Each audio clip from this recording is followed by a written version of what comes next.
about having your first out of body experience and leaving your body is the realization that you have after. You realize everything you've been told about yourself, reality, the earth, what you're doing here on earth is a complete, utter lie. Your self-belief of what reality is and what you are is completely shattered. You now fully understand that you are more than your physical body that you inhabit. My first out-of-body experience happened a few years ago. But before all of that, I remember being a child, going to bed and closing my eyes. And I remember as a child feeling like I was floating above my body and moving. And maybe subconsciously, this has led me into knowing intuitively that there is more to reality, and I've gone down this path of esotericism, occultism, consciousness. Maybe that has led me to this, I don't know, but I've always had this subconscious intuition in my mind that there's more to reality than what we've been told. And maybe it came from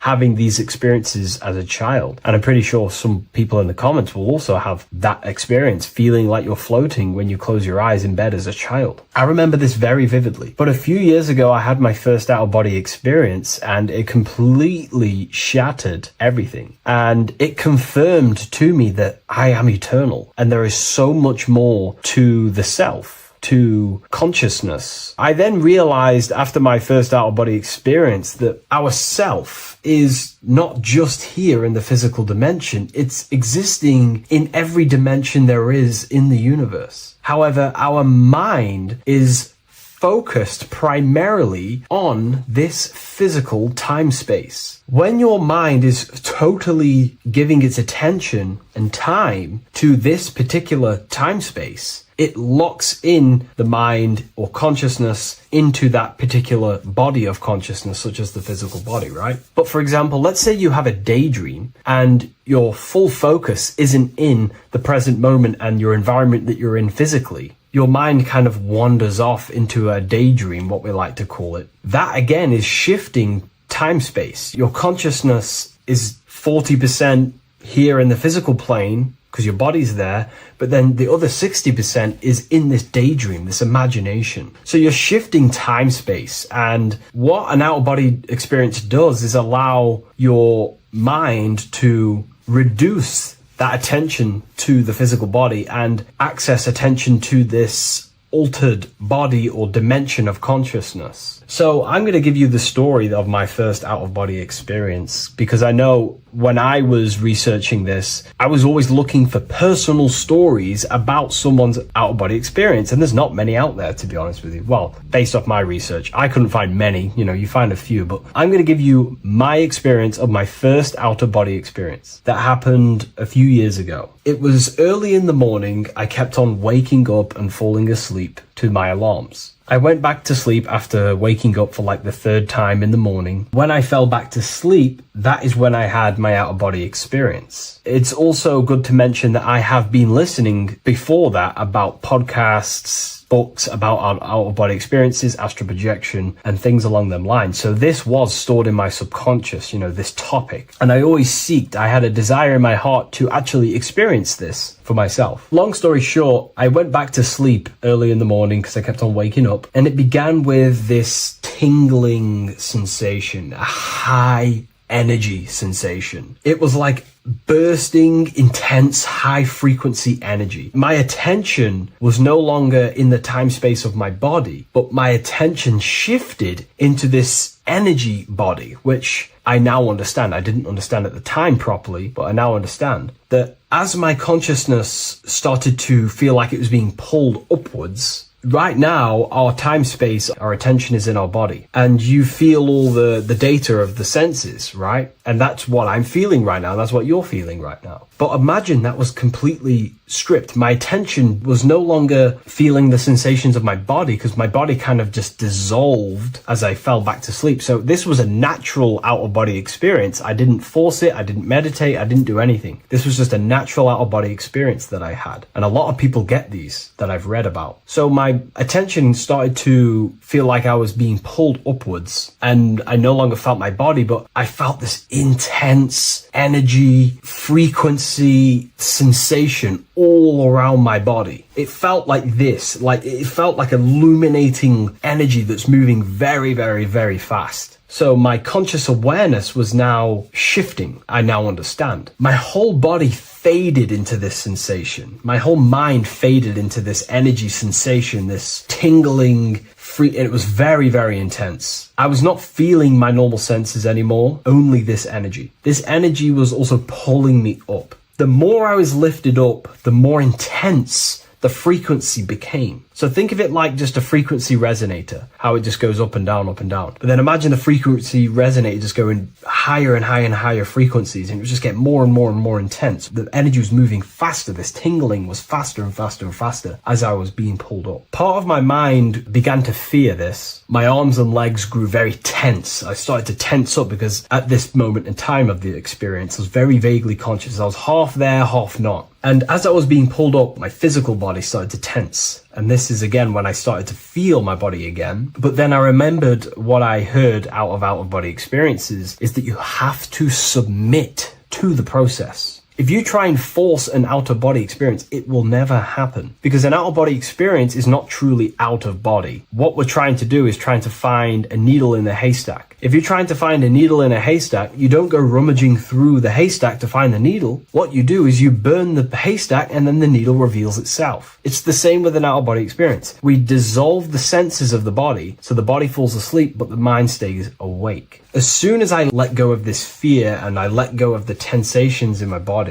I started perceiving through another state in this energy body, but I didn't see my body. It was just like perceiving and seeing, but no body, like a camera. When you look at a camera view, you don't see what the camera looks like. You're just seeing through the camera. It's the same as that. I had no form, but I was just seeing. I was just like a floating eyeball, seeing into this altered state of consciousness. I was just seeing. I first saw my street outside my house with lots and lots of people walking on the street, but I could not see the people directly. Everything was black and green. The background was black, but I couldn't see the people. I could just see a glow of light around people, like an egg shape. They were just walking on either side of the road, other directions. I could just see more and more people moving faster and faster and faster. I didn't realize then, but then I did start to realize later on in my journey that that was more than likely the etheric plane that I saw. The etheric plane is the plane of life force and vitality and electromagnetic auras. So that was my awareness shifting from physical into then the etheric plane, the plane of life force and energy. Now, the etheric plane is very, very, very difficult to actually access consciously. The etheric plane acts as a bridge between the physical body and the astral body. To actually access the etheric plane alone is very, very, very difficult, and only certain trained individuals can do that. The etheric plane is not really a conscious plane where you can stay there and be conscious. It acts as a bridge between the physical and the astral plane. I could see the glowing auras around people moving along the pavement. The people moved faster and faster until the scene started to just dissolve as these people were just moving faster and faster. It was not very clear at first, but I subconsciously knew that I was having an out-of-body experience. This is when I really started to realize that I'm being shot out my body. When I realized this, I submitted even more. I started to just let go. The more and more I let go, I kind of like split through a veil, and everything became super clear. Before, in the etheric plane that I think it was, the ethereal plane, things weren't very clear. I could only just see glowing auras. However, as I split through the veil of the etheric, this bridge, this place that I was going to, I then split and everything just came super, super clear. I was floating in the sky. I subconsciously knew that I was having an out-of-body experience when I realized this. As I was still being lifted upwards, I then split through the layer where everything just suddenly became super clear. But then I was awake, fully conscious, but I was not in my body. I was just like a camera in the sky. I had no body, no form. I could just see. When I entered this plane, there was some sort of voice guiding me through this whole process. It was a male voice, and it was basically guiding me where I was going. It was telling me what I can do here. This voice was pretty much saying, you can fly, you can think things into reality, you can do this, you can do that. While he was saying this voice, there was no being around me, but I felt a presence of another being. But this voice was just speaking to me mentally. Like, you can't hear it, but I just knew what it was saying. It was so weird to describe. It was like telepathy. You couldn't hear it, but I just knew what it was saying. But it was a male voice. It's so hard to describe. I still could not see any form of myself. I was not seeing my astral body or any shape. I was just perceiving a point of awareness like a floating eye, like I said earlier. While this voice spoke to me, I saw fractal patterns as he was saying, you can do this, you can do that. And while he said, you can fly, I remember just seeing this line like splitting and creating fractals. It was like this black line that was just splitting off into duality, creating fractals. But then my physical body just went through this line, split, and then split into fractals again. So strange, very difficult to explain because it's four-dimensional. To explain it in physical language, it's very difficult to actually explain what was going on. So as he was saying what you can do, I was seeing these fractals dividing and then creating fractals. When he says you can think things into reality or something along them lines, my awareness just did a full 360 as if I did a backwards flip. I had no conscious control over this. That's something that you later develop as you keep having these out-of-body experiences. Your first out-of-body experience, you probably won't be able to control what's going on, but you will have an out-of-body experience if you seek them. I could see all around as I rotated. I looked all the way down and then back to my original angle and point of awareness. During that rotation, when I started to turn upwards to do the backflip, I looked up and it kind of looked like the sun in the sky. It was very dark and gloomy. Now I know that was more than likely the lower astral plane because very dark and gloomy. And it was very kind of dense there. I looked up and I could see this. It was like the sun, but it was white, pure white light. And it was shining down over the astral plane. And that was the only light in that place. That's why it was so dark and gloomy there. And I then realized in that particular state, at that time, I thought that was God. I don't know what it was. Maybe it was, maybe it wasn't. Maybe it's the light of the higher mental plane shining through into the astral. But I looked up at it and I realized that was God. That was the source. That was the higher dimension beyond the astral plane, which is the mental plane, the higher astral planes and then the mental planes, the planes of thought. Then once I saw that, I was in complete shock. As I rotated backwards even more, I then get the view of seeing down, completely down, like a bird's eye view. And I could see like an old medieval gloomy town. It was dark, almost night, with very little light. The only light present was the light from above. The town was old-fashioned, gloomy, misty. I looked over it from above. Then the experience began to fade. I don't remember anything after that process. But I'll be honest with you, the process of leaving my body for the first time was extremely intense. The frequency, the energy were overwhelming but powerful. Letting go and choosing to have no fear was the key to that experience. Just to give you a little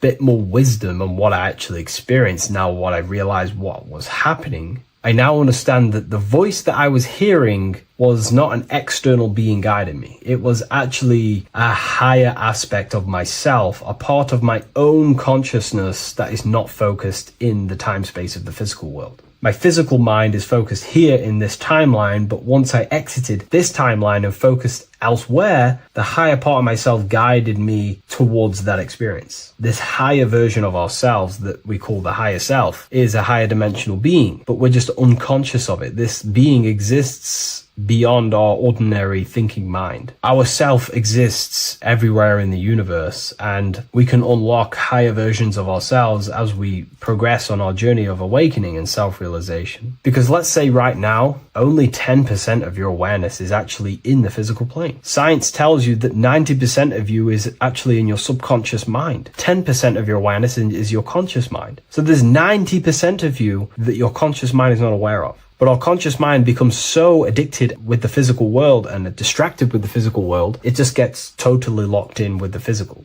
And we never pay attention to the hidden aspects of ourselves, the unconscious aspects of ourselves. And that's why everyone in the esoteric and occult space talks about gnosis, seeking knowledge of self. Gnosis is not knowledge, it's knowledge of self obtained through direct experience. So gnosis is about rediscovering who you truly are. And another bit of wisdom that I could give you from this is that the observer is the same observer that is observing this video right now. You're watching this video, but who is the one seeing the screen? Who is the one seeing the screen of your reality, of what you call life? There is an inner witness consciousness within you who experiences and observes your thoughts, emotions, and actions, experiences and observes the screen you call reality. And that witness also witnesses your dreams. When you shift your awareness from your time space of this body into your dreams, that same witness is witnessing your dreams. So when you meditate, connecting with this witness aspect of our consciousness really does help to excel the process of having an out-of-body experience. Because a lot of people have out-of-body experiences, but they don't understand what's actually going on. They don't understand the nature of it. But it's all mental. You move mentally in that dimension. You create mentally in that dimension. The same that you do in this dimension, but just on a quicker scale, because things manifest in the astral plane instantly as soon as you think of it. Just like the screen in your mind, you think of something, you have a screen of an object in your imagination. That plane, it manifests instantly, but down here, it takes a longer time for things to manifest and condense. Once you understand that thought rules the universe, thought is the creative force of the universe, you start to understand,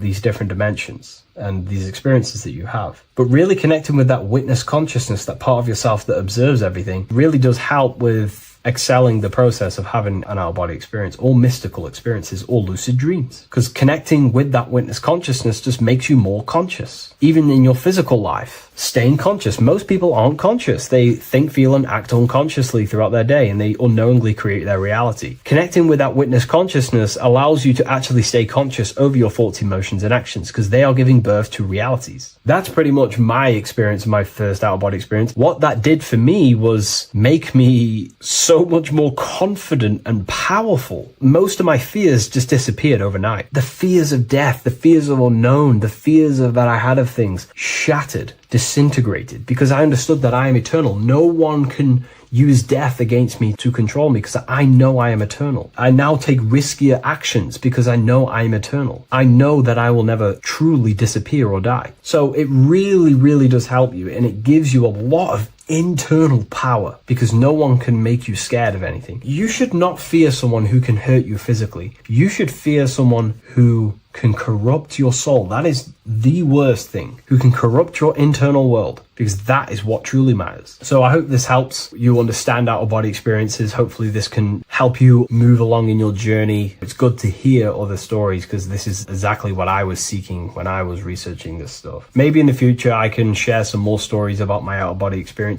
now I'm a bit more advanced. But yeah, please leave a like, comment, and subscribe on the video, and thank you all for watching.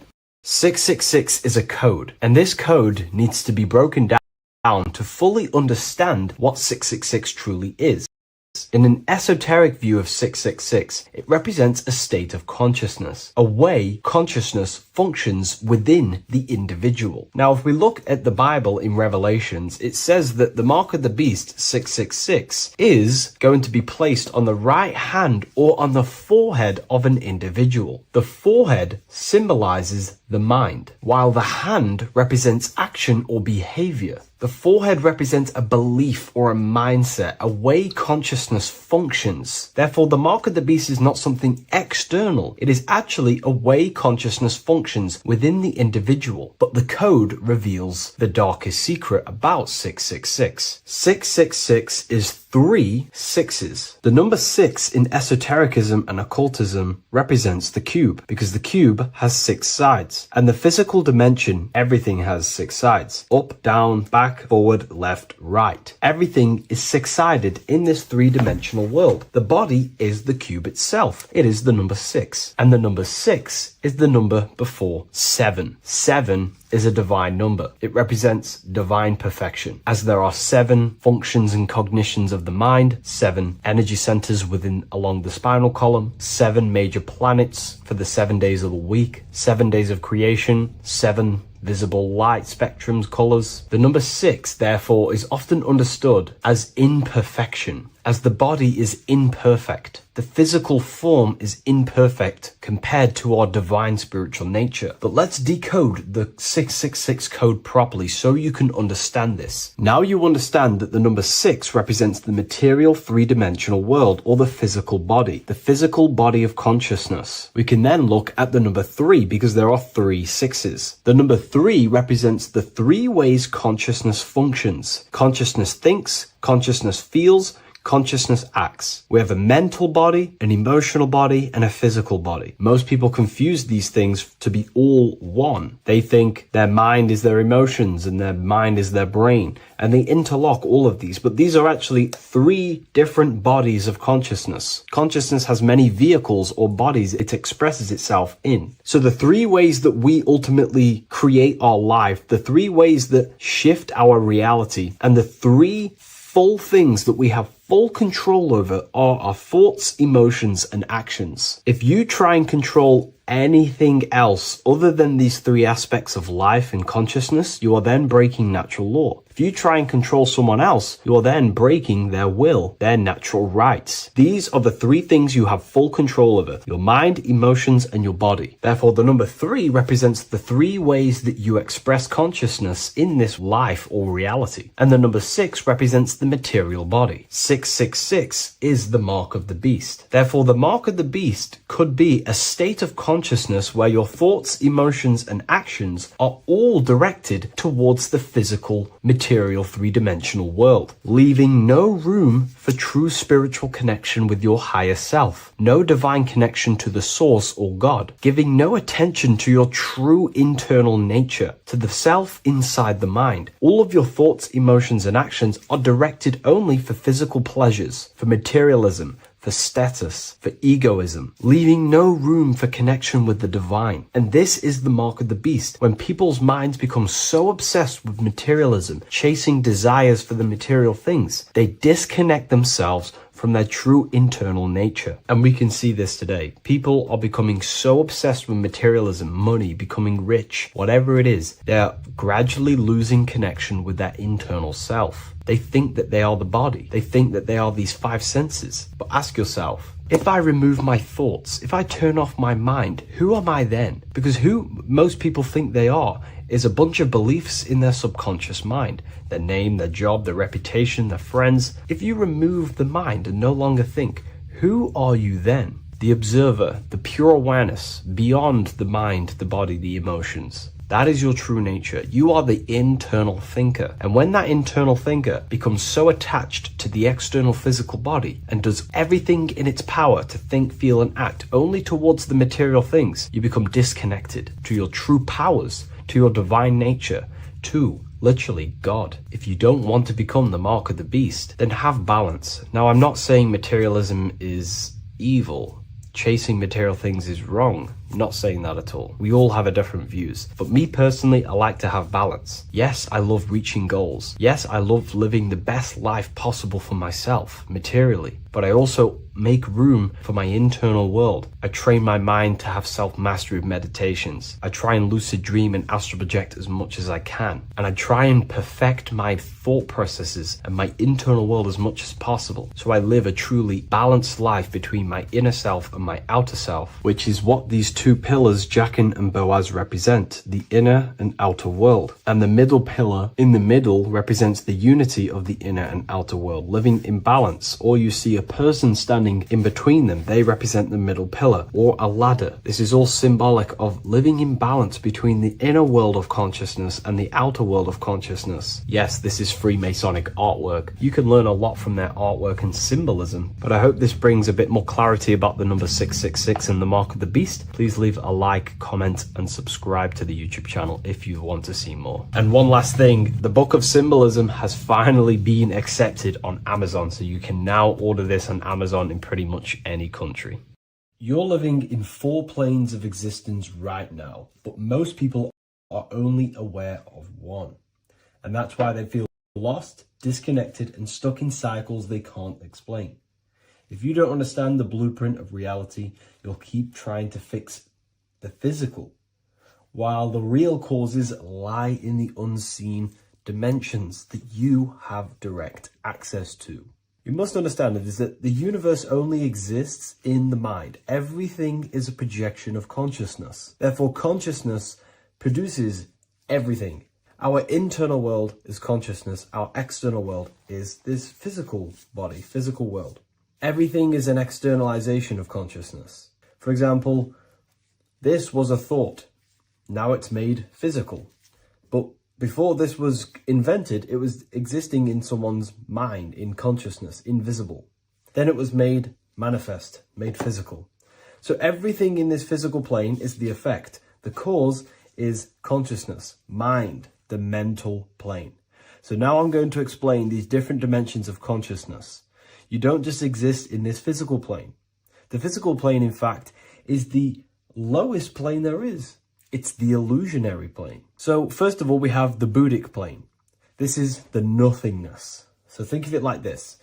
Absolute nothingness. If you turn off thoughts, there is nothingness. This is the void. And out of the void springs infinite potential, which is the mental plane. Now, your mind has no limitation. It can think anything, be anywhere. There are pockets of thoughts, what we call in the occult fields of thoughts. Your mind does not think thoughts, it receives them. Your mind is like a radio. Whatever the mind is tuning into, setting its mindset, setting your frequency or setting your mind, you will receive thoughts based on that set, whatever you set your mind to. So there are pockets of thoughts that we penetrate in the mental plane. The mind is the mental plane, the infinite possibilities. This is the spark of creation. This is where all things begin to manifest as an idea in the mind as a thought. So if you want to gain certain information, you need to meditate or do thought exercises where you are penetrating that dimension of thought, that pocket of thought. For example, if you want to find a way on how to make financial wealth, you would use your mind, set your mind on wealth and money, and think, close your eyes and think about that specific topic and see where your mind takes you. And you will expand your mind into different pockets of thought and gain information. So this is the mental plane. This is how you can use the mental plane. You can use the mental plane to do this. Then we have the astral plane. We have higher, middle, and lower astral plane. The astral plane is the body for thought. So every dimension, physical, etheric, astral, mental, Buddhic, is a body for a dimension above. Each dimension below is a product of the dimension above.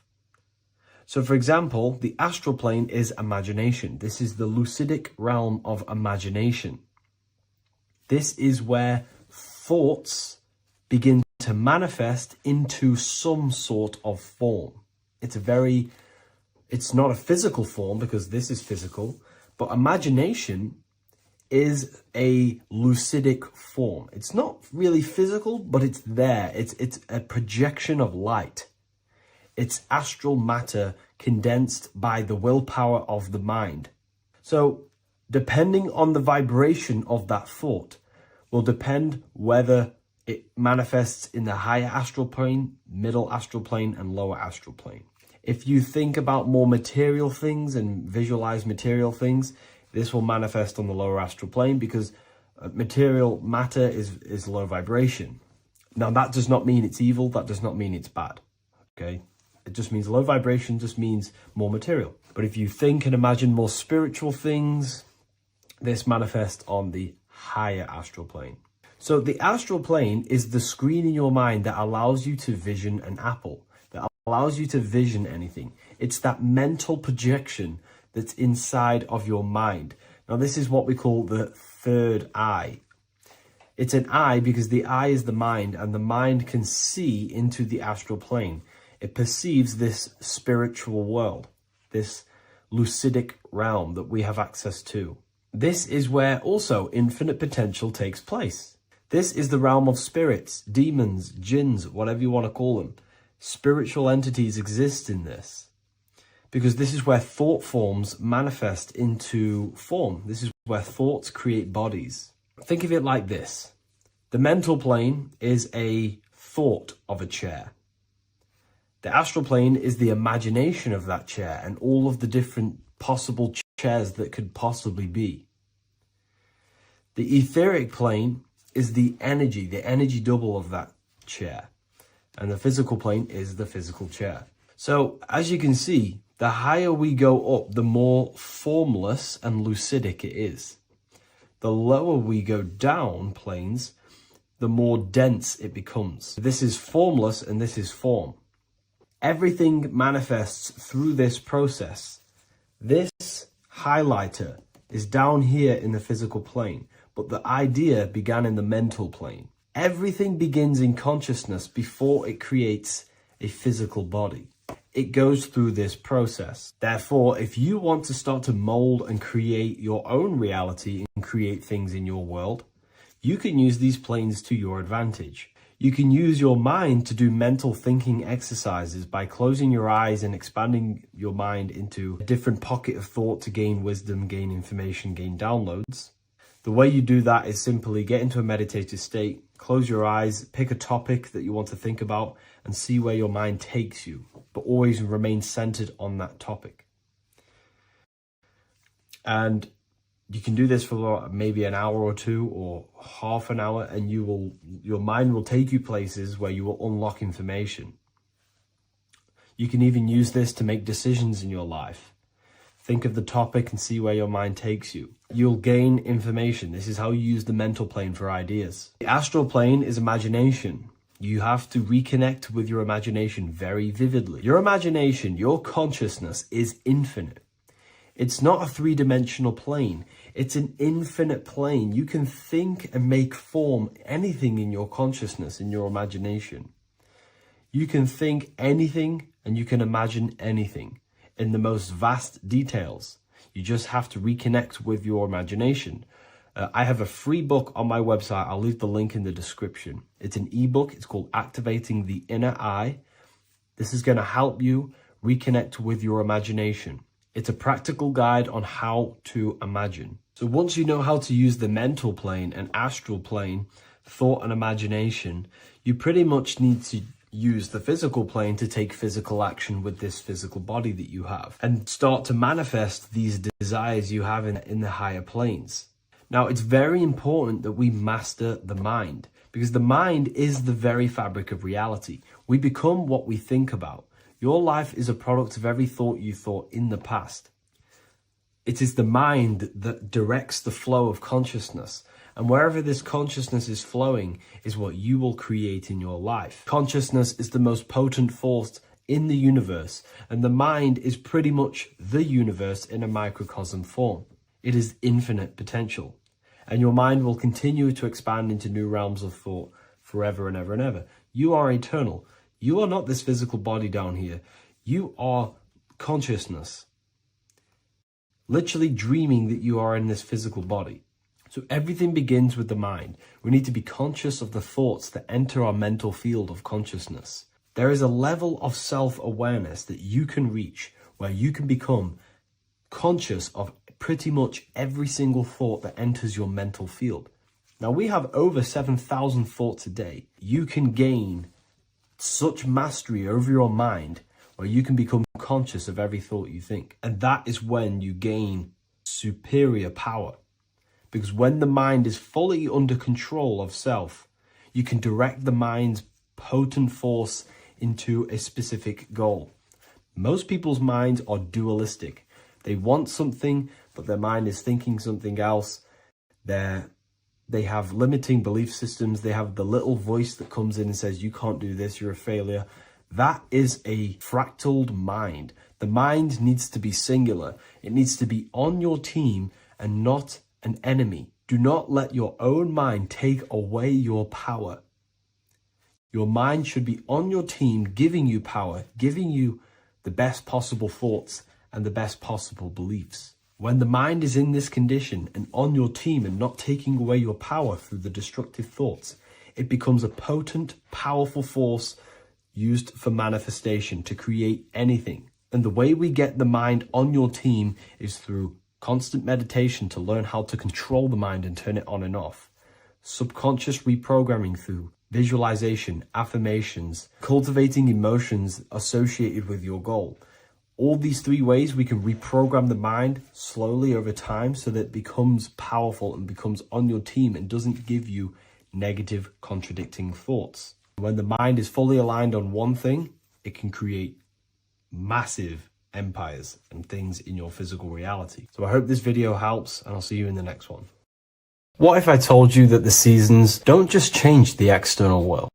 They also change your internal world. They have a psychological and a spiritual effect on your consciousness. If you're new to esotericism, you may not really understand this. But if you have some deep understanding of as above, so below, you already know this. But today we're going to be explaining it in great detail. So tune in, take a pen and paper, maybe make some notes. So we have 4 seasons. The sun is the main source of life on the earth. And it changes the circumstances on the earth in 4 different ways. Of course, we have spring, summer, winter, and autumn. These are the 4 states of the earth due to the sun's cycle. Not only do they take place on the earth, they also take place on you, your body, your mind, your spirit, your consciousness. They change things internally and externally. The first thing we need to understand is that we have a dual nature. We have a mind, and in that mind, we have an internal self. That's what we call the spiritual self.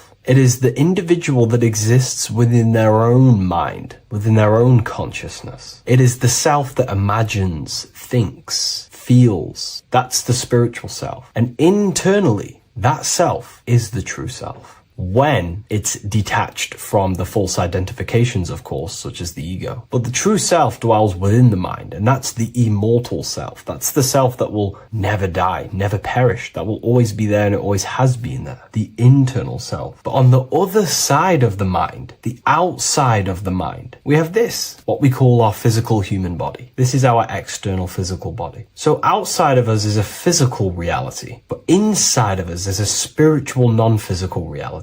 Inside of us cannot be measured. Outside of us can be measured. So we have an internal world and an external world. I think this is the reason why the word individual has the word dual at the end. Dual meaning opposing or two. We have a dual nature. Inner world, in the mind, and a self out the mind. And the mind acts as some sort of doorway. It is a doorway into ourself. So in esotericism, this is what it's all about. It's about we work with the internal world. We try and figure out who we are from the inside out, not who we are outside of us. Because we realize that the external world is nothing but a crystallization of what's happening inside of us. Our lives are a result of every single thought that we thought in the past. So let's not get off track here. Let's carry on. As I was discussing the seasons, we have an internal world in the mind and a self outside the mind. And this is reflected even in the cycles of the heavens. This is how you know the universe is intelligently designed, and the law of correspondence corresponds with everything. The law of correspondence is as above, so below. It's not a Hermetic principle. It's not a Freemasonic principle. The law of correspondence, as above, so below, is just the law of life, of the universe. It is in everything. So the daytime, the sun, this is external impressions, or expressions, should I say. We express ourselves outside the mind, in the outside world, in the material body, taking actions outside of us during this daytime. The sun represents outward expression, the daytime. This is when we wake up, we're conscious, we do things outside of our mind. But then the nighttime comes around and it becomes dark and the moon rules over the nighttime. And we return back to our internal world. We return back to the darkness. We return back to the internal self, the self in the mind. Really is fascinating. And this is as above, so below. This follows the correspondence. This follows the law. Although that the outside world has a cycle of day and night, so does our own mind have this cycle. As above, so below. As within, so without.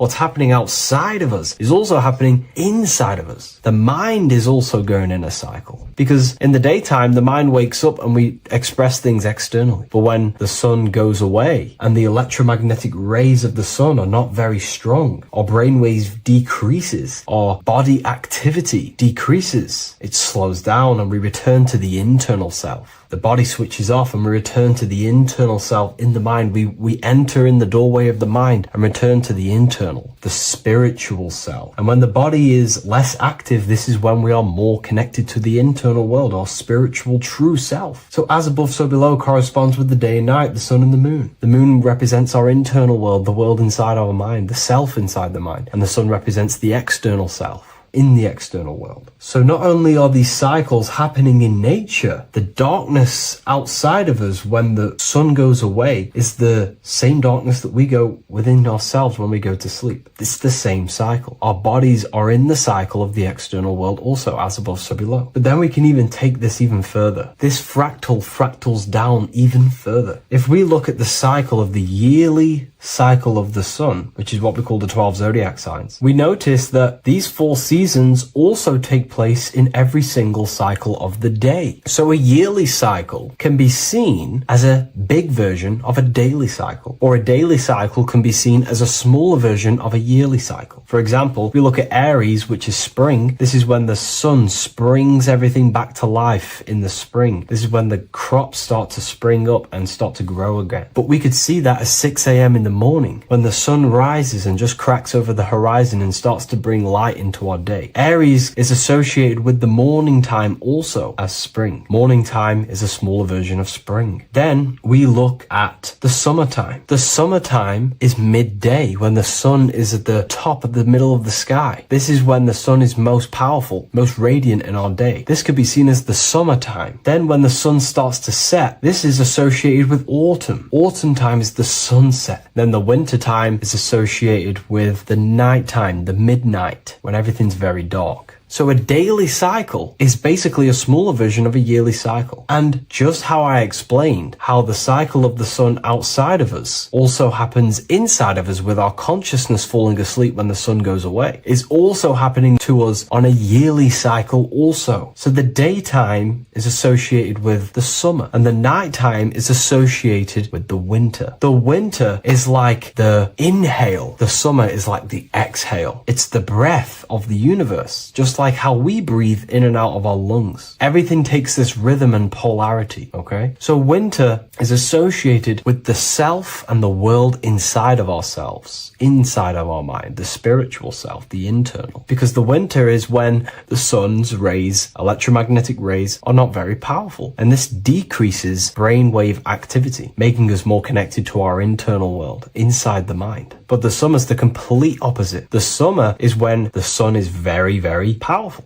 And the sun's powerful electromagnetic rays increase brain activity, making us more actionable in the physical world outside of our mind, in the external world. So summer is the daytime and winter is a big version of the nighttime. Vice versa. Just like how in the winter, we're more in the house. We're inside buildings because it's very cold outside. Animals hibernate. They go inside. They go into little places. They collect all their food and prepare for the winter. They go inside. They go in darkness to hibernate. So does our consciousness, our spirit, the self inside of our mind. We can use these cycles to our advantage, to evolve spiritually, to connect and be more balanced. You know, I've mentioned a lot of this inside the university to my members, to the family inside of there. We discussed this. We had a great discussion about this. And, you know, the live calls we have are priceless. The conversations you can have with someone when they're awake, you never forget them. You always have deep, meaningful conversations. And we discussed this deeply, and we're going into some interesting things about how we can use these types of changes in the seasons for our spiritual growth. We even discussed about spring and autumn and how they're associated with the different spiritual bodies that we have. But anyways, let's not get off track. Lucid dreaming, dreaming itself, and astral projections, I find are more easily accessible during the winter and the night times. Like I said, because the brain activity is decreased due to the sun being not powerful, we are more reconnected with the self inside the mind, the spiritual self, the immortal self. Wintertime is a great time to work on yourself, to start to gaining discipline, to meditating, to really working on the subconscious. Because spiritual work is harder than any physical labor. You really got to dig deep within yourself and be honest and true with yourselves. I think this is the reason why, a lot of people convert to spirituality from religion. They come into spirituality and then they go back to religion because they realize spirituality is it's difficult. You have to be honest with yourself. You have to really face the traumas, the negative aspects of yourself, the dark side of yourself, and bring it to light and transform it. And that sort of work is a lot more difficult to do than any physical labor. So the winter time is the time that we go inside ourselves. We reflect a lot more. We need to work on ourselves, on our mind, on our negative habits, on our dark traits, on our things that we have been pushing away and not controlling. The winter time is that time we can really start to connect with the internal self, work on our imagination, work on our mental willpower, work on all of these things like lucid dreaming, astral projections, and purifying ourselves, removing any mental barriers, any negative belief systems that may be subconsciously holding us back. It's easier to access the subconscious in the nighttime and in the winter, especially the winter. That's why I made this video, because we're in autumn now. We're transitioning into the winter. So I thought I'd share this with you all. And it's important to understand that you are a microcosm of God. Like I said, the law of correspondence associates with everything in the universe, people. Everything. And that's the best thing with the law of correspondence. And I've been using this for the past 3 to 4 years, right? The law of correspondence has determined and filtered out so many lies that was given to me, that's given to you, that's given to everyone in the world. The law of correspondence is like a filter. If someone gives you a piece of information, for example, gravity, and it does not apply with the law of correspondence, then you know it's a lie, because it's a universal thing. What happens inside of me also happens outside of me. What happens in my astral world happens in my material world, more than likely. As above, so below corresponds with everything. The same structure in my veins, in my nervous system, is the same structure in the trees, in galaxies, in everything. As above, so below, the universe is a fractal universe. Therefore, the point that I was getting at is that you are a microcosm of God. The same mind that God manifested things through thinking. He thought the stars, the earth, nature, the human body, designed everything with the God mind. He thought everything into existence. And that mind, them powers that God used to manifest everything into physical existence through the power of thought, is the same mind that you possess, but on a smaller scale. God manifested the macrocosm through thought, as the universe is a mental universe. Everything you see around you was thought, then manifested into physical reality. God manifested the macrocosm, the world, through thought, and that same force of thought you use to create the microcosm, to create your own world. You think your life into reality, your world into reality. Your body is a microcosm, a miniature universe. Every thought you think commands 50 trillion cells in your body, and your cells religiously execute on every command that you give it. You're in charge of 50 trillion cells. You're literally commanding a whole civilization inside your body.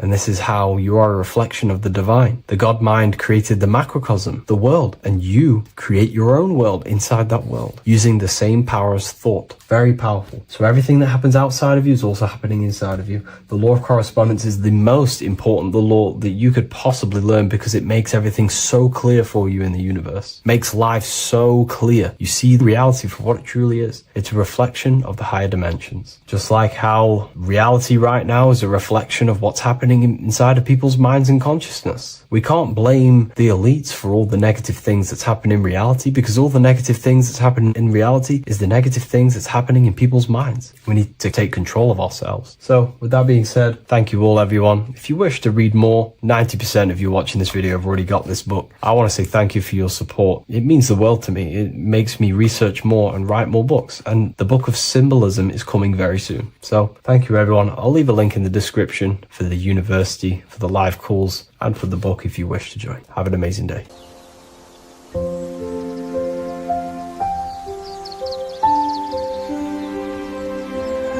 bookofwisdom.com.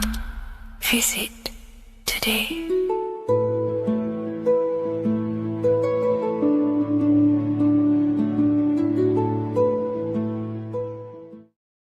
What if dreams aren't random at all, but messages from a deeper part of yourself, trying to show you things. In this video, you're going to learn exactly what dreams are from an esoteric view, how to control dreams, and how to dream more frequently. Dreams are not nonsense. They are expressions of the subconscious mind. In the daytime, we're using our conscious mind, what we are aware of. This represents the daytime, the sun, the external world. We're operating in the external, outside the body in the day. But when we go to sleep, we return inward. Everything does this breath. We breathe in through the nose and out through the nose. Everything does this in and out process in the universe. We live, we die every single day. We wake up, we express things in the external. Then at nighttime, we return back to darkness, back to the internal. This is the breath of the universe. We have summer, we have winter. This is the breath of the sun and the seasons with the earth. You have an internal world and an external world. External is physical, the internal is spiritual. Like I said, when we go to sleep, we are returning back to the internal world of your own consciousness and subconscious mind. Your subconscious mind holds everything about you, your memories, your traumas, everything you've ever learnt, your language, your name, your job. Everything you identify with is stored within this vast network of the subconscious mind. It is your own personal consciousness. Therefore, when we dream, we return back to the subconscious mind, and we are in fact thinking, but in a subconscious way. The subconscious does not speak the same language as the conscious mind. The conscious mind uses language, thoughts, and all things that are very logical and very easy to understand. The subconscious is the complete opposite. It is very indirect, metaphorical, and symbolic. The subconscious communicates and works in symbols. Ultimately, symbolism is the language of consciousness. This is why in occultism and esotericism, it is filled with occult symbols, because symbols are used to communicate directly with the consciousness within, the subconscious mind. And the subconscious mind is ultimately connected to the collective consciousness. We are all connected and tapping into the mental plane, where we receive thoughts, ideas, depending on what we attune our mind to. That's why we call it a mindset. But getting back on topic, the subconscious mind is your own personal network. It is like a net, an interconnected web of your thoughts, memories, traumas, emotional blockages, and all the things you identify with and have experienced in your life is stored within this network. It can be seen as a web. One example of the subconscious mind using symbolism is this next story I can tell you. Let's say I was in a very traumatic car crash as a young child. I experienced a lot of emotional trauma in that car, and that deeply impressed my subconscious mind with that trauma of emotion that I felt. Therefore, every time I see a car in my external world, that car is now a symbol that represents the state of consciousness I was feeling in that particular time of the traumatic car crash. The car is a symbol for a state of consciousness within my subconscious mind. Just like when you see a word, that word triggers what you believe that word to be in your subconscious mind. Symbols are the language of the subconsciousness. Therefore, when we dream, we are basically seeing symbols of our own personal subconscious mind. Our higher mind, which is basically our subconscious, the higher version of you that exists beyond your human thinking mind, communicates using symbolism. The higher mind does not speak human thoughts, human language. It speaks the language of symbolism. Therefore, when we dream, every event, every person, everything that happens, and everything you see is your own personal subconscious mind materializing within the plane of the astral plane. This is a dimension that sits just above the physical world that everything is pulled out of. For example, look around you. Everything you see around you was thought, then imagined. Imagination is the astral plane, and this astral plane sits above the physical world. As above, so below.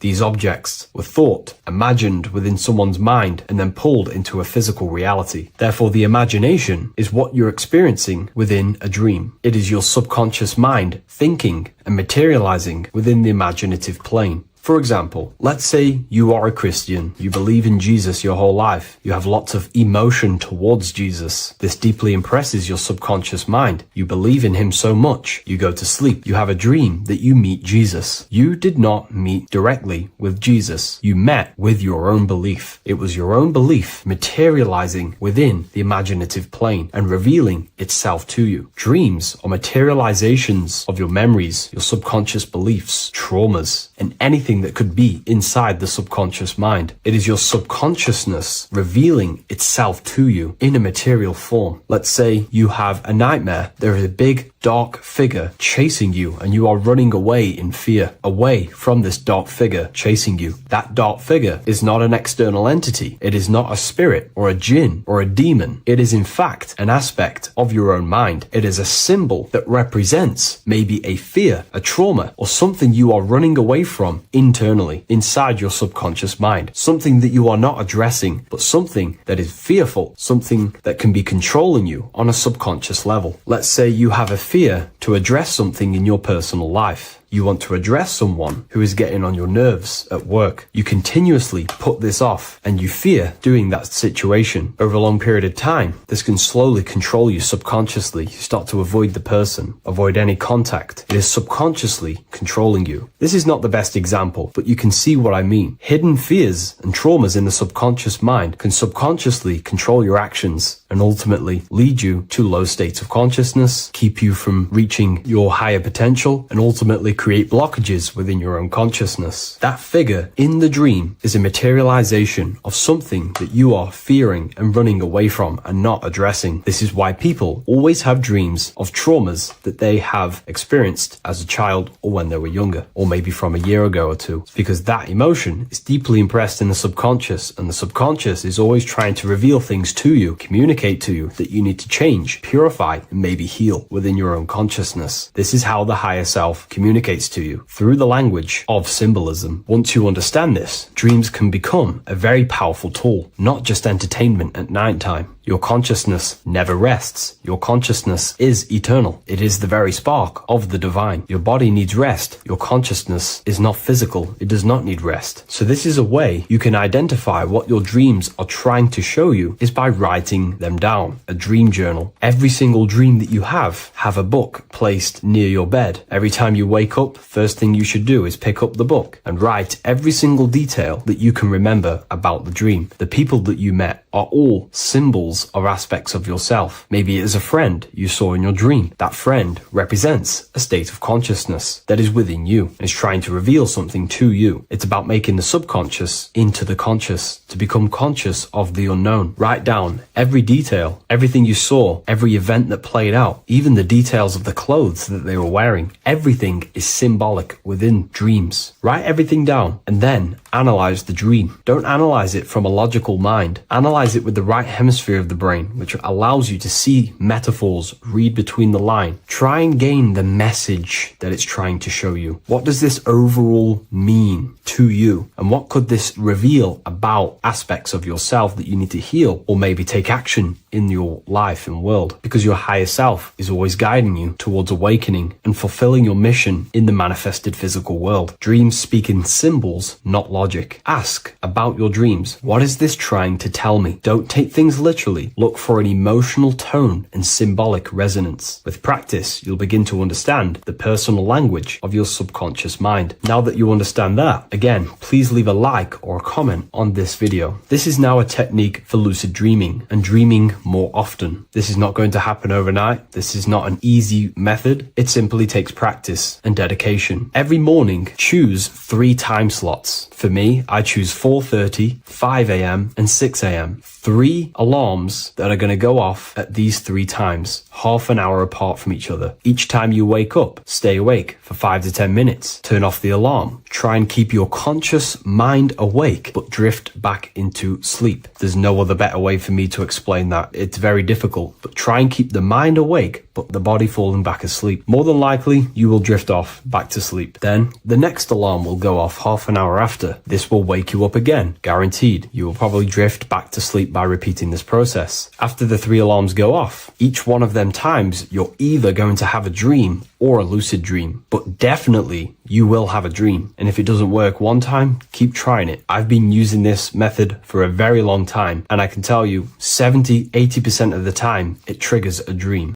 and a very vivid dream. And it's ideal for lucid dreaming because keeping the conscious mind awake while letting the body fall asleep, you can become conscious within these subconscious realms of your mind. But when you are conscious inside the dream world, you can do what you want, but you also want to let the dream naturally unfold. If you try and take too much control, then you will wake back up. If you feel any fear in your dream, you will wake back up into the material world. Another tip to dream more often is to meditate before bed. Simply close your eyes and think about nothing for 5 to 30 minutes. Detach from everything outside you, your name, your job, work, the thoughts. Mentally detach from the world and the physical pleasures and become pure awareness before you try and go to sleep. This will help you become conscious while being within the self. If you wish to learn more about consciousness yourself, the Book of Wisdom Volume 2 can definitely help you. I'll leave a link in the description. Thank you for watching this video, and I'll see you in the next one. Religions were made to hide the truth about yourself, God, and the universe. You see, religion teaches there is a God separate from you. He created the universe separate from himself. They did this to truly disconnect you from consciousness, from God, and from yourself. Now let me explain. It's going to be very difficult to understand this from a left hemisphere dominated perception. The left hemisphere sees everything individual. The right hemisphere sees the whole. For example, if you're walking through a woods, the left hemisphere sees individual trees, leaves, twigs, and branches. The right hemisphere sees the interconnectedness of the whole woods. We've been trained our whole life to be trapped in the left hemisphere, to think logically, scientifically, with evidence. This way of thinking traps you in illusion, division, and separateness from everything. Plus, in science, they teach you the universe exists outside of you. You exist in a universe, and the universe exists whether you exist or not. This is completely false. You are the universe experiencing itself. There is only one person in the universe. There is only one awareness in the universe, and that is God. That is your consciousness. Not your name, your job, your reputation, your thoughts, your beliefs. That is not God. God is the infinite awareness that you are, the alertness, the essence of life. You are an individual. You have a dual nature, an inner world, consciousness, and an outer world, this physical body.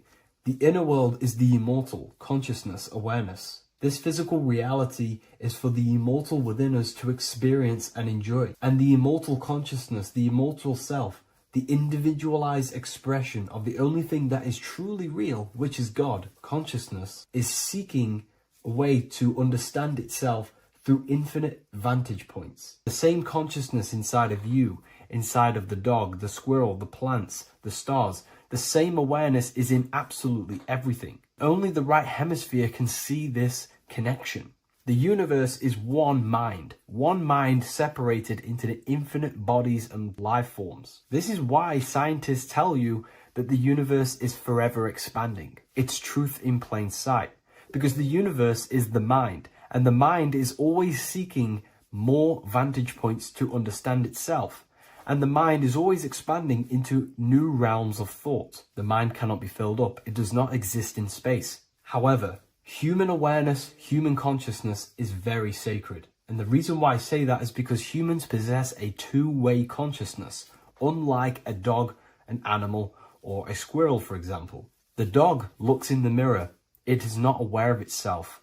It doesn't look in the mirror and see that it needs to improve something. However, humans, we can look in the mirror and say, who am I? Where do I come from? And I need to change this aspect of me. I'm lacking in this area. Dogs do not have this awareness. They function only on their immediate surroundings, on survival and instinct. Human awareness is special because we have the ability to reflect on the self. We can question our consciousness. We can question, who am I? Where do I come from? And where am I going after this? The human mind has no limitation. We can surpass our animal nature and rise to a godly nature. This is the whole purpose of reaching Christ consciousness, which is just an ideal consciousness where we have control over self and we know who we truly are. Humans have been given the tools to awaken. Our five senses are locked only to perceive the physical world, but the mind holds the gateway to understand the unseen aspects of reality. The mind holds the secrets to the universe and consciousness. We just have to study ourselves to understand God. We are all individualized aspects of consciousness. There is only one pure consciousness in the universe, but we're fractaled into infinite life forms, experiencing this consciousness in a different form, molding this consciousness into individual egos and individualized consciousness. Me and you are made of the same fabric. However, I have thought different things, believed different things, experienced different things, which has conditioned my consciousness to be my own individualized aspect of God. And that's what makes me, me, and you, you. God is the creative power within us to turn thoughts into physical reality, to create things. We are a creator. Each one of us is a miniature earth, creating and building in this physical 3D reality.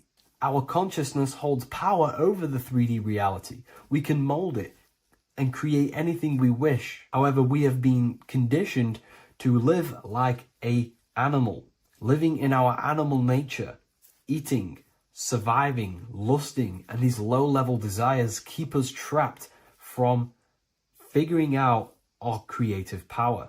This is why the ancients always depicted God inside of the brain. Even in ancient Christian artwork, William Blake, Anton Raphael, all depict God inside of the brain. Why is this? Because God is our creative power. The spinal column acts as a type of ladder of consciousness. If you just think about sex and act on sex, eating, consuming, and living in a survival animalistic state, then your consciousness is functioning on the lower end of the spinal column, where your reproductive organs are and your gut organs are to consume food. In order to activate the God within us and to us to truly know God, we have to be aligned with the God consciousness. We have to unlock the God within us so we can truly actually experience God and understand it. However, God exists beyond our personal consciousness, beyond our human identity. In secret societies, satanic rituals and satanic societies, they are seeking a way to escape the human identity through ritual work, meditation, and trance-like states. A trance-like state is like the state that you enter just before you fall asleep, where there is no thought present in your mind, because you are not the mind, you are the observer, you experience the thoughts. And when we escape the human identity through rituals, meditation, or trance-like states, we can actually experience beyond the veil of this material world. However, satanic rituals do this in a negative way. Satanic rituals include ways to make the human mind tap out by pushing the human minds to the limit through pain, suffering, and even torture, to allow the mind to pass out so you can temporarily pass on the veil of the physical world and escape the limitations of the human identity and the human thinking mind. Now, you do not have to do it this way.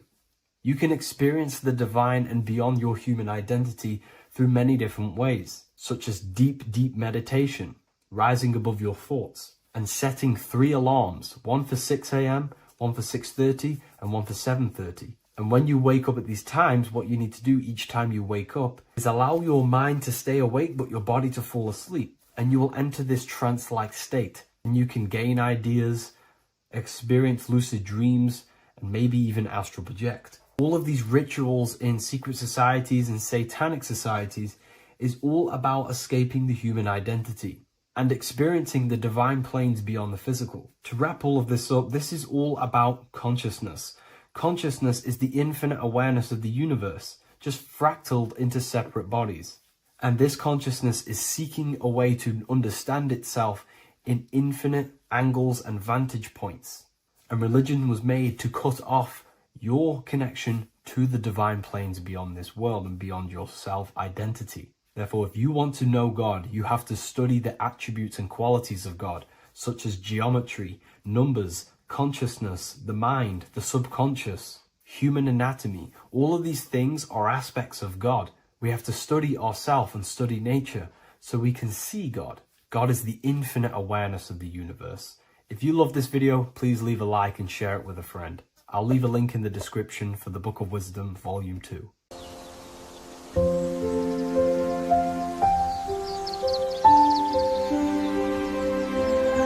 bookofwisdom.com. Visit today.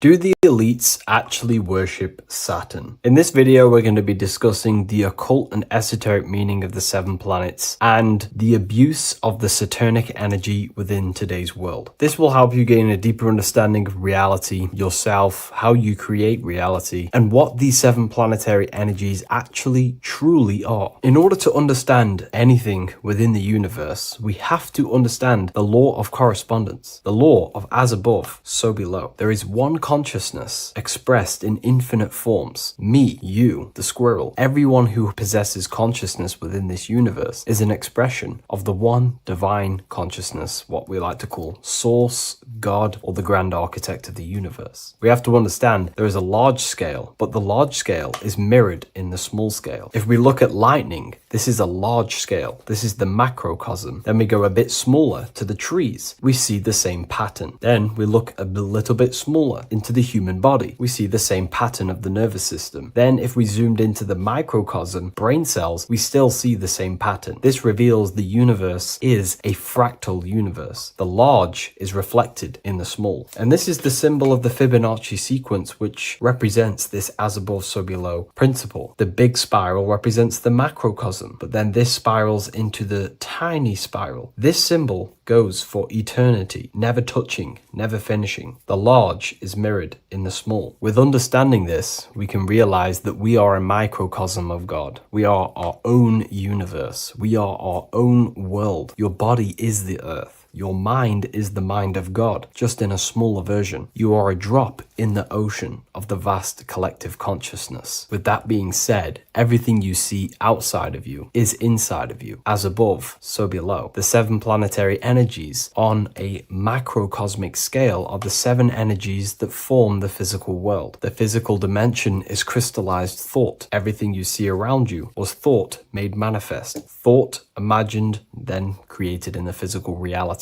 Therefore, these 7 planetary energies are 7 astral forces that create and weave the material existence. For example, if we look at a tree has 7 categories of consciousness, 7 creational forces that create the tree. This is the reason why we have 7 days of creation in the Bible. This is the reason why we have 7 days of the week for the 7 planetary energies. Monday is for the moon, Mars is for Tuesday, Mercury for Wednesday, Jupiter for Thursday, which is Thor. Thor is Jupiter. Venus for Friday, Saturn day for Saturn, Sunday for the sun. This is also the reason why we have 7 major energy centers within the body. The 7 life forces that flow through the body to give physical existence to the physical form. Man is a microcosm of the universe. With that being said, if we look at a tree is nature, and nature is the macrocosm, the creation of God's mind. And if we look at the tree, we can see 7 creational categories that go into create the tree. For example, the stem of the tree, the trunk, represents the sun. The root system, the base of the tree, where the tree grows out of, is Saturn. If we look at the fruit of the tree, that represents Jupiter. The smell, the look, the colors of the tree, that's Venus. How the tree communicates with other trees through the root system is Mercury, the intellect, the intelligence, the communication. The leaves of the tree is the moon. The defense mechanism of the tree, how it defends itself from infections and other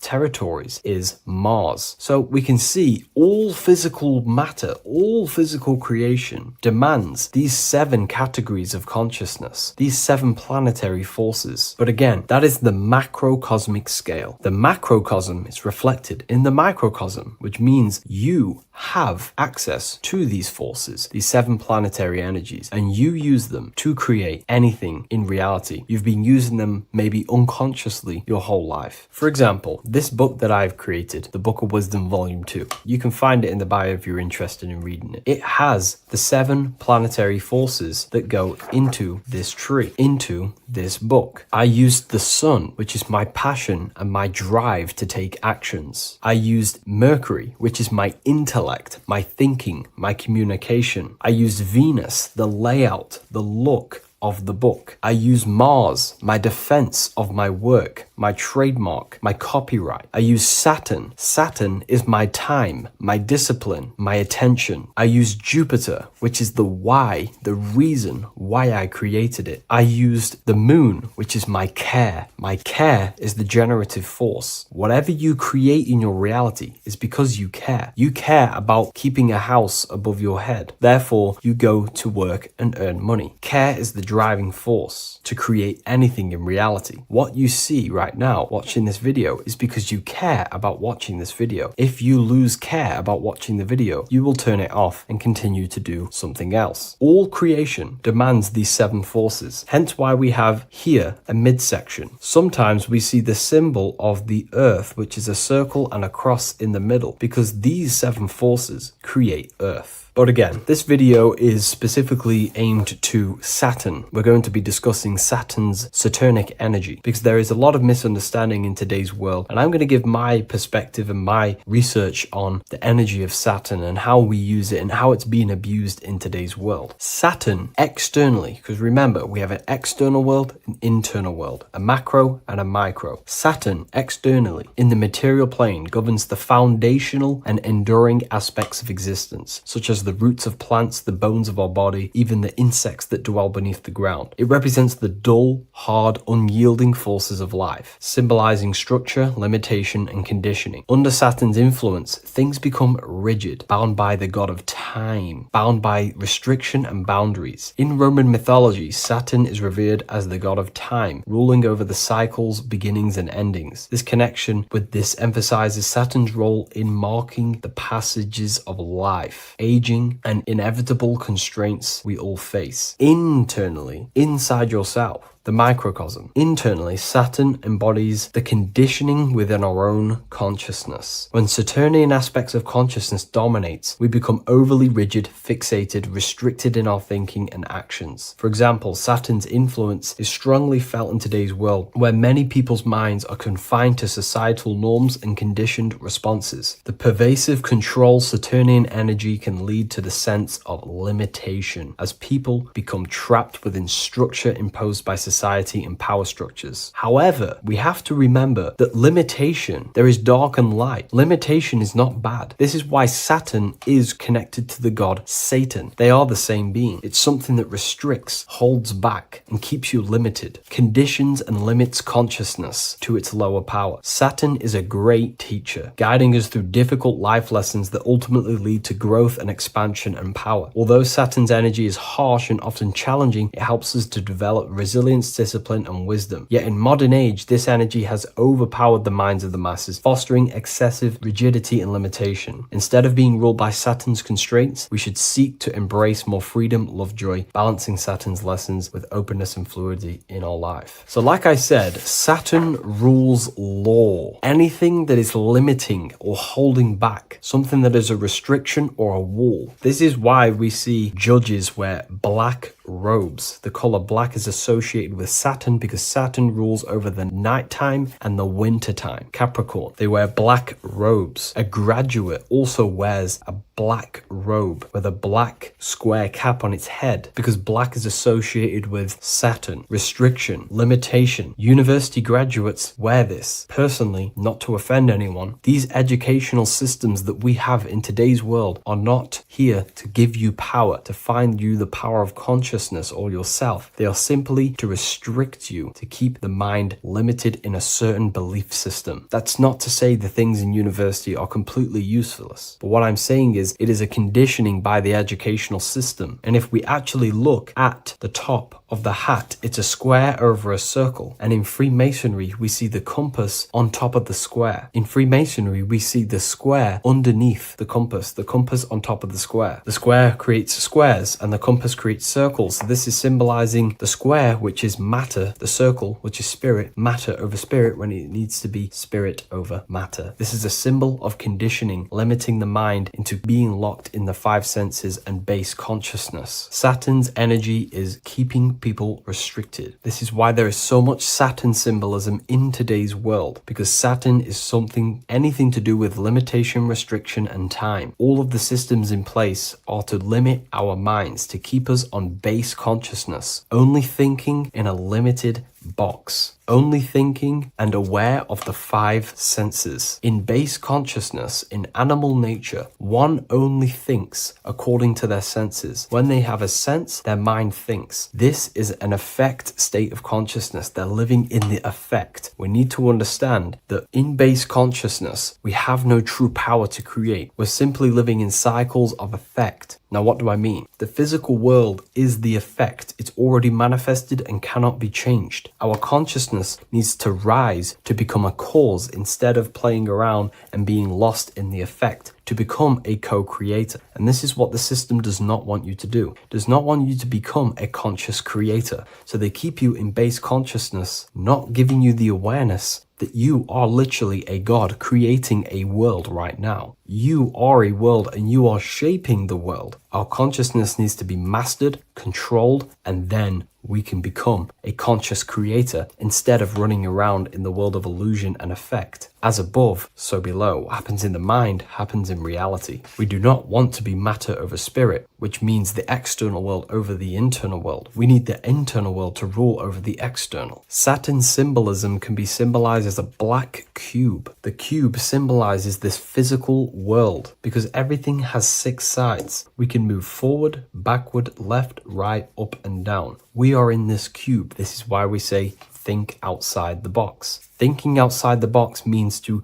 become a cause and not an effect. The mind needs to be a cause, an instruction center, and not just thoughts that are reinforcing the effect and lost in the effects of the material world. Instead of reacting, we need to become a commander. This is a symbol of conditioning and the physical plane. Black is dull, lifeless. The physical world is lifeless. It has no power to create. It has no power to do anything. It is simply a projection and an effect. You, the mind, consciousness, are the cause. You can create the effect. In today's system, Saturn's energy is heavily relied on, which is just simply man-made laws, restrictions, time wasting, and keeping people in base consciousness, only aware of the physical 5 senses. Let's get something straight about the elites. They do not worship Saturn. There is nothing to worship. They simply use the energy of Saturn to keep people limited. They're not using the planet Saturn, but they're limiting people in their belief systems and physically where they can go, restricting boundaries, countries, restricting people's minds through mass media, which is all symbolism of limitation and restriction of Saturn. They're not worshipping it, they're using it and abusing it. Saturn could be anything in your mind that keeps you limited. If you have a limited thought that does not allow you to take action on something, that is a Saturnic energy within your own mind. Anything that is indoctrination, anything that is boundaries on you, that is a Saturnic energy. Some people say that the Saturn and the moon are working together to trap our soul. This is highly symbolic. Saturn and the moon are not forming a matrix to trap your soul and keep you reincarnated. Again, this is symbolic, and in the esoteric version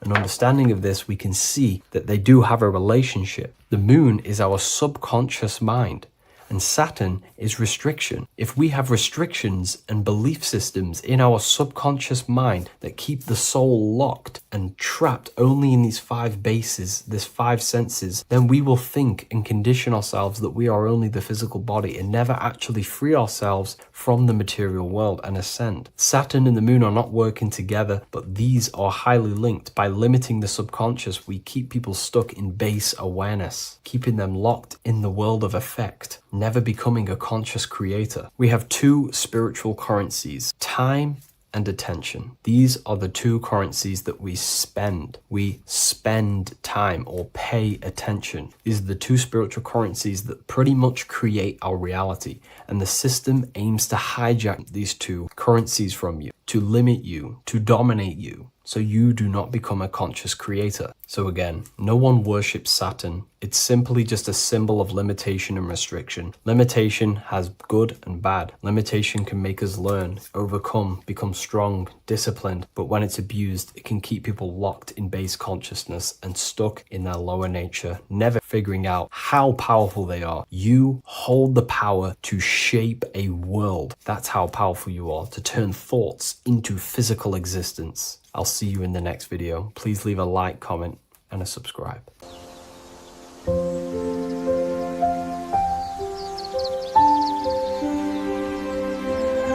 bookofwisdom.com. Visit today.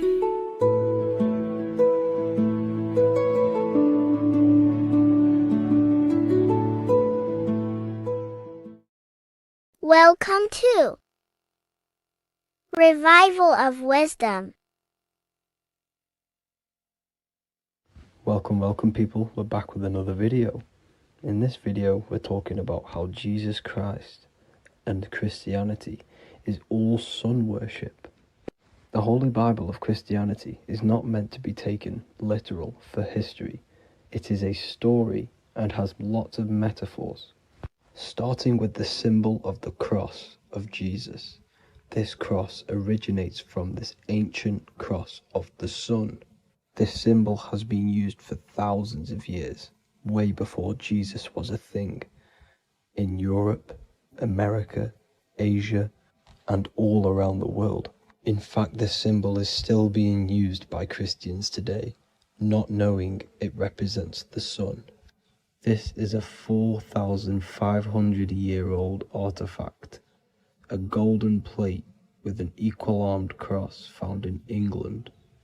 The gold to symbolize the sun, and the equal-armed cross for the 4 equal seasons of the year. So this is why in the Bible you have Matthew, Mark, Luke, and John, symbolizing the yearly cycle of the sun and the 4 equal seasons. Also in the Bible, Jesus is referred to as the light of the world. So yes, Jesus represents the sun. He is a metaphor for the sun. Hence why in all of these pictures and images and paintings of Jesus, there's always a sun behind his head, and some even with the sun cross behind his head. Jesus also has 12 disciples, which represent the 12 zodiac signs and the 12 months of the year. This is the Last Supper by Leonardo da Vinci. As you can see, the sun, being Jesus, is in the center, because the sun is in the center of the zodiac signs. There are 4 groups which symbolize the 4 equal seasons. Each group contains 3 people symbolizing the 3 months and the 3 zodiac signs in that season. There is only 1 female in the painting, which is Virgin Mary, who symbolizes Virgo, the astrological sign. So yes, Jesus symbolizes the sun with his 12 zodiac signs and 4 gospels for the 4 seasons of the year. However, there is another phenomenon. The 25th of December is known as the birth of Jesus Christ, which is known as Christmas today. Jesus symbolizing the sun and is born on December 25th. This is the day the sun moves 1 degree northward, bringing back the warmth, the growth of crops, the life and light back to the northern hemisphere. Everything is springing back to life, as we call it, spring. So it is said that the sun is born again on the 25th of December, and Jesus is known as the risen Savior, because the sun is our risen Savior, because it gives life to the whole of this realm, the warmth, the crops, And without the sun rising in the morning, we'd all die in about 2 weeks. And we all know how Jesus died on a cross. The sun also dies on a cross in the southern hemisphere. It dies on the Southern Crux constellation. And on December the 22nd, 23rd, and 24th, the sun remains in the same position. So the sun dies for 3 days and it is born again on December 25th, when it moves 1 degree northward. And this is when the sun is born again, or resurrected, just like Jesus. Constellation Virgo is prominent in the spring sky in the northern hemisphere. So therefore, the sun is born a virgin, Virgo. And as you see in this image, you see Virgin Mary holding the sun. Us as humans do not own the sun, so therefore God owns the sun. So yes, the sun is the Son of God, and this is what Jesus is symbolizing. And just how Jesus sacrifices himself for humanity, that's what the sun does. The sun gives out all of its energy so we can live. There are many other Bible verses which represent Jesus as the Son. Now in Matthew 8:23-27, his disciples are in a boat and there is a massive storm. Jesus is asleep, meaning the sun has not arose. And the disciples say, "Save us, Lord, we are perishing." Quote, "Then he rose and rebuked the winds and the sea, and there was a great calm." End quote. Now this is a metaphor for the sun rising and calming the storm, because in the ocean, when the sun is down, that's when there are great storms. The worship of celestial bodies go back thousands of years, and it's called astrotheology, and it can pretty much be traced back to all ancient civilizations. Now going back to the ancient Egyptians, the god Horus, the god of war, and he symbolized the sun in the morning. Ancients used to say that he walked over the sky in 12 steps. Yes, this could symbolize the 12 zodiac signs. It also symbolizes the 12 hours of daylight.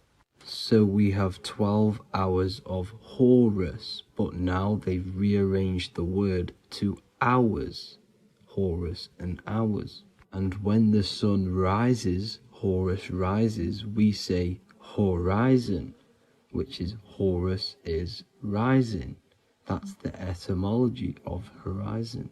Another Egyptian god called Amun-Ra was known as the god of all creation. He was the first god of them all. Amun was also a sun god. Therefore, after every Christian's prayer, they say Amen, sending their prayer through the sun to God. So this all goes back to the worshipping of the sun. Sun worship was around way before the Romans. However, in the Roman times, their sun god was called Mithra. Mithraism was the main religion before Christianity came into play.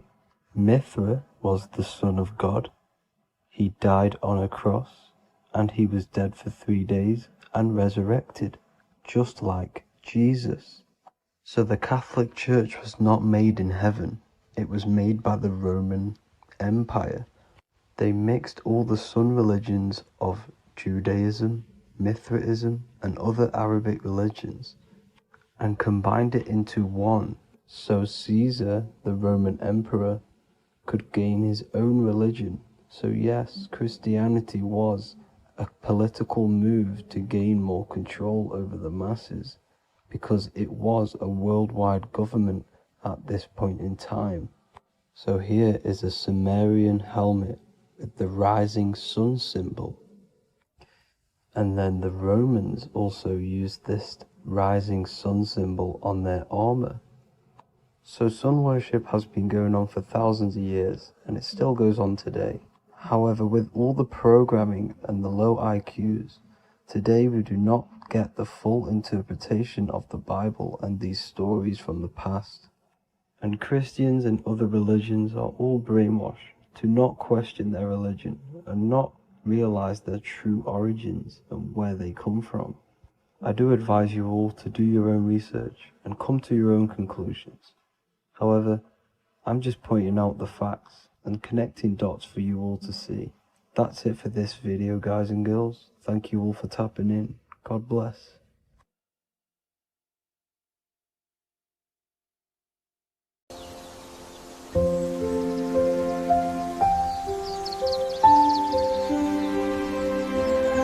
bookofwisdom.com. Visit today.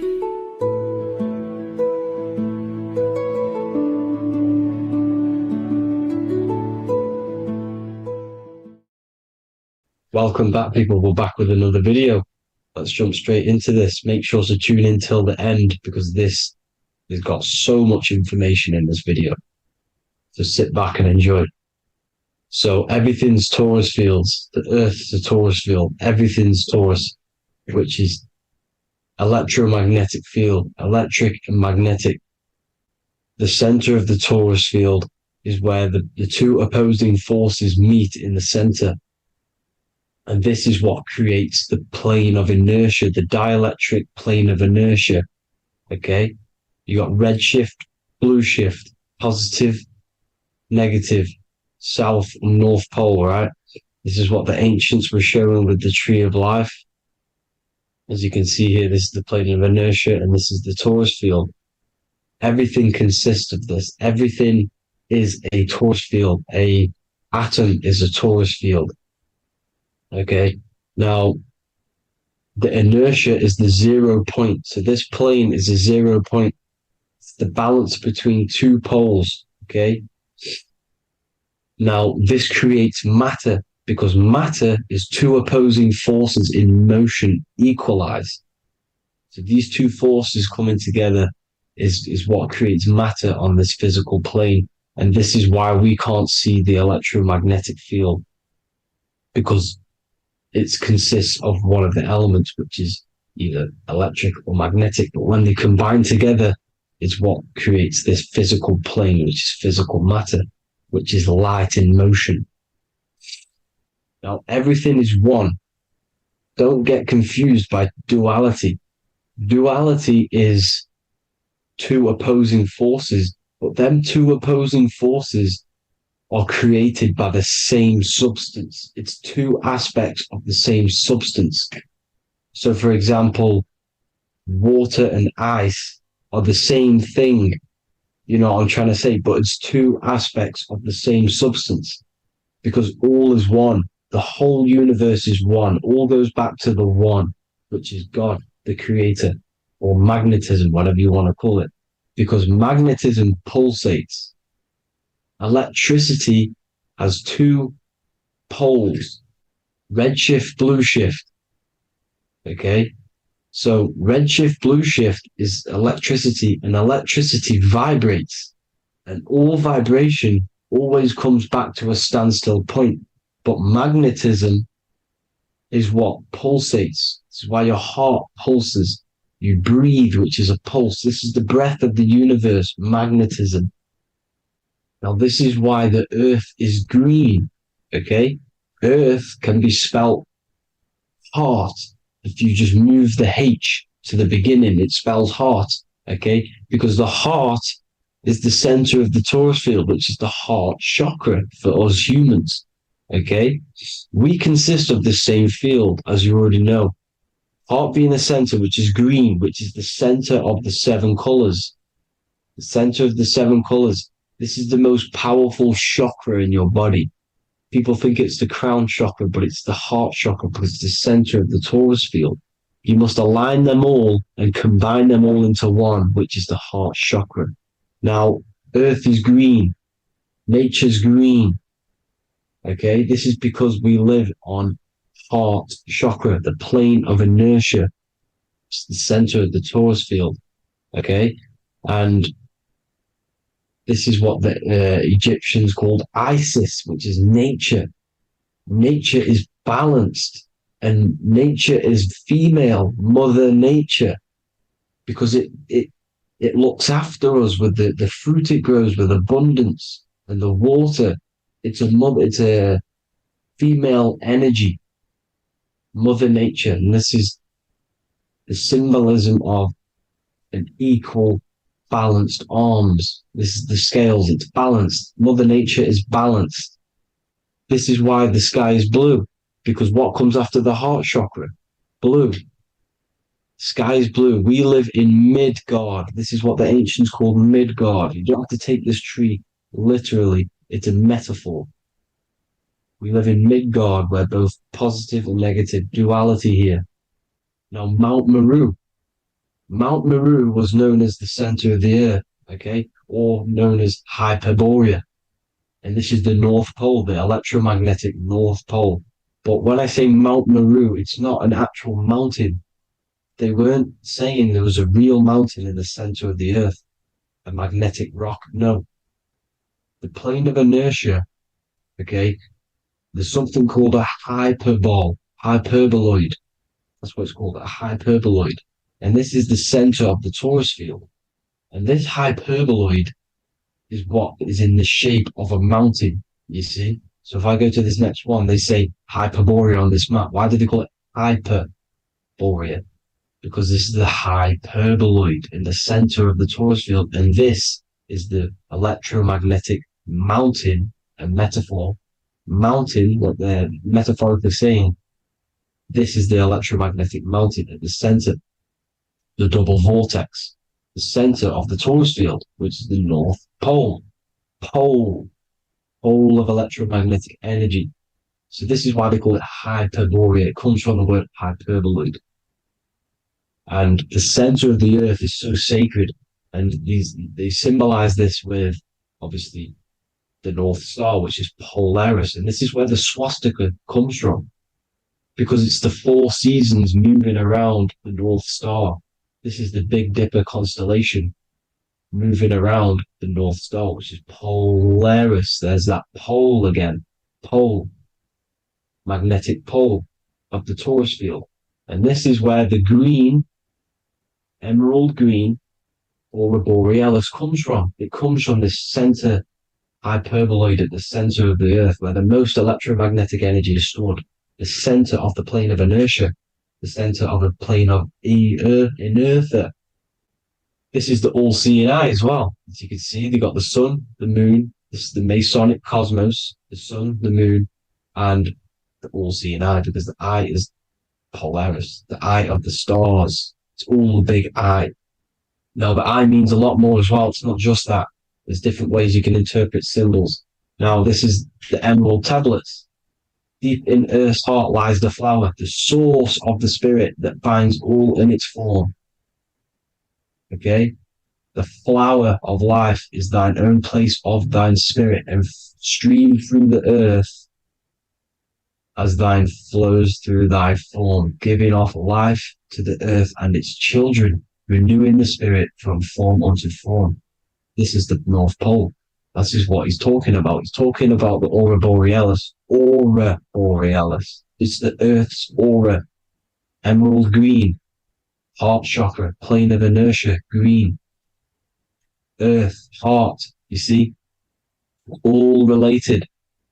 Now, there's many symbolism of this. So much symbolism of the ancients. The 7 layers of heaven. 7 layers of heaven, which are the 7 planets. Okay? These planets are the solar system. It's the solar system because we are the soul. We are the sun, the soul. And we're inside of a solar system, which is the 7 planets. That's why there's 7 layers of heaven.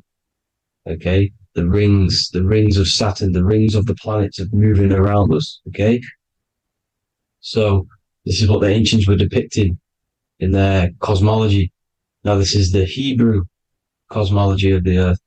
This is the Mayan cosmology of the earth. You see, it's all an enclosed system. We live inside of a giant torus field. All is atum. It's what the ancients said, ancient Egyptians said. All is atum. Atoms are torus fields. Don't be tricked by the modern science today. with the current model of an atom. It's completely wrong. They're hiding the torus field. They're hiding the electromagnetic field, which is in everything.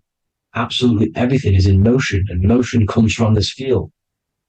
And you see, this is upside down, but this is the I think it's pretty sure it's candles, but the 7 candles, the 7 planets, the 7 Elohim.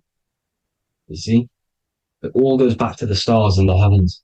Now, this is how the Earth really works, with the stars on the outside of the cosmic egg, and then the torus field spinning around the sun and the moon, the positive and the negative charge.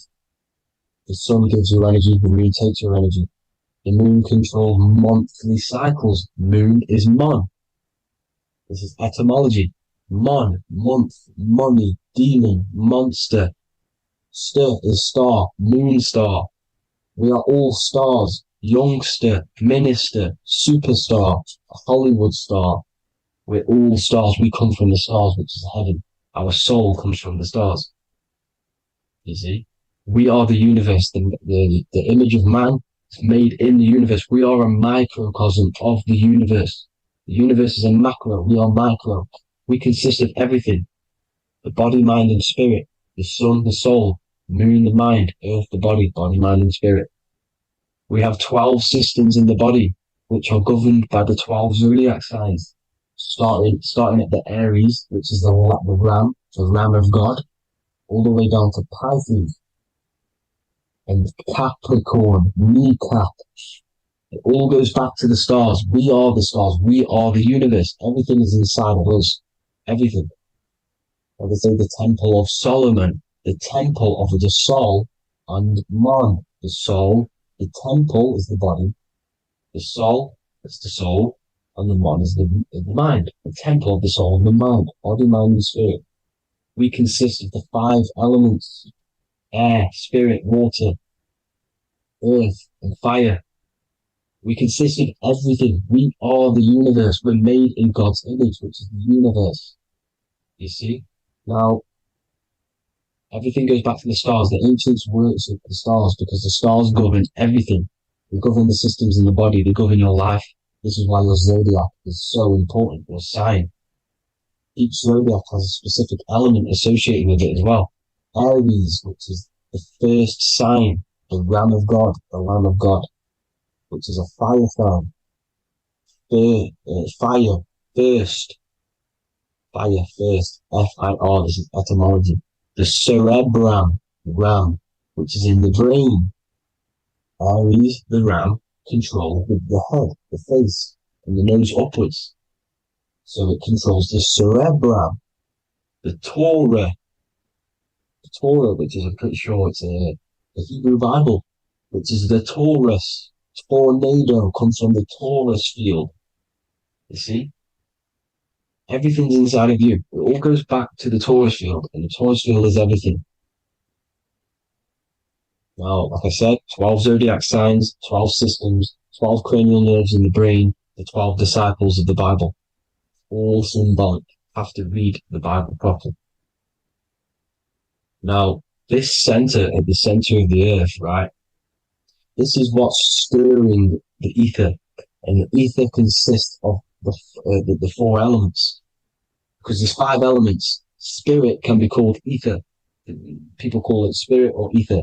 Ether is pure potential, pure energy. It's what connects the astral to the physical.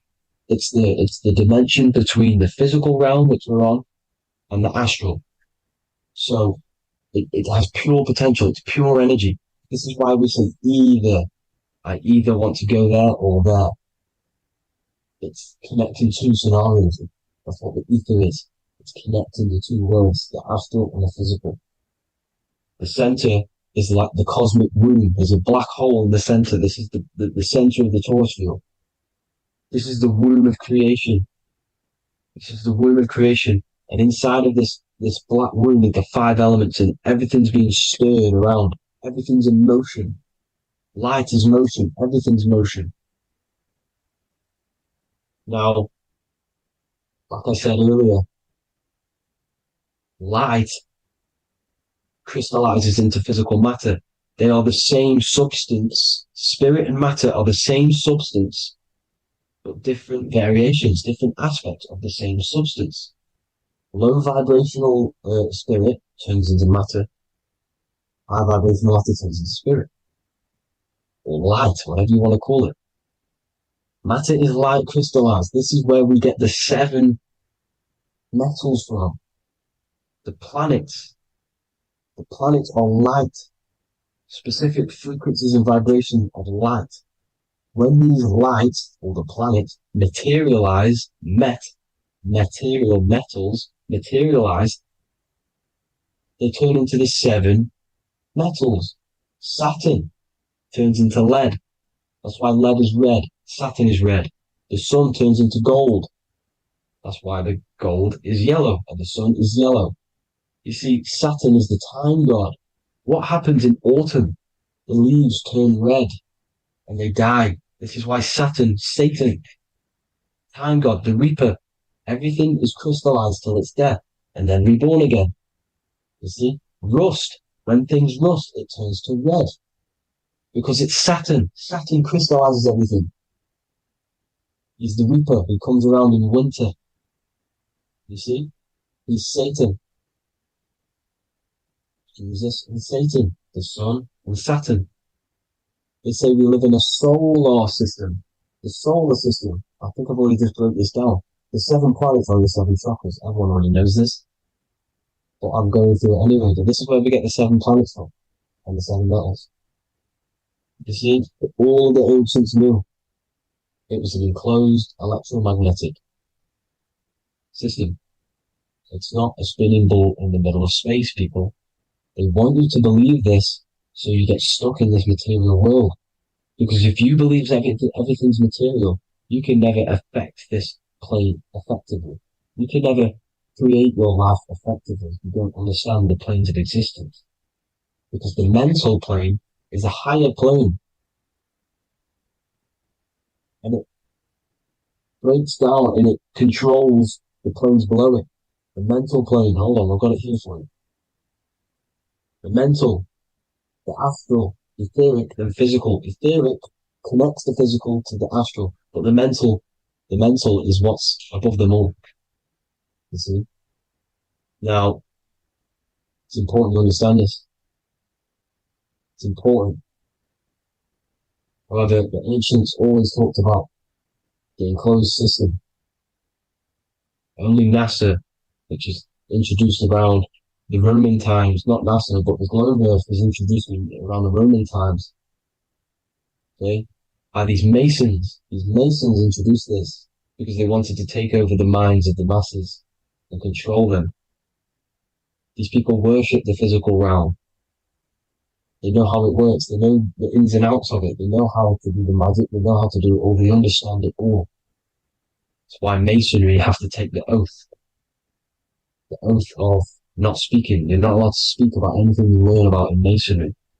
Because they're discovering the truth about your mind and how it creates reality and stuff like that. So, this is the Masonic cosmology. The 5-pointed star, the 5 elements. The checkerboard for duality, positive and negative. The 2 aspects of every substance. This is another ancient painting depicting the firmament. The stars inside the firmament. The sun. You see, the ancients worshipped the sun because it's so important for sustaining our life. It's the only reason we're alive is because of the sun. But then people think it gives you cancer today. They brainwash you to think the sun gives you cancer when it's the #1 source of all life. They want you to believe it's a big, spinning, dangerous ball in space. It's not. It's here to give us life. It's God's son. That's why Jesus is known as God's son. It is the Son of God. God created that to sustain us. You see? So it's important you understand the true cosmology of where you are. Because if you don't know where you are depleted of all of your morals. You're depleted. You're demoralized. You're lost. You don't know where you are. You don't know where you exist. Okay? Once you accept the globe model, the heliocentric model, you will subconsciously think that you come from nothing. This is why they implemented the evolution theory just after the globe model was introduced by Charles Darwin. Charles Darwin came in after the globe model. He's a Mason, he was another Freemason, and implemented evolution where we came from monkeys because they want you thinking less of yourself so they can manipulate your mind. You see? They want to manipulate your mind, and they have done since you got here. Since you came through that portal, you were manipulated from that day to believe this, believe that. The true cosmology, the truth will set you free. You will understand things better. You will feel better in yourself when you know the sun is here for you. You'll feel better in yourself that you know that you didn't come from a monkey. You were created as a human, a manifester, a creator. You're so intelligent. Your mind is amazing. It can manipulate matter, mind over matter. See? Thank you all people for tuning in. Tap in with yourself. Love yourself. Find the truth. Spread the truth. Nothing dies. Nothing in this creation dies. Everything's energy. Everything's light. Light can never die. You're a light being. That's why it says Hugh. Hugh man. Hugh is light in Hebrew. Or Latin. Either one of the two. You are light. You're a light being. You never die. Ever, ever, ever die. Ever. Stop thinking you're going to die. This body will die because it contains electricity. And electricity always goes back to a standstill point because of vibration. Electricity vibrates. You are pure light. You will never ever die. Thank you all people. God bless. Make sure to like, subscribe and share.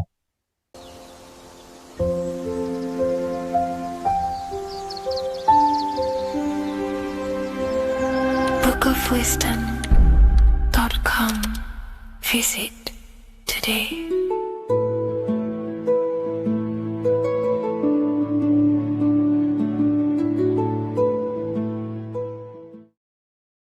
So depression doesn't actually exist, and in this video I'm going to show you how depression is actually a choice. And I'm going to give you some solutions on how to deal with it. And this is probably going to change your life forever just by doing this alone.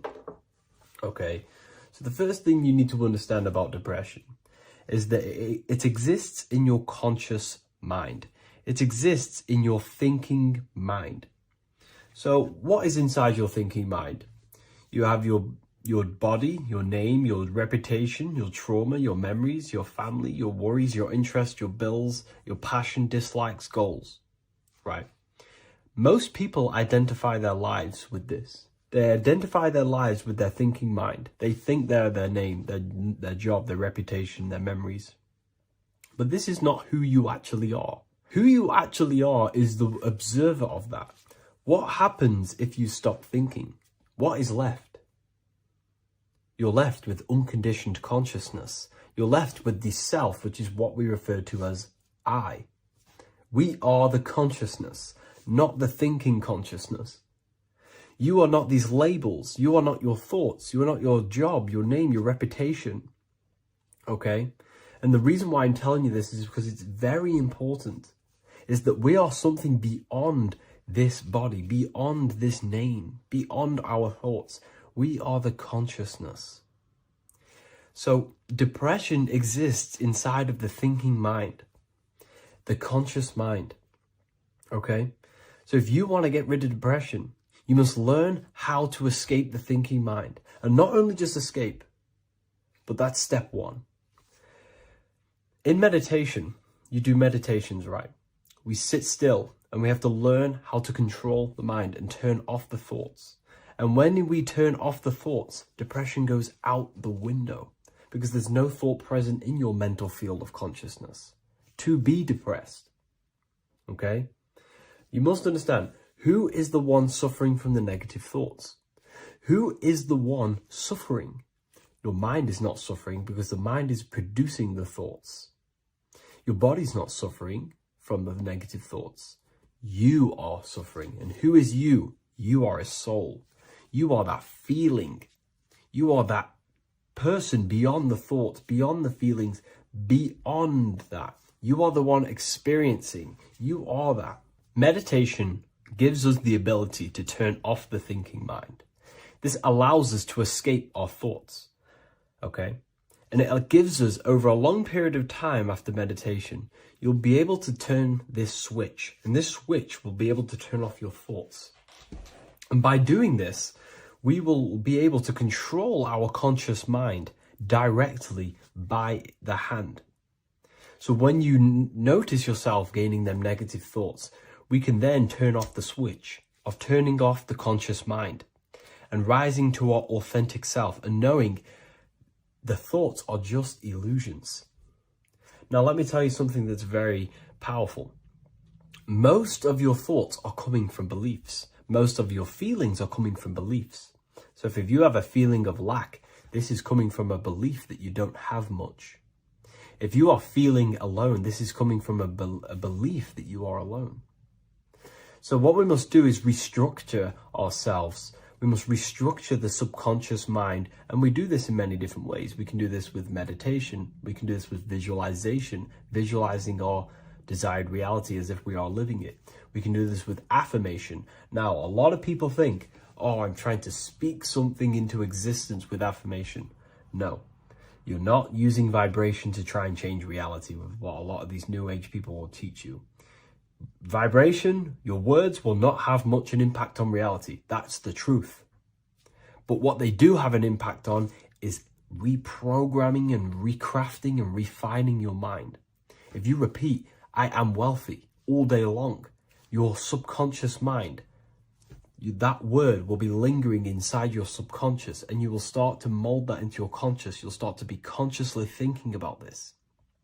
Most of your thoughts are coming from your subconscious. So if you want to get rid of depression, you got to figure out the trigger. What are you depressed about? What are you feeling? What are the beliefs that are making you feeling and thinking this way? And that's what you must restructure. You must restructure your subconscious mind through visualization, meditation, and affirmation. You do these all the time. You do these every single day, and you will slowly, if not surely, restructure your subconscious mind. While by doing the practice of meditation, you'll gain the off switch as well. Sometimes depression comes from not living in your authentic self. You're not doing the things that your soul is telling you to do. We all know what we should be doing at all times. I don't care what you have on. We all know we should be doing something. We all know that we have there's a higher aspect of our mind that tells us, oh, we need to be doing this, but I'm actually sat here on my phone. Oh, I shouldn't be eating this, but I'm doing it anyway. There's always that higher voice. And that is the voice that has to be connected to. And when your body's not acting out the voice of the soul, then the soul becomes sadder, and suffers more and more and more. There has to be a connection between the soul, the mind, and the body. They have to work in unison. Okay? So I hope this video helps with depression, with whatever you're going through mentally.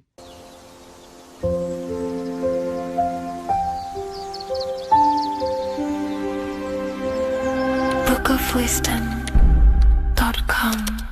Visit today.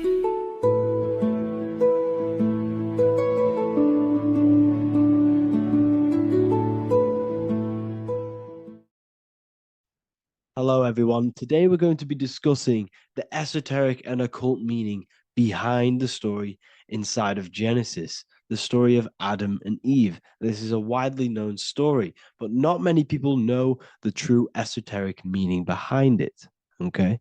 So today we're going to be breaking this symbolism down. Before we get into this, please leave a like and a subscribe on the channel. I would greatly appreciate it. And please comment below any lectures or anything you wish to know, and I could maybe make it in the future. The first thing we must understand about the Bible is that it is an esoteric and occult book. It is written in allegory.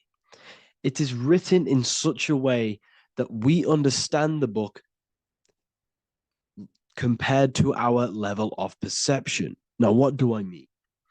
If a child read the Bible, they would gain a standard meaning and story behind it.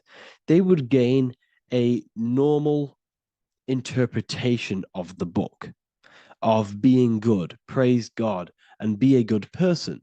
However, me, who have studied the occult and esoteric and symbolism for a very long time, when I read the Bible, I see a deeper meaning. I can read between the lines of the allegories, which means the Bible is written in such a genius way that it speaks to your level of intelligence. Depending on how advanced you are mentally and with knowledge, will depend on how you decipher this book and how the parables inside the book can speak to you in your personal life. Okay. So the Bible is the greatest psychological book ever written in history. This is why it's known as the greatest story ever told. It's a story. What we must understand with the Bible is that the Bible creates on the surface a logical way of thinking, which is what we call religion. We read the Bible and if we think logically and we take that book literally, then we gain a religion. But if we look beyond the surface, this is what we call esoteric, metaphorical, symbolic. You can read between the lines using our right hemisphere of the brain in deciphering this book and what it truly means to us and the evolution of our mind, body, and soul. What this book actually reveals between the lines is instructions and stories which teach you how to level up your consciousness, how you can sync the mind, body, and spirit and the soul all together so you can live like a god. This is what the esoteric is. It's the purification of consciousness. Now, when it comes to Adam and Eve, okay, what we must understand is that this is the beginning of creation. This represents the beginning of your life in an esoteric way. This is symbolic for the beginning of your incarnation into this physical world, okay? And we have Adam, masculine, Eve representing feminine. These are the two masculine and feminine energies which create the whole material universe, okay? And as we are born with a pure consciousness. We are born with pure consciousness. Well, now, what do I mean? As a baby, we have no knowledge. We are pure essence of the soul. You know, we don't gain the knowledge of good and evil. We are pure. Yes, we're not happy all the time as a baby, and we're not sad all the time, but we have no ego. This is what I mean. Our consciousness is not split. As a baby, you are whole. You have a whole consciousness. You are yourself. You have no false identifications, no limiting belief systems, nothing. You are pure awareness and the pure soul and the pure mind. Now, this is what Genesis is representing. As we grow older, the more experiences we gain, the more thoughts we start to think, the more knowledge we gain of this world, the more impure our mind, our heart, our soul, our spirit becomes, the more impure our body becomes. As we grow older, we're infected with negative beliefs, negative thoughts, and society norms. This is a big one. As we grow older, we are molded by society. We shut off areas of ourself and we push them away so that we fit in with society. We all know this. We all did this in school. We pushed away parts of ourselves to act cool or to fit in, whatever it may be. Whatever type of person you were in school, we all went through this because society and culture is programmed. So as we grow older, our consciousness splits. We gain a persona, an ego, and we gain a shadow self, the subconscious, and we gain an ego. Now, the ego is what you show to people. It's that character that you show, that you put on to your culture, to your family, to your friends. This is a false identification. And we also gain a shadow self. The shadow self is gained through experience. This is the subconscious.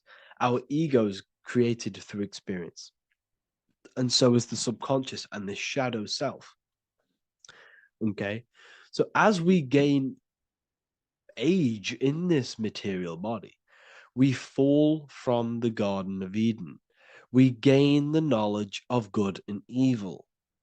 This is what the symbolism represents of us leaving the garden, us eating from the fruit. Now, the fruit represents the knowledge, it represents the insight, the experience, which splits our pure consciousness. Our soul splits. Okay? We lose connection with the divine. We lose connection with our pure self through material experiences. We may lose ourselves in material experiences. We may lose ourselves in lust and material gain, wealth, and all of these lovely things that the material world offers. We lose ourselves in this. Okay? And not only that, there's another symbolic thing that we're missing with being a child. There's another symbolic meaning behind this tree in this story of Adam and Eve. And this is sexual energy. Okay. As we are a baby, we have no ability to create another human life. We have no sexual urges. We have no desire for the material things as a baby. Nothing. As we grow older, our sexual energy cultivates around the age of, it's like 10, maybe earlier for some people or later for some people. This is what we call puberty, when our sexual energy activates. This is when the masculine and feminine energies are present within the body. And we are now given the ability to create human life. We're now given the ability to bring in a soul into the material world. Now, this is what we believe and know in the esoteric world. That is what sex is. You're bringing a soul from the astral into the physical. Okay. So as you grow older, you gain this ability to use the power of creation. You gain this force within you that allows you to open a portal in the astral and bring in a soul to the material. Now, this power can be misused. This power is very powerful and should not be misused. In occult and esoteric teachings, we teach and learn sexual transmutation, how we transmute sexual energy into different areas of our life so we can grow and create. Because sexual energy is creative energy. It creates a whole new human being. So if we retain it, we can transmute it into creativity. So this energy is kind of corrupting us as well. And now I'm not saying growing up is evil, all this thing is evil. This is a natural cycle that we must go through. The soul of us must go through this cycle so that we learn, so that we overcome it, so that we gain mastery over ourselves, so that we expand ourselves. I recommend you watch the Evolution of Consciousness lecture that I did on my YouTube. An amazing lecture. Talks about the evolution of consciousness and how we're on a never-ending cycle of life and death and expansion. So leaving the Garden of Eden is symbolic. You see, Eve represents emotion. She's feminine. Adam represents action. That's why he bit the apple. You see, Eve takes the apple and tempts Adam because she's the emotion. She's the sexual desire. And Adam eats it. He releases, he misuses the power of his creation. He misuses his consciousness because of material illusions and material desires. This is natural. Okay. As we grow older in this life, our soul has to experience sin. We have to experience negativity. We have to experience evil. Okay. And we have to misuse this power within us to learn about it so we can overcome it and gain control over it. Now, this is why the Bible says in Genesis 3:6, "For God doth know that in the day ye eat thereof, then your eyes shall be opened. Ye shall be as gods, knowing good and evil." This is very, very, very symbolic. We come into this world to experience a dualistic way of reality. We come into this world to challenge ourselves so the soul can grow, because the soul comes from pure love from God. But we come into this world so the soul may know what it's like to be evil. You see, we are like a seed. Our soul's like a seed. And when that seed grows, okay, and it's planted, them roots must grow to hell in order for the top of the tree and the roots to grow to heaven. In order for the soul to reach the highest states, it must descend down into the lowest states. Good and evil. This is the story of good and evil, okay? And this is the story, a psychological story of how the human mind has functioned in this life. This is what this story is representing of how our soul and mind is functioning, how our consciousness is splitting and growing up and evoluting. Okay. Like I said, snakes represent sexual energy. They represent, snake, when you've been snaked. This is why we say you've been snaked, because it represents a temptation of sexual energy. This is why the Kundalini is symbolized as a snake. This is the serpent within us that we can rise to activate dormant brain cells in our brain. Now that's called the Kundalini Awakening. I'm not going to get into that into this video, but this is what it symbolizes: the tree and the knowledge of good and evil, because our body is the tree. Our central nervous system is the tree. The snake is our sexual urges and this false temptation that tempts us to interact with sin, the material world, okay, and go against our higher divine self. This is what it represents. Now, it's very, very symbolic. Not everyone is going to agree with this, but this is my interpretation of Genesis based on my research of occultism, symbolism, metaphors, and me studying the Bible. This is my interpretation, and I hope it resonates with you. It might not resonate with you, but this is what makes sense to me, and this is what has made sense to many other occult researchers who are in this space as well. Okay. So please leave a like, leave a comment, leave a subscribe. I'd greatly appreciate if you could, just give me some support on this channel. We're nearly at 100,000 subscribers, which is insane. I just want to say thank you all. And yeah, I will see you inside the university if you join. I'll look forward to mentoring you, connecting with you on the live calls. There's a new symbolism course which is going to be available very, very soon. And yeah, if you join the university, you also get a 30% discount on all of my products, astrology readings, one-on-one calls, all of my books. Yeah, so I hope you gain some insight on this video, and I'll see you in the next video, and I'll see you inside the university. Have an amazing day.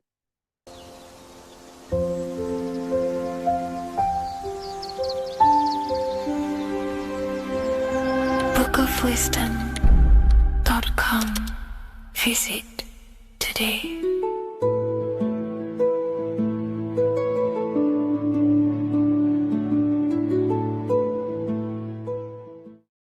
Welcome to Revival of Wisdom.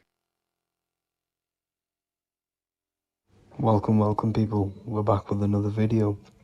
Please make sure to hit the like, the subscribe button, and turn on notifications to never miss a video. The Vatican is a giant key from a bird's eye view, and it also contains an 8-pointed star. The Anunnaki Sumerian gods also depicted this 8-pointed star. The sky god Anu from the Anunnaki also uses the 8-pointed star for his symbol. And even Freemasons depict an 8-pointed luminary with a ladder and a key. This is symbolizing the key to ascension up to the 8-pointed star, which is Polaris. Polaris is always depicted as an 8-pointed star. Polaris is the standstill star at the very center of our realm, which is perfectly aligned with the North Pole. The Earth is a giant torus field, and at the center is where the most electromagnetic energy is stored. This is why all compasses point to the north. Hence why a compass is an 8-pointed star, because it points you to Polaris, which is the North Pole, the center of this realm. The 8 points of the 8-pointed star symbolize the 8 points in space and time. So yes, Polaris is the portal which you ascend through if you outgrow this consciousness by aligning your chakras. Our earthly realm is a macrocosmic reflection of us, and we as humans are the micro reflection, with the earth containing its 7 chakras as well as us. The North Pole is the 7th chakra, which is the crown chakra. So the key to ascension is held by the Vatican, hence why it's a giant key, because they mislead the masses through their religions, which teaches the masses to look outside of themselves. As stated in the 20,000-year-old emerald tablets, written by the Egyptian god Thoth. On Earth, man is in bondage, bound by space and time to the Earth plane. Encircling each planet, a wave of vibration binds him to his plane of unfoldment. Yet within man is the key to releasement. Within man may freedom be found. So the 7 planets are associated with each 7 chakras. The lowest chakra being the root chakra, which is associated with Saturn. This is why the elites love Saturn and reflect it in all of their symbols. Because the chakras are an ascension of spiritual principles, starting from the material and ascending up to the spiritual, the crown chakra. However, evil love bondage, and they are trapping souls in the physical realm by stopping and provoking the ascension process. They do this by abusing the energy of Saturn, and Saturn is associated with the lowest chakra. The lower 3 chakras are associated with survival mode, which keeps the consciousness in a constant state of fear and only aware of its surroundings. Once you start to ascend up your chakras, you become more consciously aware of spiritual deeds. And this is the process of returning back to your true spiritual form. Going back to Polaris and its connection to ascension, Kanye West symbolizes this on his music video 24. As you see him rise up into the sky, you see an 8-pointed shape around him, which symbolizes the 8-pointed star, as you see the beam of light. And even NASA symbolize this in their Space Delta logos, a bear holding a key with an arrow up to Polaris, the 8-pointed star. Here's another NASA logo of an arrow from the Earth to Polaris. The series Lock and Key on Netflix is all about portals and doorways, and they have the Kundalini energy as one of their keys. Kundalini energy is the energy which rises up the spine, the 33 vertebrae, and activates the third eye. The third eye is the spiritual gland, which connects humans to other spiritual realms. We are not the body. Our spirit, our soul inhabits the body.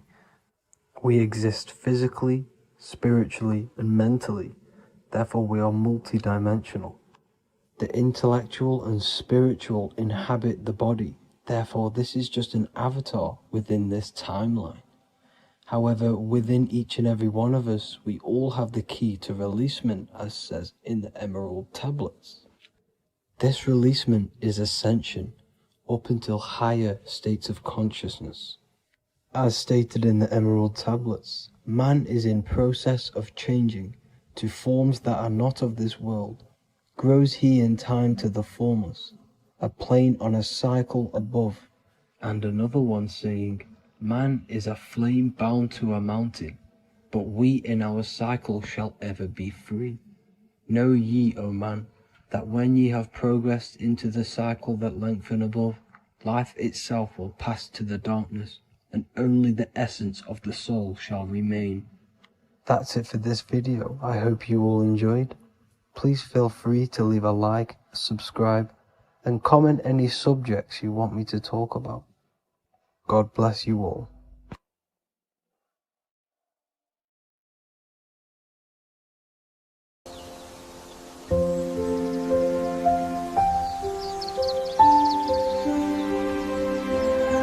bookofwisdom.com.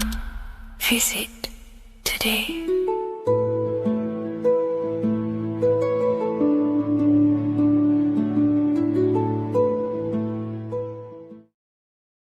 Greetings everyone, it's Revival of Wisdom. I facilitate human enlightenment through occult and esoteric teachings. I hope this video expands your mind into a new field of thought. In this video, we're going to be discovering the true esoteric meaning of the 7 planetary energies. So let's jump straight into this. In order to fully understand this, you must understand the esoteric teaching of as above, so below, and as within, so without. Our inner world is mirrored into our external material reality. We have a physical voice, which you are hearing right now, and I also have an inner voice, which no one else can hear. The inner world is invisible, and the external world is visible. In other words, the inner world is the spiritual world, and the outer world is the material world. The inner world of ourselves reflects and projects our outer world, which means everything in our external reality is somewhat reflection of our internal self. You are made in the image and likeness of God. You yourself are the universe experiencing itself in a 3-dimensional physical form. The Newtonian science has programmed you to believe that you are a physical being inside of a physical universe. They did this to limit your mind to only believing there is a physical universe and that you are separate from the universe or God. But you yourself are the divine essence of the universe, experiencing itself in a physical plane, which means everything you see is inside of you, including the stars, the planets, and the elements. As above, so below. As within, so without. An example of this is the 4 physical elements: fire, earth, water, and air. In the external world, these are physical elements. In our internal world, they represent the 4 bodies of consciousness. We have 4 different bodies. We have a material body, we have a spiritual body, an emotional body, and a mental body. The mind is not made out of the same substance as the body. The emotions is not made out of the same substance of the mind and the body. These bodies exist in 4 different dimensions, 4 layers of consciousness. With that being said, the 4 physical elements are inside of us. The earth is our material physical body. Fire represents our spiritual astral light body. Water represents our transformative and emotional body. Air represents the mental body, the communicative and thinking body. This is the teaching as above, so below. If that resonates with you and you can comprehend it, please leave a like and a subscribe to this channel to see more content. And feel free to leave a comment on any video suggestions. Okay, so now we've gone over the 4 physical elements and how they correspond with your inner world of consciousness. This is going to make it easier for you to understand what the planets actually are. The planets are a bit more in-depth and more detailed aspects of our consciousness. The 4 physical elements are generic, but the 7 planets go deeper. They are deeper aspects of ourselves. On a macrocosmic scale, the 7 planets rule the material realm. Every object, every animal, every plant, every stone, everything we see in this plane is governed and created under the one of the 7 planets. I don't really like calling them planets. They are energies. They are spiritual forces that drive things into existence. An example of this is if we look at a tree.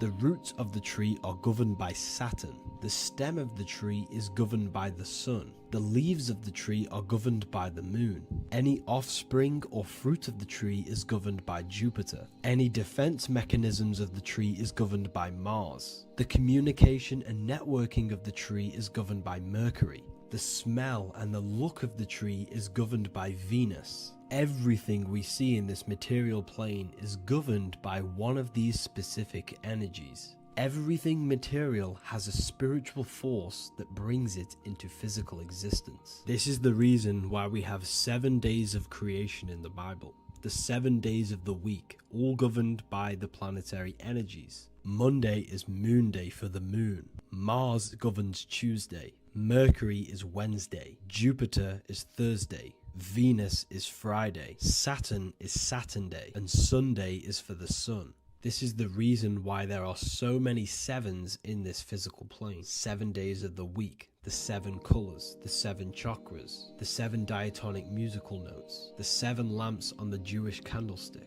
the G inside of the Masonic square and compass. G is the 7th letter. Now let's go a little bit deeper into every planetary energy. Saturn in the external material plane governs the foundational and enduring aspects of existence, such as roots of plants, the bones of our body, and even the insects that dwell beneath the ground. Saturn represents the dull, hard, and unyielding forces of life, symbolizing structure, limitation, and conditioning. Under Saturn's influence, things become rigid, bound by restrictions and boundaries.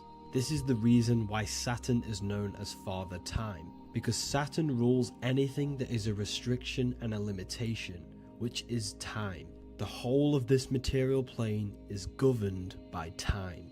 You will be born and you will die. This explains why there is so much Saturn symbology in this material plane. Saturn is one of the most important planetary energies. You are a spiritual being in a physical body. Your light, your consciousness is bound to the physical body until you learn how to escape the physical body. The body is a limitation for our infinite minds and spiritual bodies. Our infinite mind is stuck in this material body, governed by Saturn's limitation of time, matter, and space. Now let's dive into what Saturn means to our consciousness within our internal world. We've gone over what Saturn means in the external world. What does it mean to our consciousness? Internally, Saturn embodies the conditioning within our consciousness. When the Saturnian aspect of our consciousness dominates, we become overly rigid, fixated, and restricted in our thinking and actions. For example, Saturn's influence is strongly felt in today's world, where many people's minds are confined to societal norms and conditioned responses. Saturn is the aspect of our consciousness, our minds, such as limiting belief systems and limiting thoughts and emotions. This is the negative thought that you can't get rid of, that's holding you back. This is a Saturn aspect of our consciousness. However, this is not a negative thing. The Saturnian aspect of our consciousness is a great teacher, guiding us through difficult life lessons that ultimately lead us to growth and expansion. Saturn's energy allows us to experience and overcome fears and limitations so our minds can expand into new fields of thought, into new life. Although Saturn's energy is harsh and often challenging, it helps us develop resilience, discipline, and wisdom. However, in the modern day, this Saturnian energy has overpowered the minds of the masses, fostering excessive rigidity and limitation. This is why we see so much Saturn symbolism. It's literally everywhere because our minds are being dominated by the Saturnian limiting aspect of our consciousness. Now, let's move on to the moon. The moon or lunar energy in the external material macrocosm plane governs the elements of water, influencing the natural cycles such as the ocean tides, which rise and fall in harmony with the moon's phases. Beyond water, the moon also guides instinctual behaviors such as animal migrations.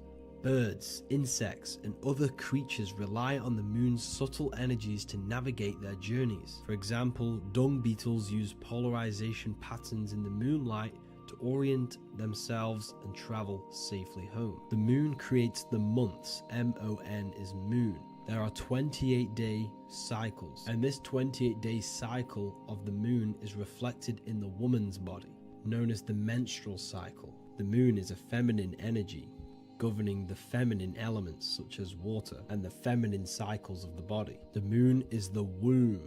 This is why eggs have the same color as the moon, because eggs are ruled by the moon's energy. Now that's the external world. The internal world, the moon symbolizes the emotion aspect of our consciousness. It represents the subconscious mind, the seat of intuition and psychic abilities. Just like in the external world, things are born out of the moon, such as eggs and the womb. The subconscious mind acts as a womb for our conscious mind. Our deep subconscious emotions and programs are born into light into the conscious mind and controls the conscious mind. The moon represents our hidden psyche, our shadow self. Now let's go on to the sun. The sun represents the life force. In the material external world, the sun is ruling over pretty much all life. The sun gives life to all things. Without the sun, animals could not exist, the human body could not work, and plants would not grow. The sun is the life force. It's the soul of the world. Now, in our internal world of consciousness, the sun represents our passion, our drive, our conscious mind. The aspect of our internal world that wants to drive things and give life to physical manifestation.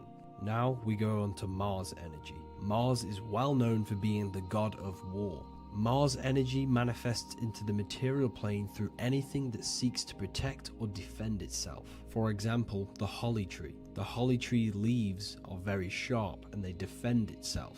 Anything that is protective in the material world has Mars energy and is governed by this specific aspect of consciousness. For example, any predators or animals such as hedgehogs with spines on their backs for protection. Mars represents all things that is driven by conflict, aggression, and defense. Now, internally, inside of our inner world, Mars symbolizes the aspect of our consciousness that is focused on self-preservation and protection. Mars governs our ego, the instinctual urges of anger or maintaining reputation. Mars is not evil, it's necessary. Sometimes it's necessary for us to protect ourselves. Mars is the aspect of our consciousness that is anger, rage, the desire to fight or conquer. When this energy is activated within our consciousness, we become defensive, assertive, and even combative, ready to dominate others and destroy obstacles in our way. Now let's move on to Venus energy. Venus in the external material world manifests its energy through the aesthetics of creation. This planet governs the beauty and harmony found in nature, including the nurturing environment of a mother's womb where life begins. Venus embodies the essential love, not only in romantic relationships, but also in the bonds between family members and all living beings. Venus represents relationships. We have relationships between plants, animals. They all depend on each other to give life. Plants provide food and medicine, while living creatures contribute to their own growth and pollination. Internally, Venus represents the aspect of our consciousness that yearns for relationships and connections with others. This is an aspect of our consciousness that encourages to care for our physical appearance and embracing beauty. Aesthetics play a role in our interactions and self-expression. This is why there is a beauty brand called Venus. Now let's move to Jupiter energy. Jupiter in the material plane manifests its energy as forces of fortune, abundance, and wealth. This energy manifests itself as plants, as fruits that we can consume and eat in abundance. Anything that is nourishing and cultivated by the earth for humanity and animals. Jupiter embodies the giving energy that provides for and sustains life, fostering growth and ensuring that resources are available to all. Its influence is seen in the natural cycles of abundance, where fruits must grow and ripen before they are enjoyed, symbolizing the importance of effort and patience.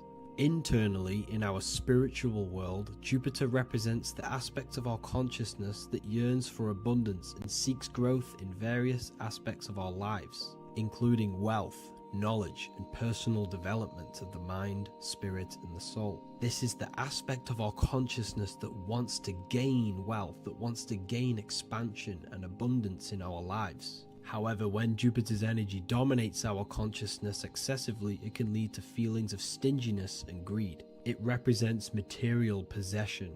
The last planet is Mercury. Mercury in the external world governs the vital elements such as seeds, air, communication, education, and electricity.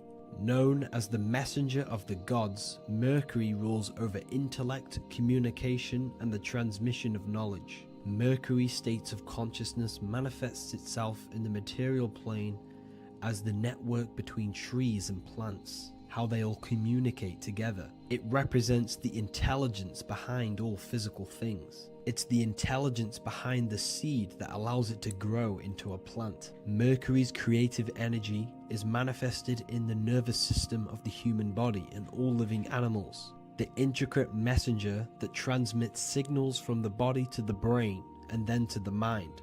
This intelligence within us allows us to facilitate thought and movement. Internally, in our spiritual aspects of consciousness, Mercury is the state of consciousness that seeks knowledge, understanding, and intellectual growth and expansion. This part of us is curious, eager to learn, and driven to communicate ideas and information. It represents our mental body. The Roman god Mercury is often depicting flying because this symbolizes the air. Air represents our mental body. When the Mercury aspect of our consciousness dominates, we become highly intellectual, constantly seeking information, analyzing situation, and communicating our ideas. While this can enhance our understanding and ability to interact with the world, an excess of Mercury's influence can lead to overthinking, excessive analysis, and focus on intellect over emotions or intuition. Okay, so they are the 7 planetary energies in the external world and your internal world of consciousness. These energies are manifested in the Roman mythology as human beings. They are depicted as human beings, but this is nothing but symbolism. These gods never existed physically. They represent aspects of our consciousness and spiritual forces that govern the material plane. Every material object, every intelligence, every piece of life in this universe is governed and brought into existence by one of these spiritual forces. Now, I hope this video has expanded your mind into a new realm of thought. Make sure to leave a like, a comment, and subscribe to the channel for more occult and esoteric information. You can read more about this topic and many more occult and esoteric teachings inside of my books, the Book of Wisdom Volume 1 and the Book of Wisdom Volume 2. I honestly advise that not everyone reads these books. These are books which will completely transform your view on reality. You will feel a lot better reading these books because you will find a connection with yourself and the universe. Understanding truth and knowing thyself gives you a sense of well-being. Like I said, this is not just a book. This is a beginning of your journey of expansion and growth. Reading them can be life-changing. Inside my university, I host live calls where you can ask me questions, and you can watch all the pre-recorded live calls. You also gain the ability to manifest your own reality through the Manifestation Mastery course. There is also a library with all of the PDFs that I've read in the past of occultism, symbolism, and esotericism that you can gain access to. There is a whole lecture section where you can watch all of my occult lectures. This is a place of transformation. The price of the university will be going up very soon. If you join now, you will gain a free sexual alchemy course which will teach you how to transmute sexual energy into creativity. I'll leave all the links in the description for the university and also my website where you can get my books. I hope you enjoyed this video. Take care.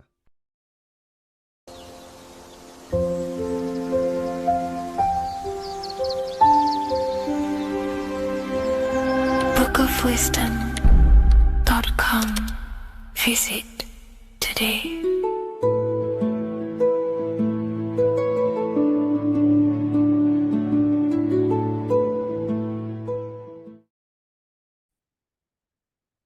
Hello, Seeker. Welcome to Revival of Symbolism, a channel devoted to the language of esoteric symbolism, guiding you to discover yourself and expand your consciousness into deeper realms of thought. I'm Harry B. Joseph, also known as Revival of Wisdom, and today we're going to be discussing this particular piece of artwork of the eye and the checkerboard together, and the esoteric teachings behind the veils of these symbols. So the first thing we must look at is, of course, the eye. The eye being a symbol of consciousness. The eye is the inner witness inside of ourself. This eye is referring to the internal eye of perception inside of our mind, the mind that gives us the ability to perceive and to understand things internally. This is also the eye we use to vision things through our internal vision, what we like to call imagination. The screen in our mind that allows thoughts to be projected into a particular form. So this eye is talking about the internal eye of perception inside every single individual and form of life. Dogs, cats, squirrels, humans. Every single form of life has this internal dialogue, the inner being that no one else can listen to but themselves. This is a symbol of consciousness. And together, these two symbols reveal a grand teaching and understanding of the world and the universe, of how the universe is one consciousness, one observer. This is symbolizing the observer witness consciousness. Consciousness holds many vehicles and many dimensions that it exists in.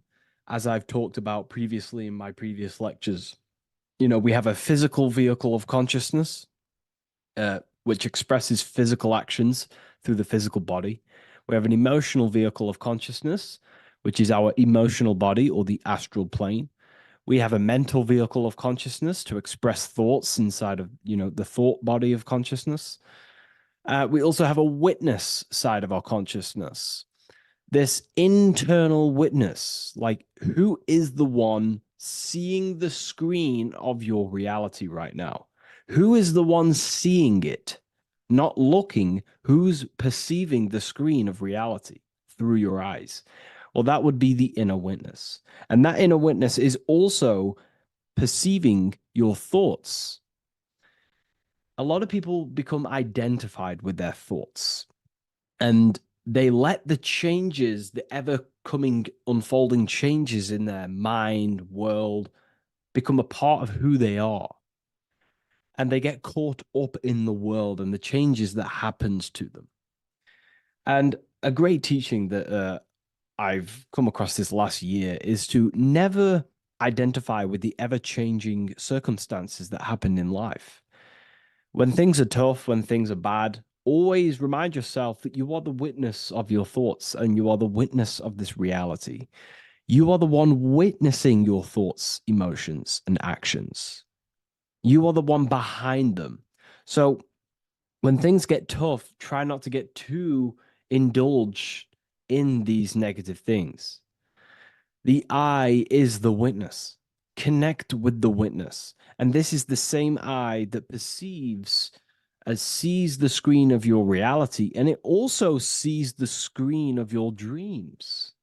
So this witness consciousness is transcending your physical day life and reality, and it's also witnessing your dreams. It's the same observer who's observing your reality now, but also observing your dreams. So this witness consciousness transcends all forms of bodies of consciousness. It is essentially the highest aspect of ourselves, and it is literally the thought voice, the inner thinker, because you are not the external body. You are not the being outside your mind.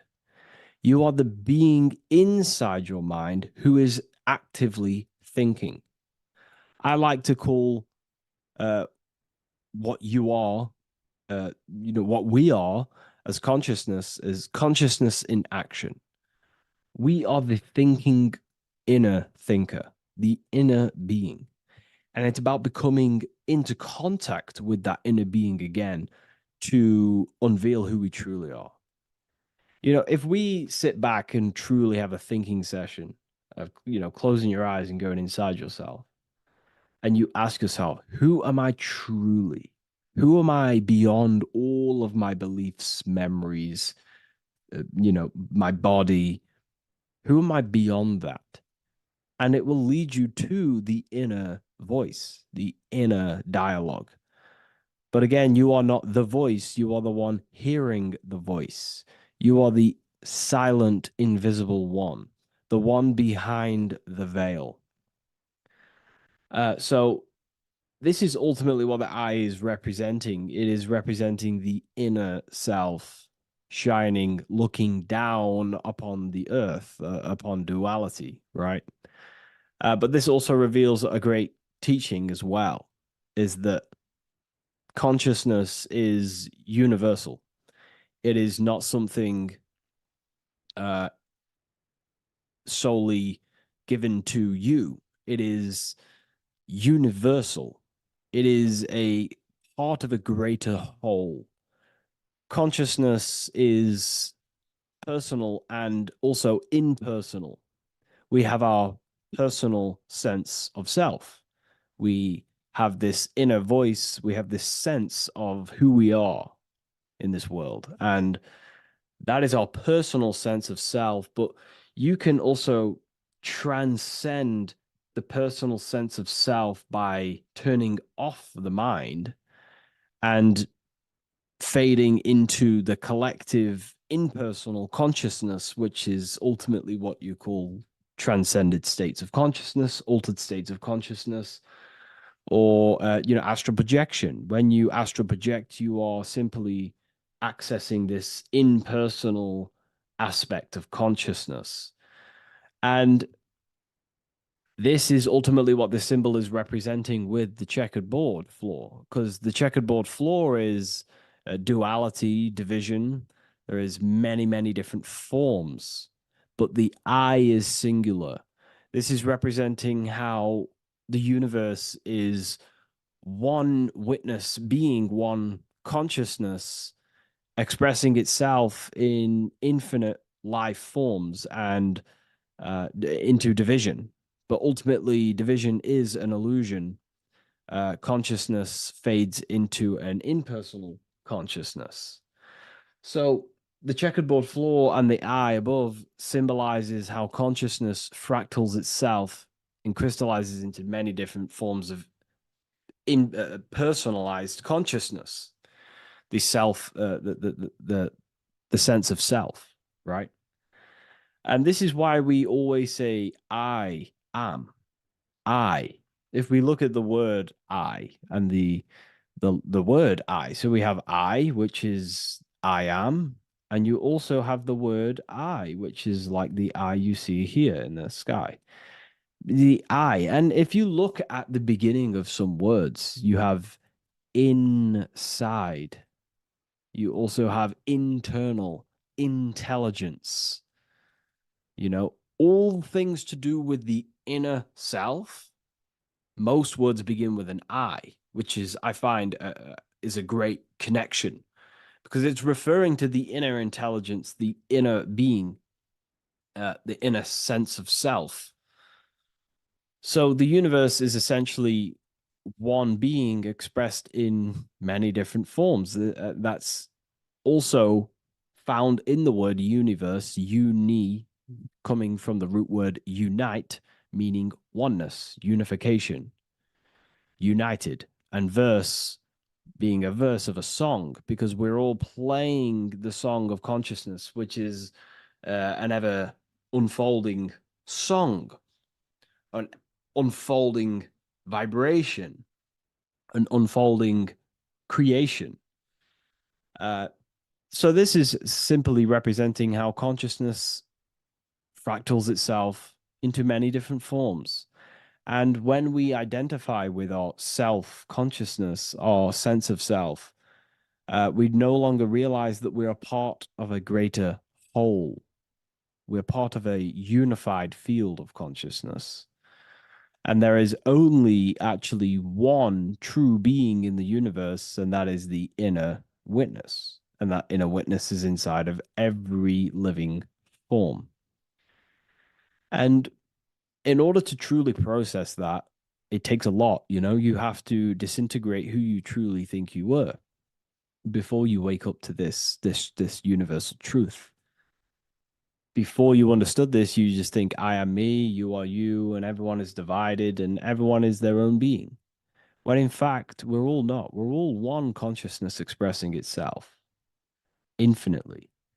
And it's kind of like a social system. Consciousness is always interacting with itself. When you interact with someone else, you're interacting with yourself. It's a very mind-boggling concept to truly understand. But again, in order to truly understand this, you have to let go of who you thought you were. And when you do no longer identify with your personal consciousness and you identify with the witness consciousness, you become unified with the whole, with the greater, with the collective consciousness. And this changes the way you think, you feel, and act, because you then realize that we're all playing a part of creation on this earth. We're all contributing towards the building project of Earth. And your thoughts, emotions, and actions also hold a great impact on the building project, your contribution towards humanity and the collective. And you start to have empathy for other people and you start to care for other people naturally by understanding this concept. And it's a very important concept because if the whole world truly understood this, we would live in a better reflection in the material world. The world would be reflecting a better place because the world is simply just a reflection of consciousness. And the world today is so bad because people's thoughts and consciousness is not in the greatest state of mastery, of self realization, and people don't understand who they truly are. And a religion plays a massive part in this. Our whole lives, we're stuffed with someone's going to come and save us. Jesus will return and save the whole world. It's to me, to be honest, it's complete utter nonsense. We have free will. We are the ones holding we hold responsibility for the creation that unfolds on the earth. Us as a collective consciousness, our God manifesting, unfolding this creation and steering it in the present moment. And that's another thing. Reality was never created thousands of years ago. God is creating the world right now through the present moment, and it's unfolding. It's in a continuous state of becoming, just like you are in a continuous state of becoming. Time is evolving. Time evolves our minds. It evolves our sense of self. And we evolve over time as an individual and as a collective consciousness. And so does the earth go through this change as we change. So it's important that we are becoming more self-aware in the world so we can actually start to reflect a better world. But the checkered board floor, again, is just reminding us of the duality and the illusion, because it looks like an illusion, a checkered board floor. It's an illusion. The physical world, if you only look at the world through the eyes, you will live in the veils of illusion and never see the light, the higher understanding of the world. You will see everything as divided. You will see everything as I am me, you are you, and live in division. But in truth, we are all one. We all come from the same source, and we're all the same infinite witness expressed in different forms. And this brings me back to the concept of love. Love is the force that unifies consciousness. It unifies yourself. It unifies your relationships with people. If you love your partner, you love your brother, your sister, your whoever it is in your life, it unifies. If you have a care for someone, it brings you two together and you grow the relationship by expressing care into the other person, and it grows. So love is a very expanding, it allows things to grow, and it unifies things. And when you start to love yourself, you start to unify with yourself. And when you start to when you start to love nature, you start to unify with nature. So if we understood this, the world would be a better place. And love is the force that unifies the collective consciousness. If we truly hold love for ourselves, for others, other individuals, nature, then the world will become more unified. It unifies consciousness. This is the force of love. It's a very, very powerful, powerful force. And I do truly believe and come to understand now that love is the reason of all creation, which is the generative principle. All action is coming from a place of love or care. We only take action on what we care about. So even the sun is a symbol of love. It just expresses life, gives away all of its light, life, and energy to the earth and asks for nothing back. It is love, it is the expression of care. And that is what unifies consciousness. So, again, this is just talking about the inner witness and how consciousness expresses itself in many forms.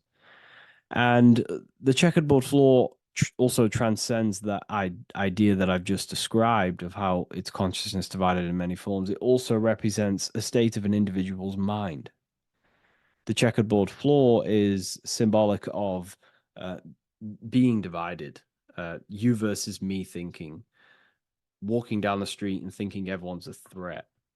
It also represents their thoughts, emotions, and actions not being aligned, not being unified.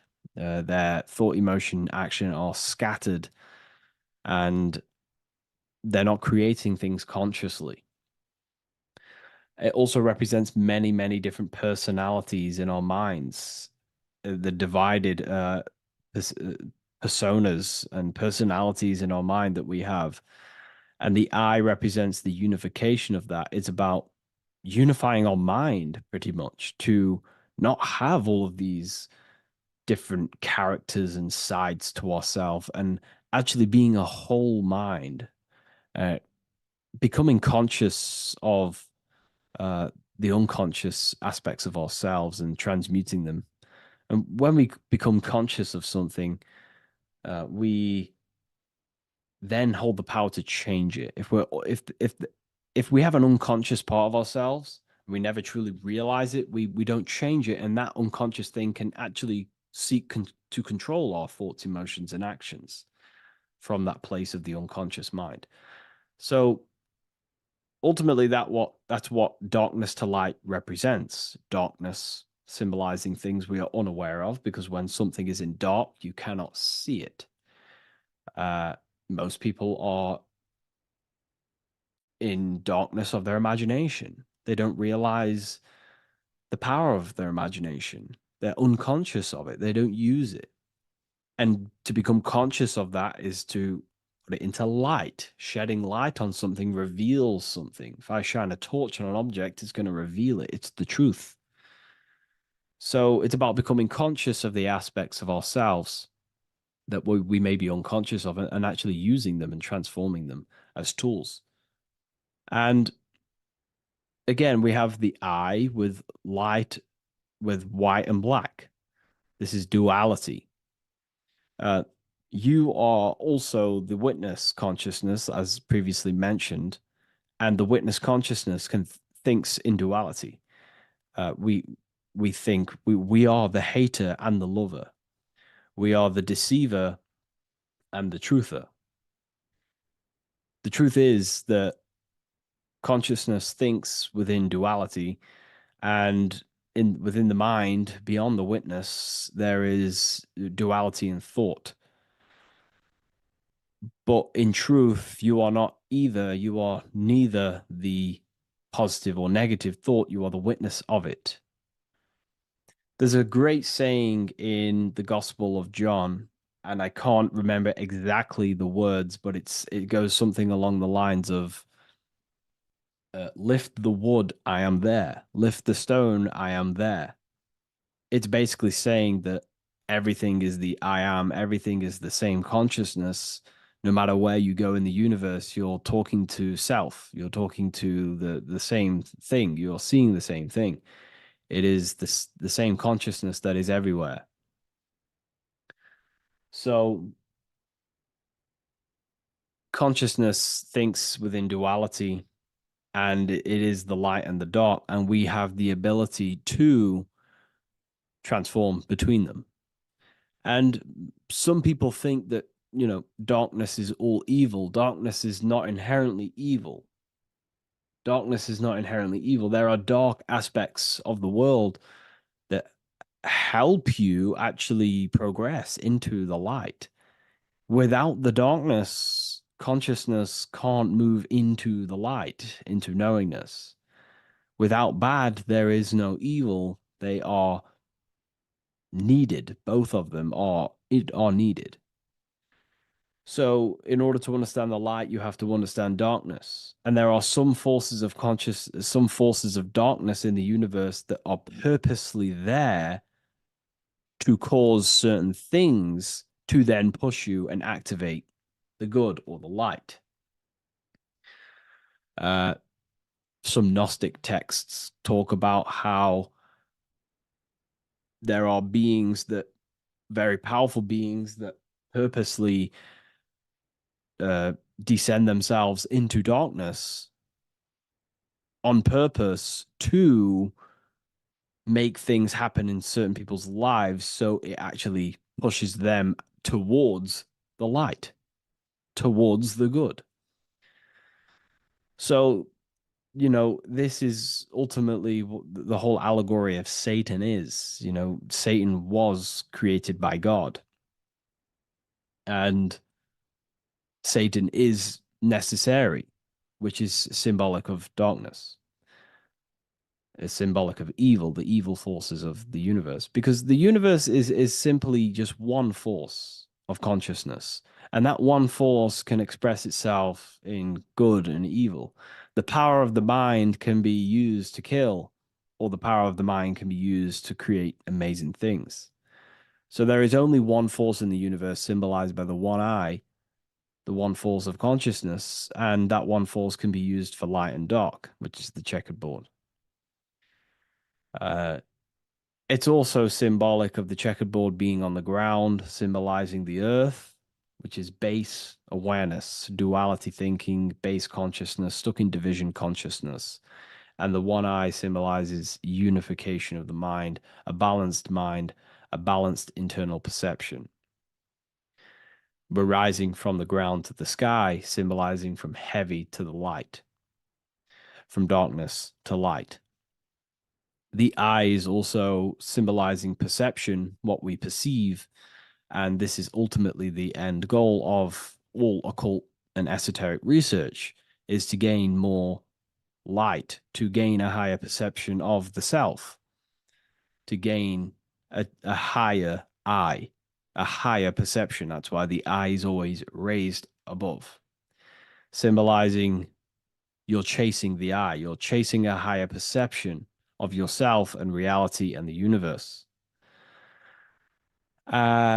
It also reveals the teachings of the eye that is always watching you. There is an eye always watching you, and then that eye is the laws that governs consciousness.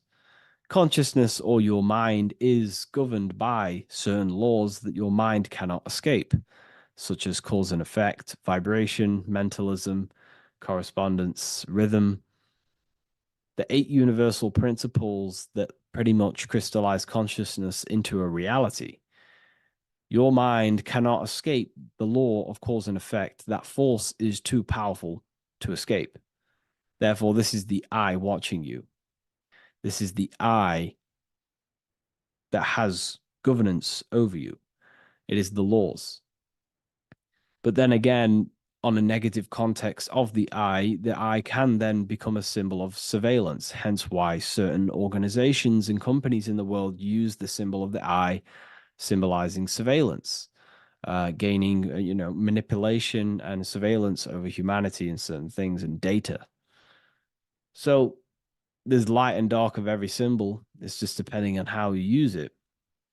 But ultimately, that is the teachings of the checkered board and the eye in the sky. If you wish to learn more about yourself, because that is the only thing that matters in the world, learning about yourself. The only thing you take with you after death is the knowledge that you hold in your mind. You can't take your car, you can't take your possessions, you can't take your money. The only thing you take is your consciousness, your level of mastery, and the things you know. With that being said, I'll see you inside Ethereum University if you decide to join, and I'll see you in the next video.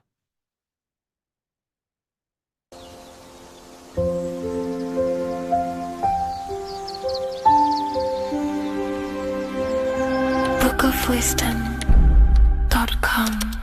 Visit today.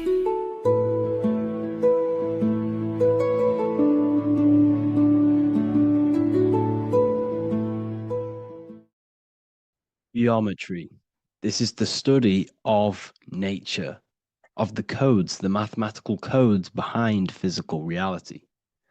So today we're going to be going deep into geometry and the true esoteric internal geometry, the geometry that no one really talks about, and how geometry relates to human consciousness. So essentially, what we must understand when it comes to geometry, the basics of geometry is everything is vibration. And this vibration is vibrating on a certain frequency. And this certain frequency creates a geometric shape, which is why in nature we see all of these different geometric shapes. All matter takes form in shapes. So if we put sand on a plate and we vibrate the plate on a specific frequency, we see that the sand goes into specific geometric shapes and patterns. So essentially, matter is energy condensed. It's energy vibrating on a low frequency, vibrating at a certain frequency. So matter is condensed energy. And each geometric shape is manifesting and showing a specific energy. Some shapes carry more energies than others. For example, the cube is what traps energy. A square is what traps energy. So geometry and the flowers are basically how energy manifests itself into physical matter. We are in a world made out of energy or light. Light is energy. So everything is vibration, everything is frequency, and everything is energy. Even the words, each atom in our body, everything. So everything in nature has these mathematical energetic codes. So geometry is basically the study of nature and the shapes that are in nature and their energetic principles. Because like I said, matter is energy. So this is what we call cymatics, when we place water in a petri dish and we shine light on top and we vibrate the water. And we can capture, this creates certain patterns. Each frequency, like you see here, has its own pattern. So what we are seeing here in the physical plane is essentially energy condensed into physical reality. We see it in the turtle. We see it in every single form in nature. Now, external geometry and normal geometry, we normally get taught that this is God's way of creating physical reality, which is essentially true. However, it's far more deeper than that. Far, far, far more deeper. Okay, so what geometry truly is, it's not God's codes to reality, what we must understand is what the brain truly is. And what we must understand is that we are not in the world. We are not in the universe. The universe is us ourselves, and the world is produced by our brain itself. Okay? So the way you must understand how the brain works, so what you visually see, so geometry is to do with what we visually see. And what we visually see is heavily connected with our eyes, which are an extension of the brain. The eyes are the brain. And essentially, how we see is energy enters the eyes, and each eye goes to the optic nerve. And this energy is transferred into electricity, which travels to the back of the brain, to the visual cortex of our brain. And this is where the image is produced, what we see. Therefore, the world outside of us is truly inside of us. It's a projection from within the brain. The brain is an energy condenser, a decelerator, an energy decelerator. Everything outside of us is basically formless energy. It is formless energy vibrating at a certain frequency. So, what the brain is, it's sucking in this energy, this light, and turning that frequency, that code, that light code, into a physical reality. It's condensing the energy and turning it into a visual image inside of the brain. Therefore, everything outside of you is not what it looks like. Everything outside of you is basically energy, infinite energy. And our brain is condensing this into a physical reality and projecting it outwardly, which you experience your visual field. Okay? And the ancients knew this. So this is basically called the sigil of Lucifer. Lucifer is known as the light bringer. Lucifer in Latin means to bring the light.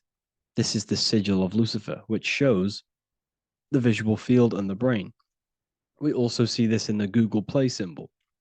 It's a powerful symbol showing you the visual field, which is basically a symbol that tells you that reality is inside of the brain. The brain is what produces reality, but consciousness is not produced in the brain. The brain is essentially a consciousness downloader. It's a computer, and it's a reality simulator. The body is a simulation of physical reality. You are inside of the body experiencing the body simulation. The body produces this reality. It's a piece of technology. So Lucifer is to bring the light. Lucifer is the light being produced in our brains. Okay? So this is why they say Lucifer can tempt you. Lucifer can be the devil because it represents physicality. It represents the false light. Lucifer can trick you because it represents the physical world can trick who you truly are.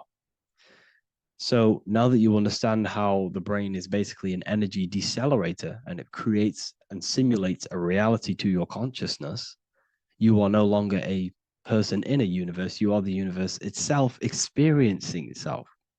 Therefore, geometry is heavily linked in with the brain. Geometry is essentially how your brain and how your eyes decode energy. So what you are seeing is the mathematical codes of your brain creating reality.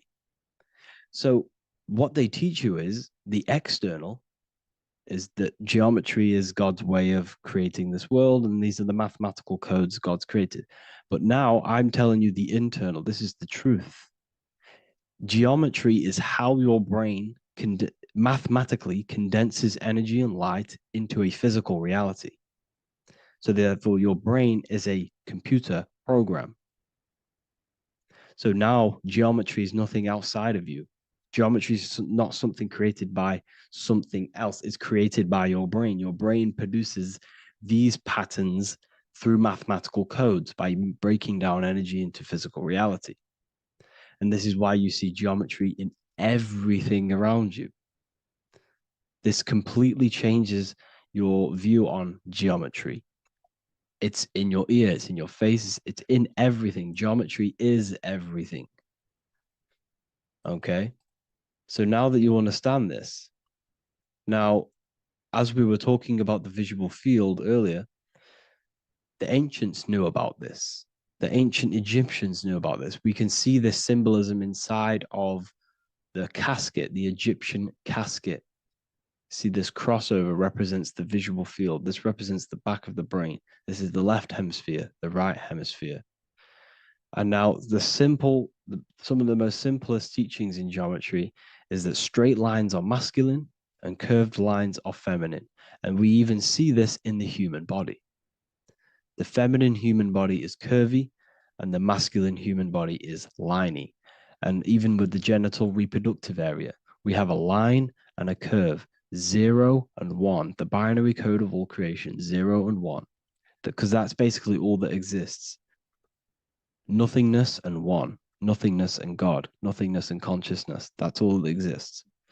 Now that I've told you that, the basics of geometry and the line and the curve and the feminine and the masculine, what do we have here? Do you see this stick here? This is a curve. And what's the right hemisphere? The right hemisphere is the feminine, the feminine energy, the feminine aspect of our brain. Then we have a straight line. This is straight lines. Now this represents the left brain. So the Egyptians are showing you the left masculine brain and the right feminine brain because of the curve and the straight line. And this is the visual field, the crossover. So there's a crossover in the brain. The left eye is connected to the right brain. The right eye is connected to the left brain. Okay, so the left eye is connected to the right brain. The right eye is connected to the left brain.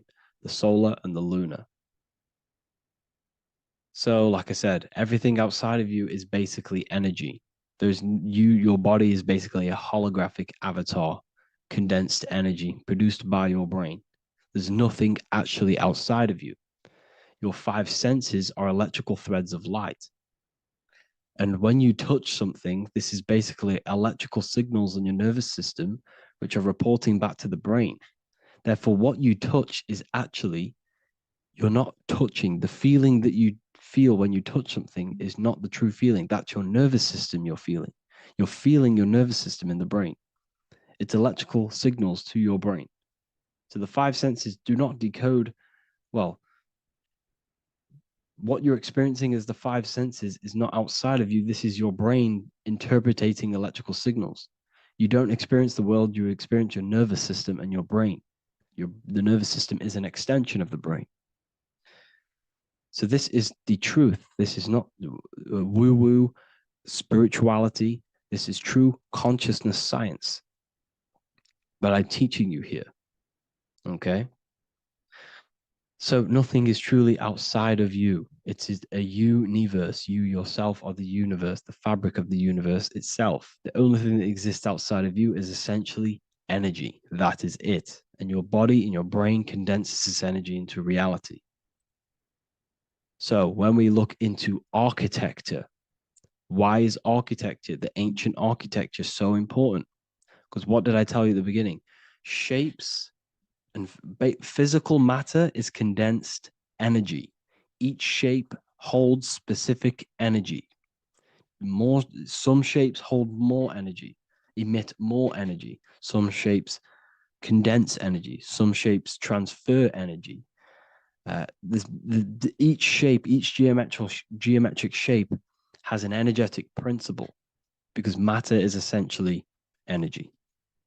So when we look into cathedrals and the ancient buildings, they were filled with geometric patterns, geometric shapes, because they understood the energy principle. Architecture is basically solid energy. It's physical energy. If we create this pattern here is an energy code. And if you stand next to it, you're going to gain that energy. It's going to be imprinted on your body. So essentially, they filled their buildings with high energy geometric shapes. Points, triangles, pyramids are very, very energetic.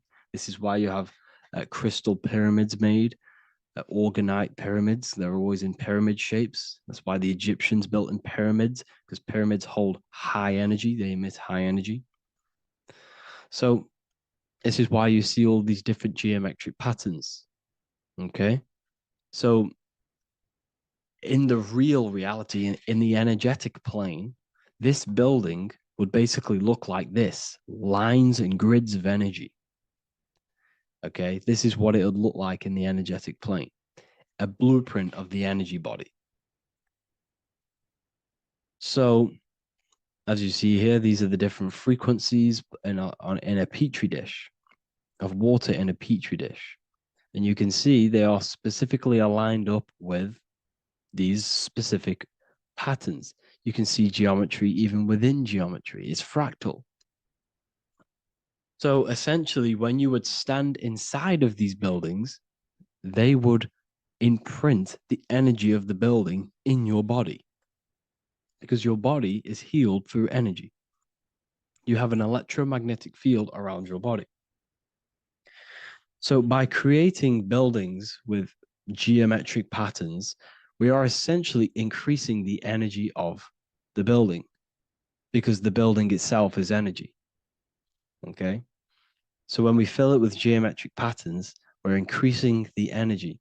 We're giving it a certain energetic imprint. So when you stand inside of that building, you're being imprinted with that energy. Okay. So especially with these windows, these stained glass windows. Well, why are they stained glass? Well, color is frequency. So when you have all of these different colors, and not only were they just painted, some of these colors are specific gemstones, crystals, natural stones, which all hold energetic principles. Each crystal is vibrating on a certain frequency. Wood has its own frequency. Metal has its own frequency. What you must understand is that everything in nature is not just a piece of matter. It's vibrating. The atoms of wood are vibrating on a certain level, which give it a certain energetic principle. Each crystal is vibrating. The atoms of the crystal are vibrating on a certain frequency, which give it a certain energetic principle, quality. So each thing, this is why the ancients were obsessed with natural stones, natural things, crystals, natural metals, and they wore different metals, different things like copper on their bodies, because they understood the atoms of these natural things are vibrating, which give certain qualities to you if you wear them. So you're not wearing it, you're basically putting that frequency onto your body, because they understood this is energy. If I put copper on my body, I'm not putting copper on the body. I'm putting the frequency and the energy of the atoms onto my skin. And that frequency of them atoms are going to vibrate my skin, that frequency, and heal my body. So this is why this is so important. So each building is an energetic code. Okay. So when you stand in these buildings, it can heal your body. This is why when people walk into these ancient churches, they feel like they've met God. They feel a certain way. They feel so amazing when they enter these churches. They feel holy, for example. It's not because God's there. It's not because these man in the sky dwells in these holy places. It's because the energy of these buildings affect our consciousness. They increase your energy. They raise your vibration. They heal your body. They heal your cells. They imprint the water in your body, especially with these stained glass windows. Like I went a bit on a tangent there, but these stained glass windows were encoded. Well, they use different gemstones, different lights, different colors. And when the sun would shine through this window, well, what's the sun? The sun is light. Light is energy. The sun's light would go through this filter of the window of the crystals and the different gemstones and the different colors, and the sun's light would be encoded, imprinted with these crystals, with these colors and these natural glasses, which have healing energetic principles. And when you are inside that building, the sun's encoded energy of the window would be imprinted into your body, into your energy field, and it will heal your energy field, and it would heal your body, your cells on a cellular level. because your body is what? 60 to 70 to 80, some people say 80% water. And water is encoded with vibration. If you say certain things into water, it gives it a specific geometric pattern, like I broke down in the beginning. If you say love to a water and then freeze it, it will go to this. If you say hate, it will go to a distorted pattern. So when you are in these buildings, you're being imprinted by the energetic codes of these buildings, the energetic principles of the windows, of the structure itself. The ancients never used to build in squares. Their buildings, their insides were never square rooms because they understood squares trap energy. They always had pointed roofs so energy can escape. So there's many little things that we need to look into geometry. For example, when you see magicians, when you look at ancient magic, why do they stand in circles with different geometric patterns? They use different geometric shapes. Why? Because shapes are energy. They hold specific energy.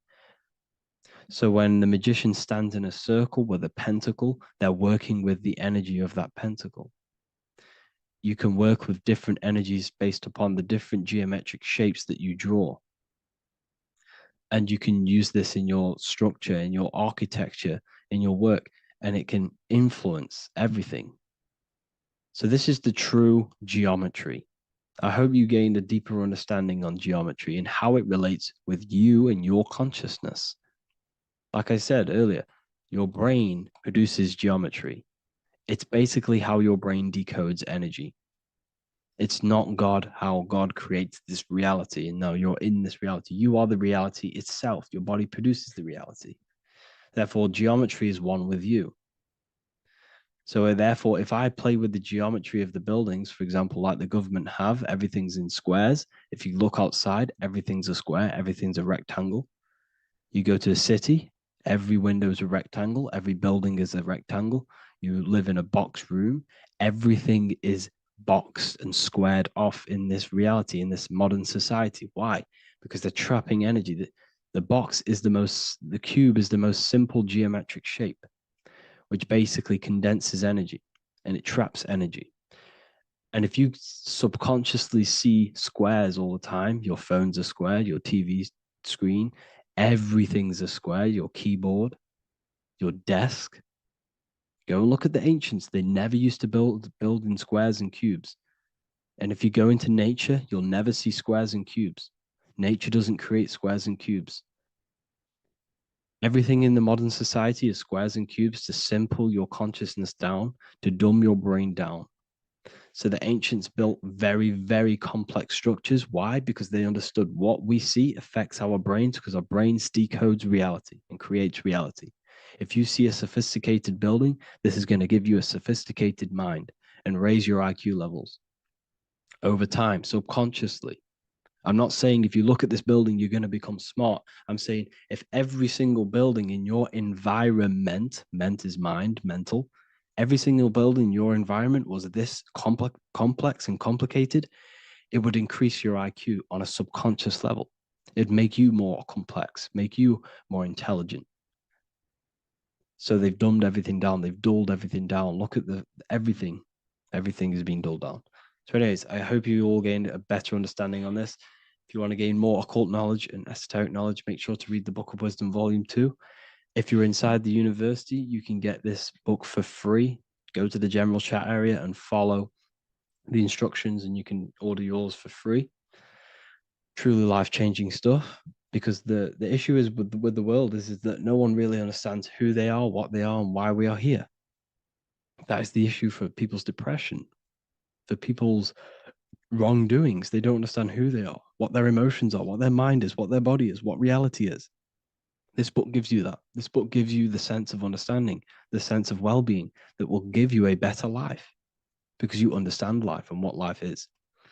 And if you truly want to take your studies to the next level, we have the Ethereal University. This is the place for truth seekers where you can connect with like-minded people so you don't have to feel insane, because not many people think this way. I've been there when people when you wake up and not many people around you are thinking the same way, and you start to feel a bit insane, and you can't really talk to people about these things. That's why I created this, so you can connect with people and learn at the same time and become the best version of yourself by understanding truth and knowledge. We do. If you join, you'll gain access to free live calls every single week, every single Saturday morning. We do live calls. You can ask me questions and all sorts. So make sure to leave a like and a comment. And thank you all for tapping in.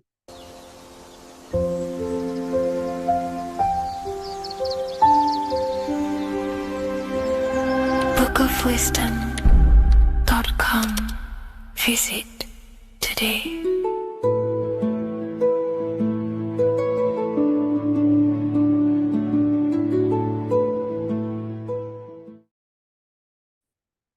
What if I told you that you are under a spell and this spell is controlling you in every aspect of your life and you don't even realize it?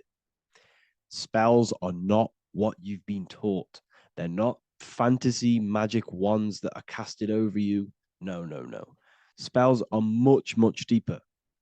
A spell is a belief system that is installed into your subconscious mind, which holds power over you. Okay? If I install a belief into your mind and that belief holds power over you and controls you, that is you under my spell. A spell is a belief that someone has installed into you. Okay? You have a subconscious mind. The subconscious holds power over 90% of your daily basis behavior, thought patterns, and overall emotional state. Because the subconscious is the back end of our mind, the mind that we don't really have access to. It's the shadow self where all of our programs, all of our memories, all of our traumas, all of our everything that we've ever experienced is recorded and kept in this vast database called the subconscious. Now, the subconscious is the 90% of our mind.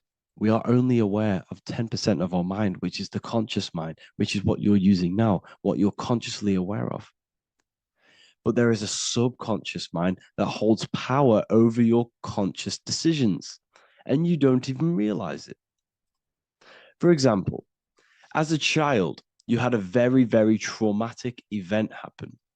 Let's say as a child, you were not loved enough by your parents. And this feeling of you not being enough for your parents and feeling alone as a child implanted this seed. And this seed was planted by your emotions, a strong emotion.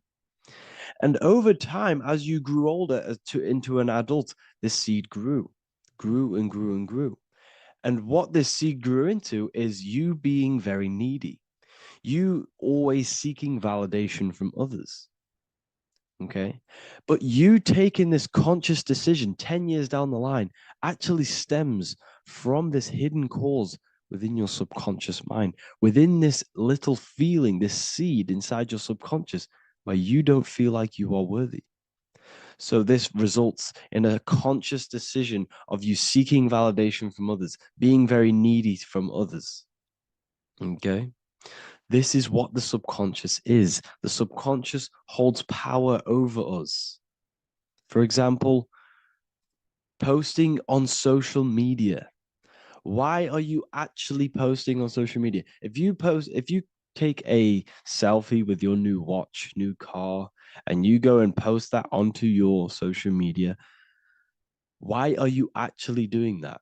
On the deepest root cause, it's not because you just want to post a picture. No, it's much deeper. It comes from a subconscious belief or a subconscious emotion of you seeking external validation, whether you believe that or not.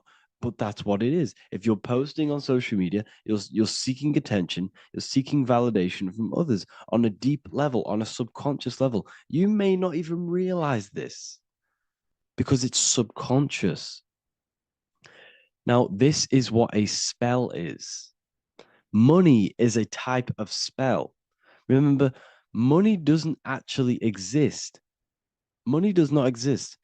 Money is a physical object inside of the material plane. But the physical object has a belief in the mental plane. See, the mind is the highest plane. This is the root cause of reality, the mental plane. Okay. So our belief in our mind has given this piece of paper value and a meaning. But in reality, it's just a piece of paper with a belief behind it.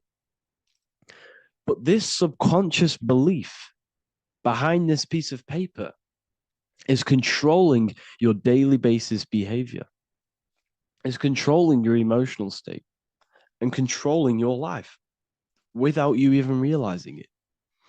Without you even realizing that it's all an illusion. Money does not exist. It's the belief that gives the piece of paper a power. And the way we break the spell is by realizing that the money doesn't actually exist. The whole world is under the spell of money, and it's controlling all of us. But the spell is the belief. Once we all wake up and realize money has no value, it doesn't actually exist, it's only a belief. There is no actual money. That's how we break the spell. The spell is broken when we figure out that we are under the spell, under the belief, under the illusion of this piece of paper having value, and it's controlling our lives. That's why the word money has mon within it. Mon is moon, and the moon represents our hidden aspect of our mind, our subconscious, and the sun represents our conscious mind. So you have two versions of yourself. You have the self that you show to everyone, the conscious mind, and you have a shadow self called the subconscious, which is the hidden aspect of you.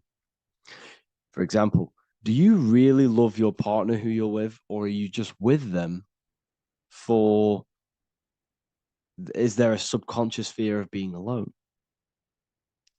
Do you really want to be with this person, or is it stemming from, are you staying with them because it's stemming from this fear of being alone, of being lonely?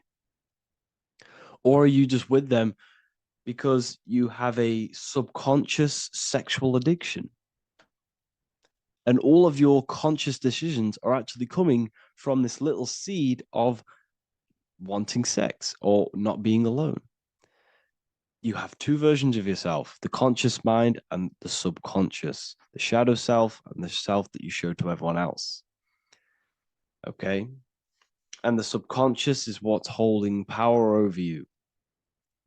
When you drive your car, you don't consciously have to think about changing gear. You've done it that many times. It's on autopilot. That's the subconscious doing it. You can be walking down the street. Your conscious mind can be thinking about what you're going to cook for tea later, but your subconscious mind is controlling your body and walking your body. You don't have to think about moving the body. You just do it because you've done it that many times. It's a program.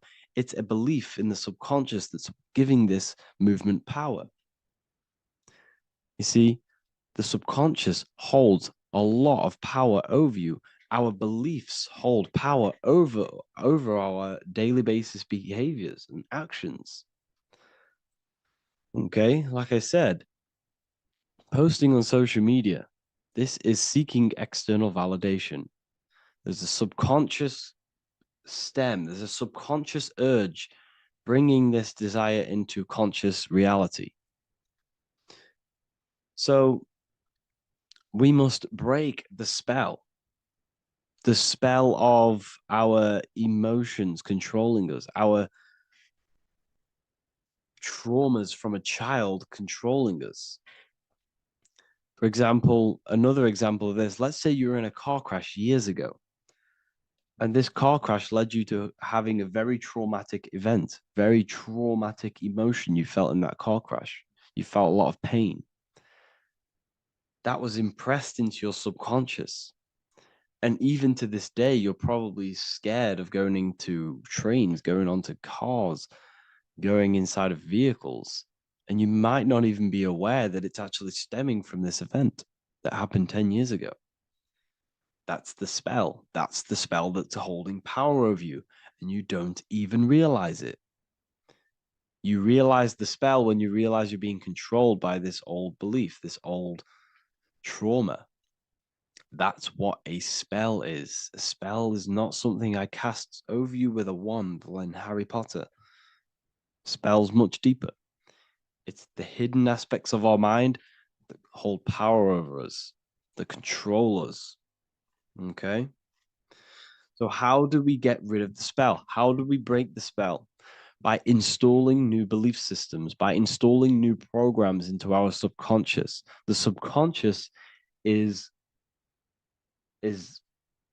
impressed by repetition and emotion.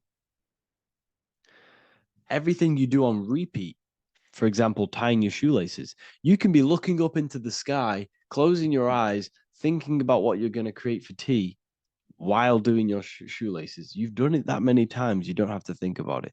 That's the subconscious taking over. Okay. That's the repetition aspect of the subconscious.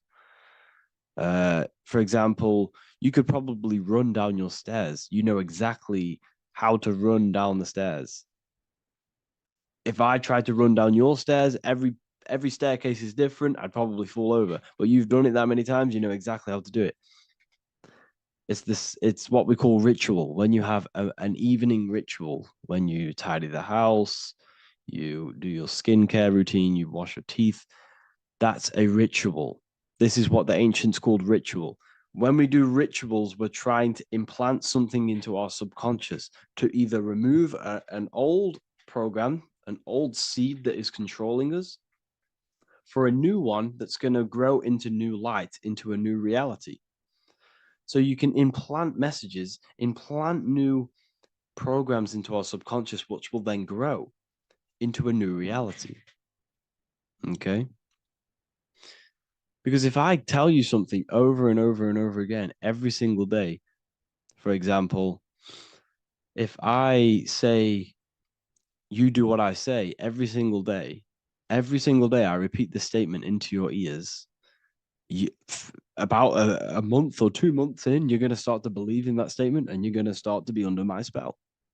You're going to start to do everything that I say. So this is what spells are. Spells are subconscious beliefs that hold power over you and you don't even realize it. So we need to remove these old programs we have that are controlling us for new programs. And we do that through ritual, affirmation, and imagination. Repetition and emotion is key to impressing the subconscious. They are the two ways that spells are created, that programs are created.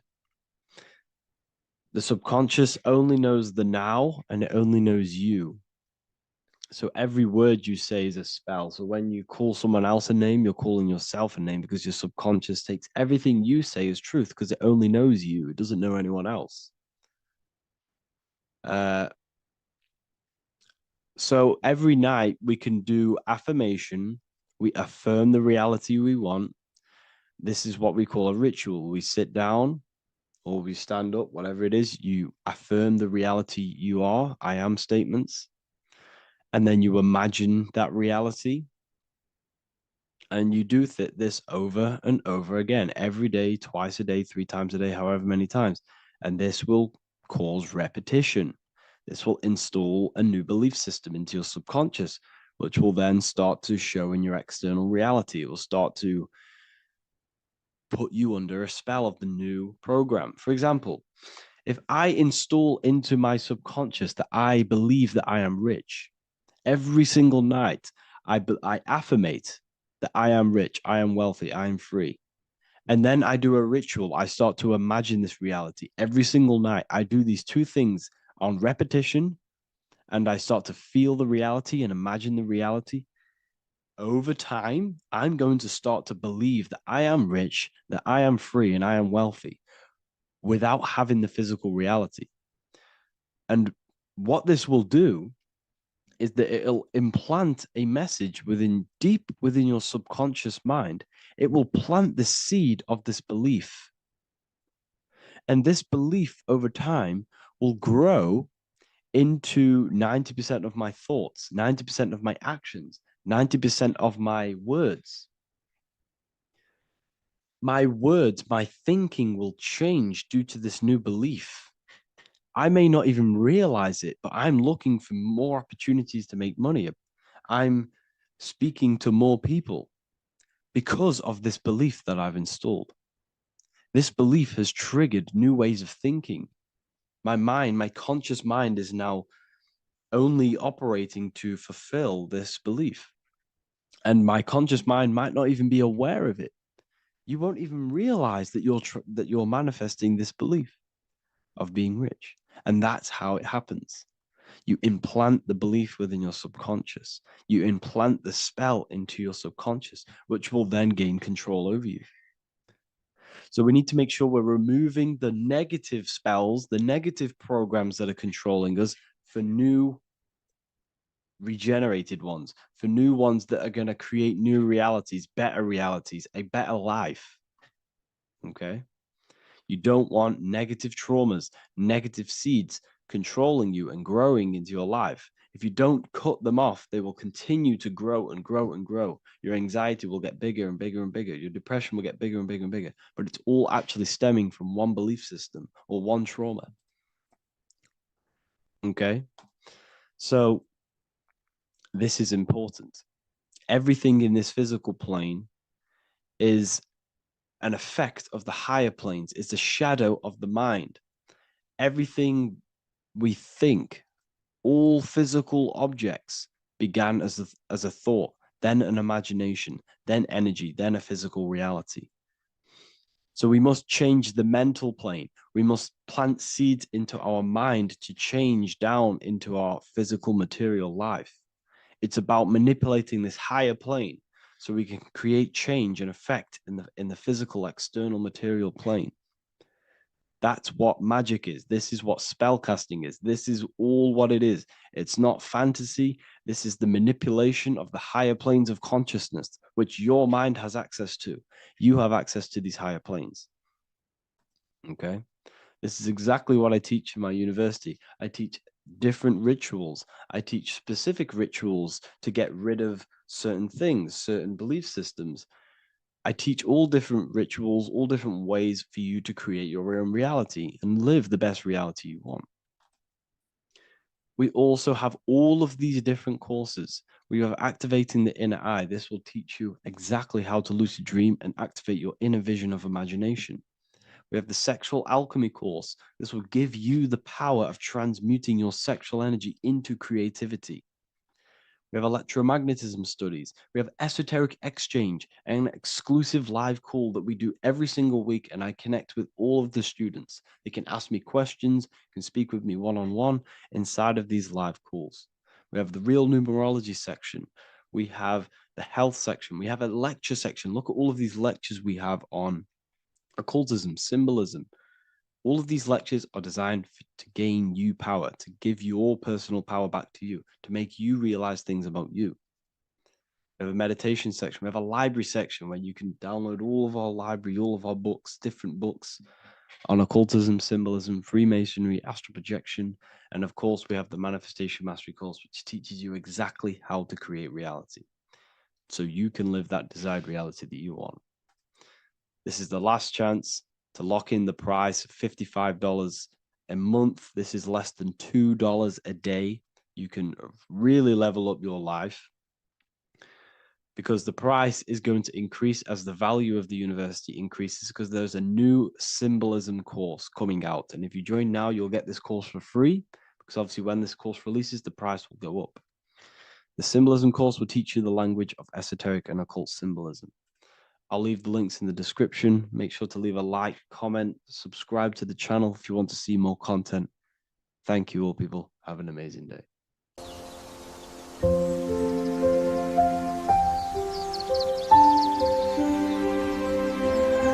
bookofwisdom.com. Visit today.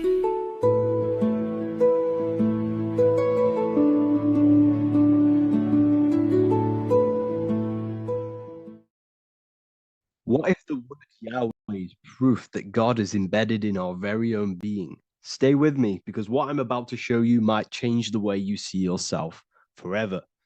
Today's topic is decoding the mystery name of Yahweh, the sacred name of God from the Hebrews.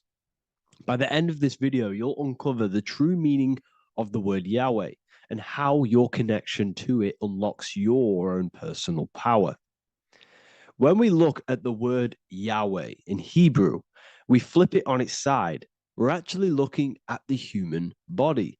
These are the legs, this is the torso, here are the arms, and here's the head.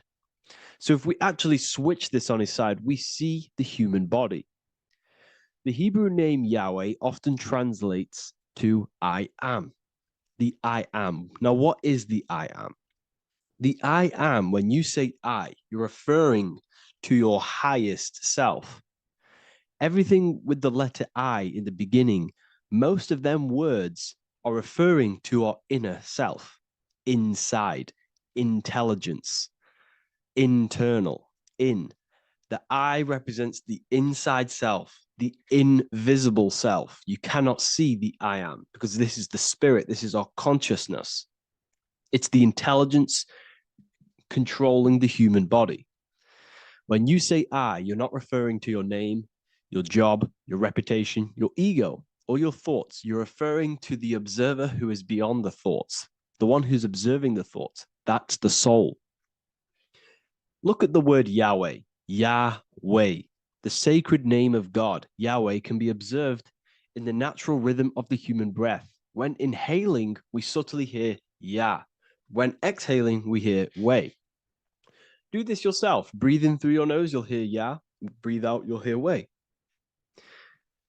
And in fact, the letter H, H, when it's pronounced, it carries the soft sound of wind or breath, a gentle exhale that mirrors the very essence of life, giving air. Breath is the spirit of life. It's what connects us with consciousness. If we stop breathing, we lose consciousness. The body shuts down. We're breathing the spirit of breath. We're breathing in the spirit of life. It's the very essence that gives us physical existence, and we're constantly staying connected to this breath at all times. Now let's look at Yahweh. 1, 2, 3, 4. There are 4 letters. The tetragrammaton is the 4-letter Hebrew name for God. Okay? Tetra meaning 4. We have 4 gospels of Jesus. Jesus is depicted with a cross with 4 sections. Jesus has the 4 sacred animals around the side of him, always depicted with these 4. A bull or an ox, an eagle, a man, and a lion. These are the 4 fixed signs of the zodiac. Aquarius, the man, Scorpio, the eagle, Leo, the lion, Taurus, the bull or the ox, which are related to the elements. Leo is a fire sign. Aquarius is an air sign. Taurus is an earth sign. Scorpio is a water sign. These are the 4 elements. And the 4 elements correspond to the 4 bodies of consciousness, as we see here. This is fire. This is air. This is water. This is earth. So we are made out of the 4 elements, which represent the 4 bodies of consciousness: mind, emotion, spirit, and body. The soul is incarnated into 4 sections. Hence why Jesus has 4 gospels. Hence why Yahweh is a 4-named word, because we are tetraform. We have 4 bodies of consciousness. There are 4 pillars to reality: the mind, emotion, spirit, and the body. So what we're actually looking at here is the name of the very essence of the self. Yahweh represents the universal consciousness that we're all tapped into, because the body is like a radio. The body is basically a radio antenna, which is picking up the stream of consciousness, and we're all the same consciousness, just experiencing it in a different body. And Yahweh is the name for this intelligence that we're all acting out, that we're all manifestations of. So now let's look at the word Yahweh, where we read it this way in Hebrew, which is 10565. 10565 in the Hebrew letters and the numerical values. And the DNA is made up of 4 bases. These 4 things which create the DNA. This basis is the genetic code for all living things. Each DNA strand is held together by sulfur bridges that appear in a repeating pattern of 10, 5, 6, 5. This pattern matches the numerical value of the Hebrew letters of Yahweh, Yod, He, Vah, He, which are 10, 5, 6, 5. This means the structure of DNA, the code of life, follows the same number sequence as the sacred name of God, Yahweh. This is a factual observation. So we're looking at 10, 5, 6, 5. So let's look over this one more time. Yahweh represents the breath. Yahweh, inhale, exhale. It translates to I am. It's written in our DNA. The word Yahweh on its side looks like the human body. Now, this is where things get a little bit deeper. 10, 5, 6, 5 adds up to 26. The number God, well, the word God adds up to 26. Allah adds up to 26. There are 206 bones in the human body, 26. 26 adds up to 8. 8 is the number of infinity. We are all the infinite consciousness. Consciousness will never die. It's immortal. It's infinite. We are all infinite. We are not these skeletal structures. We are Yahweh, the universal consciousness. The creator of all things is our essence.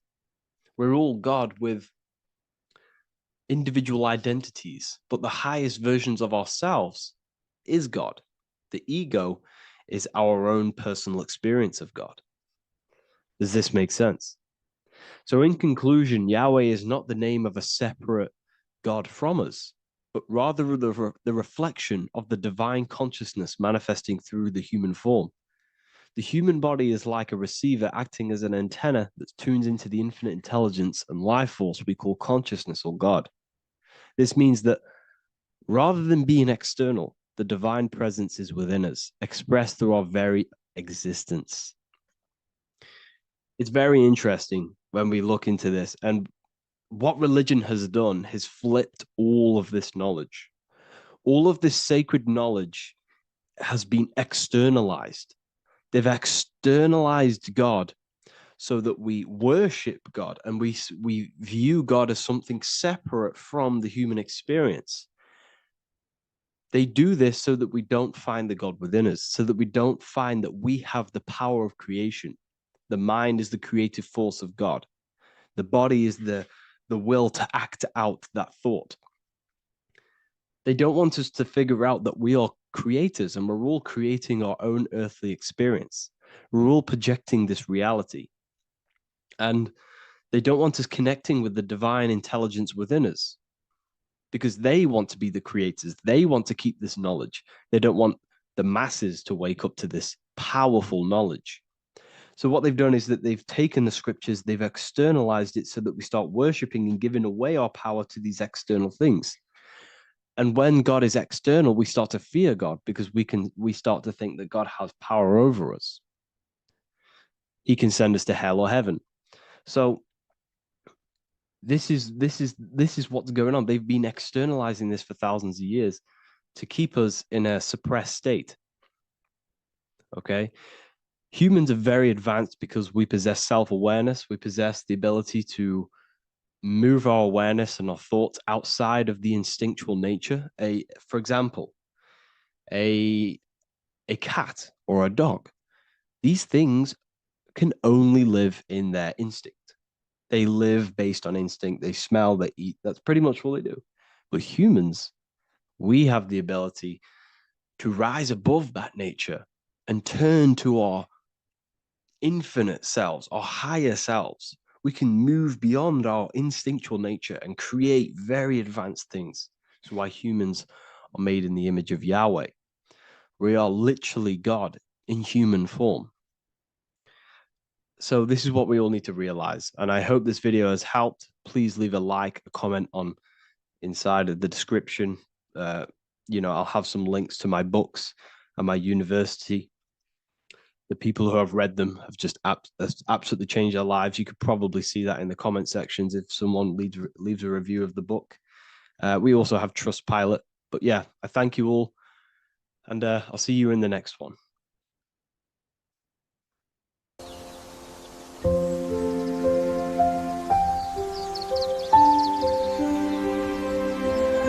bookofwisdom.com. Visit today.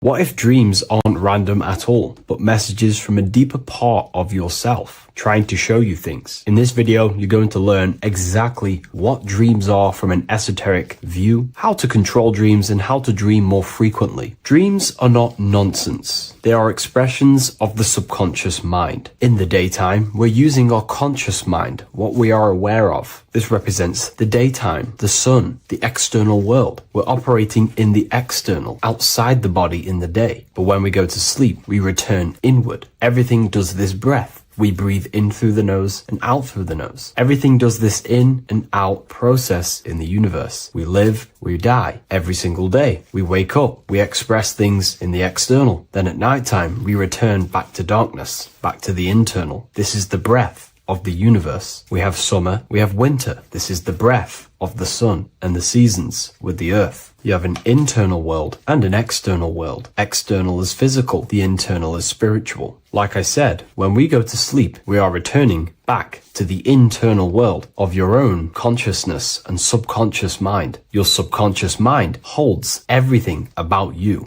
your memories, your traumas, everything you've ever learnt, your language, your name, your job, everything you identify with is stored within this vast network of the subconscious mind. It is your own personal consciousness. Therefore, when we dream, we return back to the subconscious mind, and we are in fact thinking, but in a subconscious way. The subconscious does not speak the same language as the conscious mind. The conscious mind uses language, thoughts, and all things that are very logical and very easy to understand. The subconscious is the complete opposite. It is very indirect, metaphorical, and symbolic. The subconscious communicates and works in symbols. Ultimately, symbolism is the language of consciousness. This is why in occultism and esotericism, it is filled with occult symbols, because symbols are used to communicate directly with the consciousness within the subconscious mind, and the subconscious mind is ultimately connected to the collective consciousness. We are all connected and tapping into the mental plane, where we receive thoughts, ideas, depending on what we attune our mind to. That's why we call it a mindset. But getting back on topic, the subconscious mind is your own personal network. It is like a net, an interconnected web of your thoughts, memories, traumas, emotional blockages, and all the things you identify with and have experienced in your life is stored within this network. It can be seen as a web. One example of the subconscious mind using symbolism is this next story I can tell you. Let's say I was in a very traumatic car crash as a young child. I experienced a lot of emotional trauma in that car, and that deeply impressed my subconscious mind with that trauma of emotion that I felt. Therefore, every time I see a car in my external world, that car is now a symbol that represents the state of consciousness I was feeling in that particular time of the traumatic car crash. The car is a symbol for a state of consciousness within my subconscious mind. Just like when you see a word, that word triggers what you believe that word to be in your subconscious mind. Symbols are the language of the subconsciousness. Therefore, when we dream, we are basically seeing symbols of our own personal subconscious mind. Our higher mind, which is basically our subconscious, the higher version of you that exists beyond your human thinking mind, communicates using symbolism. The higher mind does not speak human thoughts, human language. It speaks the language of symbolism. Therefore, when we dream, every event, every person, everything that happens, and everything you see is your own personal subconscious mind materializing within the plane of the astral plane. This is a dimension that sits just above the physical world that everything is pulled out of. For example, look around you. Everything you see around you was thought, then imagined. Imagination is the astral plane, and this astral plane sits above the physical world. As above, so below.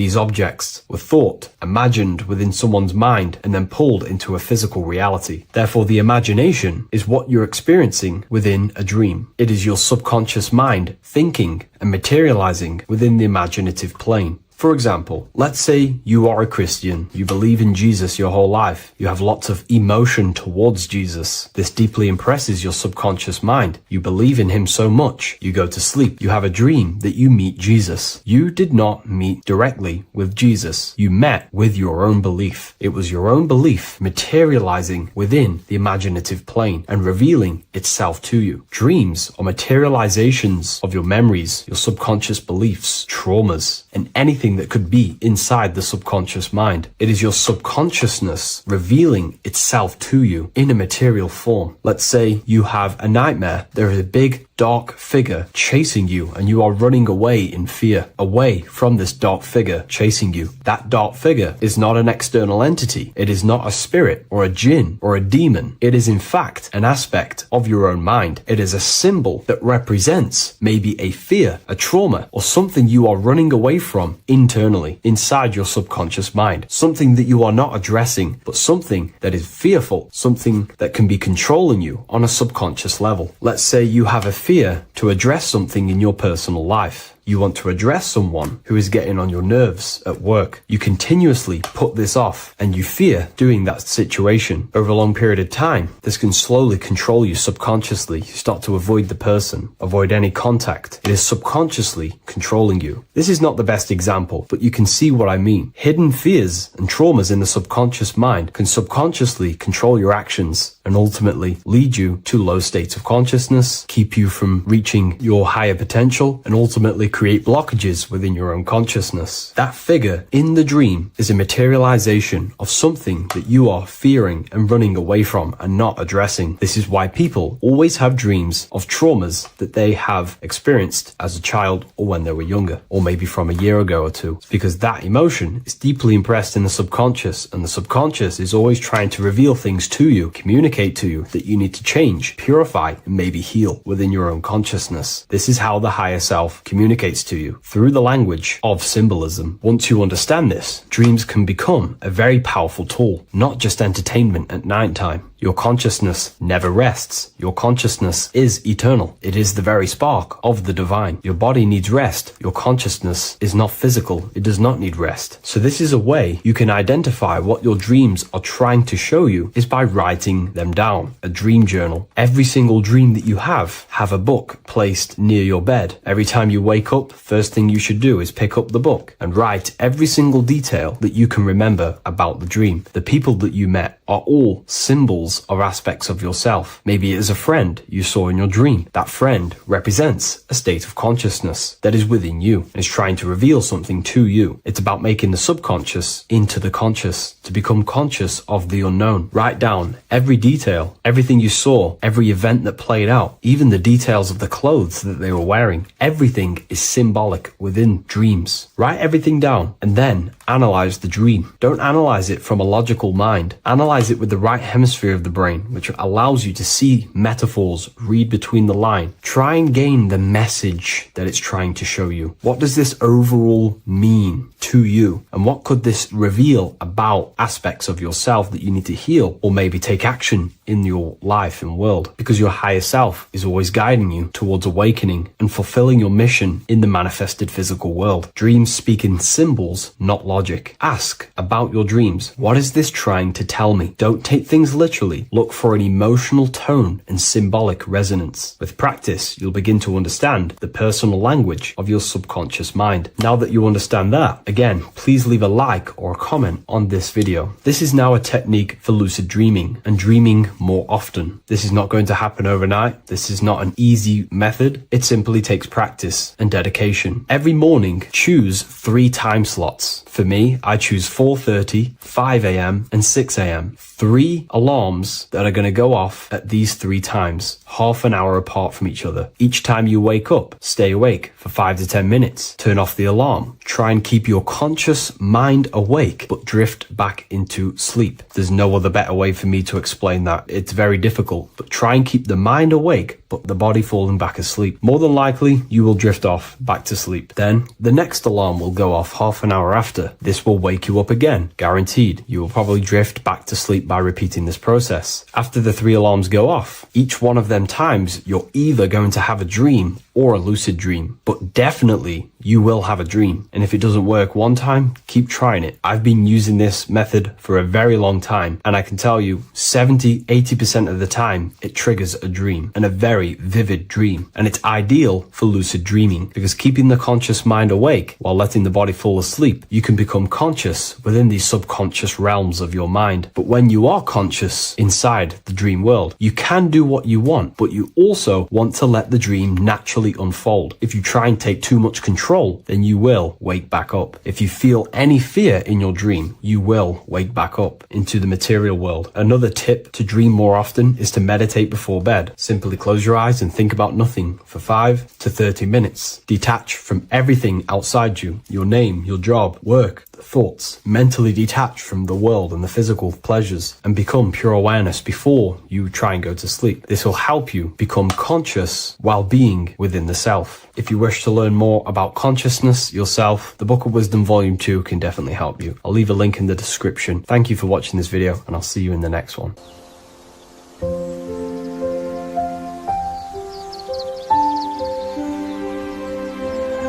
bookofwisdom.com. Visit today.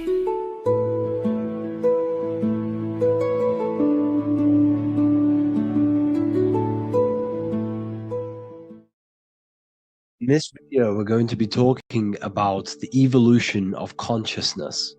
You are born human, however, you possess consciousness, which is the awareness behind your being, the awareness behind your thoughts, the experiencer behind your 5 senses, the experiencer, the observer behind your thought, emotions, and senses. You are an eye, an invisible consciousness looking through a lens, which is your body. Your body produces this physical world that you experience. Your brain produces this world. Your brain and body is a technological computer. However, you are an infinite, ever-expanding consciousness behind this physical body. And there is an evolution of consciousness, a cosmic journey of expansion. And this is why we see so much pyramid symbolism in the occult and esoteric world, and especially within Freemasonry. Because the pyramid represents climbing, an evolution, a raising state of consciousness, a journey. Steps symbolize a journey upwards. This is the raising and the evolution of consciousness, our inner world. The transmutation of our inner selves, of our souls and consciousness and our minds. So when we see this pyramid, we're seeing a evolution, a way up to source consciousness. And the eye in the pyramid represents your source consciousness. It represents illumination. It represents divine guidance through this evolution of consciousness. This is why we see the ladder. Consciousness is ever expanding on an infinite journey of evolution. Each individual is a part of this cosmic process, contributing towards the ongoing expansion of both mind and awareness. As we evolve, we collectively explore deeper levels of existence, expanding the boundaries of thought and consciousness. The mind has the ability to expand infinitely into new realms of thought, into new dimensions of mind. The mind cannot be filled up. It is not a physical substance. The body can be filled up because it is a physical thing, but you cannot fill the mind. Therefore, the mind is constantly expanding, ever expanding into new fields of thought. So what we see in Freemasonry, the ladder, is again a journey, an elevation of consciousness. When we are born with an infant consciousness, and as we gain older, we gain an adult consciousness. Our inner world, our inner mind, and our emotional intellect changes and evolves. we are significantly different from when we were very young as an infant. It's because our consciousness evolutes, it changes, it alters like water. So just like this evolution of your own consciousness as growing up, there is consciousness of beings existing in cycles beyond our own. And their consciousness is unimaginably different from ours. They operate on a higher level of understanding and knowing, experiencing reality in ways that transcend our current comprehension. Our minds right now cannot comprehend the highest states of consciousness. There are entities, there are beings beyond our own, existing in higher dimensions of consciousness that we cannot comprehend because they have expanded. They are on a further way up the ladder of consciousness. However, we are all on the same journey. None of us can take the same journey. There is one ultimate goal, reaching source consciousness. However, this is always ever expanding. However, we are all on a different journey. There is one truth, one source, one goal. However, there are billions in different ways of reaching it, and we are all on these different paths to source consciousness, to this ladder, this evolution of universal evolution. Okay? Their awareness is attuned to new dimensions of existence, reflecting a more advanced stage in the cosmic journey of consciousness evolution. So when you take DMT, you are shot into these higher realms of consciousness where you meet these beings who look similar to these images. They are not speaking to you physically. They don't speak to you three-dimensionally through vibration and words. They speak to you mentally. If you have done DMT, then you know this. And if you have met these beings, then you know this. You might have even met some of these types of beings on mushrooms or any psychedelic drugs.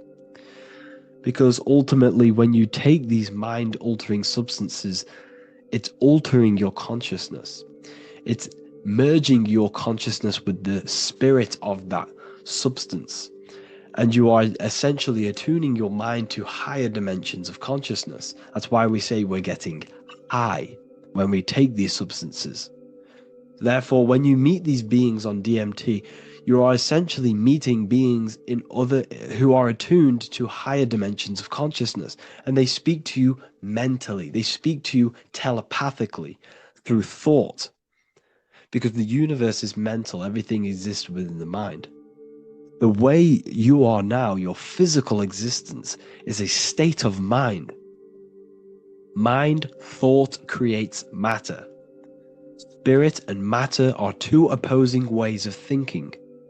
If we have a very spiritual mind, we have an expanded mind, we are a spiritual person through the mind. However, if we have a very low state of consciousness where we think about food, sex, lust, and all physical things, then we have a physical consciousness.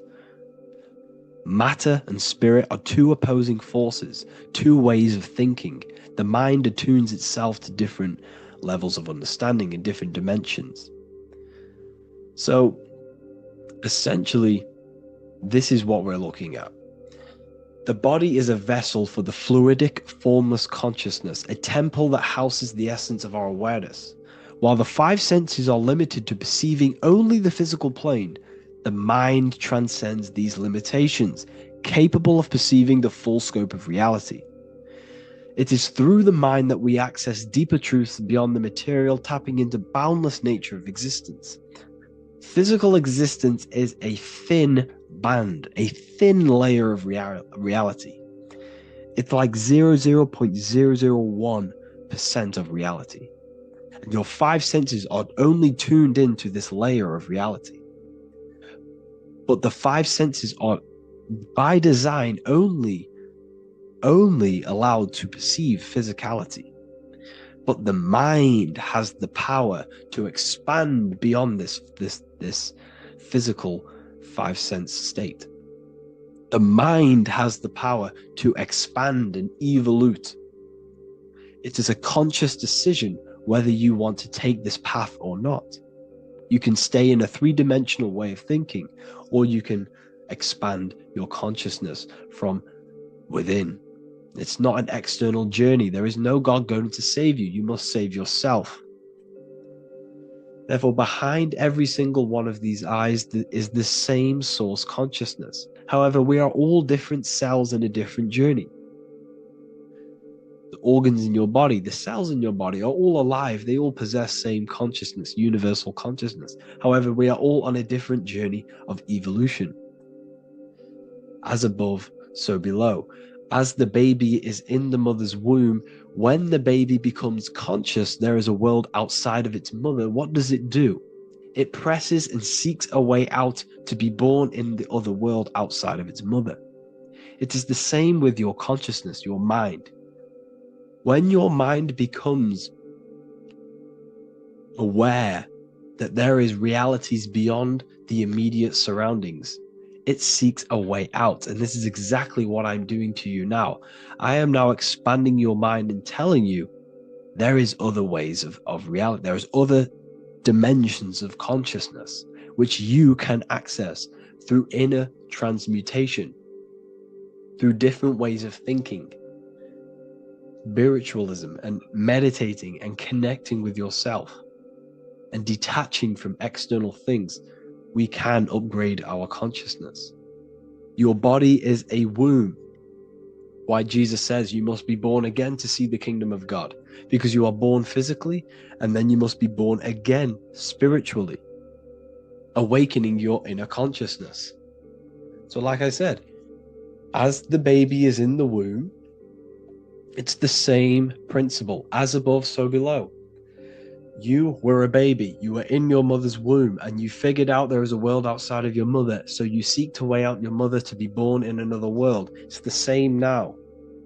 You must do this now. This is your spiritual evolution. This is the evolution of consciousness. It's ever expanding. When you die, this is a transition. You must learn to not fear death. This is another part of your spiritual journey. You must master death. Therefore, like I said before, the mind has limitless capacity to expand into new realms of thought, continuously exploring uncharted ideas and concepts without boundaries.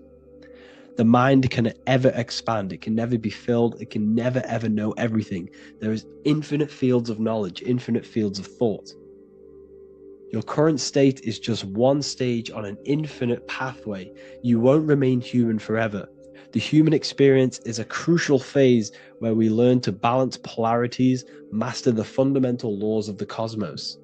It is a period of growth and transformation, preparing us for the next stages in our cosmic evolution. The goal is to strive for perfection, yet the true perfection is unattainable. It's like a tunnel, and there is a light at the end of the tunnel. And as you walk through this tunnel, the light is ever moving backwards.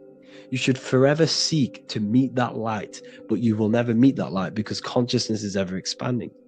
You should strive for perfection, yet knowing that perfection is forever unattainable. The journey is endless, with each step revealing deeper layers of understanding and experience. The pursuit of growth and expansion is itself the essence of our evolution.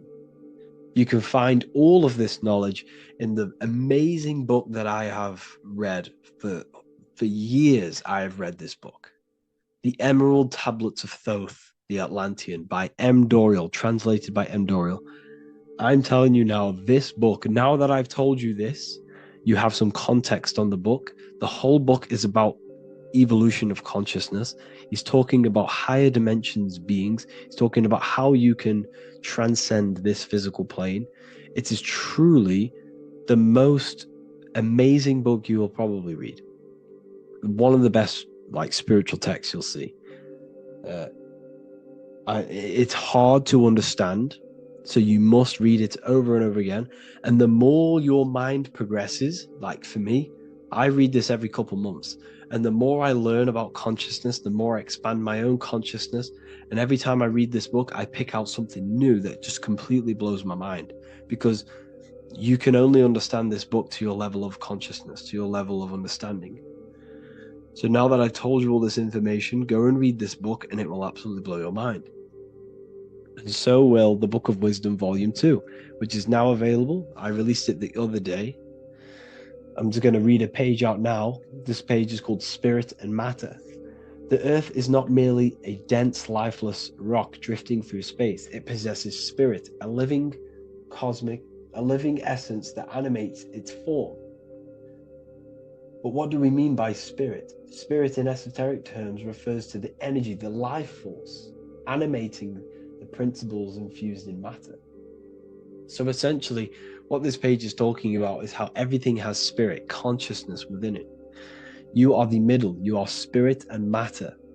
You have the ability to expand your mind to the God self and raise above our animal instinct, our material self, and know the divine and expand. Animals cannot do this. Animals are not self-aware. Humans possess self-awareness. We can observe our consciousness. We can say, why do I exist? We can look in the mirror and know that we need growth. And this is what Anunnaki means. Anu means above. Anu was the supreme god of the sky, which is a metaphor. He represents spirit above, heaven. Anu came down to earth and married Ki, the goddess of the earth, which represents matter. It's a myth, it's an allegory. Anu married Ki and gave birth to the Anunnaki. Spirit came down and infused with matter and gave birth to the human, which is you. You are spirit infused in matter, Anu and Ki, Anunnaki. You are the Anunnaki. And this is just one of the teachings in my book. Honestly, this book is absolutely amazing. If you truly, truly want to expand your consciousness, give this book a read. And obviously, if you're inside the university, I give you this book for free. A paperback version. If you join the university, follow the steps inside of the general chat, you'll be able to download this book. Sorry, not download it. Order a paperback for free. All you have to do is pay for the shipping. You'll also gain amazing knowledge inside of my library, where your mind will just be overblown with the amount of esoteric books. There's over 45 rare occult books, plus you get a PDF of the Volume 1 and Human Health Guide. You get reoccurring updates where I expand on symbolism, occultism, where you will just feel absolutely amazing once you understand esotericism in yourself. You'll also learn how to create the dream reality that you want with the Manifestation Mastery course, where I teach you how your consciousness creates reality. You'll have a real lectures where I post lectures on symbolism, occultism, esotericism. There's a conscious community and live calls and Q&A where you can ask me questions and I'll answer your questions. I just want to say thank you to everyone who has joined the university. Thank you for even liking and watching this video. Any support I just appreciate every single one of you. Please, if you can, leave a comment and a like on this video and let me know any videos you want me to make in the future. And I will start uploading a lot more to the YouTube. So yeah, thank you all for tuning in today. Have an amazing day.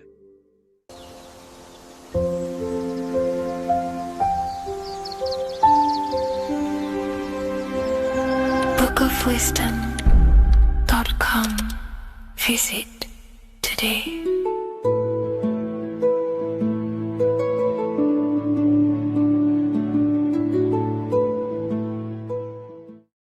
By the end of this video, you will understand the 3 expressions of consciousness, how to use them to create the life you truly want. You'll discover the hidden meaning of the word God, the secret power of the number 3, and how consciousness itself is the key to your reality. We have 3 main expressions of consciousness. We think, we feel, and we act. God is 3-fold. It stands for generator, operator, destroyer. The generator is the mind. This is what thinks, generates ideas. This is the beginning of all creation. This is the first expression of consciousness. It is the first form of consciousness, not a physical form, but a spiritual form. Then we have the operator, which is emotion. When we think something, if we have care or any emotion towards it, then we take physical action, the body, the destroyer.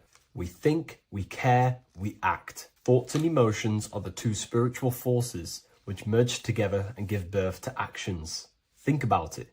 Why are you watching this video? Because you had a care to watch the video. Therefore, the reality in front of you is because you had a thought, you had a care, you took action to express that reality. Everything goes through this threefold process.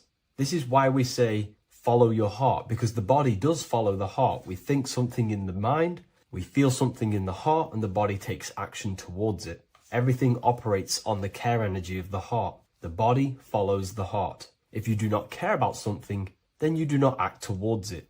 It is the care energy that guides our actions in this world. Going back to the generator, the mind is a part of the mental plane, the infinite dimension of infinite information. There is no limitations in the mind. Everything already exists as a piece of information or a thought. This is the beginning of all creation, the spark of creation itself, thought, the mental plane. And our mind exists like a radio, our conscious mind. This is why we call it a mindset. What we set our mind onto through attention, mental attention, whatever we set it on, we receive thoughts that are very similar to what we set it on. The mind is like a radio, and whatever we tune that radio to, we receive that frequency and play that song. So if we purify our minds through ritual work, meditation, and affirmations, the mind can become a temple to receive higher thoughts, higher ideas, and better genius ideas. Going back to operator, this is the Holy Spirit. This is what we care about, our emotion. This is the feminine side of consciousness. Thoughts is masculine, the Father. Emotion is the Holy Spirit, which is feminine. And these two create a child, which is Jesus, the Son, which is actions. When thoughts and emotions merge together, you have a physical action, which is a masculine force, which is why it's a son. The Holy Spirit represents a purified heart, love consciousness, holding love in the heart. And when we purify our minds, we have an effect and purify our hearts. And the reason why I say that is because whatever we think in the mind directly corresponds to what we feel in the heart. As above, so below. Thoughts create emotions. If we think something and our heart tells us that is bad, we have a feeling that that is wrong, then we should not take physical action towards it. And if we do take physical action against the feeling of knowing it's bad, then you are going against the spirit. That's what the word Satan means, or Satan. The Hebrew word for Satan is Satan. It means adversary or opposer. You're opposing the Holy Spirit. You're opposing what you know is good. You're taking a sin against the Spirit, against the guidance from your soul, the knowingness of good. So when we do purify our mind, we purify our hearts. And when we cultivate love for the self and one another's in our hearts, we gain the Holy Spirit, which is love consciousness. And when we think in our mind with the love of the heart and we merge our thoughts with love, it gives birth to perfect actions. This is what the true Christ consciousness is. We think with the love of the heart and it gives birth to perfect actions. And if everyone did this in the world, we would live heaven on earth. Everyone would be balanced within themselves and the world as a whole would be balanced. So we need to gain full mastery over these three aspects of our consciousness, over what we give mental attention to, gaining love for ourselves and the collective in our hearts, and gaining a strong disciplined willpower for our physical actions. And if you can gain full control over these three-step process, you can gain full control over your reality. The number 3 represents this 3 aspects of creation or transformation. This is a transformative process from going invisible to the visible. This is also why Jesus dies in a cave for 3 days. It's all about transforming the self. Transformation is the number 3. Me personally, I think the Holy Spirit has been replaced for the sacred feminine aspect of consciousness. They do not want us connecting to our feminine side of consciousness, because then we will cultivate love in our hearts for the self and one another. And love is the most potent force there is in the whole universe. It is what unifies everything.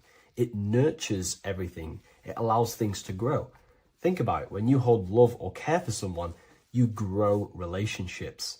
The sun is the perfect symbol and representation of love energy. The sun gives abundantly, expecting nothing back, and allows everything on the earth to grow. It's a caring, nurturing, feminine force that allows things to grow and unify and come together. In today's world, we mainly have thinking and acting without emotion, without care, without the judge of our hearts. It's all about gaining unity consciousness. We think, we care, true care for one another and the self, and we act. And if you align these three forces towards something, your business, whatever you're trying to create, you will fully create that reality, because these are the three forces that you can use to generate a reality. You can do ritual work to create care in your heart about something, and then you will take more action towards it. The book I'm using here is the Book of Wisdom, Volume 1. You can get this paperback or PDF on my website. So I hope this video has helped you. Please leave a like, comment, and a subscribe on the channel if you like the content. Let me know what you think about the Holy Spirit and if it is covering up the feminine side of consciousness in the comments section. Today's topic is the binary code behind the universe. You will learn the fundamentals of the binary code, deeper understanding of reality, which will give you more of a connection to the universe, evidence supporting the existence of this code, and how to use the binary code to shape your reality. Now, this is an important one. We have 0 and 1. This is the binary code of the universe. It underlies everything. It is the source of all creation. The universe is binary in nature, meaning it exists as both something and nothing, on and off, male and female, light and dark.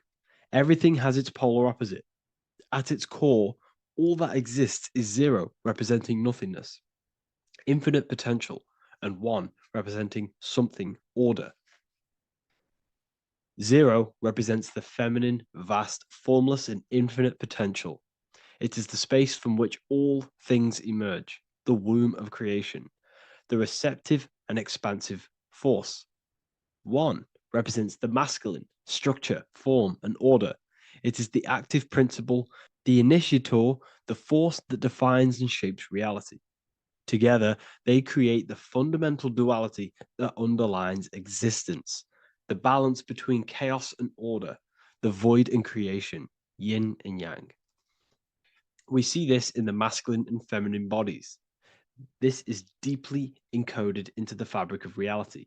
And once you see this, you will never unsee this. So please leave a like on this video if you love my content and you love the wisdom that I share with the world. So we see this with the masculine genital areas. Remember, this is the genital area. This is all to do with creation. These are the generative principles, the generative organs in the body that allow creation to continually outfold into new life. The genital areas are all to do with the code. The male is the 1, the action. He's the initiator. The feminine is the 0, which is the infinite potential, the womb of creation. 0 and 1. This is why we have 10 numbers. 0 and 1. Masculine and feminine. We even see this in the bodies. The feminine body is made out of curves, which is 0, curves. And the masculine body is made out of lines. So please leave a like and comment if you love this. And if you have any lecture ideas, feel free, and I can make a lecture on any suggestions that you have. So look at the word masculine. Masculine, line. Line is just one line, which represents order. 1. Feminine. 9. 1 and 9 equals 10. 0 and 1. The binary code of all creation. Why is feminine? Why the number 9 for feminine? Because the moon has to go around 9 times to create a human in the feminine's womb. And look at this image of nature. All nature is zeros and ones. Now you can tell. The stick is a 1. It's a line, and here we have curves. It's curves and lines. Curves and lines create reality, creates matter. Everything is 0 and 1. We even see this with the sky. The sky represents zeros. They represent curves, the heavens, the heavenly bodies, the sun. These are circles, the moon, circles, the planets, circles. Down here is matter, representing the square. We have the Freemasonic square and compass, representing lines and circles, masculine and feminine. We see this with Leonardo da Vinci, with the circle representing the spirit, the void, the womb of creation, and matter, which is the body. This is the soul in matter, infinite potential in matter. This represents spirit over matter. This represents the architect of reality, zeros and ones, spirit and matter. This is all the same thing. Understanding this binary nature of the universe, where zero, feminine, represents the infinite potential and one, masculine, symbolizes order and structure, can benefit you in several ways. Manifestation and creation is the first way it can benefit you.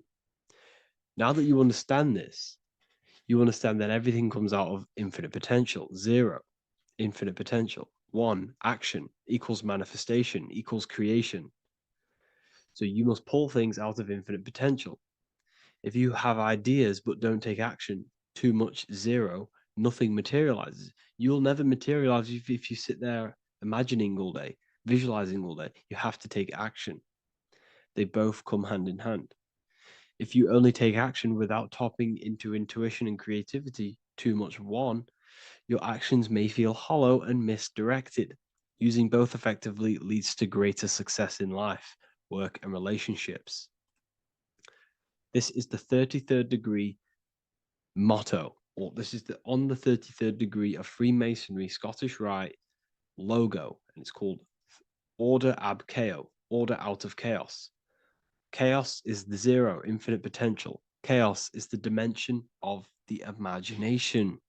This is where this all ties in now. Imagination is the dimension of infinite potential, pure potential, formless creativity, and the realm of infinite possibilities.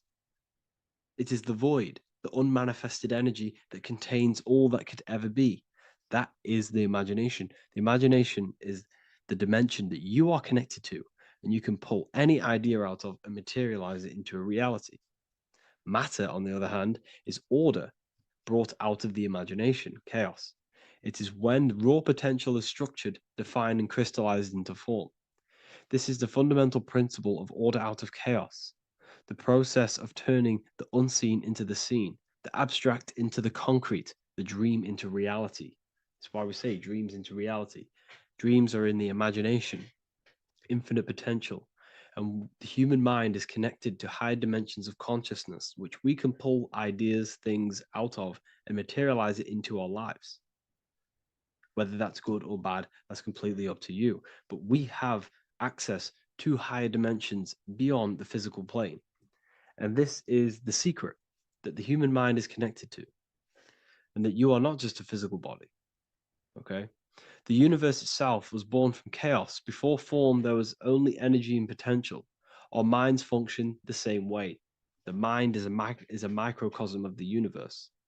Our thoughts exist in an infinite field of possibility, but they only become real when we take action and give them form.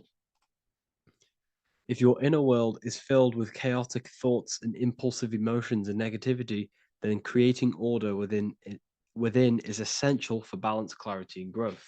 What do I mean? Order out of chaos, 0 and 1. All creation comes out of infinite potential. The mind, the imagination, is the infinite potential. The material world is the order. It's the effect. Therefore, if your material world has chaos, if your room is messy, if your body is out of shape, if you do not look after yourself, everything in the physical world is just a reflection of what's going on inside of you, what's going on inside of you. So if you have a messy room in a messy house, this reflects as a messy mind, a chaotic mind, and we must create order in our mind. So this applies to all realms of your life. This applies with your mind, it applies with your emotions, it applies with your manifestation, it applies with the physical world, with the masculine and feminine.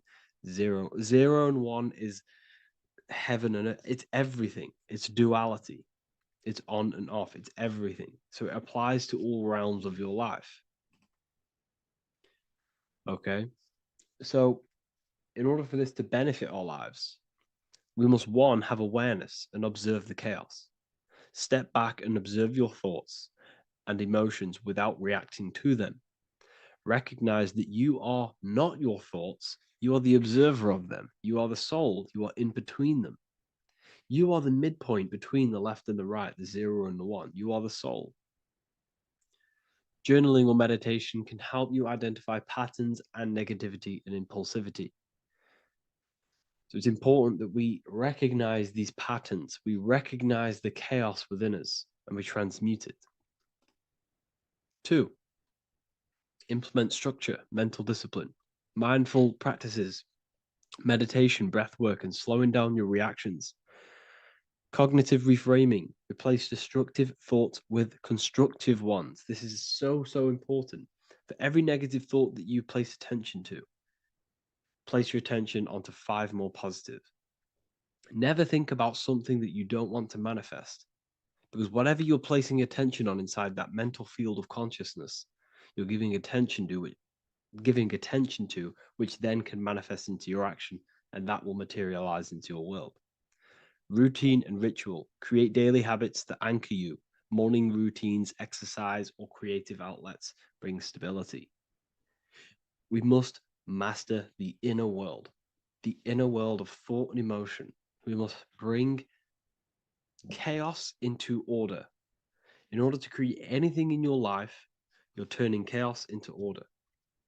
Order out of chaos. You're turning 0 into 1. This is the binary code. All things underlie it. 0 and 1. So it's so important that we master our minds, we master our emotions, we master our inner world so we can produce effect in the outer world. We cannot create consciously and effectively if we have chaotic thoughts and impulsive emotions.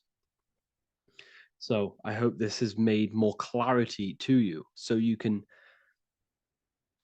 implement this into your life. I know I haven't given you much strategic things to implement into your life, but now that you have a better understanding of how this world is pulled out of infinite potential, you can use that. Everything in your life is pulled out of your imagination. Every text you send, everything you think of, oh, I'm going to do this later, that is your imagination thinking about the future. So you just have to do this on a mass scale to create something big in your reality. So I hope this gives you a better understanding of how the universe works and has benefited your life.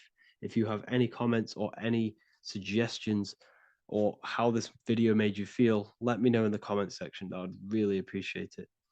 And I'll see you all inside of the Symbolism Masterclass on March the 8th.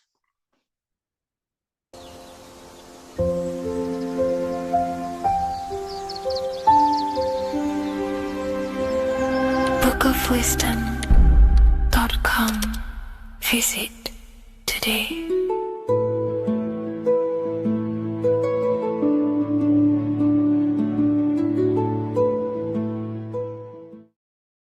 The Freemasonic square and compass is not just a symbol that represents Freemasonry, a lodge, or a secret society. It is a symbol of gaining your own personal power. Now, in this video, I'm going to be breaking down this symbol in the most detail I can possibly go into. Most people live in a state of illusion. They live their life impulsively, acting based on their 5 senses, tasting. They want to feel a certain thing like an orgasm, or they're basically just slaves to external things and their 5 senses, which leads to a very dark path where you'll never actually become a conscious creator and you'll never actually be internally happy. The Freemasonic square and compass reveals some deep wisdom about this. Now let me break this down. If you want to gain your personal power, listen up. The Freemasonic square and compass is a compass which is used to create circles. Now, if you notice something about the circle, they have no beginning, no end. You can't tell where it begins and ends. It's eternal, which means this represents consciousness. Now, if you don't know What consciousness is? If you close your eyes, you have an internal world. You have thoughts, emotion, visualization. This is all consciousness, spiritual. Then we have the square. The square creates squares or lines, which represents matter. It has a beginning and an end. You can quite see where the beginning of the end is, right? So we can even link this to Leonardo da Vinci, the Vitruvian Man. We see the man in the square with the circle. The circle is the eternal consciousness, and the man is the square, limited to the physical world. But consciousness is not limited. That's why it's outside the square. This is eternal. The body is mortal. The body will die. Consciousness will never die. If we look even closer at the symbol, we notice in this particular symbol, we have the compass overlapping the square.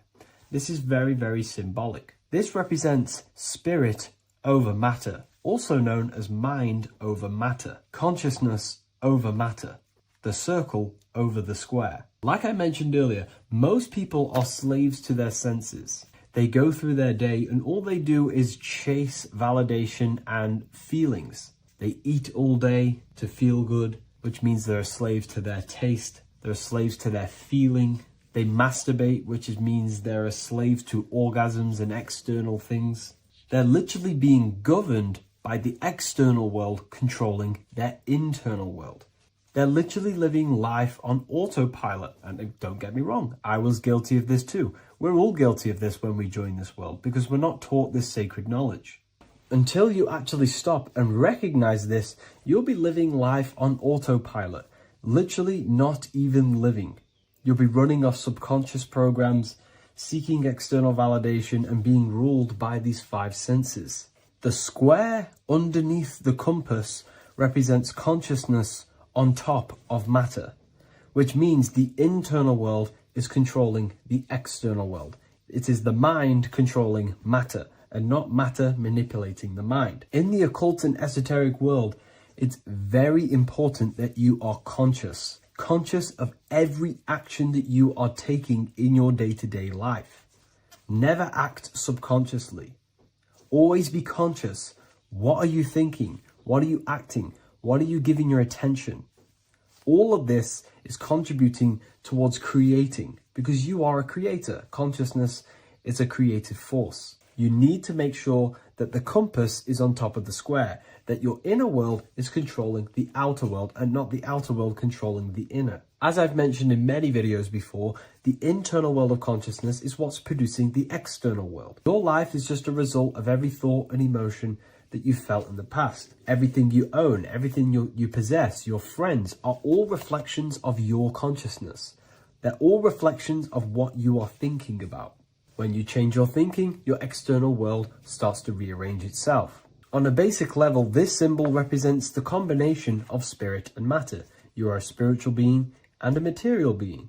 You are heaven, the sky, and earth, the ground. You are heaven and earth, spirit and matter infused into one. You are a bridge between the divine and the earthly worlds. And you can bring down these higher realms of consciousness, thought, imagination, and emotions into a physical, tangible reality. To do this consciously, we need to make sure the external world is not manipulating the inner world. Because if your internal world is being controlled by external circumstances, for example, you have a circumstance happen in your reality, an emotion triggers inside of you, and that emotion is a command to create more of that. And the thoughts that you think are creating more of that negativity. So it's a constant cycle of negative manifestation if you let the external world control your internal world of consciousness. So we need to make sure the compass is on top of the square, that the internal world are commands and not reactions to create your external reality. And not only just to create, but to actually enjoy life. If we let the external world bother our internal world, this means that we have some sort of mental or emotional attachment to the external world. We need to detach from the external world. Why do I say that?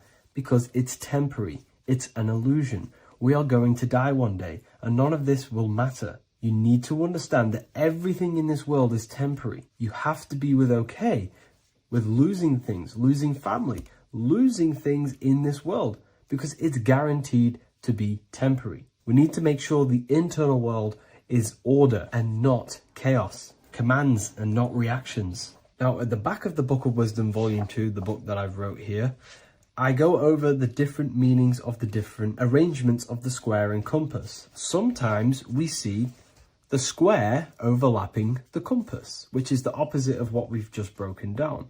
Or sometimes we see one leg of the compass on top of the square and one leg of the square on top of the compass. These are all highly symbolic. When we see the square overlapping the compass, this pretty much represents the beginning of the Freemasons' journey, when their internal world is being controlled by the external. They have a lot of spiritual growth and a lot of learning and inner work to do. Now, when we see half and half, one leg of the square on top and one leg of the compass on top, this represents the Masons' gradual emergence from the material realm into the spiritual. This interplay of symbols reflects the process of gaining greater light and knowledge as the Masons ascend from material concerns towards spiritual enlightenment. And of course, we've just broken down what this means. This represents spirit over matter. They're not chasing external physical things anymore. They're actually chasing and gaining validation and happiness from spiritual growth, more knowledge and deeper understanding of consciousness and themselves. Most people chase external material things, which actually don't make you happy in the long run. You could be given £1 million today. In a week's time, you would be back to the same original state of consciousness and actually chasing more and more millions of pounds. It's because nothing physical in this tangible world will ever satisfy your internal world of consciousness. So through spiritual growth, we can actually become happy and seek higher understanding, higher consciousness, which actually satisfies us eternally. So when we see the compass on top of the square, it symbolizes the triumph of spirit over matter. This arrangement not only signifies the mastery of spirit over the material realm, but also represents the resurrection, ascent, and dominion of spiritual principles over all earthly conditions. It's all about gaining personal power and spiritual growth. It's all about spiritual evolution, going from matter to spirit. The external world controlling the internal world, to the internal world ruling over the external world, where the mind becomes a powerful tool to actually create and command reality. The mind cannot create and command reality if it's being governed and tossed all over the place by external circumstances and thoughts. Here's a quick tip on how to know if your mind is controlling you. If your phone notification goes off and you're working on something and you instantly go to reach and pick up the phone as soon as the notification goes off, that is an indication that your mind is controlling you and you are not controlling it. The mind is the direction of consciousness. It directs the flow of your attention, your energy, your consciousness. So to practice to gain mind over matter is simply just meditation, allowing the mind to sit still and focus on one thing for long periods of time. And over time, this will gain mastery over your attention and your mind. If you are on your spiritual path, this should be your goal, your internal world becoming the master. The mind becoming a vessel for you and not a vessel controlling you. It needs to become a command center and not a reaction. Please like, share this with a friend, and subscribe to the channel if you're new. Leave a link in the description for the Book of Wisdom Volume 2. Welcome to Revival of Wisdom. Today we're going to be breaking down Saturn worship and how the occult are linked in with Saturn. Okay, so first of all, let's start with the celebrities. All these celebrities are doing 666. Okay, covering the one eye, which also symbolizes the all-seeing eye, which is another occult symbol. But we're focusing on the 666, the 6 with the 3 fingers. Also, we have CERN with the 666 within their logo. Also Disney, okay, as you can see here, 666 within their logo. Pepsi, Coca-Cola, and even Cadbury's. Monster Energy with the 666 in Hebrew numerals. Unleash the beast. So what is 666 to do with Saturn? Because on Saturn, there is on their north pole of Saturn, there is a 6-sided hexagon. Okay, so Saturday is named after Saturn Day, the 6th planet. It is also the 6th day of the week and has a 6-sided polygon on its north pole, 666. And not only that, when you create a star out of the hexagon, you will create a 6-pointed star, okay, with 6 triangles within the star and a 6-sided hexagon, which all adds up to 666. Okay, so this is why all these symbols contain 666.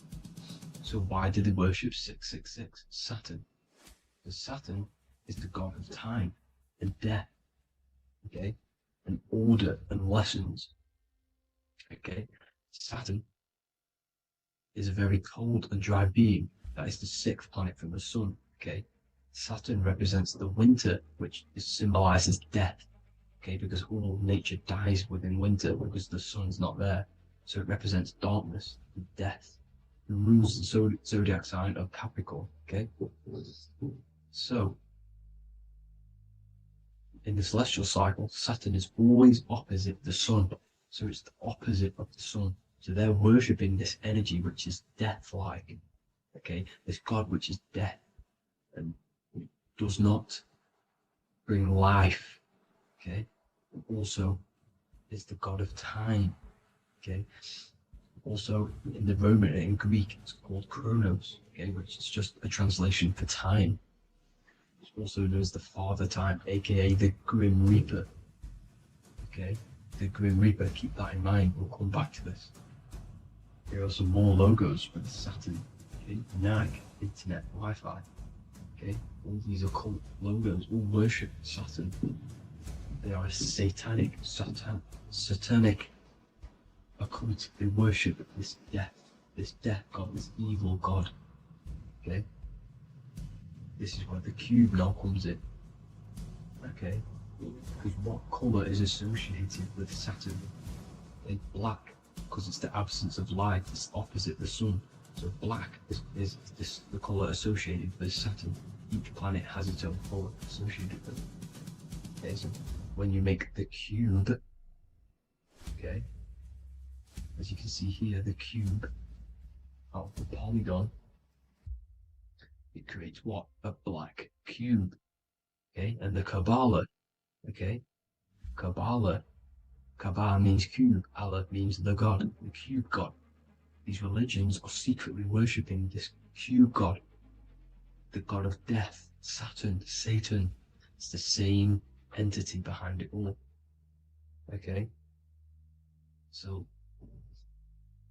also we have these black cubes in Australia, Denmark, all around the world, these black cubes, because this occult is worldwide. Okay? Saturn, Satan taking over this realm. Okay, also with this black cube, they walk around it like the rings of Saturn. Around the black cube of Saturn with the rings, they walk around in circles. What are circles? Cycles. What is a cycle? Time. The time god. This is why it has a ring around it, because it represents time, cycles.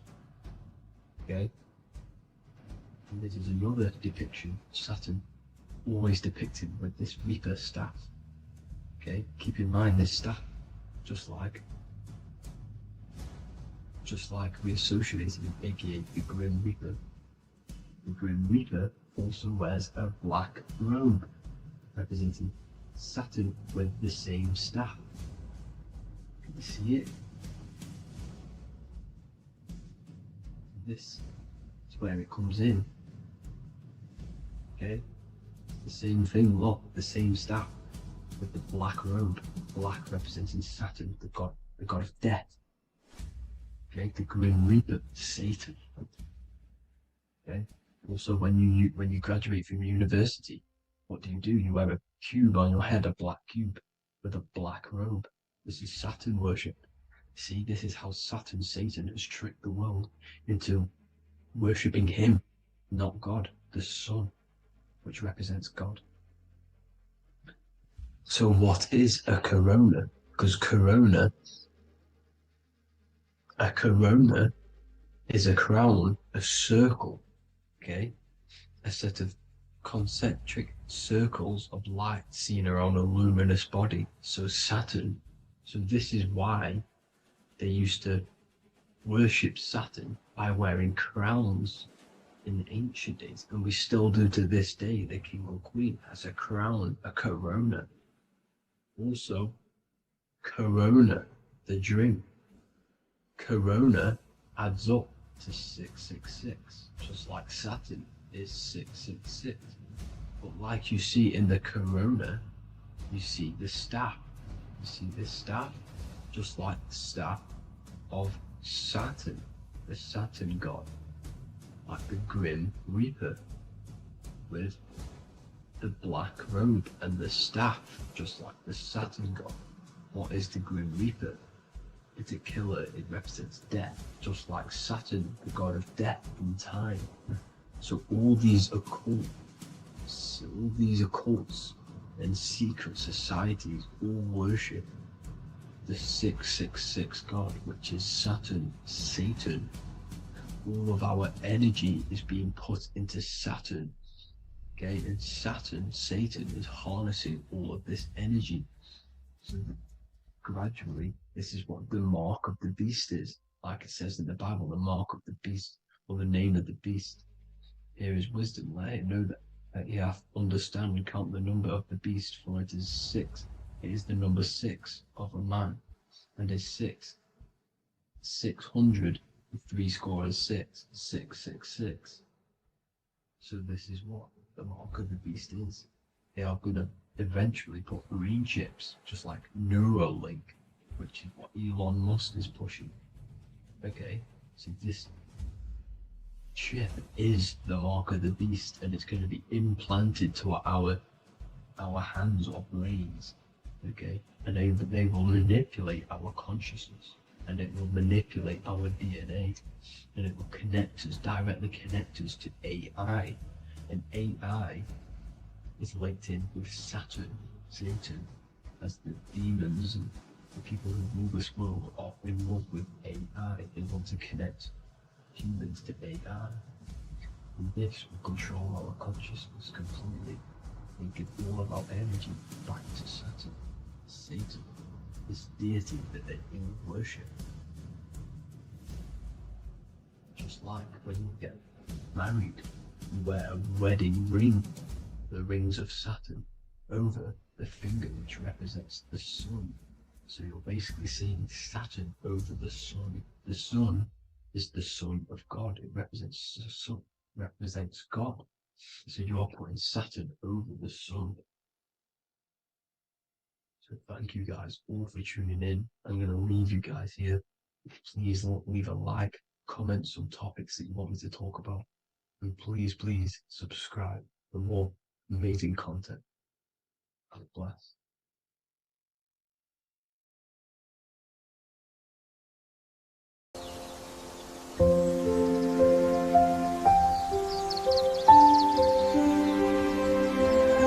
bookofwisdom.com. Visit today.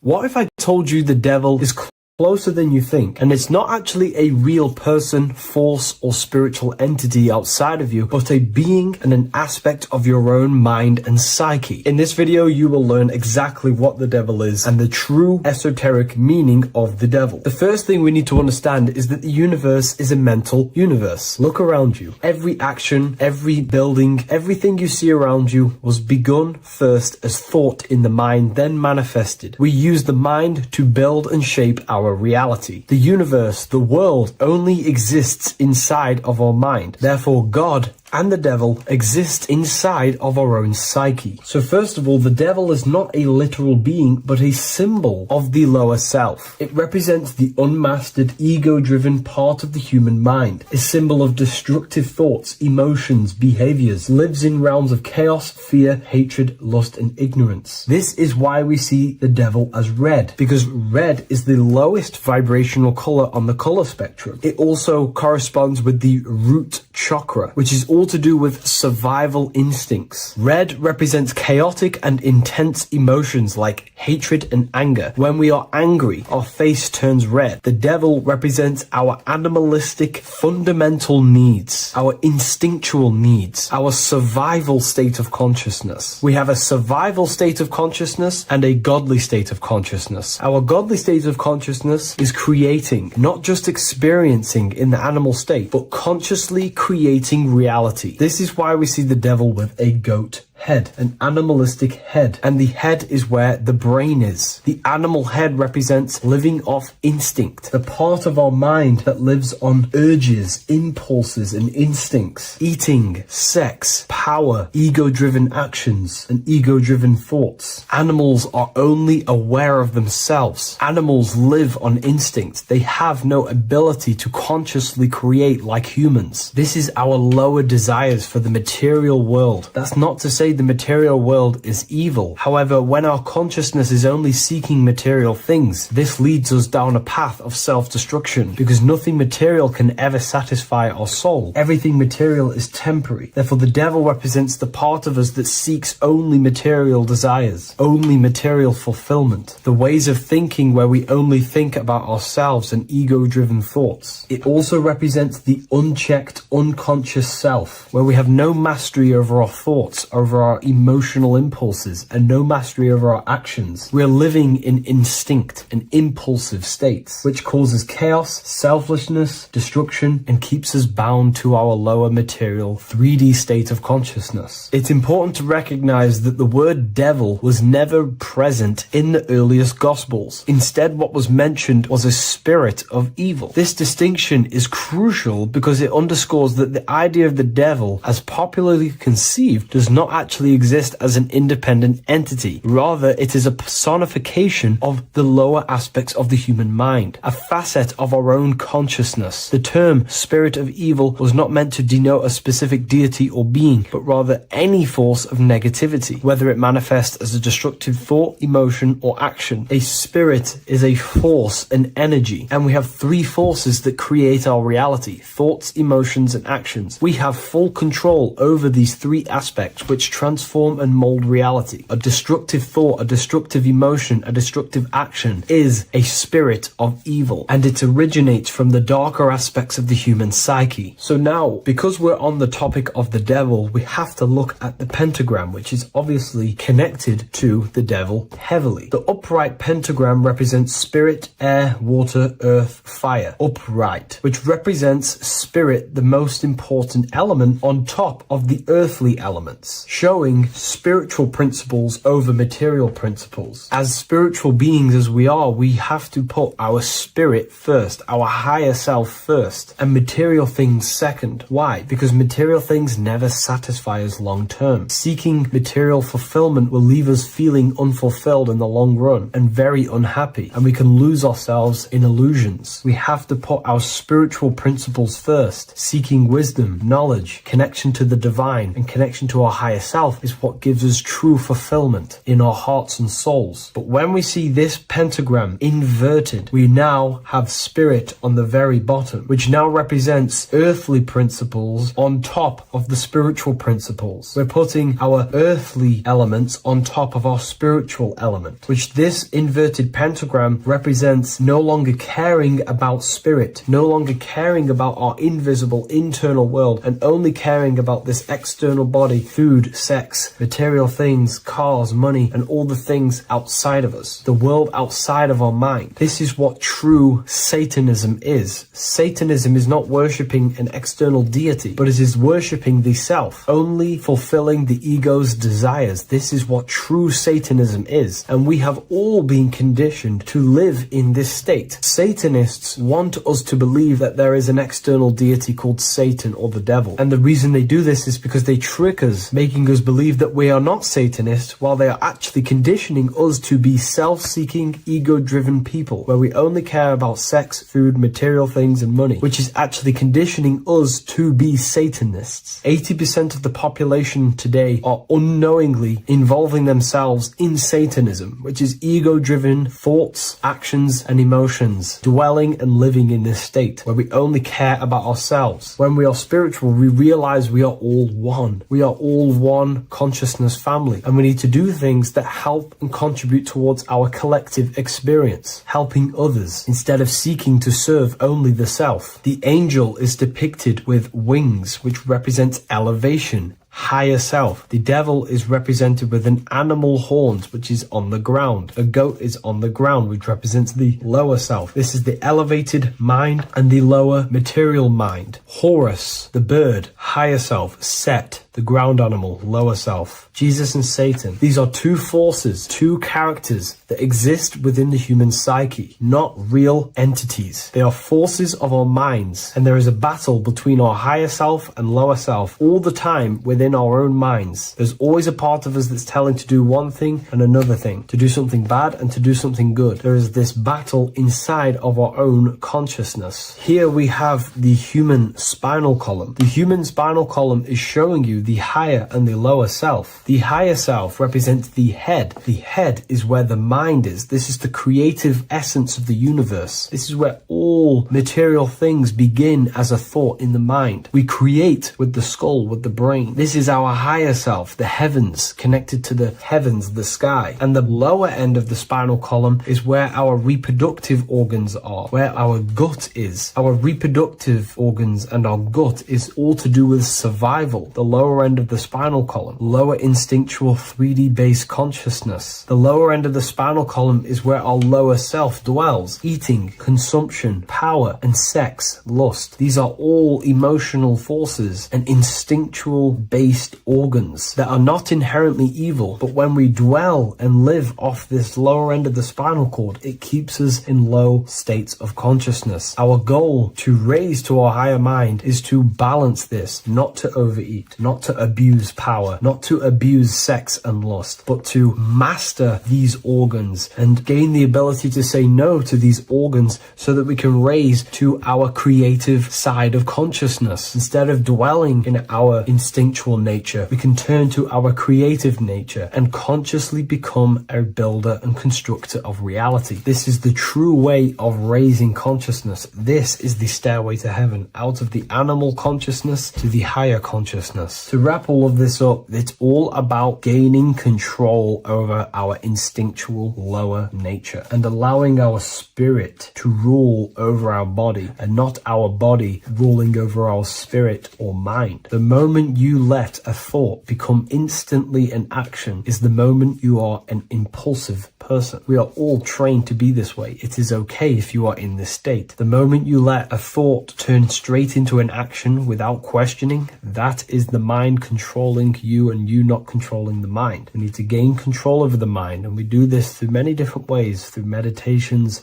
affirmations, and discipline. We slowly gain control over our minds. And once we gain control over our minds, we gain control over our thoughts, and we gain control over the attention that we give certain thoughts. We can then start to uplift our mind, our thoughts, out of our instinctual state to the higher mind. If you wish to learn more about consciousness, I'll leave a link in the description for the Book of Wisdom, Volume 2.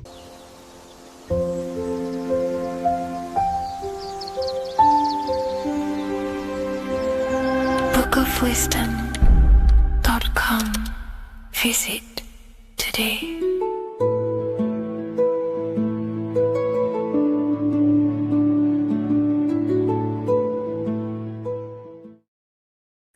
What if I told you that reincarnation is real and that there is a metaphysical, spiritual science behind this?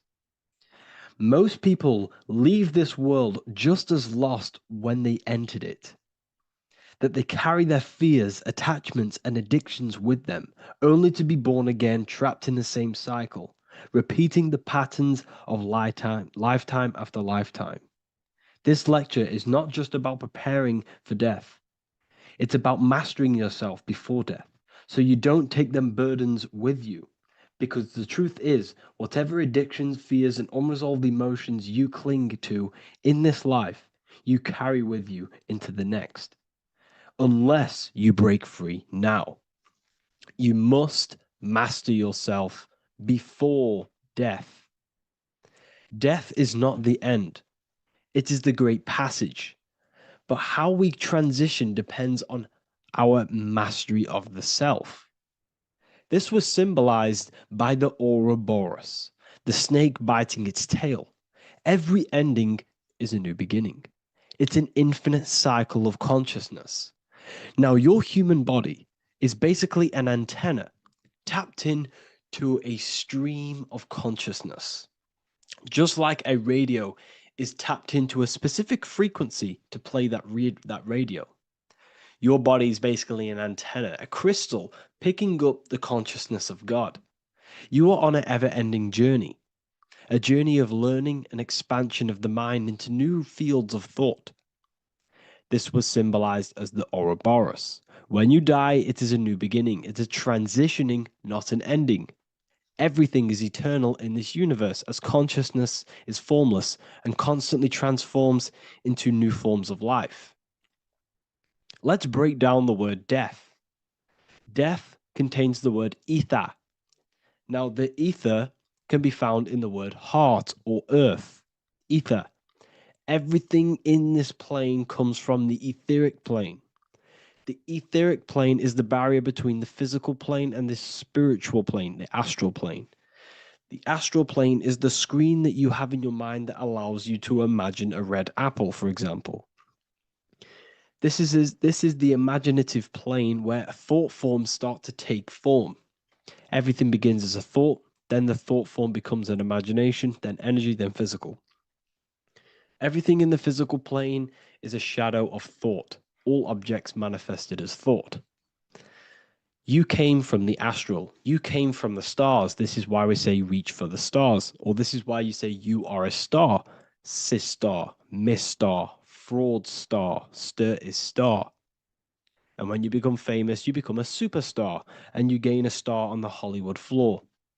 You are a star. The ether. The ether is the infinite energy source which all things come out of and return back to. This is the cycle of life and death, summer and winter, day and night, sleep and awake. The ether is the infinite energy source which all things come from and will return back to. Okay, sorry about that little error.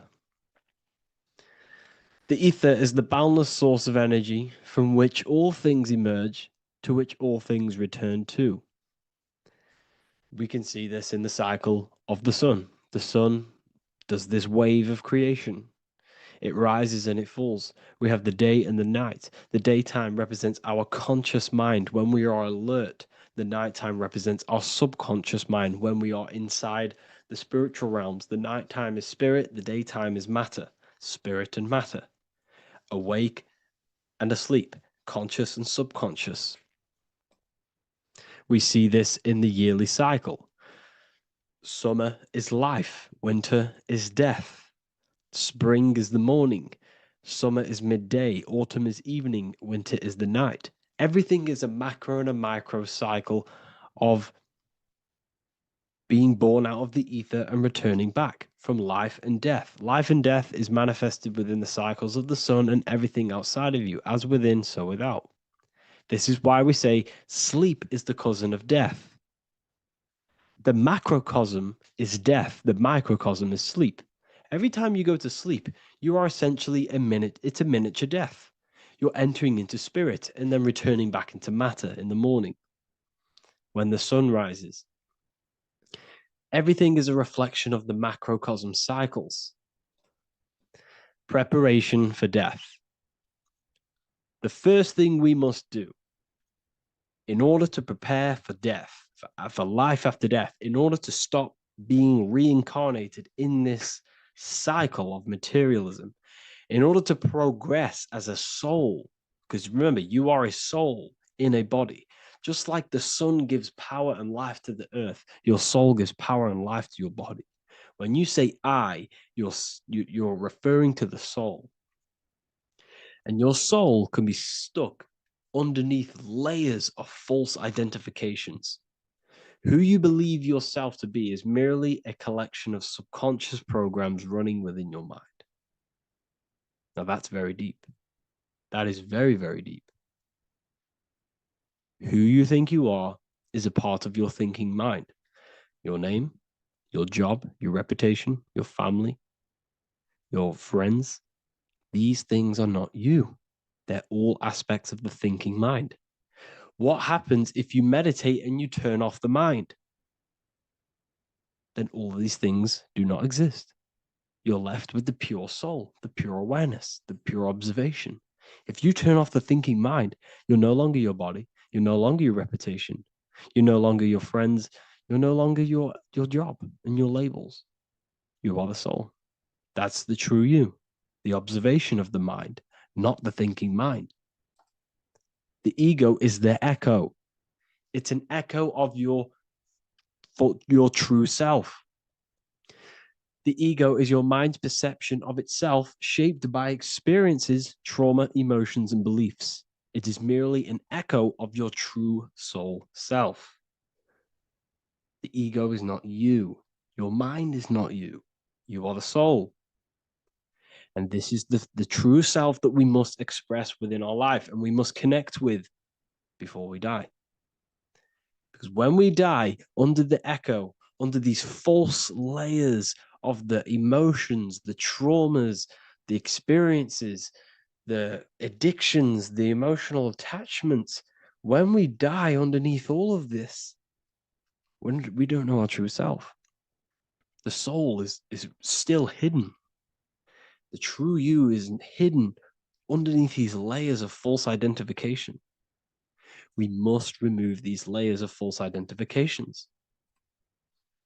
We must remove them. We must destroy the echo. Remember, the ego, you never had an ego when you were a child. When you were a child, you were pure. You didn't, you didn't show off things. When you were a child, you were pure. You expressed yourself freely with you didn't hide anything. You didn't hide any aspect of yourself. You didn't suppress any aspect of yourself to fit in as a child, as a baby. Because the ego was not here when you came here. The ego grows with experience. The ego is a false perception of yourself while being incarnated in this material world. It's your mind's perception of itself and it's created through your experience. Remember, you are unconditioned consciousness, and your experiences, thoughts, traumas, emotions, and beliefs have conditioned your consciousness into believing you're only a physical body, but you are the soul. We have to remove these layers. How do we remove these layers? Like I said, the best thing, meditation. Meditation. There is a great meditation that you can do every single morning and every single night time. You can sit there and repeat over and over before you meditate. You can repeat that you are not this, you are not that, you are not this. You can label them one by one. Start with, I am not my body, I am not my job, I am not my name, and then detach from absolutely everything until you are left with nothingness. And when you start to meditate, detach from everything. Nothing matters. I am here right now. And what will be left? The only thing that will be left is the language that your mind is using. Now, this is very deep. Not many people will tell you this, but I've lingered in meditation many times. And I can tell you from experience that the only thing left once you detach from everything is the language that your mind is attached to. So whether that's English, Italian, French. Once you detach the language of the mind that that little voice in your head's using, you're left with the soul. Once the mind is switched off, you're left with the soul, and you have detached from all of these external things. You're left with the soul. That's you. That's the power. That's the source of all creation, where everything you've ever done has come from. Every thought, every idea has come from your soul. Number two, that's meant to say number two. Sorry about that. Mental addictions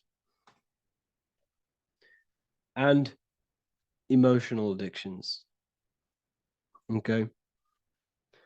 These two are very important. Mental addictions, this could be thought patterns, this could be the labels that we've just been talking about. Then you have emotional attachments, which is maybe you're too attached to an external thing. Maybe you're too attached to your phone. Maybe you're too attached to family. Maybe you're too attached to loved ones. Yes, I'm not saying don't love them, but what I'm saying is do not rely on anything in this world to make you happy, to fulfill your emotional needs. Everything is found within you. You must look within, and if you're looking without, if you're trying to find yourself in the outer world, you'll never find yourself. You'll constantly be looking around in loops. Because nothing, you cannot find yourself in the outer world. Nothing will long term give you long term validation. Seeking validation in the outer world will leave you soulless, leave you feeling empty inside and sad and depressed. You have to find yourself within. You have to detach from everything you are relying on to give you emotional stableness. You have to detach from all. Yes, love your children. Yes, love these people, but do not rely on them. Because everything in this world is temporary. Do not conform to this world. The Bible tells you this. Everything in modern society nurtures the body, but neglects the soul. They keep you addicted to as many things as possible. Smoking, you have to detach. Drugs, you have to detach. Alcohol, detach. You cannot rely on anything. This is why this path is very, very difficult to walk. But I'm showing you the way. These are the things you must do before death. You have to detach from absolutely everything. If you die and your mind and soul is still addicted to these worldly things, then you guess what? You're going to reincarnate. You're going to reincarnate because your mind is still thinking about these material earthly things. And if you are operating in that vibration, you're going to project that vibration and come back here. You have to detach. You have to master the soul and master the mind. Like I said, the matrix is designed to keep you addicted to as many things as possible. Your phone, food, smoking, drugs, alcohol, clubbing, all of these things. Everything in society is made to trap your soul and reincarnate in this world. That's why it's very, very, very difficult to walk this path. Very difficult. Matrix, matter tricks. John 2:15 to 17. Do not love this world, nor the things it offers you. For when you love the world, you will lose God. Do not love this world, nor the things it offers you. Do not conform to the pattern of this world, but be transformed by the renewing of your mind. Great quote. Do not conform to the pattern of this world, but be transformed. Let this world transform you. Learn from this, expand from this, but do not be mentally and emotionally attached. Okay? What good will it be for someone to gain the whole world yet forfeit their soul? Like I said, everything in the Bible is telling you the truth. You just got to read it correctly. This is spirituality. This is spirituality. The Bible is spiritual. It's a spiritual text. We must disconnect from everything outside of us and connect with the true soul. Here we have the Egyptians showing you the soul leaving the body. Here we have the soul here. Here we have the Masons showing you the soul coming out. The soul is real. You are the soul. And when you leave this physical plane, you will go into the astral plane. That's where you came from. You came from the astral. You came from the stars. You incarnated into this physical body. Your consciousness fell into this material form to experience limitation, to experience a 3D world. So, in order to ascend properly before we die, we have to let go of all the attachments. Every addiction you have, write them down. And one by one, tackle them. Before you die, you have to, or else you will reincarnate. This is the teachings of Egyptians. This is the teachings of Masonry. All of these addictions contribute towards life after death. Everything must be controlled, and we must be attached to the soul. I'm not saying I'm perfect. I'm not saying I'm perfect, people. We're all not perfect. We're all under psychological operation by the government. We're all in a very difficult situation with this awakening.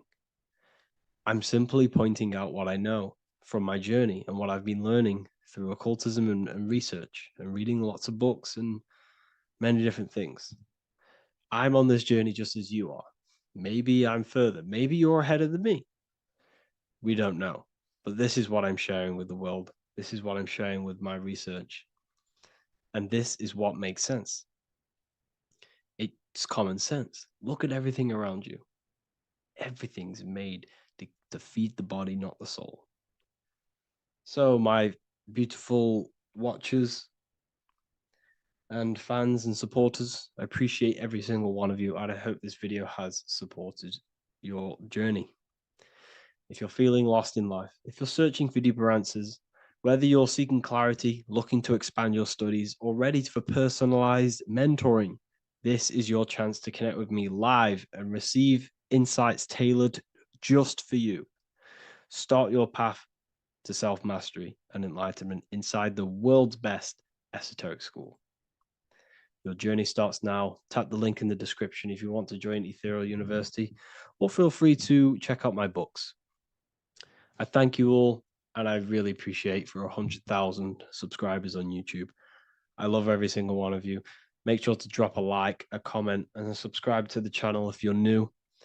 Let me know some ideas for, lectures, anything that you want to know. I can make lectures on them. Just drop it in the comments. I appreciate every single one of you. Take care.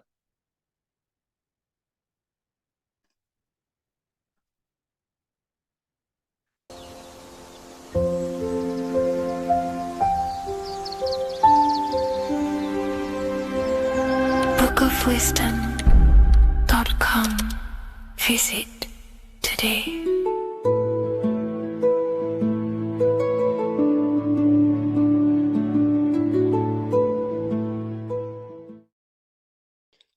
What if I told you you don't have one body? You in fact have four. There's a secret hidden right in front of you, and most of you overlook it. And by learning these teachings today, this will change your perspective on life, on yourself, and completely change the conception of yourself. This is the key to your highest potential. If you stay with me today, you will find secrets about yourself that will change your life. But I warn you, once you step this path of esoteric knowledge, there's no going back.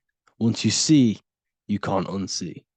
So stay with me, and we will discuss the four bodies of your soul and how you can master yourself to reach your highest potential. The first thing we must understand is that there is a sun. And just like the sun gives life to the earth, there is this life force within the sun that gives life to all matter. We must understand that matter itself is dead. It has no life potential. It has no ability to create or destruct anything.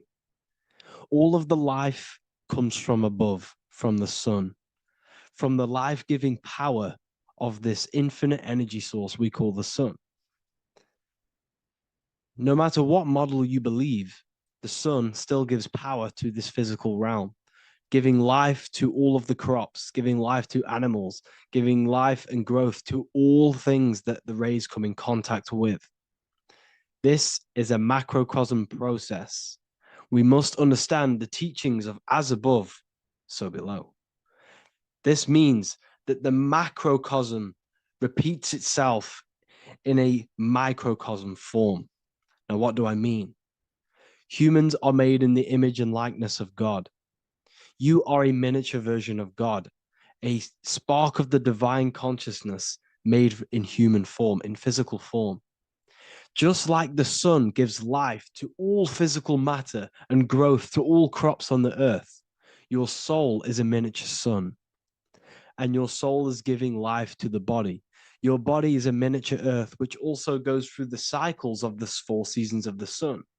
We feel different in each one of these seasons. It's because our body does not only go through these cycles externally, but these cycles happen within ourselves, within consciousness. Your soul is the sun. The sun you see in the sky is an externalization of your soul. Your soul is the life force. You are the soul, not the body. And like the sun gives power to the earth, the soul gives power to your body. So first, let's look at the etymology of the word sun. The word sun comes from it's a Latin word solis or sol, which means the sun. Sol then became soul, sun, soul. And in fact, S-O-N and S-U-N in the old etymology dictionary mean the exact same thing. They are interchangeable. So when we look at the symbol of the sun, we look at a circle and a cross, which represent the 4 aspects of the sun, the 4 seasons of the sun: summer, winter, spring, and autumn. These are the 4 states of the sun. Like we said, this is why we get this symbol. You have the 4 states of the sun, which represent the 4 bodies of the soul. Now, this is where we get deep. Like I said, the sun you see in the sky is a macrocosm of your soul, an externalization of your soul.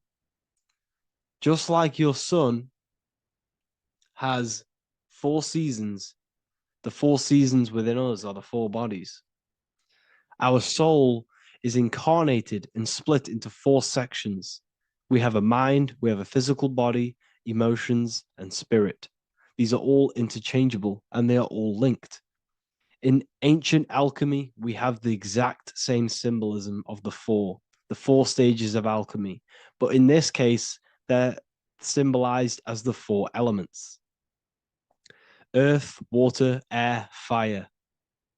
In this ancient alchemical symbol, we have the pentagram, with the top one representing the soul, ether. Our soul then has the 4 bodies, with the human here. We have the man, the eagle, the bull, and the lion. We see this on the tarot card, the Wheel of Fortune. The man, the eagle, the bull, the lion. We see this in Matthew, Mark, Luke, and John. The lion, the bull, the man, and the eagle. We see this with depictions of Jesus. Jesus, the man, the bull, the lion, and the eagle. These represent the 4 fixed signs of the zodiac: Taurus, the bull; Scorpio, the eagle.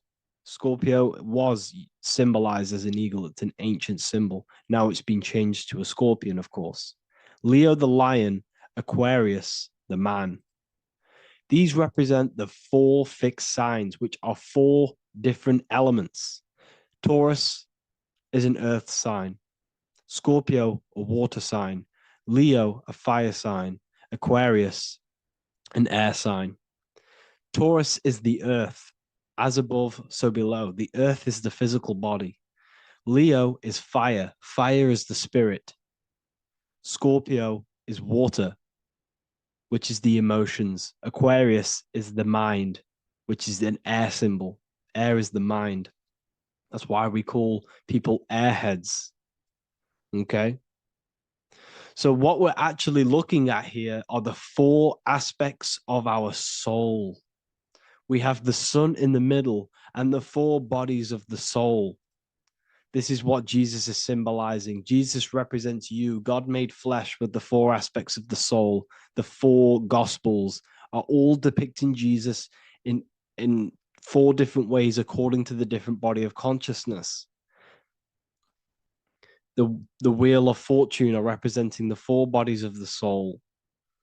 This represents the 4 bodies. Now, how are they 4 bodies? They are 4 dimensions of consciousness. The mind is not made of the same substance of the emotion. The emotion is not made of the same substance of the physical body. The spirit is not made of the same substance as the physical body also. They exist in 4 dimensions of consciousness. They are 4 bodies of our soul. And the most important teaching here is what I'm actually getting to, is the powerful one. This is what gives you power. Most of us live in chaos. Our mind is thinking of doing something. Our emotions are feeling something else. Our body is lusting and wanting to do something else. And our spirit's energy is completely off. Most people live in unbalance. None of these 4 bodies are working together. This is why we produce chaos in our lives. When these bodies are in balance, are not working together. So in alchemy, they symbolize the 4 elements, which are the 4 bodies of consciousness. These are the furnaces with the fire. They represent transmutation of each body. We have to sync these bodies. We have to sync the mind with our emotions, and our emotions with our actions, the physical body, and with our spirit. These 4 key bodies need to be in line in order for us to create consciously in our life. Because each one of us is a creator, a miniature version of God, creating our own earth, creating our own material reality. And in order for us to create consciously and with effect and power, we must have these bodies unified so that we can create consciously and not create chaos. So this is very, very important. And this is a secret teaching found in all ancient societies. But this is what the hidden symbolism of astrology actually is. The sun is our soul, and the 12 zodiacs are 12 aspects of our soul. And we have the 4 aspects of the 4 main bodies. This is what we're looking at. We're not looking at the sky. We're actually looking at aspects of ourselves, aspects of our soul that we must master and transmute in order to become our highest potential.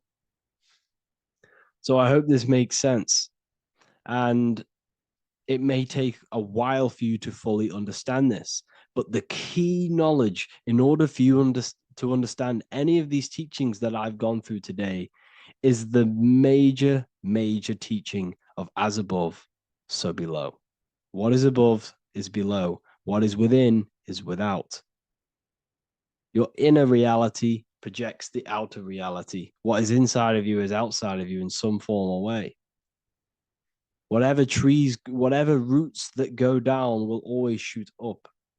When you throw a bouncing ball, you shoot it down, it will go up. As above, so below. As within, so without. God did not make a creation separate from himself. We are all extensions of the divine made in physical form. And we are incarnated into 4 sections. Our soul is separated into 4 sections. These are the 4 corners of reality. These are the 4 pillars of reality that we must control. So in order to access our soul in meditation, we must turn off these 4 things. Turn off the mind, the emotion, the spirit, and the body. And then we access the soul. So I hope this video helps today. And you can learn all about this in the Book of Wisdom, Volume 2. This book is a revolution in consciousness. I do not recommend everyone reads this book. This book is only for people who are serious and want to transform their lives. This book is a book that will change the scope you see reality. It will change your perspective on yourself because you will resonate with this. This book does not just give you information. It gives you a sense of well-being. It gives you truth, and you will find your power from this information. This information is not just information, it's a key to your path of enlightenment and transformation. So you can find this book in the description of this video. And if you are part of the university, I will see you on the live calls. Thank you, everyone. Please leave a like, subscribe, and a comment, and let me know whatever videos you want me to make next. Anything that you fail to understand or have any confusion with, I can make a video on it. So let me know in the comment section any reviews or anything I should do. Thank you all, people. Have a great day.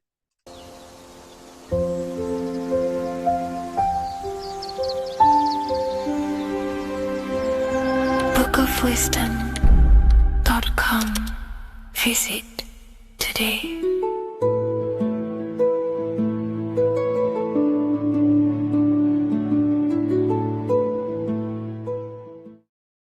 Welcome people, we're back with another video. I will now be keeping track of my YouTube and trying to upload every week. In this video, we'll be talking about the chakras.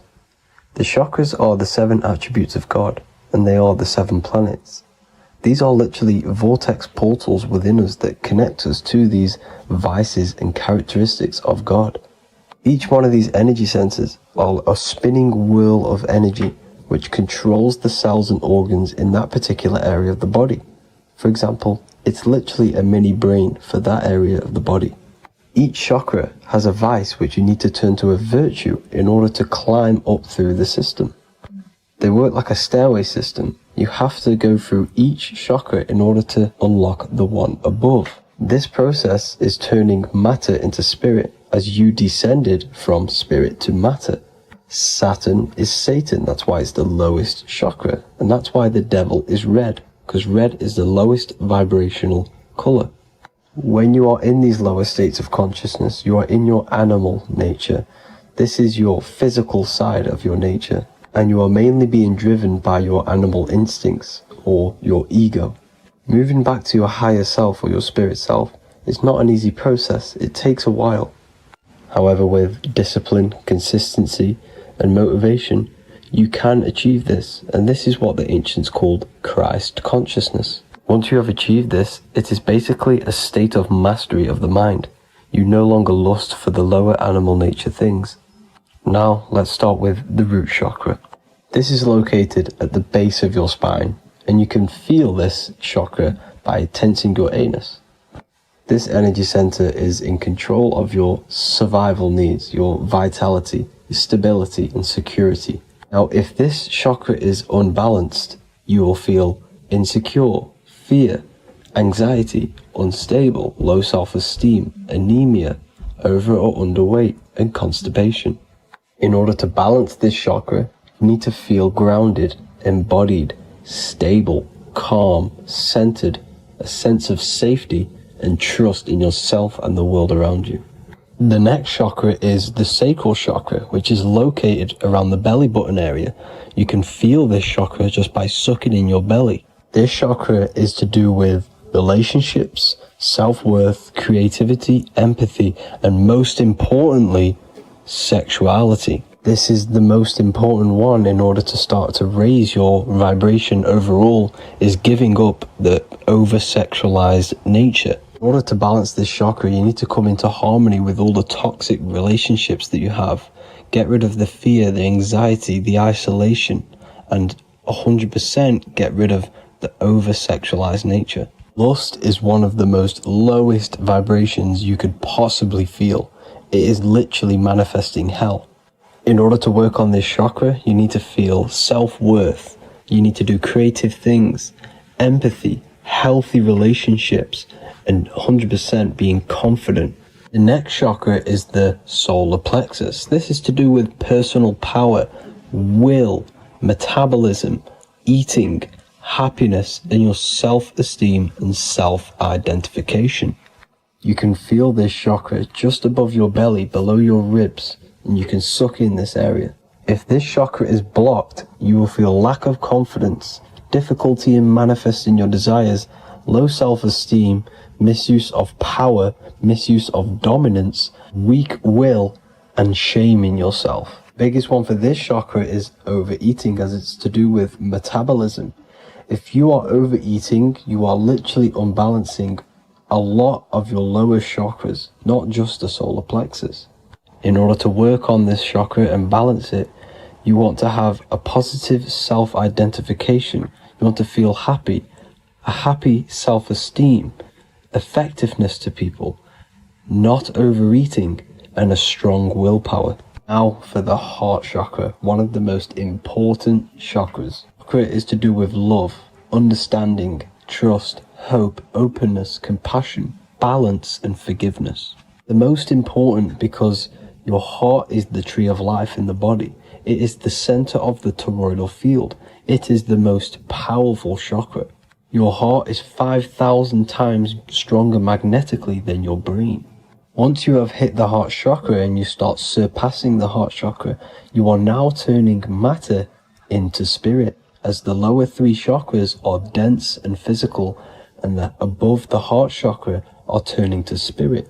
As you can see already, this is a hard and long process of working on yourself physically and internally. The symptoms of a blocked heart chakra would be lack of love or too much love, difficulty to accepting or giving love, lack of compassion, loneliness, and lack of emotional fulfillment.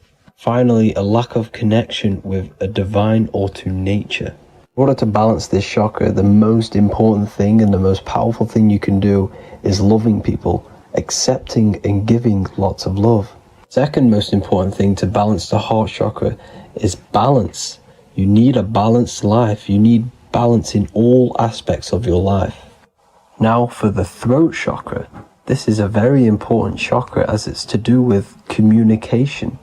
A symptom of this being unbalanced is a lack of self-expression and putting on a front all the time, acting with the ego. In order to balance this chakra, you need to constantly self-express yourself. You can't be putting on a front.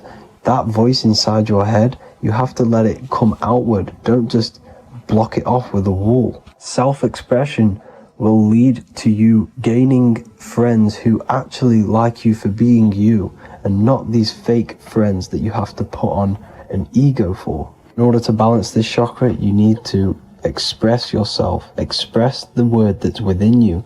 Don't be lying to people, don't deceive or be deceptive.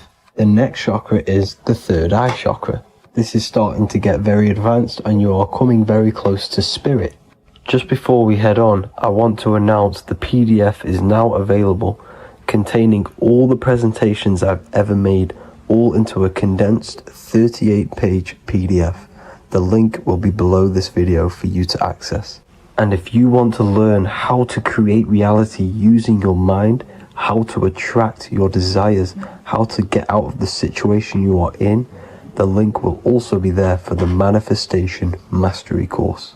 Now for the third eye chakra. The third eye chakra controls the pineal gland, which is your first eye. It's to do with your psychic abilities, channeling, telepathy, astral travel, visions, and connection to the higher self. You need all of the chakras aligned to get the full potential out of your third eye or pineal gland chakra. For example, if you're astral traveling and you fear something, you will be instantly shot back to your body. So you need to master all of the chakras before you go on and try and do these higher spiritual activities. Symptoms of the third eye chakra being blocked is lack of imagination, lack of vision, lack of concentration, blocked or clouded intuition, can't see the big picture, and especially overly reliant on logic and intellectual thinking. A good way to work on this chakra is imagining things, vision things, trust your intuition at all times, always follow that inner voice. Cut out the tap water which contains fluoride. Fluoride blocks the pineal gland. And cut out all junk food because all of this is affecting your pineal gland. When in meditation, you want to focus your eyes and your attention to the center of your head between the two eyebrows. This is where the pineal gland is located. This will help and awaken the pineal gland over time when you keep doing these meditations. Finally, for the crown chakra, this is to do with universal consciousness, all-knowing, enlightenment, cosmic connections, the God source. This chakra is blocked by being cut off from spirituality, plagued by the senses, being tricked into the five senses and being tricked into thinking you are the body. In order to work on this chakra, you need to feel grounded. You need to know yourself, your real self, the voice within you. Have common sense, have specific decisions that you're making, be very direct. Now we've got out of the way all of the chakras, I can now introduce methods and meditations which will help you unblock them spiritually. When meditating, you want to get into the present moment in a nice, comfortable position. Bring yourself to the present moment by saying, I am here right now, Nothing else matters. Keep repeating this over and over with your eyes open or closed. After a couple minutes of bringing your attention to the present moment, you can now start to breathe in through the nose deeply and breathe out through the mouth slower than you breathed in. Place your attention on the chakra that you want to balance. Think of a high vibrational emotion like love, and think of this while placing your attention on that chakra. You can do this exercise every day for 10 to 20 to 30 minutes. The longer the better. Another practice you can do is by chanting the Bijis for each chakra. They are here starting from the root chakra all the way to the crown chakra. Or you can chant the 7 vowels. There are not 5, there are actually 7. A, I, A, O, U, M.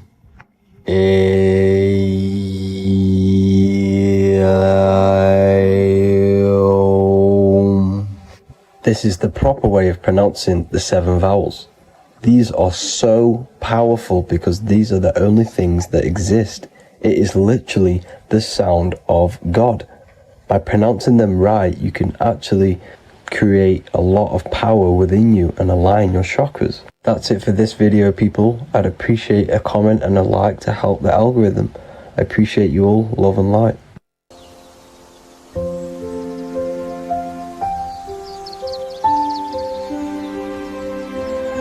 bookofwisdom.com.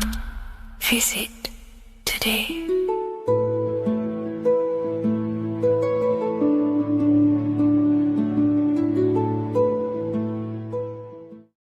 Creation demands destruction. Every time you release your sexual fluids, you're destroying a part of yourself to create an extension of yourself. For example, if you want to create a business, you have to destroy your time, attention, and energy in order to create the effect of the business. All creation demands some sort of sacrifice or destruction. This falls under the law of polarity in the universe. It's the same with your sexual fluids. Your sexual fluids, especially as a man, contains minerals, all the minerals in your body. It contains your vitality. It contains your DNA. It contains the blueprint of you, and it can create a whole new human being. You are literally playing with the power of creation if you are releasing your sexual fluids too much. Sexual fluids also extend beyond the physical plane. They contain astral forces because all physical creation is a mental creation. We live in a mental universe. Everything begins as a thought in the mind, then the thought takes the form and the body of imagination, which is an astral force. Imagination turns into etheric emotional energy. Then the etheric emotional energy turns into the physical action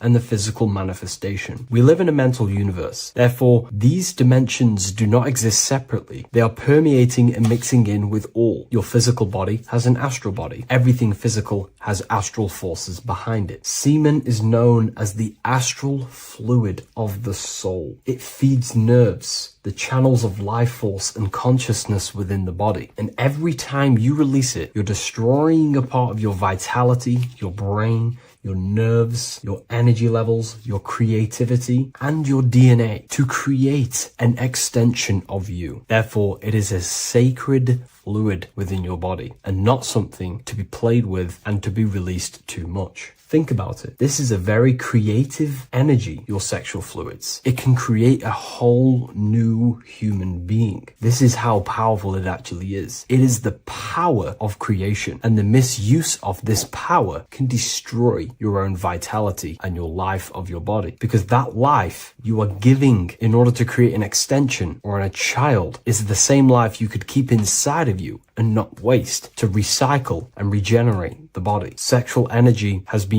for thousands of years associated with regenerating the body, longevity of life, and maintaining youth. Not only that, every time you release your sexual energy, it floods the brain with dopamine. Dopamine is the brain's reward system. Created within the middle of the brain, it releases every time you've achieved something. However, sex or an orgasm is the most powerful feeling you can feel. It's the most amazing, intense feeling and release of dopamine you can possibly feel as a human. Therefore, if you flood your brain with this high amount of dopamine every single day. You are getting the epitome of human feelings every single day. Therefore, you will become numb to everything else in reality. You won't be able to enjoy the small things in life. And I know this firsthand because I experienced this myself. As soon as I stopped, this is when I started to enjoy the little things in life, seeing family, and I actually gained more energy, more ideas. We'll get into this a bit later. It is a creative energy. It creates a whole new human being. Therefore, if we maintain this energy, we can maintain our creative power within us, because that's what we are. We are all creative beings, moving energy from higher dimensions of consciousness, the mind, into lower dimensions of consciousness, the physical world. You hold the power to create. You are not in a world. The world is working through you. You do not possess a life. Life is working through you. You are not in a universe. You are the universe. It's moving through you. There is no past, present, and future. The present moment is you. When we release every single day or frequently throughout the week, like I said, we're triggering the brain's reward system, dopamine, which makes you feel as if you have already achieved something. And if your brain is telling you you have already achieved something by overusing your sexual fluids, then you will not have the motivation to achieve other things in your life. I know this firsthand. I became very lazy. I didn't want to work. I didn't want to do anything because subconsciously my brain felt as if I've already achieved. If we look at the symbol of the Baphomet, we notice the Baphomet has horns and a goat head. Now we look at the word horny. When you become sexually aroused, it's known as horny, which is the horns, representing the lower mind. The lower mind is the mind we use for our animal instincts. We have two parts of our mind. A higher mind, which is contained of higher thought, which chases spiritual things such as love, wisdom, knowledge, and God. Then we have a lower mind, which chases the things of the material world closely associated with the ego, chases validation, material gain, status, and physical sensation, physical pleasures. It is these physical pleasures that can keep you in an endless loop, making you feeling empty inside, because nothing material can ever satisfy our internal world. Nothing. You can achieve millions of dollars. You can achieve your dream house, your dream car, your dream watch. And if that is the only thing you are chasing, you will feel empty inside when you achieve it, because nothing of this material plane can satisfy you. Nothing of the lower mind can ever satisfy you. This is why we must sacrifice the lower mind and overcome the lower mind and the lower instincts. One thing I found amazing when I mastered my sexual urges and my lust is that my mind became a lot more clear. The thoughts and the time and the attention that I used in my mind to go towards lust, sex, and chasing these things was taking up a lot of mental space, time,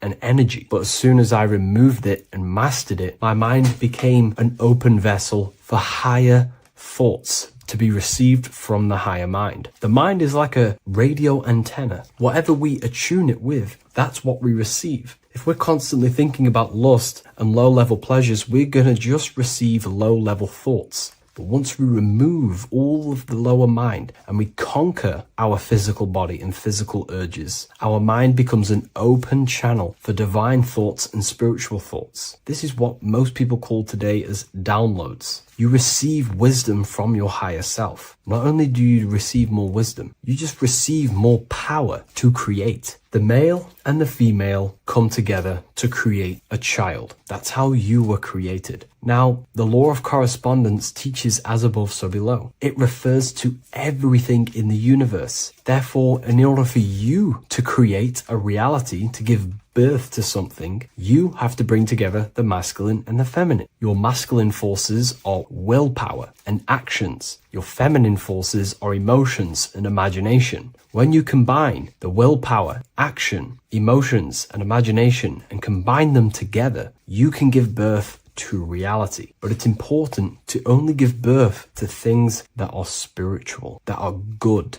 that are for the benefit of yourself and humanity, and not for the ego and the lower mind. Killing our lower mind is essential for spiritual ascension when we die. The thoughts that we give the most attention and energy to when we die are pretty much the same thoughts that we're going to think when we die. When you die, your physical body and external world is stripped and you're left with your internal world of consciousness, more than likely be resonating within the lower astral plane before you move on to any higher dimensions of the astral. It's important that we kill any addictions such as sex, food attachments, emotional attachments to people, any desire for material things before we physically die. The Hindus taught this, Buddhism taught this, the ancient Egyptians taught this. We have to remove the desires in our heart for material and things before we physically die, because when we die, we cannot fulfill physical pleasure. Therefore, we will create our own suffering within the astral dimension. So sex is the biggest part of this. We have to remove the desire for sex or releasing any of our sexual fluids before we physically die to master ourselves. And not only that, it's going to benefit the way you feel, the way you think, the way you act towards people once you have mastered this. Porn psychologically damages you. You are quite literally the person in the corner of a room watching two other people give pleasure to each other. Psychologically, that is not good. And what happens in darkness is always revealed in light. What you do in your alone times will show in your confidence, in your eye contact, in your presence, in your aura, your energy. You cannot hide things that you do in the dark, because they always reveal themselves in a subconscious way, whether physically or through an energetic spiritual way. Sex can be known as sacred energy exchange. You are exchanging energy, bioelectrical energy. It's a scientific fact that when you hold hands with another person, your brain waves of each individual become synced. Your emotions sync. And you exchange electromagnetic energy because you are an electromagnetic being. When you have sex with someone, you are literally exchanging emotional energy. Your aura is not just an electromagnetic field. It is literally a manifestation of your internal consciousness. Your consciousness contains your thoughts, your beliefs, your traumas, your emotional state. And this manifests externally through the vortex of your heart into an energy presence around your body. This is why you can feel sad when someone else is sad next to you, because their energy is merging with yours. When you have sex with someone, you are quite literally exchanging consciousness, beliefs, traumas, emotions, feelings, vibrations, and your consciousness merges with their consciousness. So be careful with just having casual sex. Now, I'm not here trying to say never release, never have sex with your partner. I'm not saying that. I'm saying take caution with these things. Take my teachings with a pinch of salt. If it benefits you, that's great. I'm not here to tell you how to live. I'm simply giving you my research and the things that have helped me in my life on my esoteric research, awakening, or spiritual path. I don't like calling it a spiritual path, because it's not spiritual. It's simply just life, the knowledge of consciousness and the self. So I hope this video helps. If you'd love to read this book, I'll leave a link in the description. This book I wrote myself called The Book of Wisdom, Volume 2.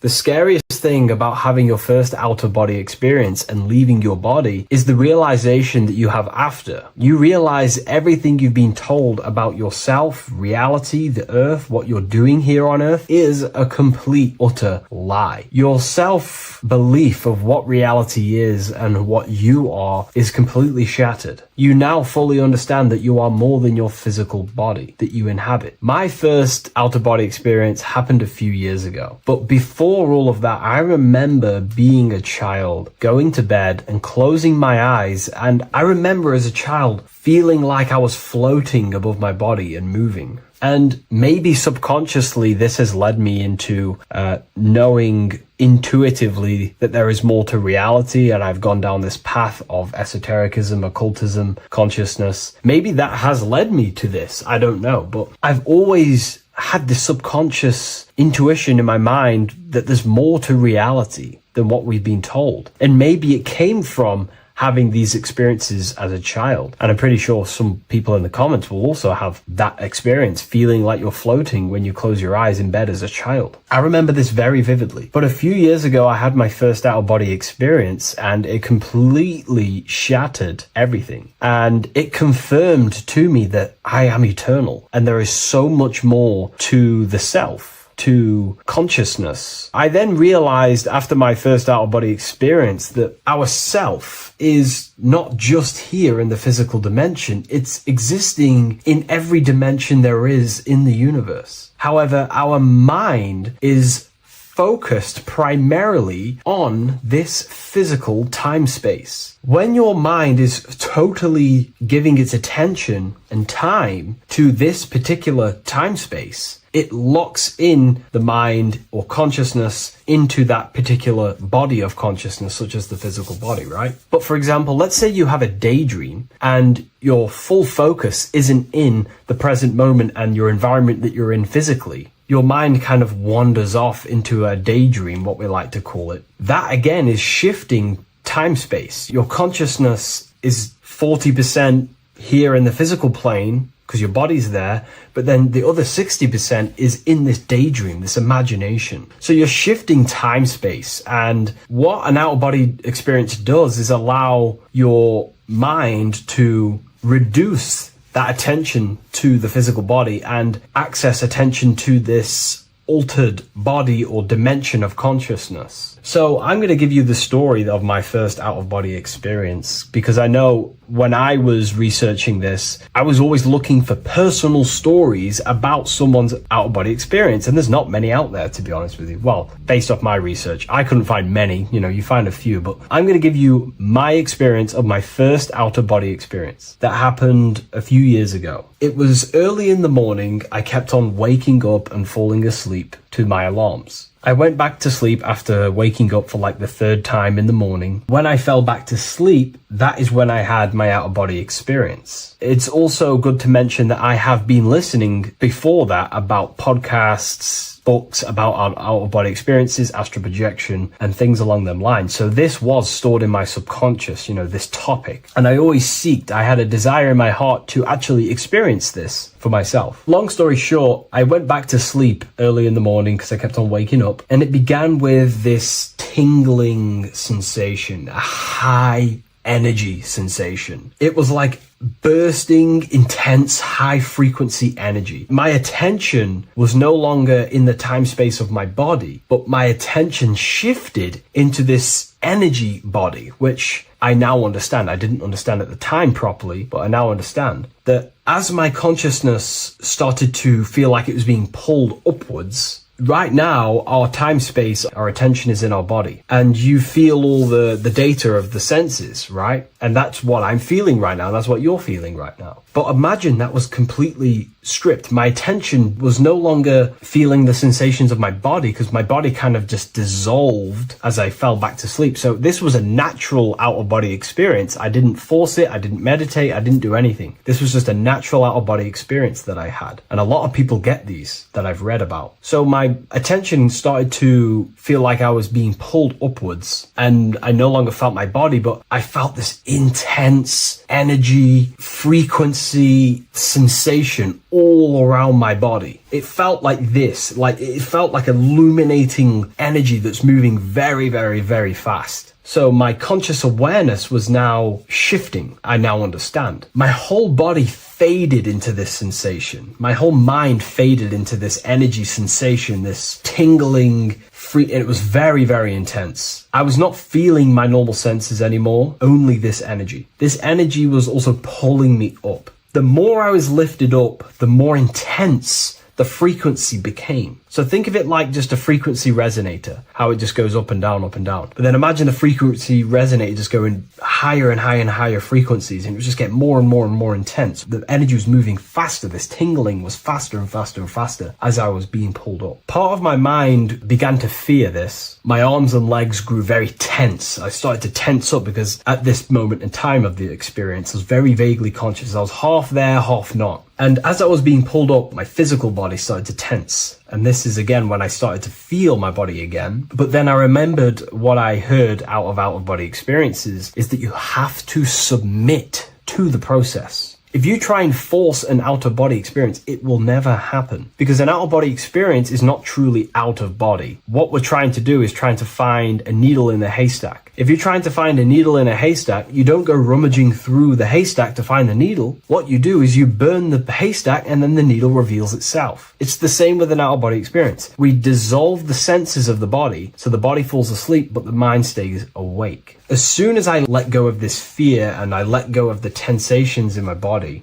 I started perceiving through another state in this energy body, but I didn't see my body. It was just like perceiving and seeing, but no body, like a camera. When you look at a camera view, you don't see what the camera looks like. You're just seeing through the camera. It's the same as that. I had no form, but I was just seeing. I was just like a floating eyeball, seeing into this altered state of consciousness. I was just seeing. I first saw my street outside my house with lots and lots of people walking on the street, but I could not see the people directly. Everything was black and green. The background was black, but I couldn't see the people. I could just see a glow of light around the people, like an egg shape. They were just walking on either side of the road, other directions. I could just see more and more people moving faster and faster and faster. I didn't realize then, but then I did start to realize later on in my journey that that was more than likely the etheric plane that I saw. The etheric plane is the plane of life force and vitality and electromagnetic auras. So that was my awareness shifting from physical into then the etheric plane, the plane of life force and energy. Now, the etheric plane is very, very, very difficult to actually access consciously. The etheric plane acts as a bridge between the physical body and the astral body. To actually access the etheric plane alone is very, very, very difficult, and only certain trained individuals can do that. The etheric plane is not really a conscious plane where you can stay there and be conscious. It acts as a bridge between the physical and the astral plane. I could see the glowing auras around people moving along the pavement. The people moved faster and faster until the scene started to just dissolve as these people were just moving faster and faster. It was not very clear at first, but I subconsciously knew that I was having an out-of-body experience. This is when I really started to realize that I'm being shot out my body. When I realized this, I submitted even more. I started to just let go. The more and more I let go, I kind of like split through a veil, and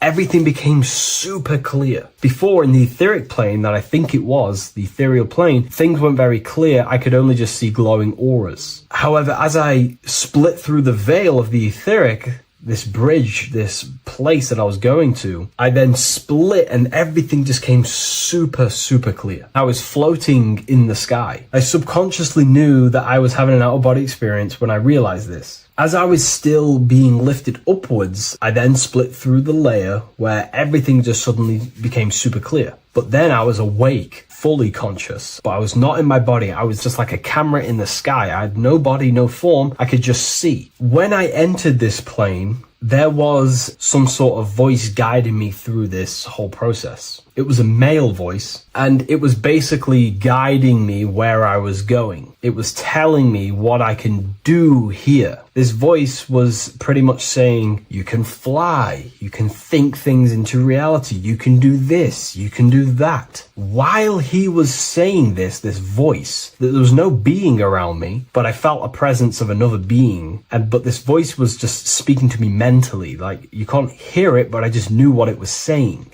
It was so weird to describe. It was like telepathy. You couldn't hear it, but I just knew what it was saying. But it was a male voice. It's so hard to describe. I still could not see any form of myself. I was not seeing my astral body or any shape. I was just perceiving a point of awareness like a floating eye, like I said earlier. While this voice spoke to me, I saw fractal patterns as he was saying, you can do this, you can do that. And while he said, you can fly, I remember just seeing this line like splitting and creating fractals. It was like this black line that was just splitting off into duality, creating fractals. But then my physical body just went through this line, split, and then split into fractals again. So strange, very difficult to explain because it's four-dimensional. To explain it in physical language, it's very difficult to actually explain what was going on. So as he was saying what you can do, I was seeing these fractals dividing and then creating fractals.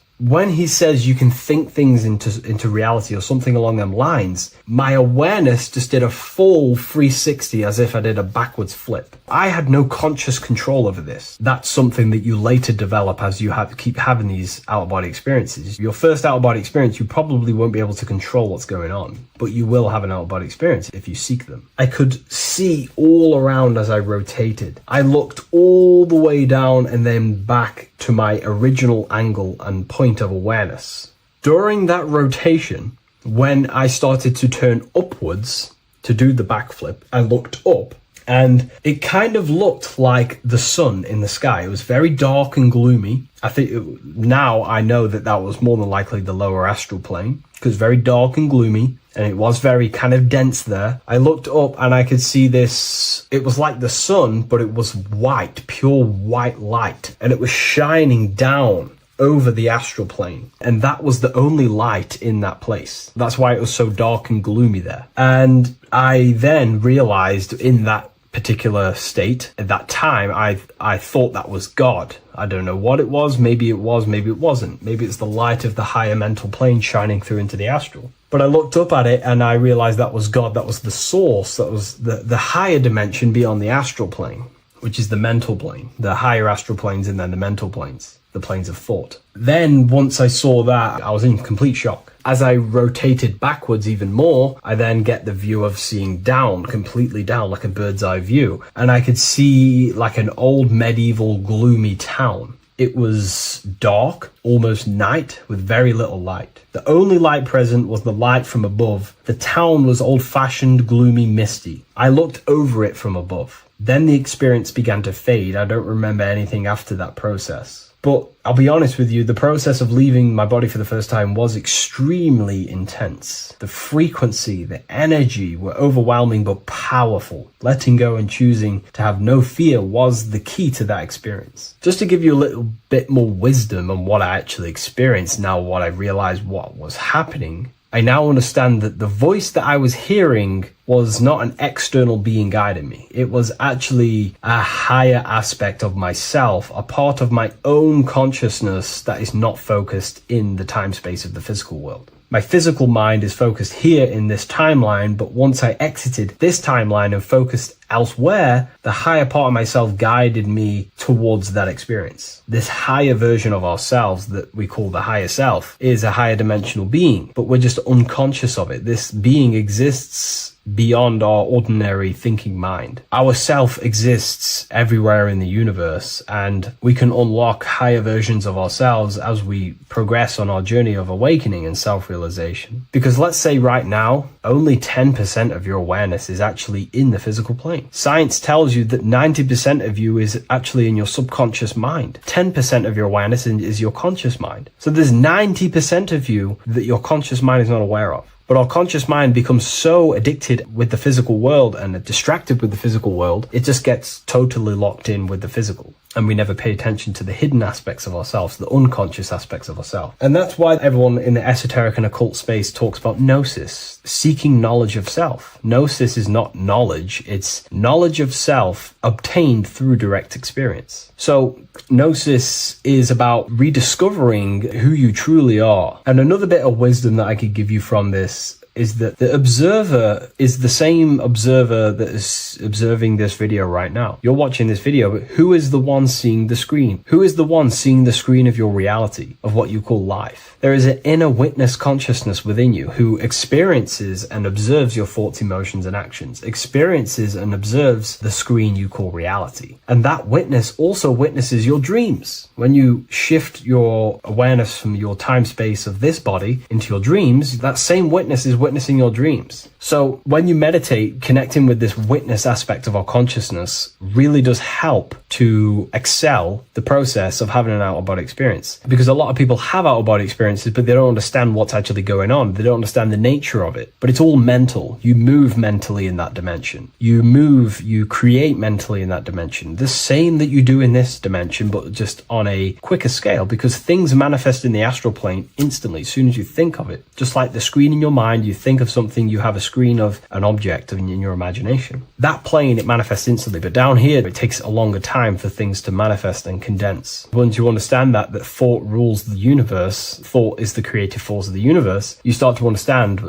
these different dimensions and these experiences that you have. But really connecting with that witness consciousness, that part of yourself that observes everything, really does help with excelling the process of having an out-of-body experience, or mystical experiences, or lucid dreams. Because connecting with that witness consciousness just makes you more conscious. Even in your physical life, staying conscious. Most people aren't conscious. They think, feel, and act unconsciously throughout their day, and they unknowingly create their reality. Connecting with that witness consciousness allows you to actually stay conscious over your thoughts, emotions, and actions, because they are giving birth to realities. That's pretty much my experience, my first out-of-body experience. What that did for me was make me so much more confident and powerful. Most of my fears just disappeared overnight. The fears of death, the fears of unknown, the fears of that I had of things shattered, disintegrated, because I understood that I am eternal. No one can use death against me to control me, because I know I am eternal. I now take riskier actions because I know I am eternal. I know that I will never truly disappear or die. So it really, really does help you, and it gives you a lot of internal power, because no one can make you scared of anything. You should not fear someone who can hurt you physically. You should fear someone who can corrupt your soul. That is the worst thing. Who can corrupt your internal world, because that is what truly matters. So I hope this helps you understand out-of-body experiences. Hopefully this can help you move along in your journey. It's good to hear other stories, because this is exactly what I was seeking when I was researching this stuff. Maybe in the future I can share some more stories about my out-of-body experiences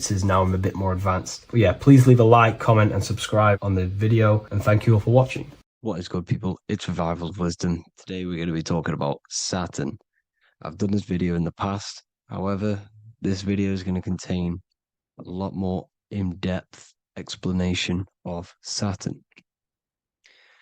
So the 33rd degree Mason, Manly P. Hall, said, Saturn is the key to crystallization, physical matter. Light is matter, matter is light. They are interchangeable. Low vibrating light turns into matter, high vibrating matter turns into light. And Saturn is the god of this world, this physical world. He crystallizes light into matter.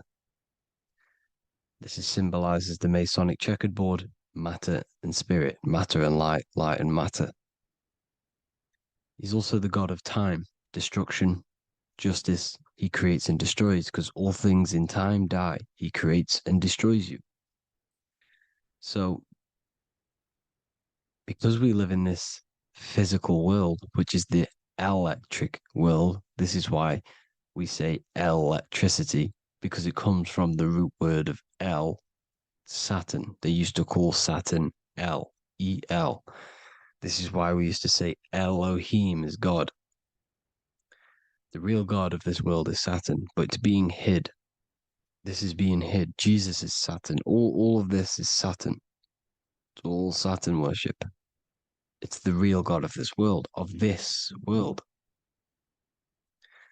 So, physical matter is a result of two opposing forces equalized on the plane of inertia, because everything is created out of electromagnetic toroidal fields. And these two poles equalize on the plane of inertia, which gives you planet Earth, plane of inertia. The plane of inertia is what Saturn is. It's the ring around the center of the plane of inertia. Thank you to Walter Russell saying, physical matter is a result of two opposing forces on the plane of inertia. This is what Walter Russell says, so please check out his work. He's got many books, many books on light and electromagnetism and stuff like that. So I advise you to check him out. So the torus field gives you the binary code 0 and 1, the female vagina and the male phallus. This is the code for this world. Saturn crystallizes physical matter. Now Saturn is the most outermost layer of the 7 layers of heaven, where it says in the Quran, it says, Allah, it is He who created the 7 layers of heaven. Saturn is the outermost layer. He's the top He's the most high. So when we say the most high, we're referring to Saturn. He's the most high before the firmament, before the stars. So Saturn is the god of this world. He's the Lord of the Rings. He wears the crown. The crown is the rings. Crown, Kronos. So the planets are luminaries. They are lights. They are beings. They are energy, conscious energy. And we're in the heart of the solar system. Saturn is the outermost layer. He is the one of this world. He's the god of this world. Now, on the North Pole of Saturn, you have the hexagon. Add up all the sides, it creates the six-pointed star. Or it can be created as a cube. The cube is very important. The six-pointed star is very important. 6 points, 6 triangles, 6 side, 6, 6, 6. Black cube adds up to 6 in gematria. Now, what did I say in the beginning? Saturn crystallizes the physical world. He creates physical things out of light. You are a light being. This is why we say human. Hue means the light spectrum. Hue, man, we are light manifested into physical forms. Human. And we are incarnated through Saturn. Satan, same thing. The number of the beast is 666, and the 666 comes from the 6.6 triangle, 6 sides of Saturn, 666. We are all known as carbon-based life forms. Carbon, the atomic structure of carbon, is 666, 6 protons, 6 electrons, 6 neutrons. We are materialized into our physical bodies through Saturn, through the number of the beast.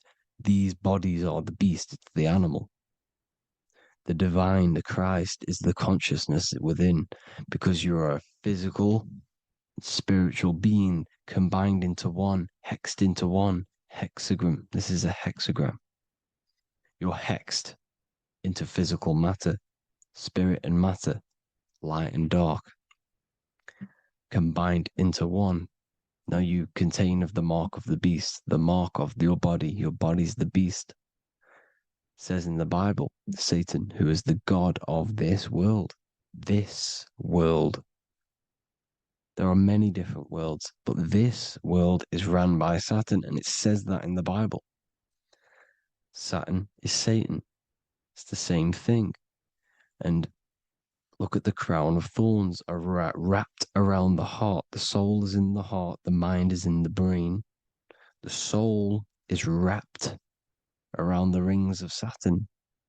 You're wrapped in physical matter. This is what it's showing you. This is symbolizing the rings of Saturn wrapping you. And the cross on top is the cross of the cube. The cube, the black cube of Saturn, unfolds into a cross. So Satan, who is the god of this world, Corinthians 4:4 in the Bible, Satan, who is the god of this world, has blinded the minds of those who don't believe. Satan blinds your mind because the god of this world materializes you and he blinds your mind when you incarnate into physical matter. When you enter this soul system, not the solar system, you hit Saturn first. He materializes you. And look at the symbol for Saturn. This is the symbol for Saturn. All of the planet symbols are created out of the Holy Trinity. The Earth, Moon, and Sun. Body, mind, and soul. The sun is your soul, the moon is your mind, the earth is your body. Your body's made out of the 5 elements. The sun is your soul because the sun is life force, gives life to everything. Your sun is a soul. Your soul is the sun of your body. The moon is the mind. The moon is the moon of your body, the mind of your body. Intelligence. So all of the symbol of the planets are created out of these. The Saturn symbol is created out of the Earth cross, matter, and the moon crescent, moon, mind, matter over mind. This is why Satan, who is the god of this world, has blinded the minds of those who don't believe. He blinds your mind. Look at the symbol, it's showing you. The Saturn symbol is matter over mind when it should be mind over matter. So we descend into a soul system, into our 666 Saturn carbon suit bodies, and we are matter over mind. Then we have to move up the spine to go back up to spirit, to mind over matter, where you manipulate your own reality. Now look at this. It creates the number 5. 5 is the number of change. You're moving from this side of the number sequence over to the right side. You're moving from the spiritual into the physical world. You're incarnating into the 5 elements, the 5 senses. So the cube, the black cube of Saturn, is another major symbol. Very important symbol. Here you see the cube, and the color black is associated with Saturn because Saturn's associated with death. He creates and destroys, light and dark. Death is associated with black, spirit, because you can't see spirit, which is blackness.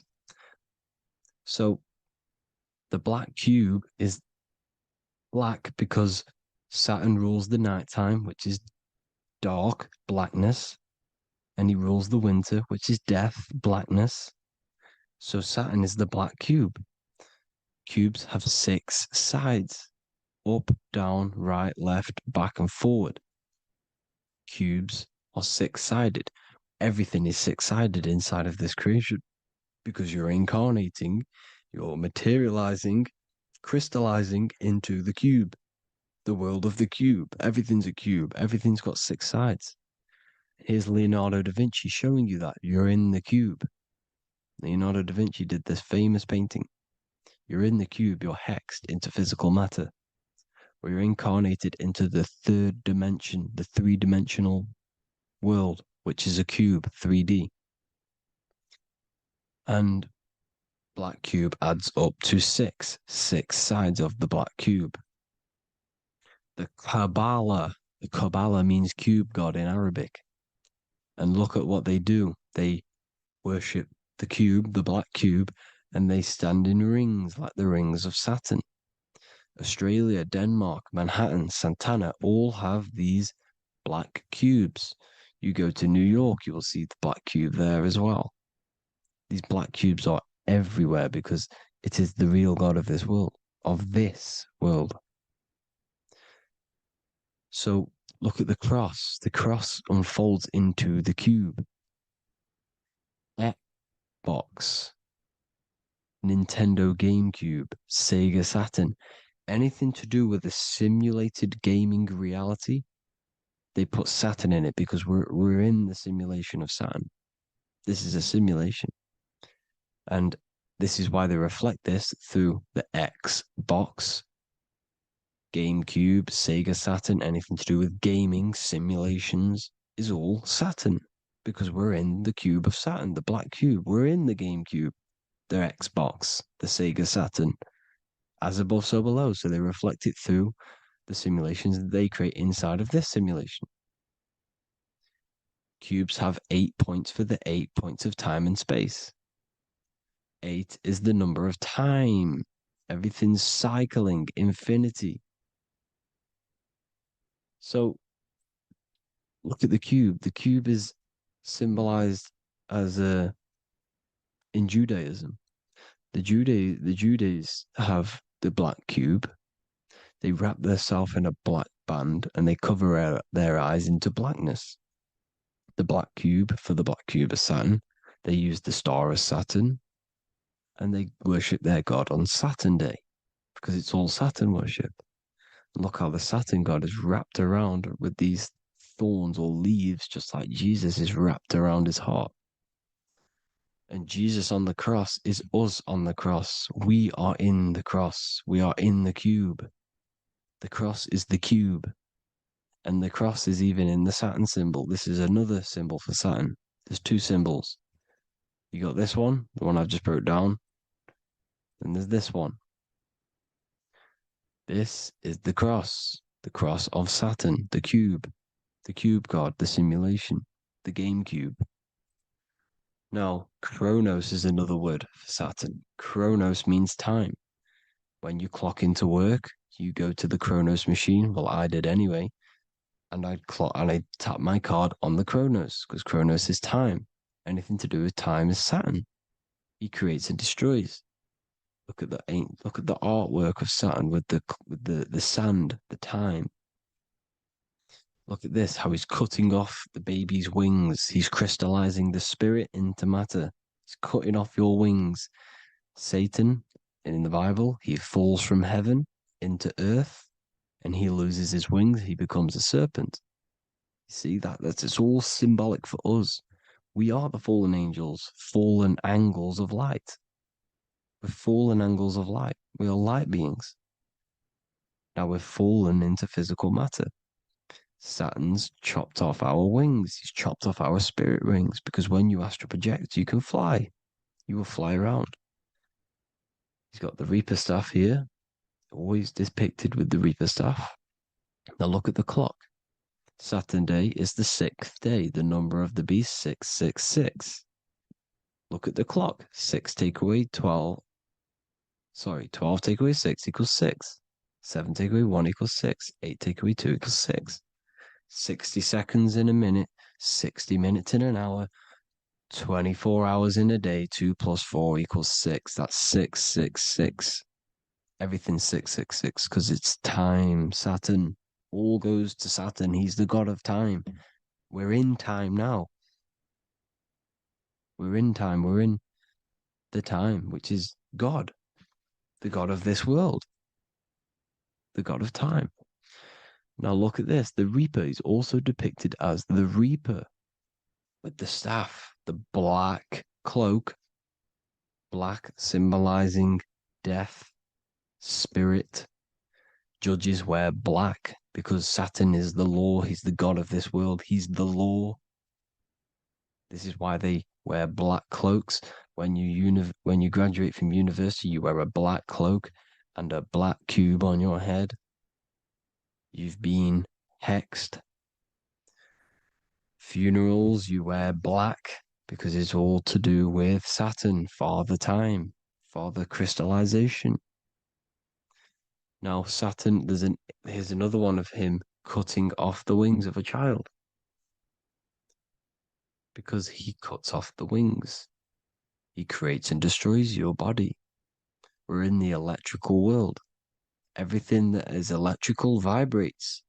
All vibrations have to come back to a standstill point, which is death. This is why your body dies. Your atoms stop vibrating. Corona. Look at the crown. The crown is the corona. Corona means crown. And look at this is an alcohol brand for beer. You can see the staff of Saturn in the symbol with the moon crescent. Corona, which is the crown, Saturn, the crown on Saturn, the rings. And then you've got the staff. It's all Saturn worship.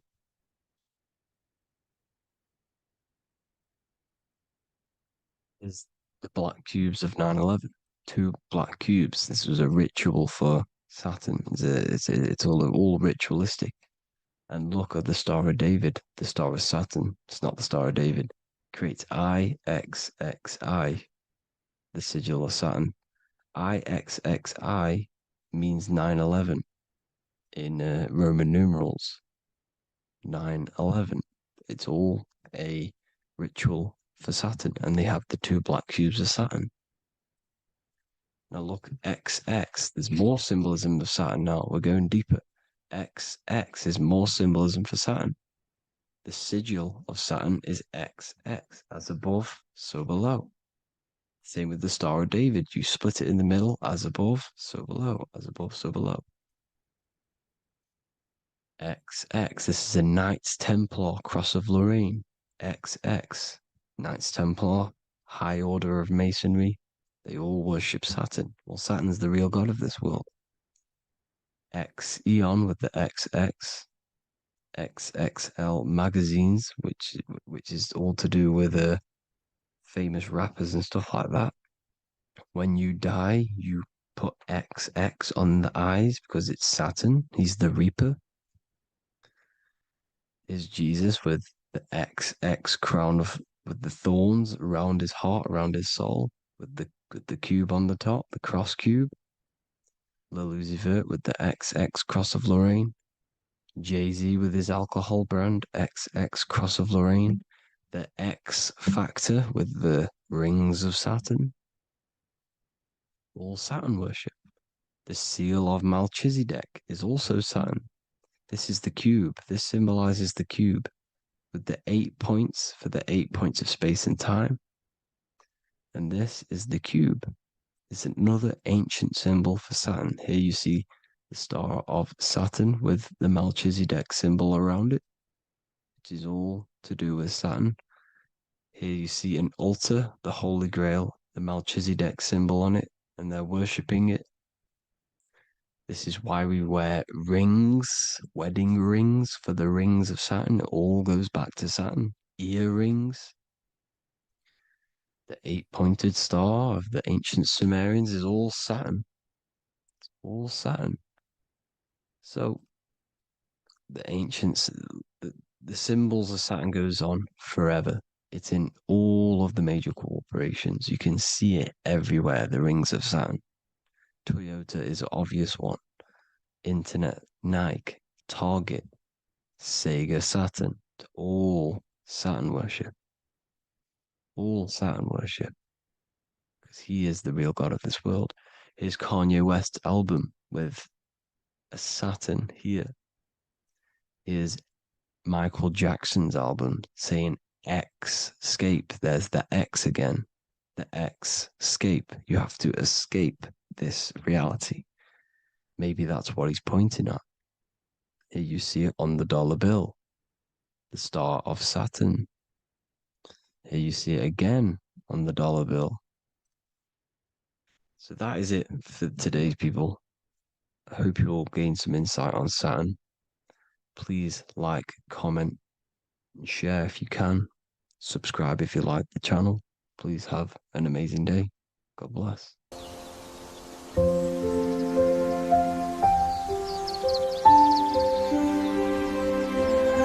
bookofwisdom.com. Visit today.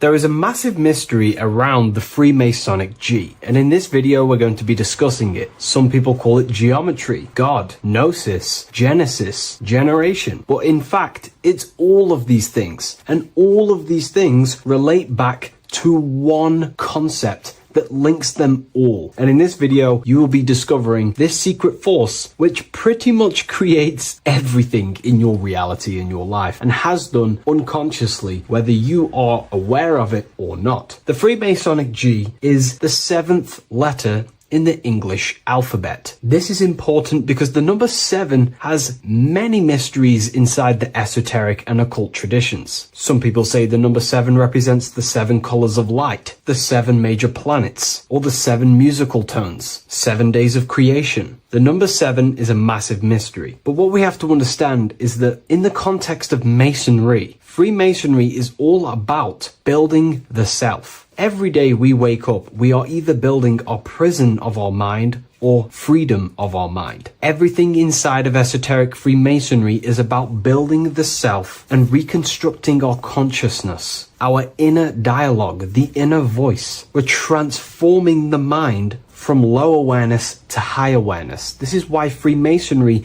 uses the allegory of stonemasonry, stones, chipping away at stones. The stone is in fact you, and we are perfecting the stone, which is your very own mind. Because the universe is a mental construct. Life is happening to us inside our minds. We are all the universal mind expressed and clothed in a different body. Therefore, now we understand that everything is about the internal inside of Masonry. This G relates to something inside of you. Hence why you see the G inside of the square and the compass. It's something internal in you. G is the 7th letter of the English alphabet, and the number 7 symbolizes the 7 cognitions of the mind. In esoteric and initiatory traditions, the 7 psychological cognitions of the mind refer to the 7 distinct modes through which human consciousness perceives, interprets, and transforms reality. Different schools use different names, but across Hermetic, occult, Gnostic, and mystical systems, the same underlying pattern emerges. The mind has 7 functional powers, each representing a layer of awareness and a stage of inner development. Number 1 would be perception. The first cognition is the raw reception of sensory and subtle impressions. It is the gateway where the outer world enters the inner world of our minds. Perception involves learning to see without distortion, to notice the symbolic dimension behind ordinary appearances in an occult interpretation of perception. The second one is interpretation. After perception comes the act of making meaning. The mind organizes impressions into patterns, beliefs, and judgments. Esoterically, this cognition determines whether a person interprets life through the ego or through the higher insight of their higher consciousness. The goal is to purify interpretations so that the intuition can speak through it, to clear our minds of the clutter, master it, and let our higher consciousness shine through it. Number 3 is the imagination. This is the creative faculty that produces images, symbols, and visions in the mind's eye. This is associated with the astral plane. We live in a mental universe of thought. Thought wraps itself inside of imagination. The thought alone has no true form, but then the thought wraps itself in a vehicle of consciousness, what we call imagination, and we give form to the thought. Imagination becomes active. Imagination becomes active imagination, the foundation for rituals, alchemy, meditation, and visionary insights inside of occult traditions. Working on your imagination is a key part on developing your consciousness, as it is literally the sight into the astral plane, your internal vision of the mind. The fourth cognition of the mind is emotion. Emotion is energetic response that gives intensity, direction, and magnetism to thoughts. Emotion fuels the magical will. Unrefined emotion binds us to lower impulses. Refined emotions become devotion, compassion, and the inner fire to transform thought into a tangible reality, to become a conscious creator. The fifth cognition is will, the faculty of intention, decision, and directed energy. Will is the power that aligns personality with the higher self. It is the driver of discipline, transformation, and the capacity to act consciously rather than react unconsciously. Most people walk through life as an unconscious zombie, living day to day, running off subconscious programmings, never actually using their conscious mind. We develop our will and try to align our will with the highest will possible so we can align our will with our higher mind. So the higher mind can manifest through us in the material plane. The sixth cognition of the mind is memory, the storehouse of experience, impressions, and archetypes. It shapes identity, determines how one repeats and transcends past patterns. Memory includes not only personal memory, but also a deep strata of the subconscious and the collective subconscious field, what we call the Akashic records. Memory is a massive quality that you must work on inside the Masonic system. You are required to remember certain rituals and certain things so that you can regurgitate them to pass on along the degrees. Based off my research, I myself personally am not a Mason. The seventh cognition of the mind is intuition, the highest cognition possible. It's direct knowing. It bypasses the linear reasoning and reveals truth as the inner illumination. Intuition is the voice of the soul. It is the guiding force, guiding our physical vehicle of consciousness through this physical experience, providing revelations, insights, and even sometimes gnosis and higher understandings. They are the 7 principles and cognitions of the mind that we should work on. Sometimes they're symbolized as 7 luminary planets, because lumen is light. The planets are light. Light is consciousness. Consciousness is light. Now moving on to the true understanding of the G, the higher understanding of the G, as I mentioned previously. This is what we call the generative principle, the care principle, the human heart principle, the female aspect of consciousness within yourself. All creation is built upon a care. All action is built upon a care. You only act on what you care about. You care about paying the bills and staying inside your house and looking after your family, for example. Therefore, you take the action to generate the reality and generate money to pay the bills. Them actions are driven by the force of care. If you care about a plant, you take the action to water the plant and it grows. If you care about your partner or relationship,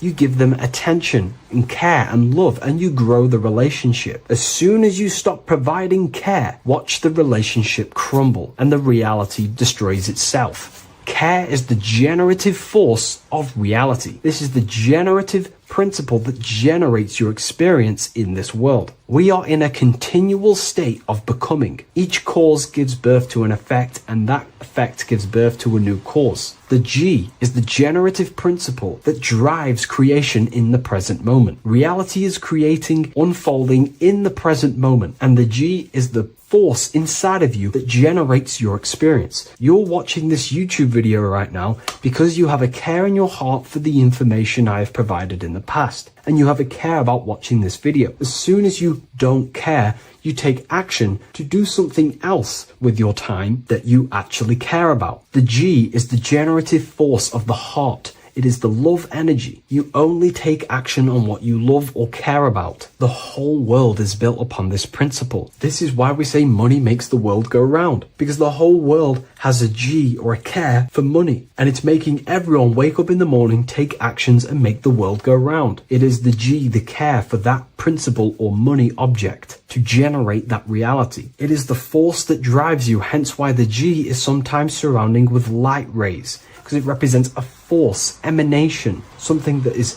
invisible but driving the physical body. The G is the internal force that focuses thought into an action. We can think many thoughts, but the thoughts you don't care about, you don't take action on. But the thought you care about, that you have a G for, intensifies that thought, focuses and directs it into an action to generate that experience and reality. The whole world is built upon this principle. The sun is a perfect example of the generative principle. The sun gives all of its life, light, never asking for anything back, making everything grow and generate on the earth. Everything in your life is built upon this principle, and gaining control over your care gives you control over your actions and your reality and what you generate. Once you see this, it is truly beautiful that the world is actually built upon love. This is why they say love is the force of God. It is. Truly. This is the reason why God begins with a G. It's about Genesis.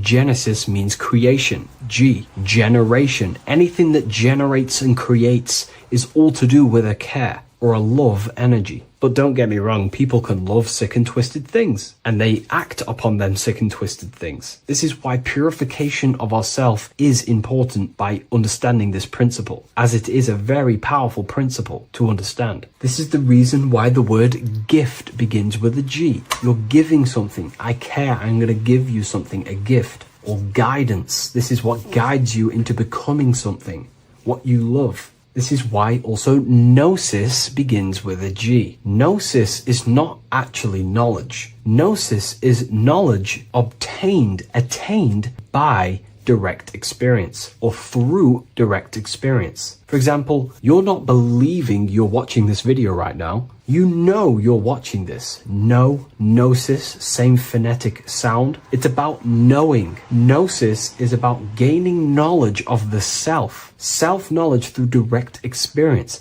Instead of believing in God, I seek to know God through direct experience by altered states of consciousness, transcendent meditations, understanding human anatomy, understanding the laws that govern my mind, understanding creation. That is direct gnosis, knowing that God exists instead of believing he exists. By going within the self, questioning the self, and gaining a deeper relationship with the inner observer, you start to gain gnosis, self-knowledge through direct experience. And in order to gain gnosis, you have to care, because gnosis requires action. It requires you to meditate and go within yourself. It requires you to study yourself. It requires you to go within yourself. And in order to do that, you have to care. If you don't care about knowing yourself, you won't take the action to generate the gnosis. If we take a look at this piece of Freemasonic artwork, we can see a whole lot going on here. But if we focus down here with the temple with the letter G on, and when you walk through the temple, there is a pathway leading up a hill towards the light. The light reveals things. If something is in darkness, you can't see it, but the light reveals something. It's symbolizing truth, the light of gnosis, knowingness. And in order to walk this path, you have to go through the temple, which means entering in yourself. This is symbolic of the path. The Masonic path is about the self, reconstructing and learning about the self. In order to walk up that hill, it takes a lot of effort. It's not easy walking up a hill. You're going to be tired. It's not easy. It's horrible. Who likes walking up a hill? I know I don't, but people like hiking and stuff. I understand that, but it's symbolizing this is hard work working on yourself, because the labor of working on your mind is the hardest labor you will ever do. It's called the great work, or the Masonic work. And in order to climb that mountain,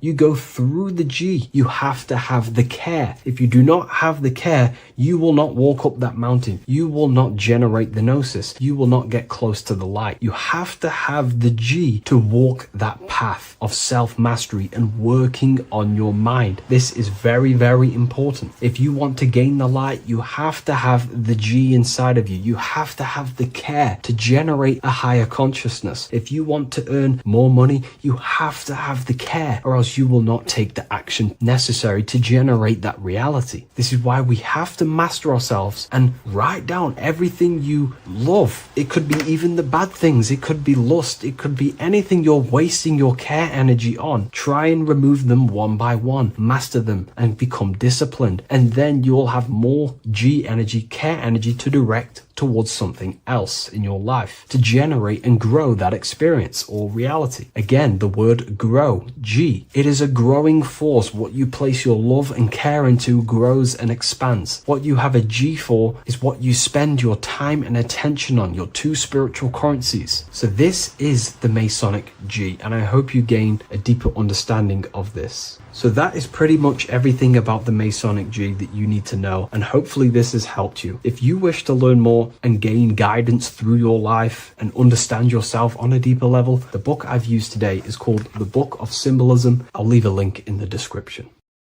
What are we all doing, people? Survival wisdom. Today we're going to be breaking down the Bible and its real, true metaphysical meaning. All of these slides within this video is taken from my book, The Book of Wisdom. So you can get all of these slides.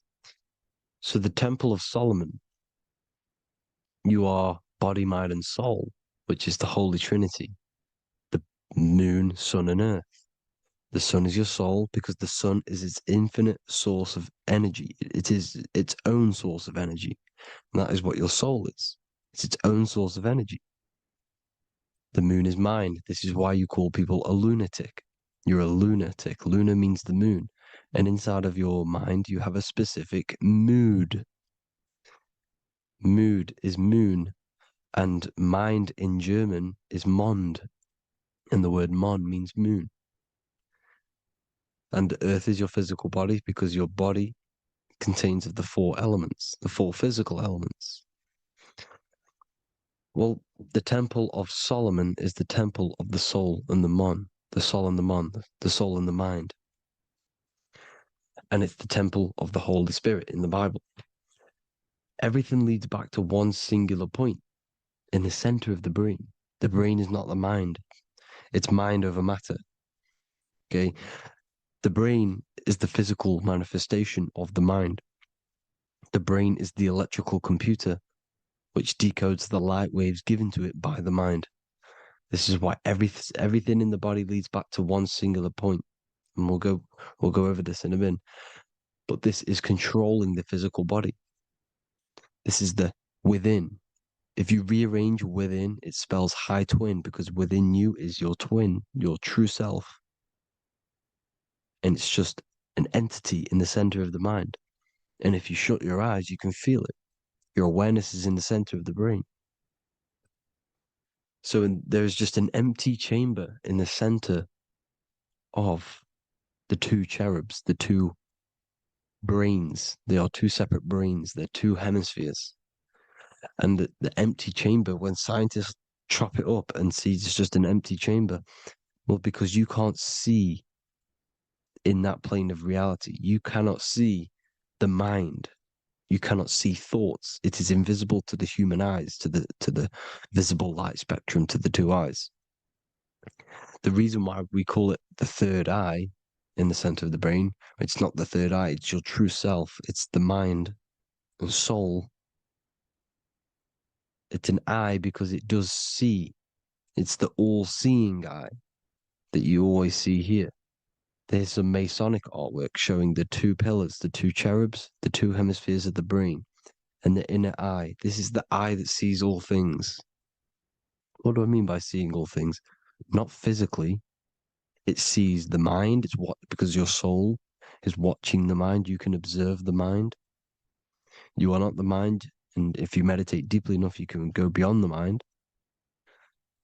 It's the all-seeing eye. It sees the mind. It sees what emotions you're feeling. It sees what you're thinking. It sees what you're seeing with the two eyes. It's the all-seeing eye. It sees all things. It's omnipresent. It's everywhere. Because the mind can be anywhere. The mind can switch itself into any place it wants. There is no limitations with the mind. So there is two hemispheres in the brain. And in the Bible, there is a quote saying, the most holy place between the two cherubs. The two cherubs is the two hemispheres of the brain, and the most holy place is between them, which is what the Masonic artwork is showing. This is the all-seeing eye, the soul and the mind in the center of the brain. And you will not see this with the two eyes. So when scientists come to seeing the empty chamber in the center of the brain, they wonder because they do not understand the occult side of the world. They do not understand the layers of reality. How the two eyes, everything physical comes from the unseen. Everything seen comes from the unseen.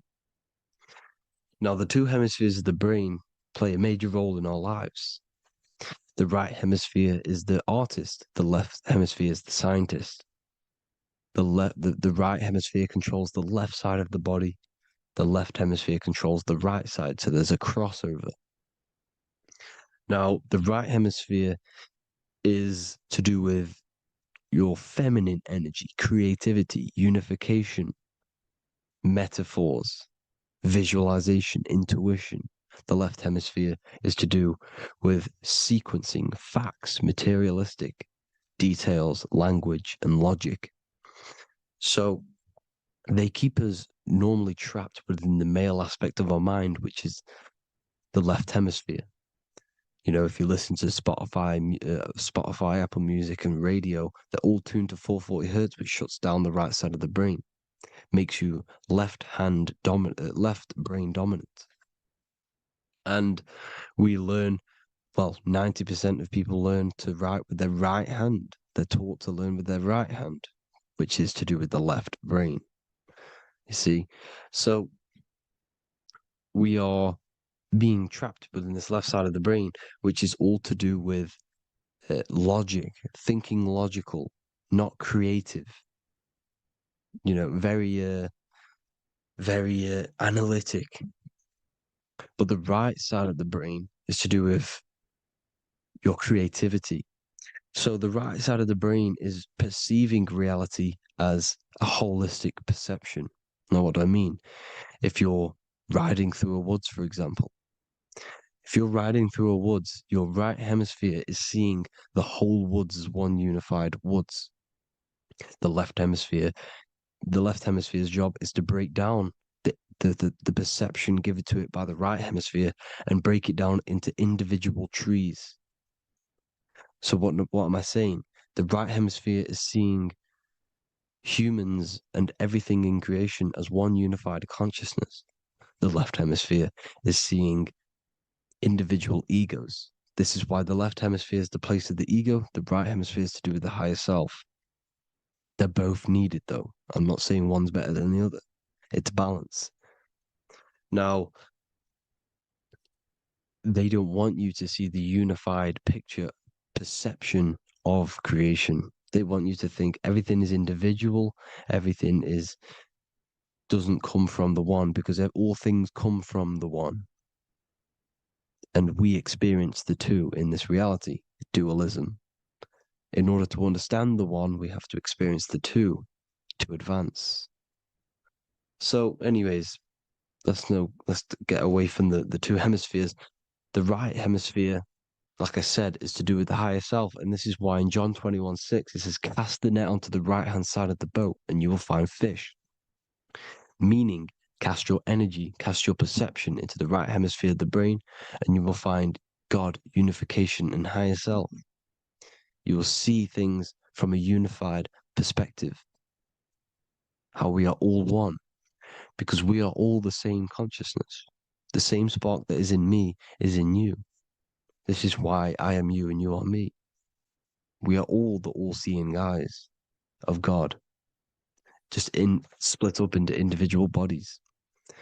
We are all made up of the same essence, consciousness. And that consciousness, that mind and soul, is in the center of the brain. You are just in different avatars. And until we see this, we'll forever be divided and conquered. Until we figure this out as a collective consciousness, we will forever be divided and conquered and ruled over. This is why the Bible says, ye are gods. You are the sons of the Most High, because we are. We are the Word made flesh. We are God made flesh. Mark 16:19. So then after the Lord had spoken unto them, he was received up into heaven, head is heaven, H-E-A, and sat on the right hand of God. God is the consciousness in the center of the brain. Heaven is the head, and the right hand of God is the right hemisphere of the brain, meaning he sees things in unification, creativity, intuition, the higher mind, the higher brain. When Moses crosses the Red Sea is the corpus callosum, moving from the left to the right hemisphere of the brain to see unified perception of reality. Head, H-E-A, heaven, same root word. This is why the ancients always depict God in the center of the brain. Here you see ancient Christian artwork showing God in the center of the brain, the light. Here you see it here. Here you see Ganesh, an Indian god, which is the brain. Here you see the Father, the Son, and the Holy Spirit in the dome, the brain. This is the brain, because you are God made flesh. That's what consciousness is. The upper room where Jesus meets the 12 disciples. It's the upper brain on the upper room.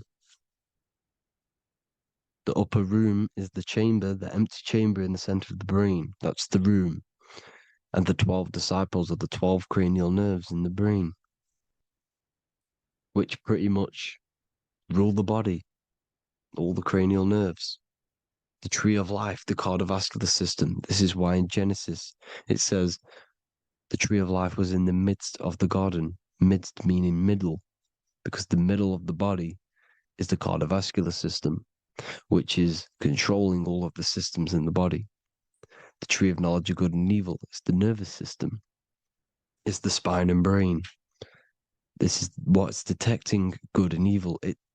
The brain is the electrical computer with the left and the right hemisphere, decoding the dualistic world, decoding the light waves given to it by the external world.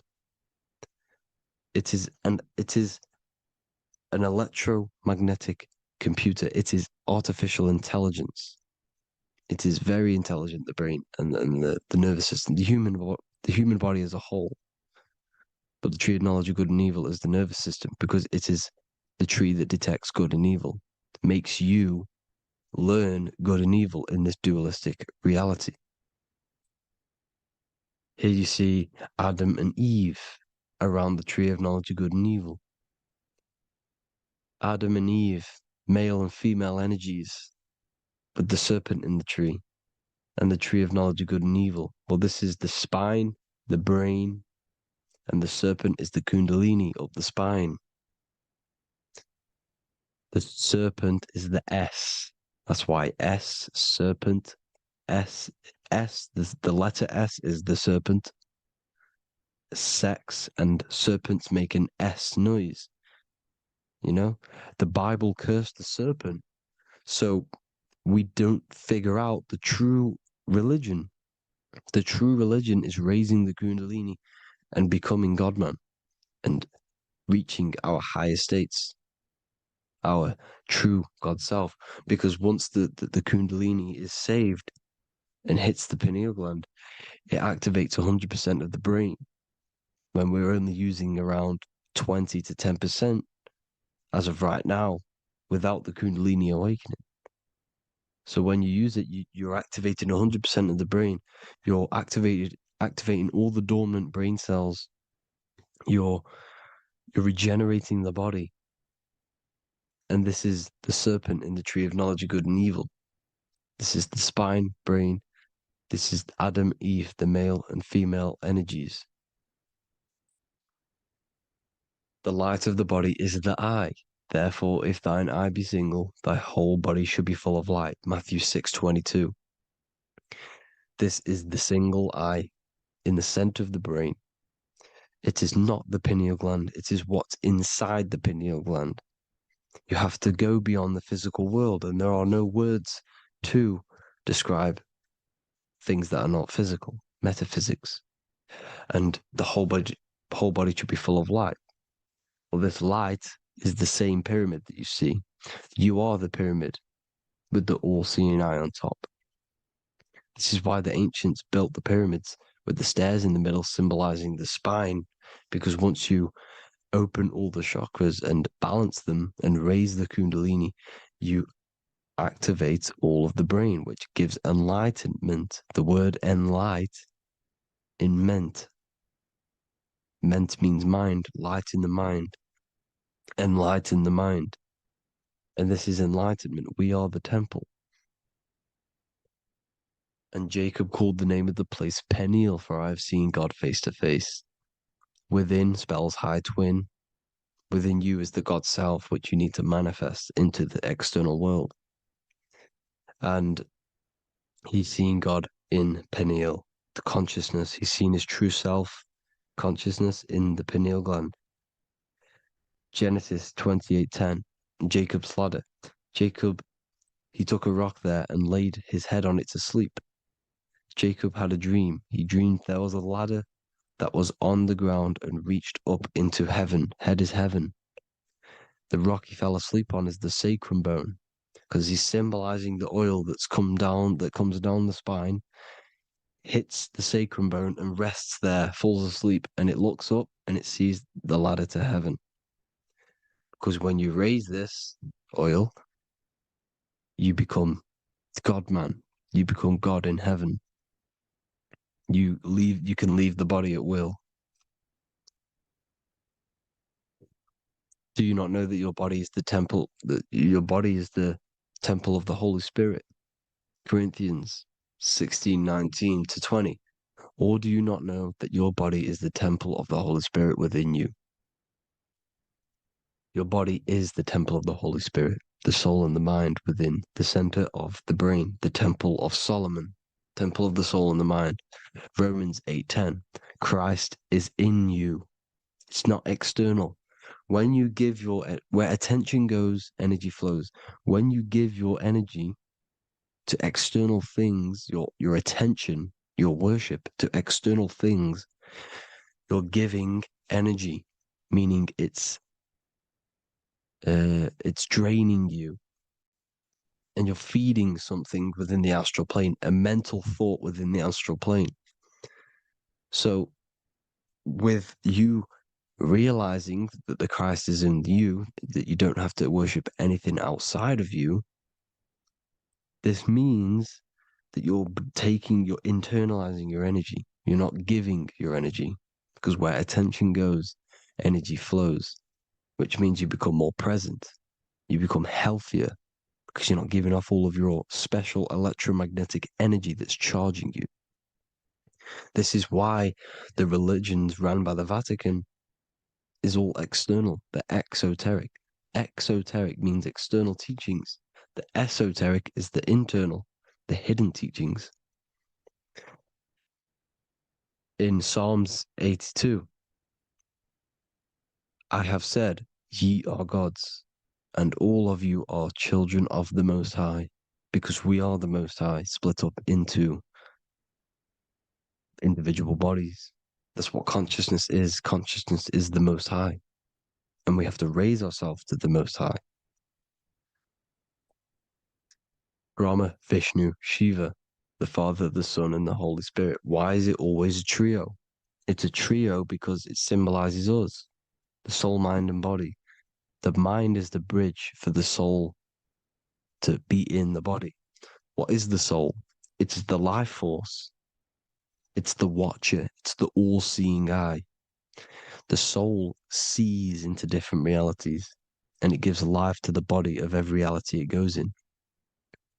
This is why you always see light around the all-seeing eye, because it is the energy, the life force, the light, life, L-I.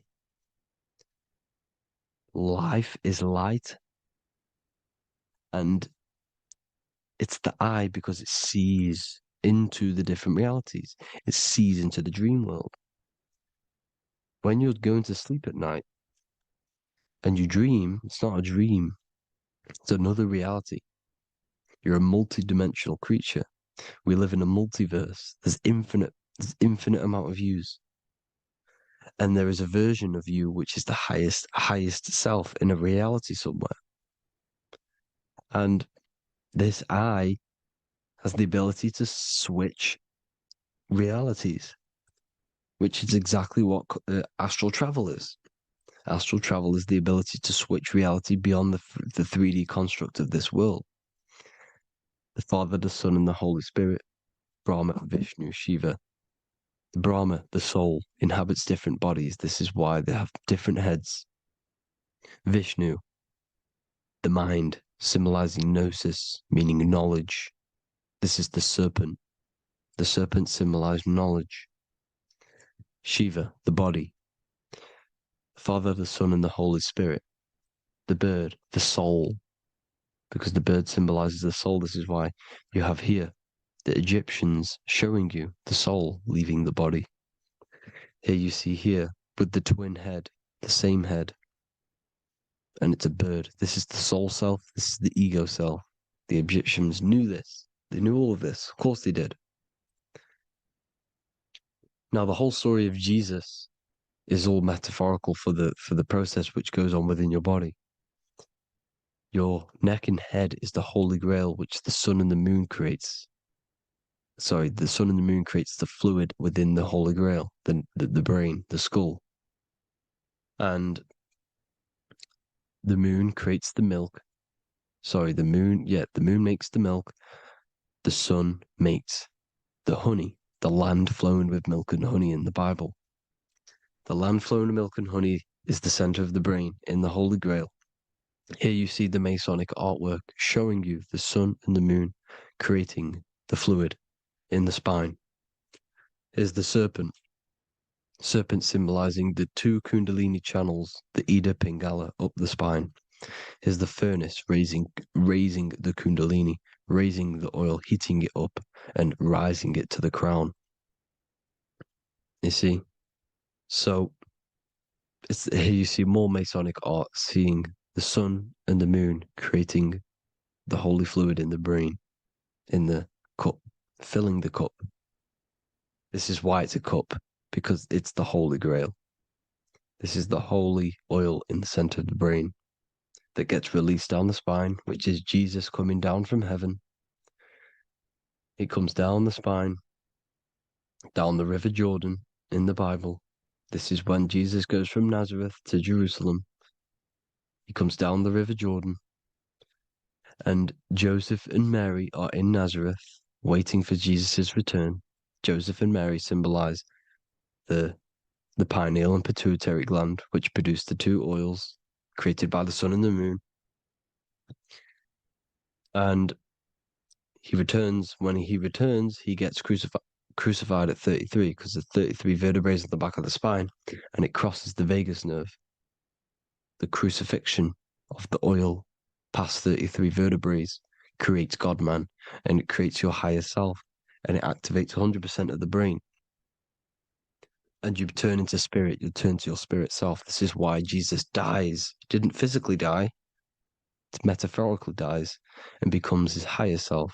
The ego self is left behind. It's the same with the whole story of Jesus. Jesus comes down from heaven, which is the oil.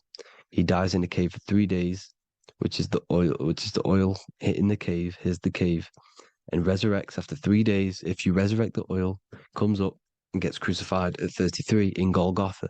Golgotha translates to a place in the skull. The 3 wise men from the east. Well, if you look at the Masonic artwork, they'll always show you a ladder up to the east. Okay? Here you see north, south, west. This would be east. Here you see east here. East here. The ladder up to the east. The east is the top, up. 3 wise men from the east. The thalamus, pituitary, and pineal gland in the center of the brain. The most important glands in the body. Here you see the Egyptians with the spine, the sun, and the 2 hemispheres of the brain. What did I say at the beginning? The sun is the soul. The sun is its own source of energy. It's the life force, which gives life to anything it inhabits. The soul is the same thing. That's why sun and soul mean the same thing. So, what I'm saying is consciousness is God. And this is why when it refers to as God in the Bible, means your higher self, pretty much. And returning back to this higher self, because God is something that you need to manifest. Consciousness is God, and your body is a reflection of the creation by God. This is why everything in the body corresponds with the stars. The stars rule the body. We are an image of the stars. This body is an image of the whole of creation. Aries rules the head. This is the cerebrum, the ram in the brain. Is the ram, Aries. And we have something called the cerebrum, Aries, the ram. This is the Lamb of God moving to the higher mind. Taurus, which is the lower brain and neck, the cerebellum, the bull Taurus, the lower mind, and the cerebrum and the cerebellum, the ram and the bull, is what makes you ramble on. Ramble meaning walking. The higher mind and the lower mind working together makes the body ramble. Ramble is what makes you walk along. Thank you to Santos Bonacci. Gemini, the 2 twins, rules the 2 arms, the hands, and the lungs. These are the 2 twins of the body.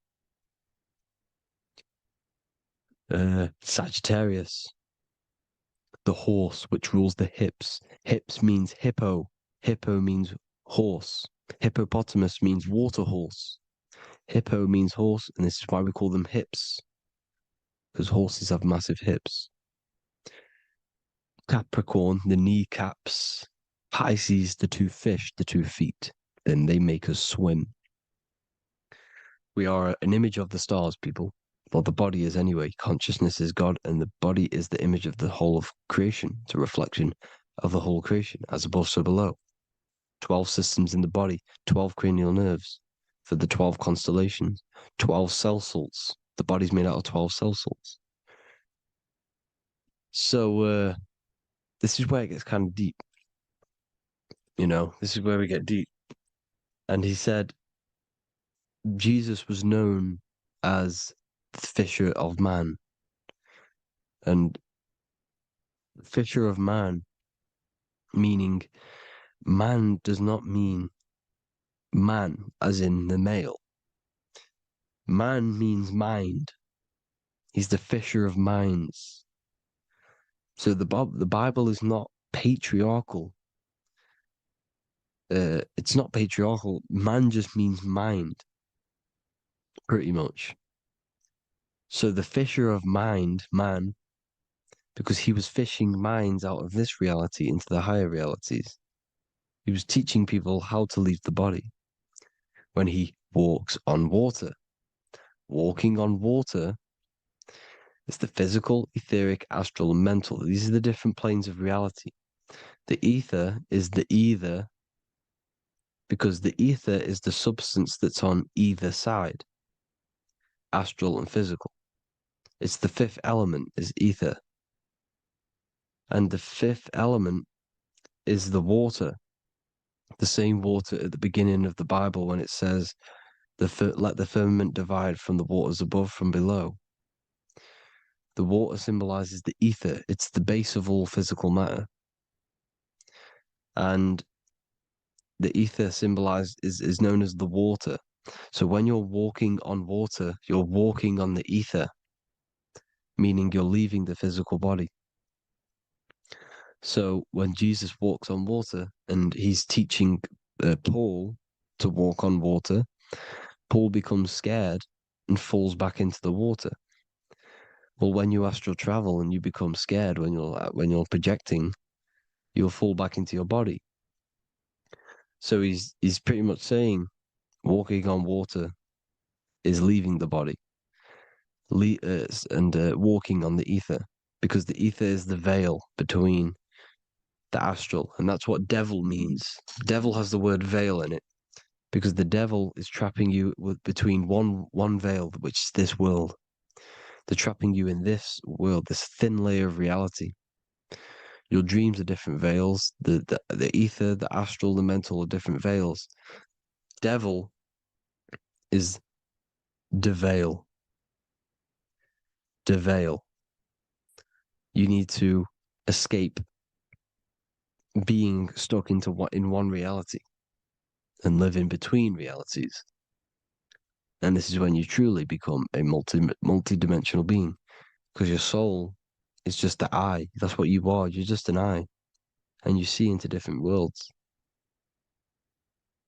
And it also, when Jesus means the fisher of man, the fisher of minds, he is. I truly believe, because of my research, that there is other worlds. It's not just this one. There's higher worlds. There's an infinite amount of you, and you've been in them dreams you call dreams. Them dreams are other realities that you are in. That's why when you're there, you don't feel like you're in a dream. You feel like it's 100% real, because it is real. So this is why the ancients always depicted the many different heads, because there's many different versions of you. And this I, the soul, the watcher, is switching itself into different bodies at all times. Well, when you sleep, when you astral project. And this is what the ancients were doing. They understood the multiverse, and they could switch bodies at will. And this is what the 7 seals are in the Bible, also known as the 7 chakras. These are literally portals within us to these different worlds. We're in the heart at the moment. Earth, rearranged, spells heart, meaning middle. This is where good and evil exist. It's the middle point, the midpoint of realities. So I hope you all enjoyed the video. All of this knowledge that I've give you in this video is inside of my book, the Book of Wisdom. The Book of Wisdom gets updated every single month with new pages. It's a one-time payment for a lifetime worth of research and knowledge by me. So if you do want to get it, the link will be in the description. But I hope you all gain some amazing insight. Please like, comment, and share to help the algorithm, and drop a subscription. And for more lectures, every 2 days, I drop lectures and knowledge within the Patreon. If you want to support the channel, join the Patreon. Everything's in the description, because we are not monetized on YouTube. Thank you all. Have an amazing day.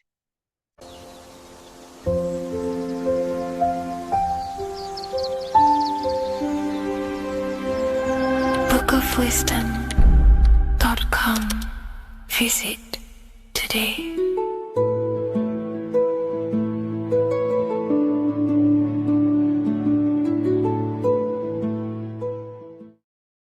There is a massive mystery around the Freemasonic G, and in this video we're going to be discussing it. Some people call it geometry, God, gnosis, genesis, generation, but in fact it's all of these things, and all of these things relate back to one concept that links them all. And in this video, you will be discovering this secret force, which pretty much creates everything in your reality, in your life, and has done unconsciously, whether you are aware of it or not. The Freemasonic G is the 7th letter in the English alphabet. This is important because the number 7 has many mysteries inside the esoteric and occult traditions. Some people say the number 7 represents the 7 colors of light, the 7 major planets, or the 7 musical tones, 7 days of creation. The number 7 is a massive mystery. But what we have to understand is that in the context of Masonry, Freemasonry is all about building the self. Every day we wake up, we are either building our prison of our mind or freedom of our mind. Everything inside of esoteric Freemasonry is about building the self and reconstructing our consciousness, our inner dialogue, the inner voice. We're transforming the mind from low awareness to high awareness. This is why Freemasonry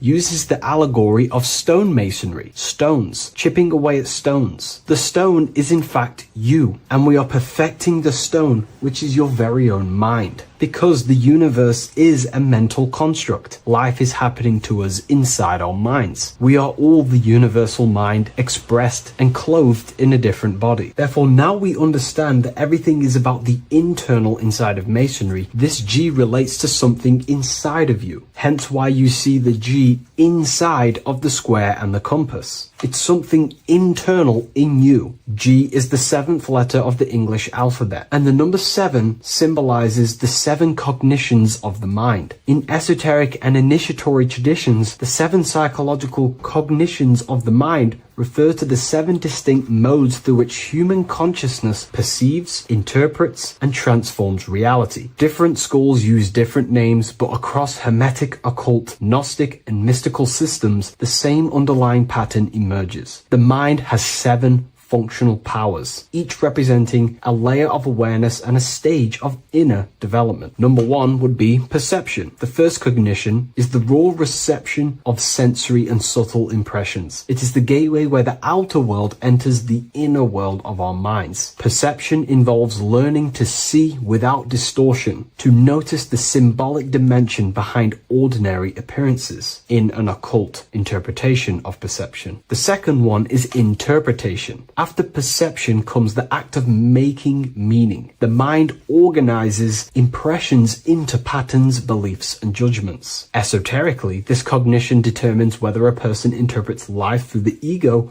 or through the higher insight of their higher consciousness. The goal is to purify interpretations so that the intuition can speak through it, to clear our minds of the clutter, master it, and let our higher consciousness shine through it. Number 3 is the imagination. This is the creative faculty that produces images, symbols, and visions in the mind's eye. This is associated with the astral plane. We live in a mental universe of thought. Thought wraps itself inside of imagination. The thought alone has no true form, but then the thought wraps itself in a vehicle of consciousness, what we call imagination, and we give form to the thought. Imagination becomes active. Imagination becomes active imagination, the foundation for rituals, alchemy, meditation, and visionary insights inside of occult traditions. Working on your imagination is a key part on developing your consciousness, as it is literally the sight into the astral plane, your internal vision of the mind. The fourth cognition of the mind is emotion.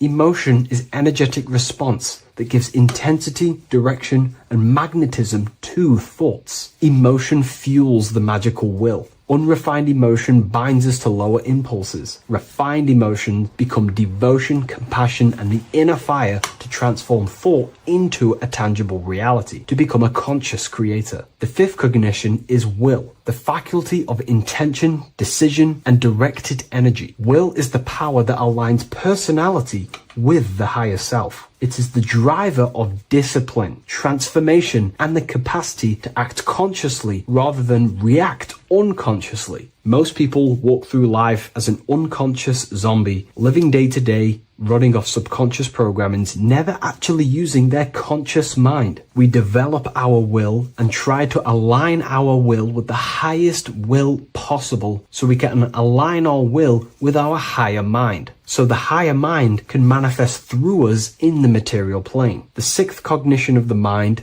is memory, the storehouse of experience, impressions, and archetypes. It shapes identity, determines how one repeats and transcends past patterns. Memory includes not only personal memory, but also a deep strata of the subconscious and the collective subconscious field, what we call the Akashic records. Memory is a massive quality that you must work on inside the Masonic system. You are required to remember certain rituals and certain things so that you can regurgitate them to pass on along the degrees. Based off my research, I myself personally am not a Mason. The seventh cognition of the mind is intuition, the highest cognition possible. It's direct knowing. It bypasses the linear reasoning and reveals truth as the inner illumination. Intuition is the voice of the soul. It is the guiding force, guiding our physical vehicle of consciousness through this physical experience, providing revelations, insights, and even sometimes gnosis and higher understandings.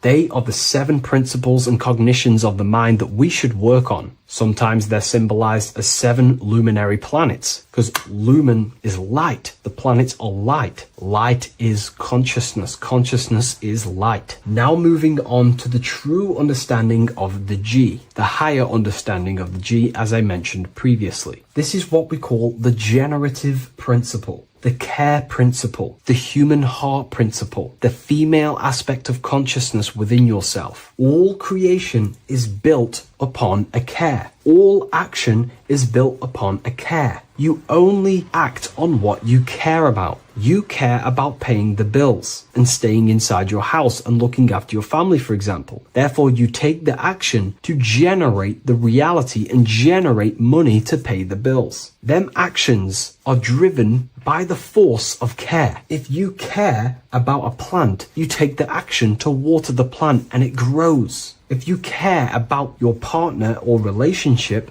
you give them attention and care and love, and you grow the relationship. As soon as you stop providing care, watch the relationship crumble and the reality destroys itself. Care is the generative force of reality. This is the generative principle that generates your experience in this world. We are in a continual state of becoming. Each cause gives birth to an effect, and that effect gives birth to a new cause. The G is the generative principle that drives creation in the present moment. Reality is creating, unfolding in the present moment, and the G is the force inside of you that generates your experience. You're watching this YouTube video right now because you have a care in your heart for the information I have provided in the past, and you have a care about watching this video. As soon as you don't care, you take action to do something else with your time that you actually care about. The G is the generative force of the heart. It is the love energy. You only take action on what you love or care about. The whole world is built upon this principle. This is why we say money makes the world go round, because the whole world has a G or a care for money, and it's making everyone wake up in the morning, take actions, and make the world go round. It is the G, the care for that principle or money object to generate that reality. It is the force that drives you, hence why the G is sometimes surrounding with light rays, because it represents a force, emanation, something that is invisible but driving the physical body. The G is the internal force that focuses thought into an action. We can think many thoughts, but the thoughts you don't care about, you don't take action on. But the thought you care about, that you have a G for, intensifies that thought, focuses and directs it into an action to generate that experience and reality. The whole world is built upon this principle. The sun is a perfect example of the generative principle. The sun gives all of its life, light, never asking for anything back, making everything grow and generate on the earth. Everything in your life is built upon this principle, and gaining control over your care gives you control over your actions and your reality and what you generate. Once you see this, it is truly beautiful that the world is actually built upon love. This is why they say love is the force of God. It is. Truly. This is the reason why God begins with a G. It's about Genesis. Genesis means creation. G, generation. Anything that generates and creates is all to do with a care or a love energy. But don't get me wrong, people can love sick and twisted things, and they act upon them sick and twisted things. This is why purification of ourself is important by understanding this principle, as it is a very powerful principle to understand. This is the reason why the word gift begins with a G. You're giving something. I care. I'm going to give you something, a gift. Or guidance. This is what guides you into becoming something, what you love. This is why also gnosis begins with a G. Gnosis is not actually knowledge. Gnosis is knowledge attained by direct experience or through direct experience. For example, you're not believing you're watching this video right now. You know you're watching this. Know, gnosis, same phonetic sound. It's about knowing. Gnosis is about gaining knowledge of the self. Self-knowledge through direct experience.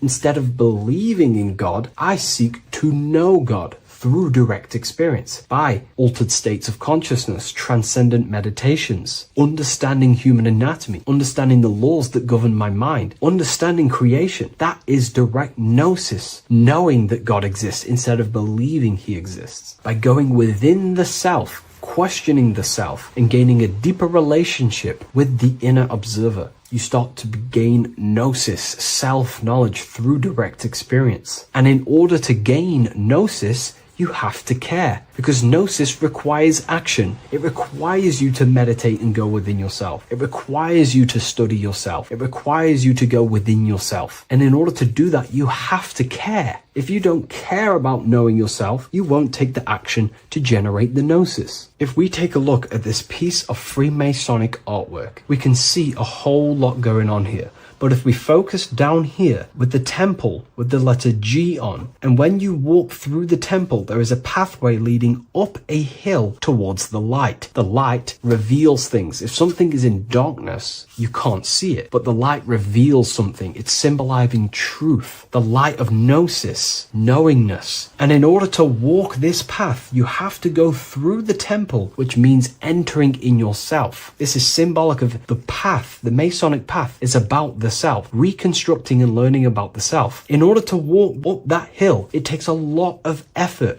It's not easy walking up a hill. You're going to be tired. It's not easy. It's horrible. Who likes walking up a hill? I know I don't, but people like hiking and stuff. I understand that, but it's symbolizing this is hard work, working on yourself, because the labor of working on your mind is the hardest labor you will ever do. It's called the great work or the Masonic work. And in order to climb that mountain, you go through the G. You have to have the care. If you do not have the care, you will not walk up that mountain. You will not generate the gnosis. You will not get close to the light. You have to have the G to walk that path of self-mastery and working on your mind. This is very, very important. If you want to gain the light, you have to have the G inside of you. You have to have the care to generate a higher consciousness. If you want to earn more money, you have to have the care, or else you will not take the action necessary to generate that reality. This is why we have to master ourselves and write down everything you love. It could be even the bad things. It could be lust. It could be anything you're wasting your care energy on. Try and remove them one by one. Master them and become disciplined. And then you'll have more G energy, care energy to direct towards something else in your life to generate and grow that experience or reality. Again, the word grow, G. It is a growing force. What you place your love and care into grows and expands. What you have a G for is what you spend your time and attention on, your two spiritual currencies. So this is the Masonic G, and I hope you gain a deeper understanding of this. So that is pretty much everything about the Masonic G that you need to know, and hopefully this has helped you. If you wish to learn more and gain guidance through your life and understand yourself on a deeper level, the book I've used today is called The Book of Symbolism. I'll leave a link in the description.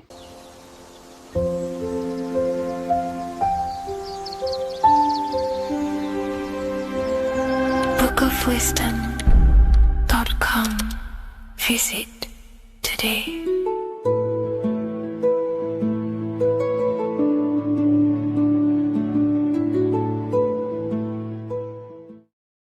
Welcome to Revival of Wisdom. What is good, people? Is Revival of Wisdom. We're back with another video. Today we're going to be talking about the importance of Saturn and the occult. Let's jump straight into this. So Saturn is the god of the earth, right? It's the time of God, change, destruction, physical matter. He creates and destroys, because the energy of Saturn is the key to crystallization.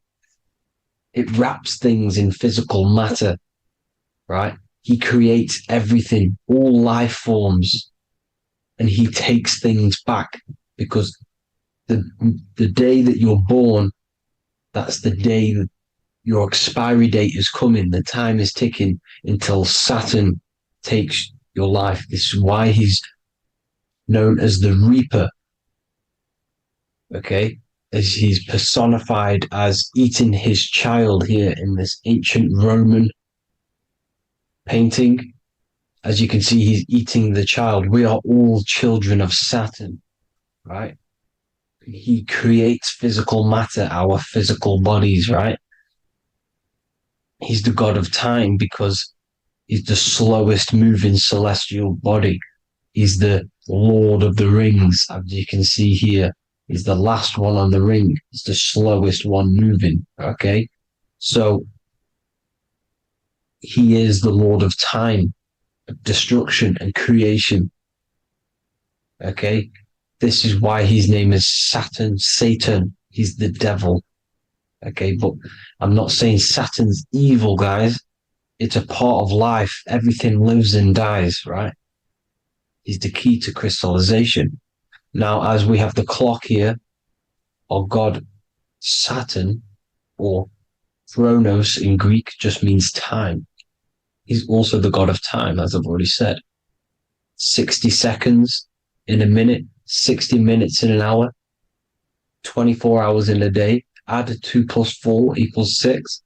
60 seconds, 60 minutes, 2 plus 4 equals 6. That's 666. Okay? And as you see on the clock, 6 take away 12 equals 6. 7 take away 1 equals 6. 9 take away 3 equals 6. 6 is the number of Saturn. It's associated with Saturn, right? He's the god of time, of justice. Everything goes back to the Reaper in the end. Everything lives and dies. Now, the artwork of him, he's always got the Reaper staff. You see, it's personifying death. Now, when you see this, the Romans were not saying Saturn was a real person, a real god in human form. No, this is personification. This is what the ancients always did. They personified, just like the Bible. It's all personification. So the personifying Saturn eating its children because it eats, it's the Reaper. No one can escape the Reaper. No one can escape death. Now, Saturn is 666, which is in the Bible, the number of the beast, right? The number of the beast, Satan, 666, right? So on the North Pole of Saturn, you have a hexagon, which makes a cube, right? Now, this hexagon, when you join up all the corners, creates the six-pointed star known as the Star of David, right? In the Jewish religion. Now, as you can see, the six-pointed star has 6 points, 6 mini triangles, and a six-sided hexagon. That makes 666. And also, your Saturday is named after Saturn, the sixth planet, the sixth day of the week, and has a six-sided polygon in its north pole. That's also 666. Now, this Star of David, this symbol goes back thousands of years, and it originates from Saturn. It's not the Star of David, right? It originates from Saturn. It symbolizes the physical and spiritual aspect combined into one, which makes us humans, right? Also symbolizes the male and female combined into one. These two sacred energies create the human. We consist of both male and female energy, also known as the Seal of Solomon. And we all know if Solomon was a real person, he talks about communicating with 72 demons. He could apparently, in the text, he could communicate with 72 demons, and this is sorcery. This is black magic.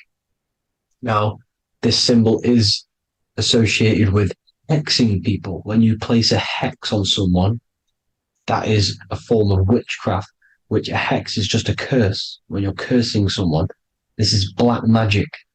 Now, the black magician would stand in the middle of the symbol and cast his spells onto other people. Now, this symbol is obviously on the $1 bill, twice on the $1 bill. And it's very, very ancient symbol. And it originates from Saturn. And let's keep going. So the cube. So I've just said how you see the cube on the North Pole of Saturn, right? The cube is limited. It's a 3D shape. It symbolizes limitations to the physical 3D dimension, the third dimension, the physical realm which we are in. Now, as you can see, the color associated with Saturn is black, right? Black is infinite potential. Black is the creation of all things before there was light. Light is born out of blackness, darkness, okay? Now, black is physical matter. And as you can see, the black cube, black symbolizing physical matter, the cube being limited, as the physical realm that we are in is limited. It's not like the fourth dimension where everything can exist in a thought. The third dimension is limited, right? And this is what Saturn is. It limits you to the 3D 666. Your body limits you to your physical body. Now, these black cubes are placed everywhere. As you can see, Australia, Denmark, Manhattan. There's one in New York. As you can see, the Apple have a cube. The Nintendo GameCube. Trump Tower is a black cube. This is worshipping the energy of Saturn, the god Saturn. Okay, it's not a god, it's a celestial energy. However, it rules over Earth because it pretty much created the physical realm. Now, as you see, when you go to a funeral, you wear black, a black suit symbolizing Saturn, which is the color associated, black. And as you see in Mecca, they walk around the black cube in rings. As you can see here, they're stood around in rings, like the Saturn, the rings of Saturn. The Mercedes symbol. You probably wouldn't notice that, but yes, it's Saturn. And when you graduate from university, you wear a black cube on your head. This is all symbolizing Saturn. Okay? Now, As you can see, the Jews here have a black cube on their third eye whilst they pray. Notice how he's shutting his eyes into blackness, darkness, and he's wrapped around a black strap around his arm. This is symbolizing the wrapping of physical matter, of how physical matter wraps things into existence.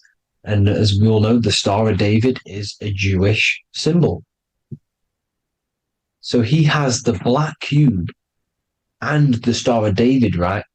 So all of these religions are secretly worshipping Saturn. Okay, this is all Saturn worship, Kronos, the god of time and destruction, the physical reality. Now, as you can see, it's symbolized everywhere in all major corporations. Pepsi, internet, that's obvious. NASA, of course, NASA. NASA means to deceive in Hebrew. Universal, Walkers, that one's so obvious. Nike, Toyota. So many different ways they symbolize it. You either see the rings of Saturn or the black cube, as I just showed you here, the Nintendo and the Mercedes, right? It's absolutely everywhere. Now, they also use 666 to symbolize it, as I've just broken it down to you. 666, the World Economic Forum. We all know how they're trying to enslave us into this new world agenda. Google Chrome, CERN, Disney, Coca-Cola, Cadbury's, all of these have 666. Now, every UPS barcode has 666. And even www is Hebrew for 666, as you can see here. Monster. It's the same Hebrew letter that means 666. Drake, 6 God. That's his God, Saturn. Why? Because they love physical realm. They love the physical dimension, the third dimension. Because they can rule here through riches. They can build an empire here. It's not like the fourth dimension. They don't want to ascend. They want to stay down here in the physical realm. Okay? Now, this is why they're cloning. They can move their consciousness into other clones to live forever. This technology exists. This is why they love the third dimension. As you can see, all of these sellouts here, Drake, Leonardo DiCaprio, you know, all of these people doing 666 because this is their God. This is their God. They love the physical realm. They sold their souls for wealth and fame in this physical realm. So why would they leave? You see? Now, this isn't all just evil, okay? So you have 7 chakras, right? You have 7 days of the week, 7 solfeggio scale notes. These are frequencies, the solfeggio scale. Now, it's called the Saturn Moon Matrix because the moon symbolizes your mind, because you're created out of the Holy Trinity, which is body, mind, and spirit, right? That's the triangle, the equal triangle, body, mind, and spirit. Now, the 3 main celestial bodies are Earth, Moon, and Sun.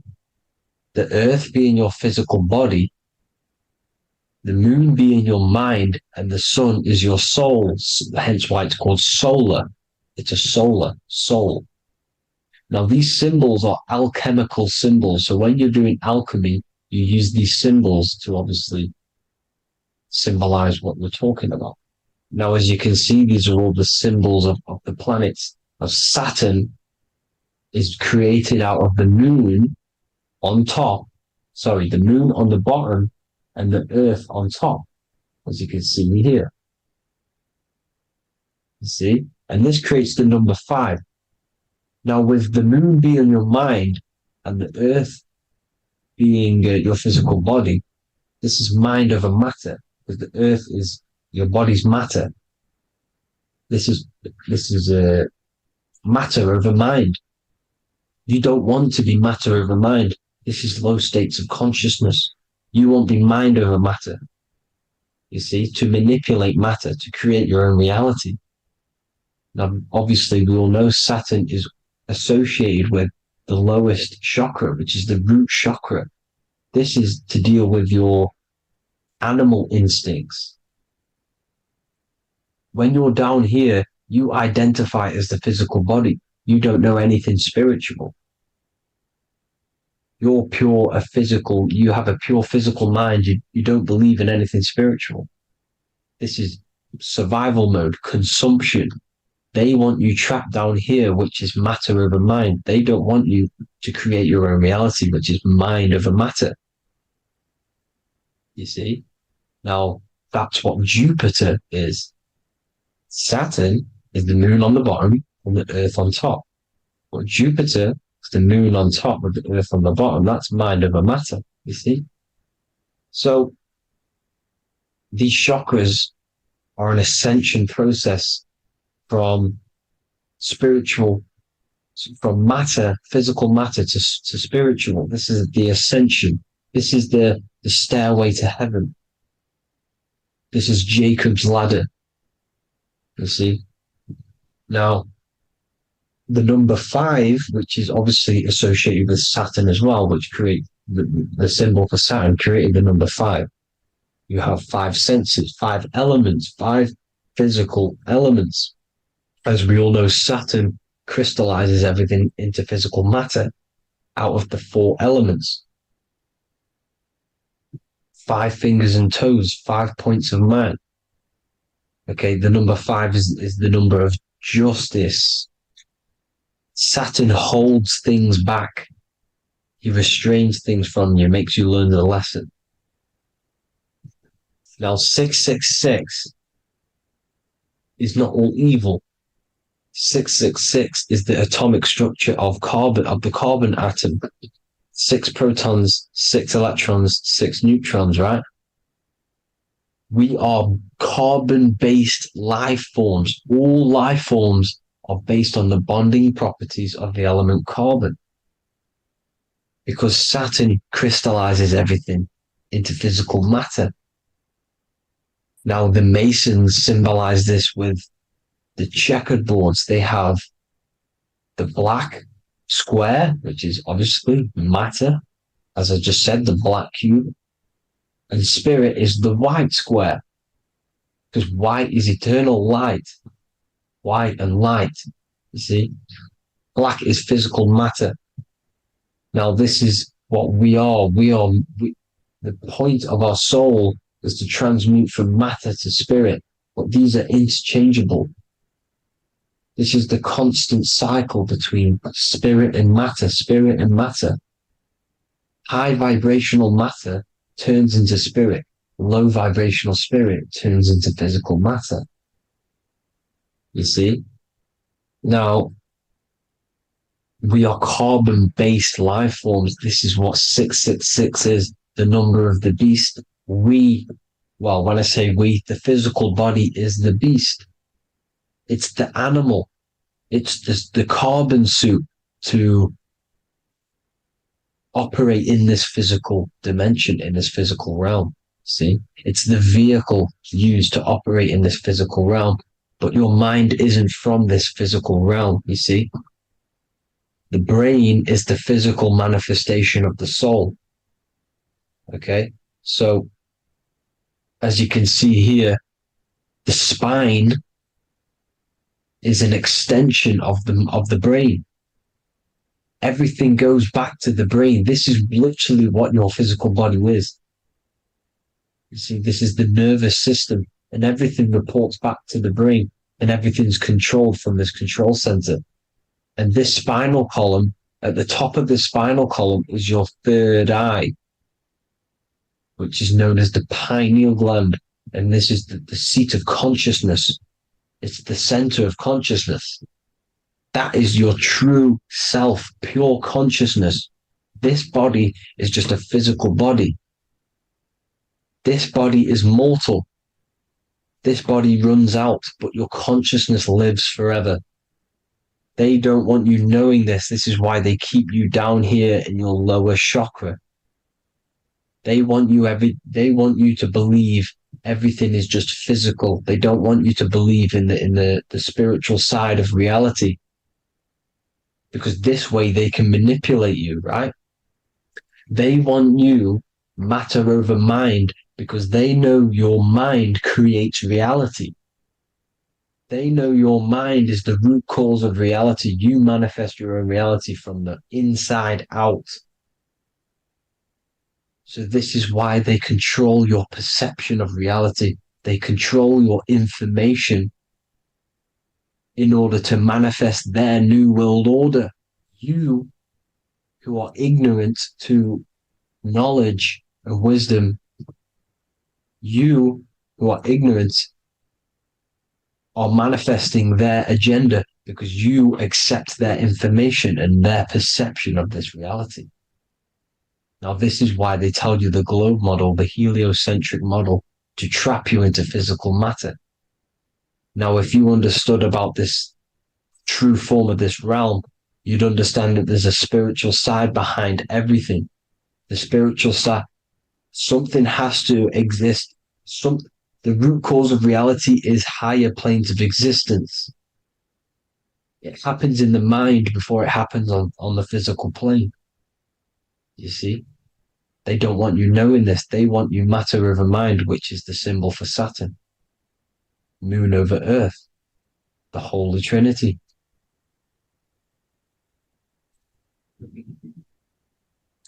Now, as you can see, the cube also makes IXXI. This is Roman numerals. This is Roman numerals, and when it's translated from 9/11. Yes, 9/11. This is the secret code of the one world order. The two twin towers, when the two become one. Okay, when the two become one, this is how you reach the higher states of consciousness, the physical and spiritual. Now, as you can see, the 9/11 memorial are two black cubes. It's two black cubes. This is all Saturn worship. Now, I'm not saying that Saturn is an evil celestial body, right? No, everything has a good side and a bad side, right? It's duality. The spirits of Saturn on the dark side are the most evil demonic spirits. Now, these are the spirits that these are invoking through these rituals, right? Yes, 9/11 was a massive ritual. It's a satanic ritual, okay? Now, we all know Elon Musk. Elon Musk is coming with the mark of the beast. And English gematria, this equals 666, right? 666, as I said, is the number of the beast. You are the beast, your physical body. You see how the Bible twisted things up to make things more confusing, right? But it's there. You just have to have the knowledge to be able to read the Bible properly. As we all know, we had this virus. I'm not going to say the name because I'll get flagged. This virus adds up to 666 because this is all part of the New World Order. It's all part of keeping you in this physical dimension. Okay? Now, as you can see here, Novus Ordo Seclorum on the back of his shirt, on Elon Musk's shirt. This is also on the $1 bill. Novus Ordo Seclorum. This means New World Order. Yes, New World Order. This is on the back of Elon Musk's shirt. And as you can see here, he owns Neuralink, which is the brain chip which they're going to be putting into implanting this onto your brain. This is the New World Order to connect you and merge your consciousness with AI. Neuralink and Meta, he owns Meta as well, which is the metaverse. These are going to be linked in, hence why they have the same symbol, but just in a different format. It's the infinity symbol. And the infinity symbol comes from the torus field, as you can see here, your electromagnetic field from around your body. Now, the end goal is for this New World Order is to trap your consciousness inside of an alternative reality being projected from the metaverse. Because the metaverse will be the reality, Neuralink will be the brain chip inside of your brain, projecting your consciousness into an alternative reality while they harness your energy of your physical 666 body. Now, this stuff gets real deep, people. Now, this is the end goal of the New World Order, is to connect you with AI. This is why they're trapping you and keeping you in these lower states of consciousness in the Saturn-associated root chakra, so you don't find out about the spiritual side of reality. Because if you knew the truth of this reality, you wouldn't connect to AI. You see, you have the power within you to travel to other worlds, the astral plane, for example. You travel to different worlds when you are sleeping. Okay? They want you to know it's just a dream.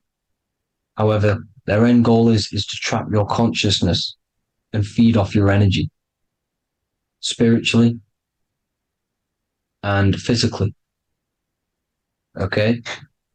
I don't know why these people are just pure evil. As I said, evil love bondage. They love the physical dimension. They don't want to ascend to other realms. These evil love the third dimension. This is why evil spirits will inhabit bodies, exorcisms, because they miss being in the physical realm. They miss it. Evil love bondage. So this is why they're cloning and putting their consciousness in clones to stay in this third dimension, to stay as further away from the source as possible. Okay? This is why they're doing it. And this is how it's all linked in.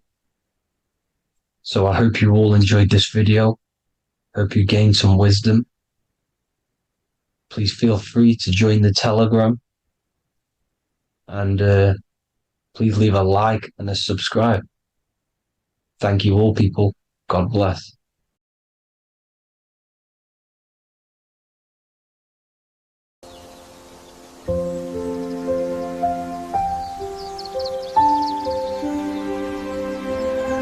bookofwisdom.com. Visit today.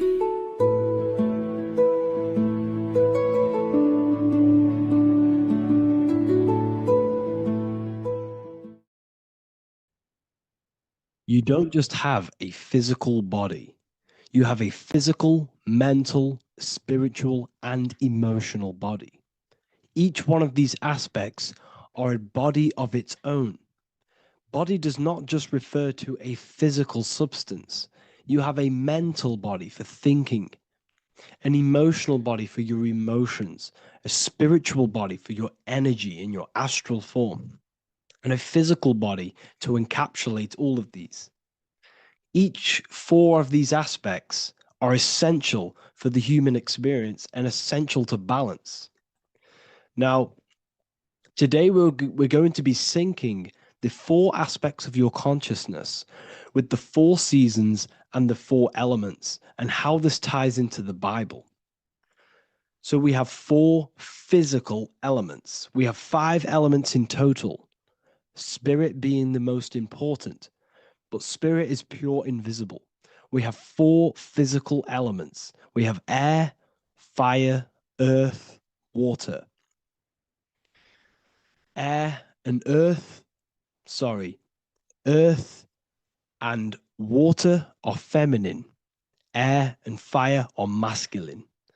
Air and fire are active. Water and earth are passive. The air corresponds with the mental body of consciousness. This is where your intellect, this is where your communication, this is where your thoughts, intuition all comes from.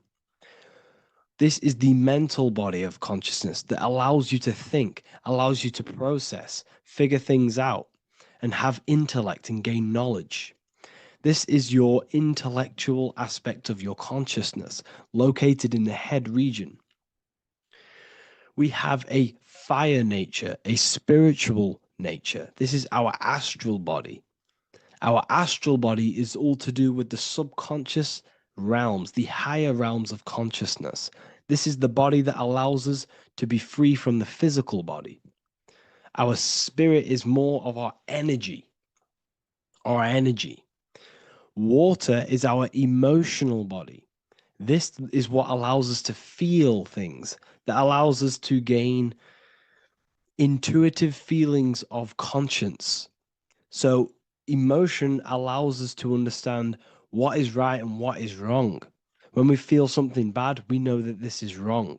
When we feel something good, we know that we are doing good. Emotions are a creational force that allows us to feel certain things to bring them into existence. Our emotional body is a creational force and should not be reactive, and they should be controlled. Most actions are stemmed from emotions. Actions bring thought into physical existence. Emotions are the driving power. They are what drives your actions. The thought, then the emotion, then the action. Earth is your physical body. This is your physical state that allows you to take mind and emotion into action, into fruition, into physical matter. This is what your physical body allows your consciousness, your soul, to interact with the physical world and bring things into physical existence. The physical body, the physical world, is an outcome and an effect of the thinking mind. All physical substance comes from the thinking mind. The pen, the phone you're holding, the microphone I'm speaking into, all began as a thought in the thinking mind, then it was brought into physical reality. Earth is the most dense. So it goes in this order: body, emotions, spirit, mind. The higher you go up, the more lucid and fluidic it becomes. The lower you go down, the more dense and dull it becomes. Air is the mind, fire is the spirit, water is the emotion, earth is the physical body. So this is why you are a microcosm. You have these four things within you. You contain of these four elements, which correspond to the four bodies of your consciousness, the four bodies of the soul. You are the soul. You are the spirit. So this is why in Theologians 4:17 it says, caught up together with them in the clouds to meet the Lord in the air. You don't meet God or the Lord in the physical air in the clouds. This is clearly a parable. A human being cannot go up to the clouds and meet a mystical man in the clouds. This is obviously a parable, a metaphor. The air is your mind. You must raise your consciousness beyond the body, beyond the emotions, beyond the spirit, and enter in the mind during meditation, turning the mind inward to connect with the Lord. The Lord is the highest aspect of your consciousness, the one that exists beyond the physical body, beyond your emotions, beyond the thought. So you meet the Lord in the air, in the mind. The mind represents the air. This is why in America there's a saying called an airhead. You're an airhead. This means that you are stupid, or you don't think, or you have nothing in your mind. You have nothing in your head. When someone's very stupid, you call them an airhead, because air represents the mind. The air is elevated. The air is invisible. The mind is totally invisible to the human eyes. It is a metaphysical substance. In fact, it's not a substance at all. It's so fluidic, it's everywhere. The mind can be everywhere at all times. It can be anything. Nothing is impossible within the mind. Now, this is synced with the 4 seasons. The 4 seasons represent the 4 aspects of human consciousness, the 4 bodies of your consciousness, the 4 bodies of your soul. The sun is your soul, okay? And the sun travels around 4 seasons. Summer, when the sun is the most hottest point. Autumn, when the sun starts to move away from the hottest point. Things start to die.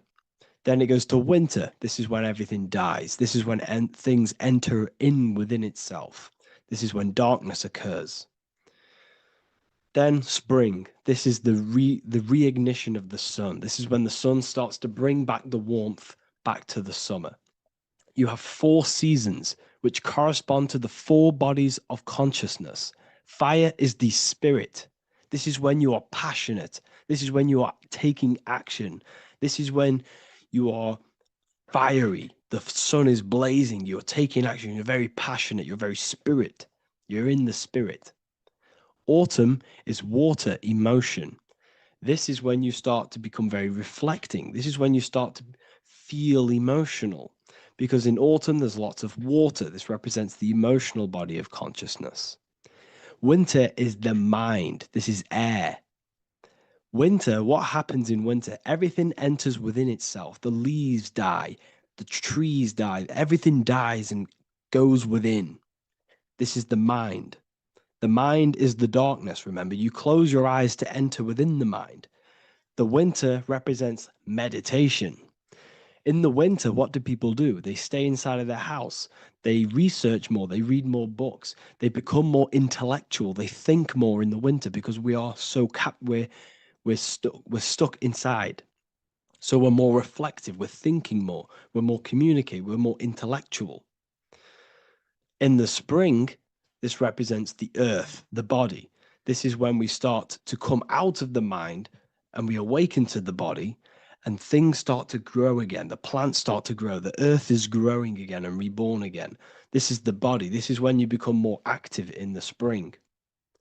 And then the summer, back to the summer, we then take action on these thoughts and these thoughts that we gained over the winter. Essentially, this is just a massive cycle. And this is a daily cycle also. The nighttime is the winter. The morning is the spring. The midday is the summer. And the evening time is the autumn. This is a microcosm. We have 4 bodies of consciousness. You are the sun, you are the soul, and the soul has 4 bodies: summer, autumn, winter, spring. Emotion, air, body, spirit. Sorry, emotion, mind, body, spirit. So you are the soul. You are the pure essence of consciousness. The sun is your soul in the heart. And the seasons are inside of you because you are a microcosm. Okay? You are a microcosm. The word sun is son.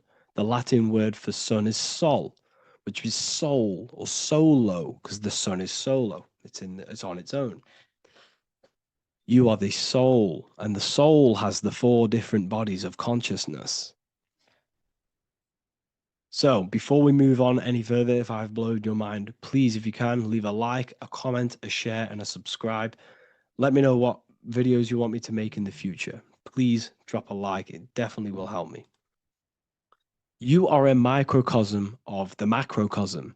Man is a miniature universe that goes through its own cycles. The seasons of the summer, winter, spring, and autumn do not occur merely outside of him, but within him as well. The summer is within you. You feel different in the summer. You feel different in the winter. You feel, depending on the body of consciousness, it's your soul's interacting with. So the sun in the sky is your soul inside, and the sun goes through these cycles, which is affecting your bodies of consciousness, because the cycles represent your bodies of consciousness. Now, this ties in with the Bible. This is why we have 4 gospels. This is why Matthew, Mark, Luke, and John are always seen with the 4 different zodiac sign animals or symbols. So you always see each one of the Gospels. If you just type in on Google Matthew, Mark, Luke, and John, type in ancient pictures, paintings, or pictures of them, and you will find these 4 zodiac signs are always standing with each one. Taurus, the bull; Leo, the lion; Scorpio, the eagle. An old symbol for Scorpio was the eagle, and a man for Aquarius. Here you see very, very ancient paintings and artwork. Here we see Matthew, the man, Aquarius. Here we see John, the Scorpio. Same here. We also see it on the tarot cards, on the world card. We see the 4 fixed zodiac signs. Here we see it as well. These are called the 4 fixed zodiac signs. Now, when we look at the zodiac, we're no longer looking at the sky, because what you must understand is as above, so below. What is above you is inside of you. What is above is what is below. What is outside of you is within you. The zodiac is inside of you. The zodiac revolves around the sun. The sun is your soul. These are different energies of your soul. Like I said earlier, the 4 seasons are the 4 bodies of your consciousness. And in each body of consciousness, you have these different energetic energies that you can work with. Okay, so this is the true astrology. This is the true astrology, the internal esoteric astrology. You can't find much information on this at all. Very hard to find. So what we're looking at are the 4 bodies of consciousness. Obviously, when you look in the middle of each, when we look in the middle of each season, spring, the middle of spring is Taurus. The middle of winter is Aquarius. The middle of autumn is Scorpio. The middle of summer is Leo. These 4 signs are known as the 4 fixed signs. Okay, Scorpio is fixed. It's the middle of autumn. Scorpio is a water sign, emotion. Aquarius is the air sign, the mind. Taurus is an earth sign, the body. Leo is a fire sign, the spirit. This is why we see Matthew, Mark, Luke, and John with the 4 fixed signs of the zodiac, which represent the 4 bodies of consciousness. Leo, the spirit, fire. Luke, Taurus, earth, body. Matthew, Aquarius, air, mind. John, Scorpio, water, emotion.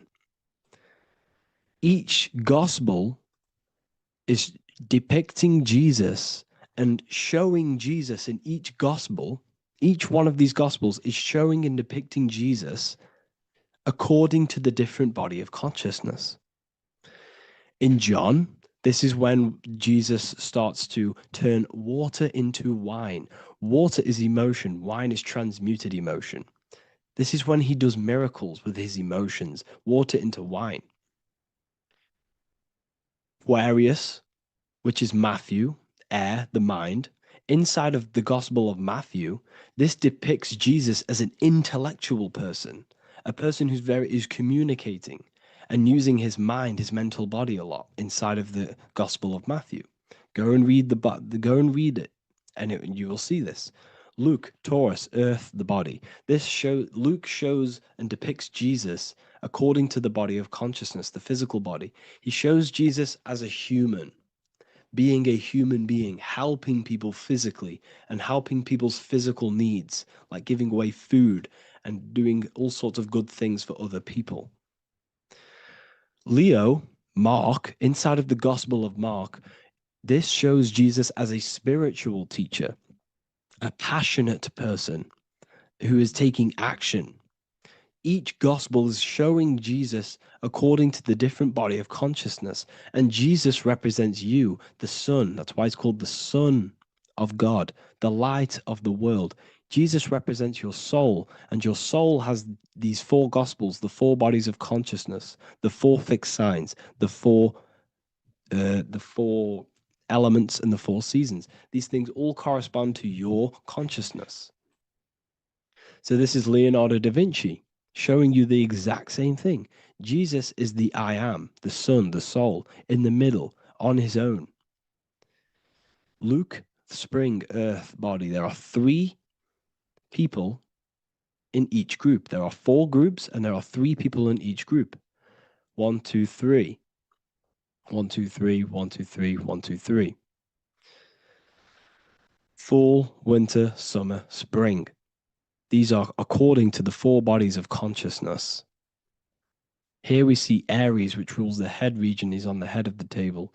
Gemini, he's holding up the 2 hands because Gemini rules the 2 hands, the 2 arms. Gemini is the 2 twins, which is the 2 arms and 2 hands, and the 2 lungs. Here we see the beginning of summer, which is Cancer. You see the big knife here. Cancer, him here, this gray-haired guy, holding a knife for the crab. Cancer, they pinch. You have a knife, symbolizing the crab. Leo, the middle of summer, showing dominance. The sun is very dominant. He's got his elbow on the table, showing dominance. Virgo has no Adam's apple. Cancer here is pointing at this woman's neck, saying there's no Adam's apple. This is Virgo, the virgin, the only woman. Jesus, the sun. This is Libra, the balancing. He's holding his arms out, balanced, showing the balancing of the sun. Because when the sun enters Libra, the sun is balanced between winter and summer.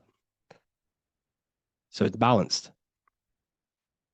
This is all astrology, but this is internal. Okay. This is Ezekiel's vision.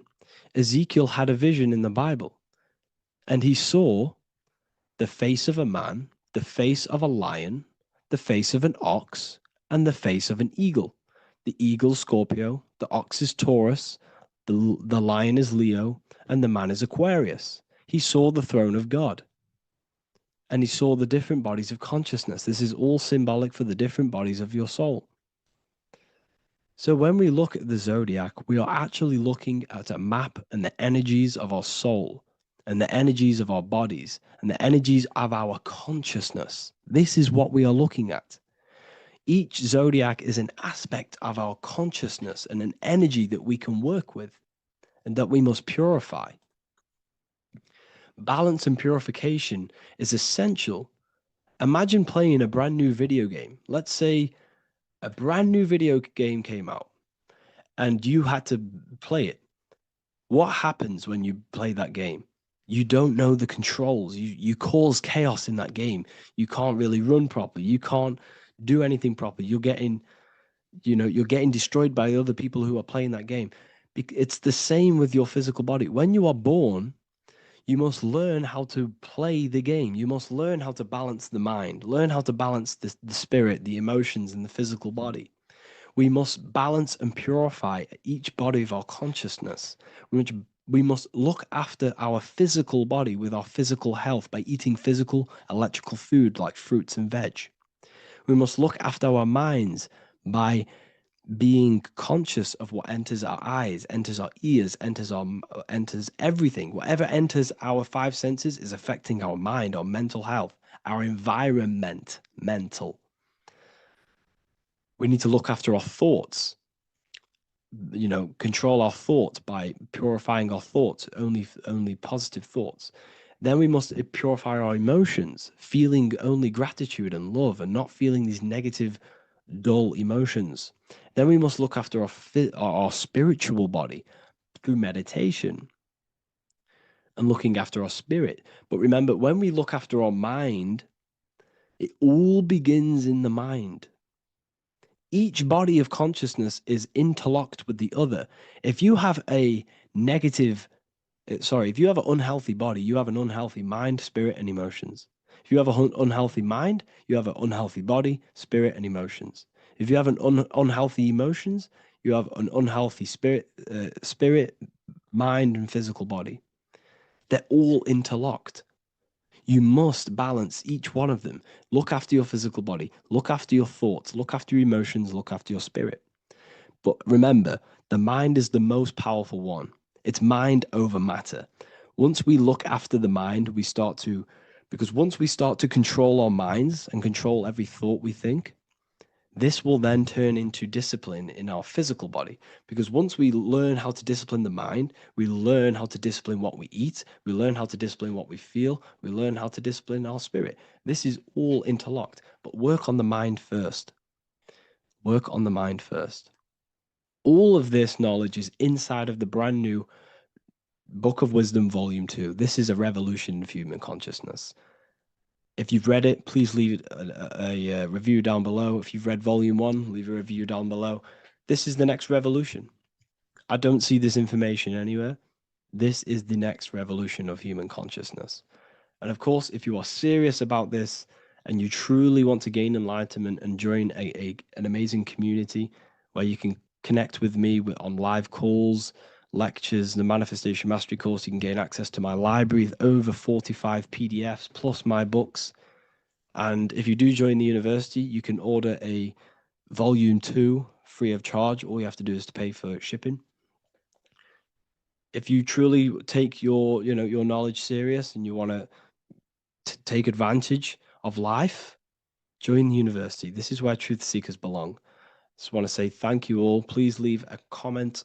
Please leave a like. It's going to help me a lot spread this knowledge to the world. And yeah, share this with a friend and subscribe. Thank you all.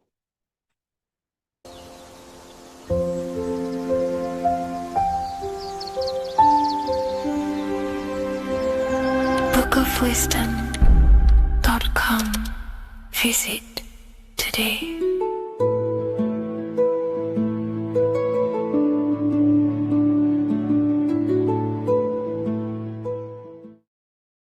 Before you call the Baphomet evil, make sure that you watch this video until the end so you gain a full understanding on what the Baphomet truly is. No, I am not a Satanist. I am simply an esoteric and occult researcher.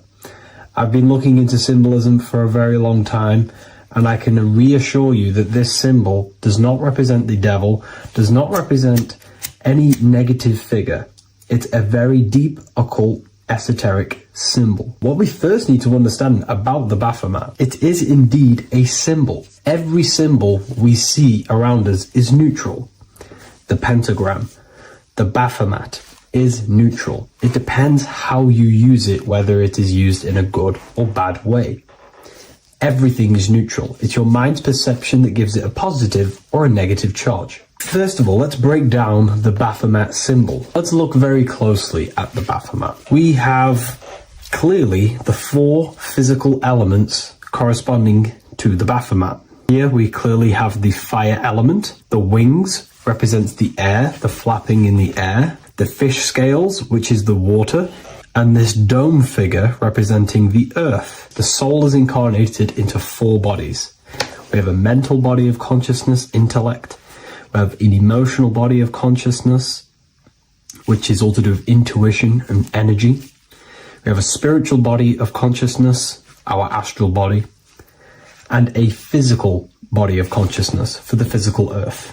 Earth corresponds with your body, air corresponds with your mind, fire corresponds with your spirit, water corresponds with your emotions. So the Baphomet is showing you the 4 elements of the soul, the 4 bodies of the soul that we are incarnated in. Now, let's look at this moon figure. We have the moon. The moon represents the internal world.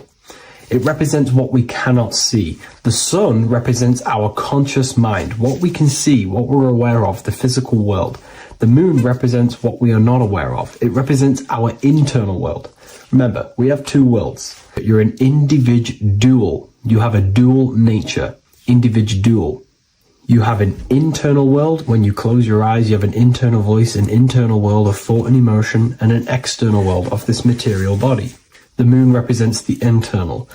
The moon on top represents the moon controlling the mind, represents the inner world controlling you. Now, this is very symbolic in the occult world. If the inner world is controlling you, then you have no control over reality. This is the devil horns. You know the devil horns? The moon crescent? This represents you are the devil. You're being controlled by your thoughts, by your emotions, by your psyche. Then we have the moon below. which represents control over the inner world. We have control over our thoughts, our emotions, our impulses. So you're either being controlled by thought and emotions, or you're controlling them and having self-mastery. In alchemy, we always see this symbol of the man or woman on top of the moon, representing emotional control and self-mastery of the internal world. The journey of the occultist is to gain full mastery over their consciousness. They want to be conscious of every single thought that enters their mental field of consciousness. We get over 7,000 thoughts a day. It is possible to achieve a certain level of mastery where you are conscious of every single thought that enters your mind. This is one of the end goals of self-mastery and occultism, as this gains your personal power. When one achieves this, they are then able to direct the mind in one place and one place only, becoming more effective in manifestation and creation, because we are microcosms of the divine. We are creators. This is the gesture of as above, so below. The inner world and the outer world are mirrors of each other. The inner produces the outer. Your physical life circumstances are a result of every thought you thought in the past. The inner projects the outer. If you want to produce a change in the outside world, you got to produce change in the inner world of consciousness first. As above, so below. As within, so without. This corresponds with absolutely everything in the universe. Now we have the goat head, which represents the animal self. This represents the lower carnal mind. Lower carnal mind, which is earthbound, because a goat is on the ground. It's not a bird, it's on the ground. It represents the lower self, the beastie nature, the one that tells us to hate, to steal, to eat all the time, to consume. It's the beast within us, the beastie side of our consciousness. It has a human body resembling this, the human in the beastie nature, or we have the spiritual nature, the higher self. In essence, this symbol of the Baphomet represents the higher and the lower self of human consciousness. It represents the higher and the lower. To conclude all of this, the Baphomet is a symbol that represents the two paths that one can take. We can take the beastie path and become an instinctual animal, our body, or we can take the divine path of reaching our higher self. It is a symbol that represents the higher and lower self and the four different bodies of consciousness. In essence, this does not represent Satan or the devil. The devil represents the lower aspect of our human psyche. The war between Jesus and Satan is symbolic and allegorical for the war that happens within our mental field of consciousness. The internal war between good thoughts and bad thoughts, positive emotions and negative emotions. It is the constant war inside the battlefield of your own mind. Jesus, Satan are symbols, characters that are symbolic of aspects of your own consciousness, because the universe is mental. The only thing that truly exists is your mind. Therefore, all of these ancient spiritual texts like the Bible, the Bhagavad Gita, the Quran are all symbolic of what's happening inside of our mental body. It is the inner chaos that can destroy our life, or when we create structure and restructure our inner world, we can live a peaceful life. If you are struggling from the internal world and you want to gain mastery of yourself while learning the occult secrets, join Ethereal University, a community of like-minded individuals who are all striving for the best versions of themselves. We host live calls and we have an abundance of lectures that you can watch. Or check out the Book of Wisdom. This is volume 2. I'll leave all the links in the description. Have an amazing day.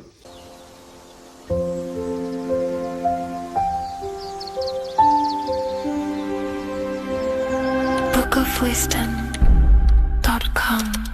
Visit today.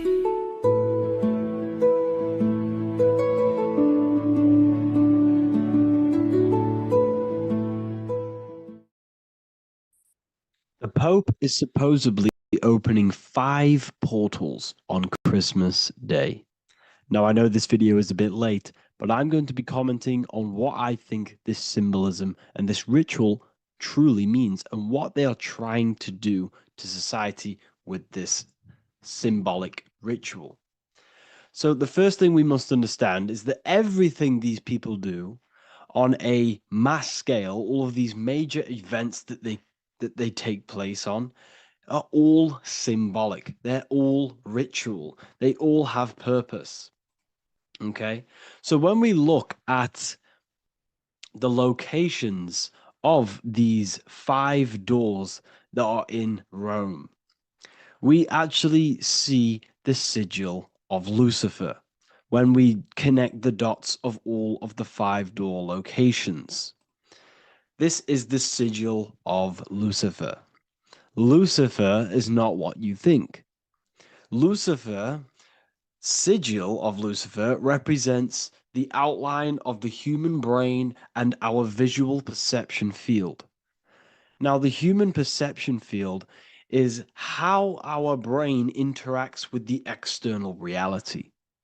Our external reality is not physical. The only thing that exists outside of you is pure energy, formless, vibrational energy and light. Your brain is an energy decelerator. Your brain decelerates this light, this energy, into a material reality or perception that you can interact with. You don't look into the external world. The energy, the light enters the eye retinas, goes through the optic nerve, and travels to the back of the brain called the visual cortex. And the visual cortex is what shapes your visual screen. Now, if you are seeing the screen, this means that you are not the body, you are not the brain, you are the perception observing the screen that you are seeing. You are the eye behind that, you are the person behind that.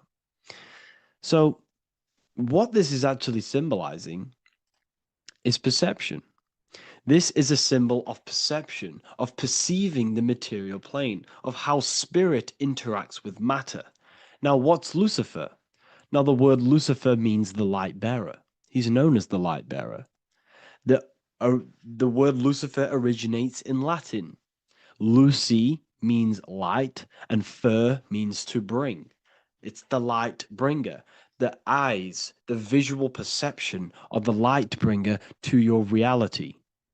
You see, everything outside of you is light. You are made of light. The word hue man means light. Hue means color, which is a form of light. And man means manifest. We're light manifested into material form. Every single one of us is Lucifer. When we fall for the material world, the external world, is an illusion. It is the false world. It can elude you. It can make you fall in love with the material things, material pleasures, lust, money, fame. These things make you fall. This is the fall of Lucifer. This is the mythological story. This is the symbolism behind Lucifer. It's you. Are you falling for material pleasure because you are a divine spiritual being from the higher planes, not from this plane? Now, if you let your divine being fall for this material plane and fall for the evil that can take place in this plane, then you are Lucifer. It represents the false light, the false reality. This symbol, the sigil of Lucifer, it symbolizes the interplay between light, consciousness, and the perceptual experience of the physical reality. The external world is truly internal.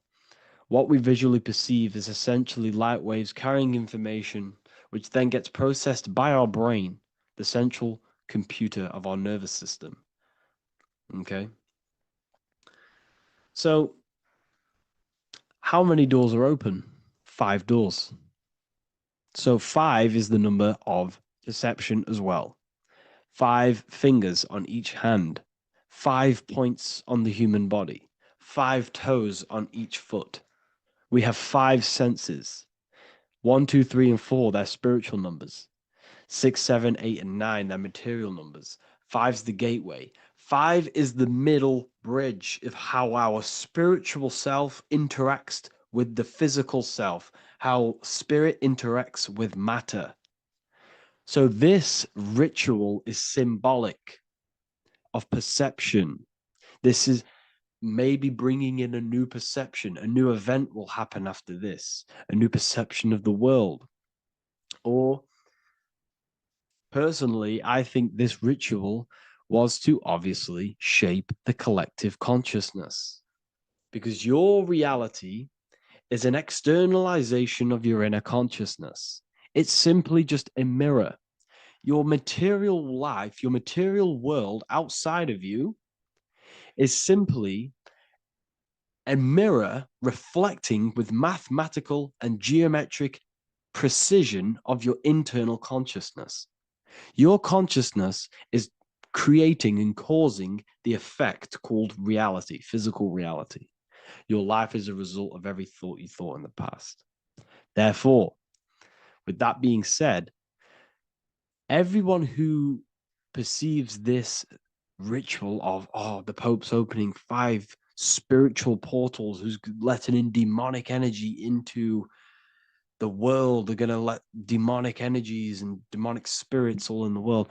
Well, what if I told you the only portal they're opening is a portal in your own mind for negativity? By you believing in negative forces coming into the world and going to possess everyone, that's opening up your own mind. The collective spiritual community has been brainwashed in thinking there's going to be demonic energy. Therefore, what will happen? There will be demonic energy. Not because the Pope opened up a portal to the demonic energy, it's because everyone opened up their own minds to the demonic energy. Therefore, we as a collective consciousness shape the external world on a macrocosm scale. For example, the microcosm is your personal life. Your personal life. You have created it through consciousness. Your belief system is just externalized in your world. But on a collective scale, we all believe in money, for example. And because we all believe in money and we believe that this piece of paper holds value in our minds, okay, in the mental plane, this has an effect on the physical plane by shaping the physical plane by being ruled by this belief as on a macrocosm scale. Yes, I know that money doesn't exist. It's just a belief in my mind. But that doesn't have an effect because the collective consciousness believes that money has effect, has power. When it doesn't, it's just a piece of paper with a belief behind it. If the collective consciousness stopped stopped believing in money, then the collective consciousness would have broke the spell and we would have no longer had a material plane ruled by money. You see, our beliefs is ruling and shaping our physical plane. This physical world outside of you is truly just an effect of the mind, an effect of our consciousness, our inner world. So I believe this ritual was done to change our perception, to make us think the Pope is bringing this spiritual energy and negative forces into the world. And it's just simply us creating the negativity in the world by believing in this, by thinking this. Remember, they have the power to send messages into millions of people's minds through media. And then messages are then believed, and that belief is shaping our world. What have I told you? That the New World Order is not manifested by the elite, it's manifested by you and us. We're all manifesting the New World Order. They can't manifest it. We can, because we are the ones believing it. We believe it. It is reality. It shapes our own prison. We're all shaping our own prison by believing in the prison, by believing in money. So this ritual was all to do with perception, creating a new perception, creating fear in our minds to, of course, distract us from what's really going on. This is all a ritual to implant messages in your own mind. So I hope you all understand this video, and I hope you all gain some insight, and I'll see you inside the university.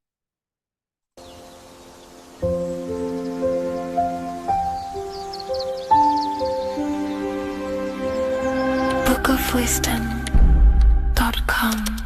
Visit today.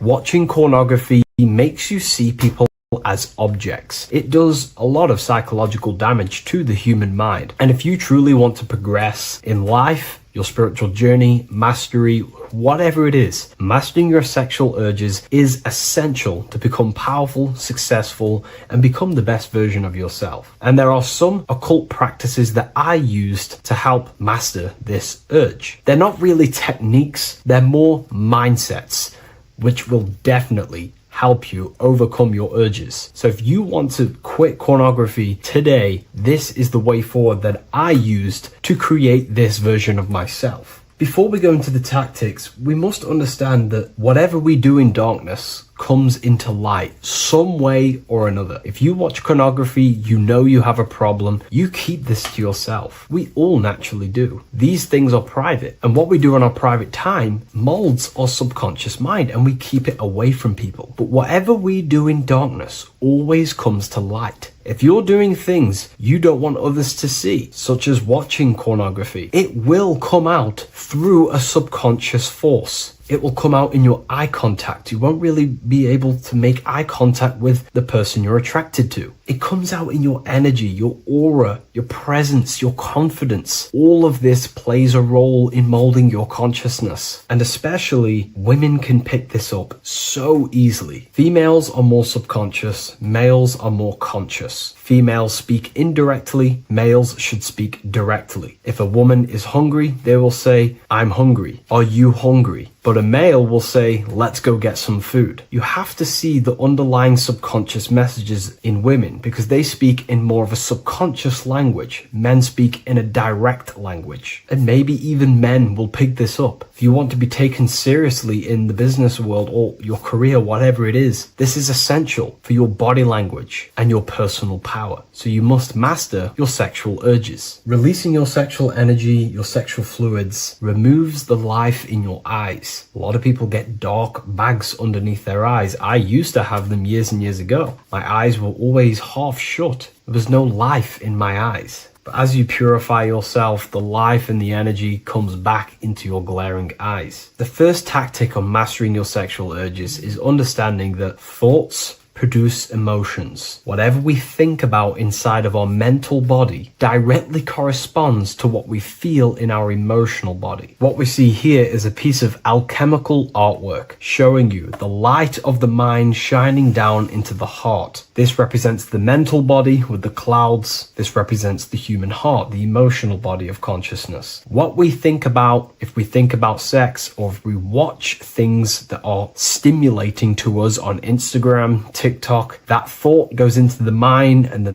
feeling gets then produced in the heart and the body becomes aroused. What we think inside of our brain becomes emotional energy in our heart. As above, so below. And what becomes in our heart is what we take action on. We take action on emotion. Human action, human behavior pretty much comes down to what we feel. We only act on what we care about or what we love. If you love that feeling of watching pornography, that is the reason why you're taking the action. So keeping this in mind at all times is very important in your journey of self-mastery. What you think is what you feel, and what you feel is what you act upon. Remove stimulations that can possibly produce that thought of watching pornography. Unfollow the people. Purify your environment so these thoughts do not enter your mind. And if you do become stimulated, remember, thoughts produce emotions. Change your thoughts. Think about something else instantly. The more you think about it, the more you feel, and the easier it is to take action upon it. And the second tactic that I say to myself is that it's all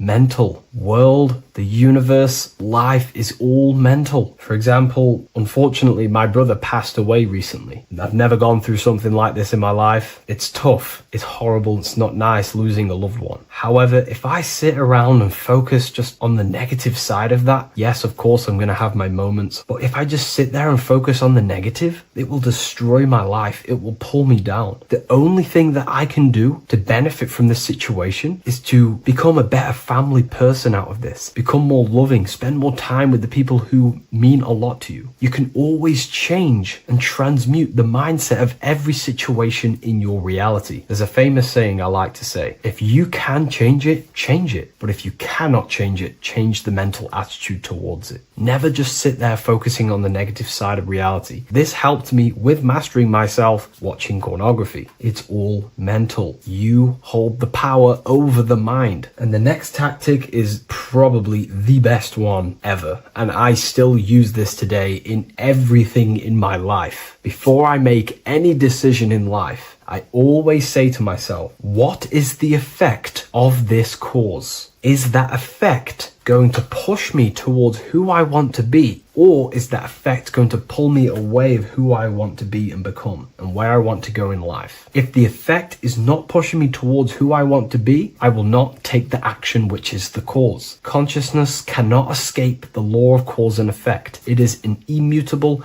inchangeable law that is governing your consciousness and your mind. You have to keep this law in mind because it is the law that is creating and crystallizing your reality. Any decision you make, what is the effect of this cause? The law of cause and effect is a force that you cannot escape. So you have to work with this law and become conscious of the law. So before you do take the action, what is the effect? Is watching pornography going to push me towards who I want to be and where I want to go? If it's not, do not take the action. That's where willpower comes in. You can do little exercises for willpower, meditation for 30 minutes of not thinking. You can do rituals that strengthen the connection to your mind with your willpower. At the end of the day, the willpower is the most essential force in the consciousness. Another thing is remove any music that talks about it. Even the words will be producing thoughts in your mind. What you feed your consciousness is ultimately what you project back outwards. Don't listen to the rap music. Don't listen to any music that talks about it. Try and remove this from your environment. These tips that I've given you don't just work in quitting pornography. These work in every aspect of your life, and they will dramatically change your life if you become conscious of them and actively use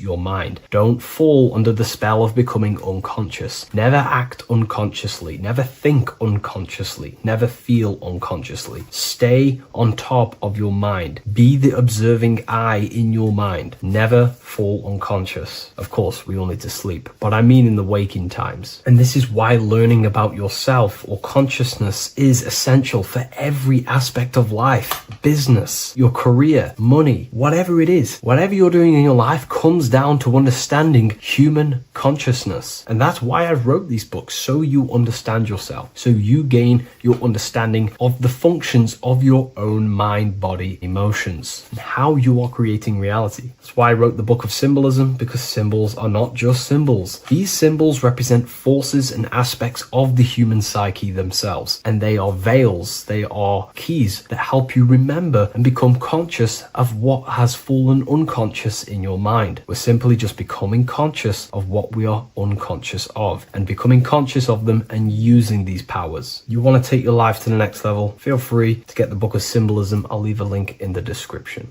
Take care, everyone.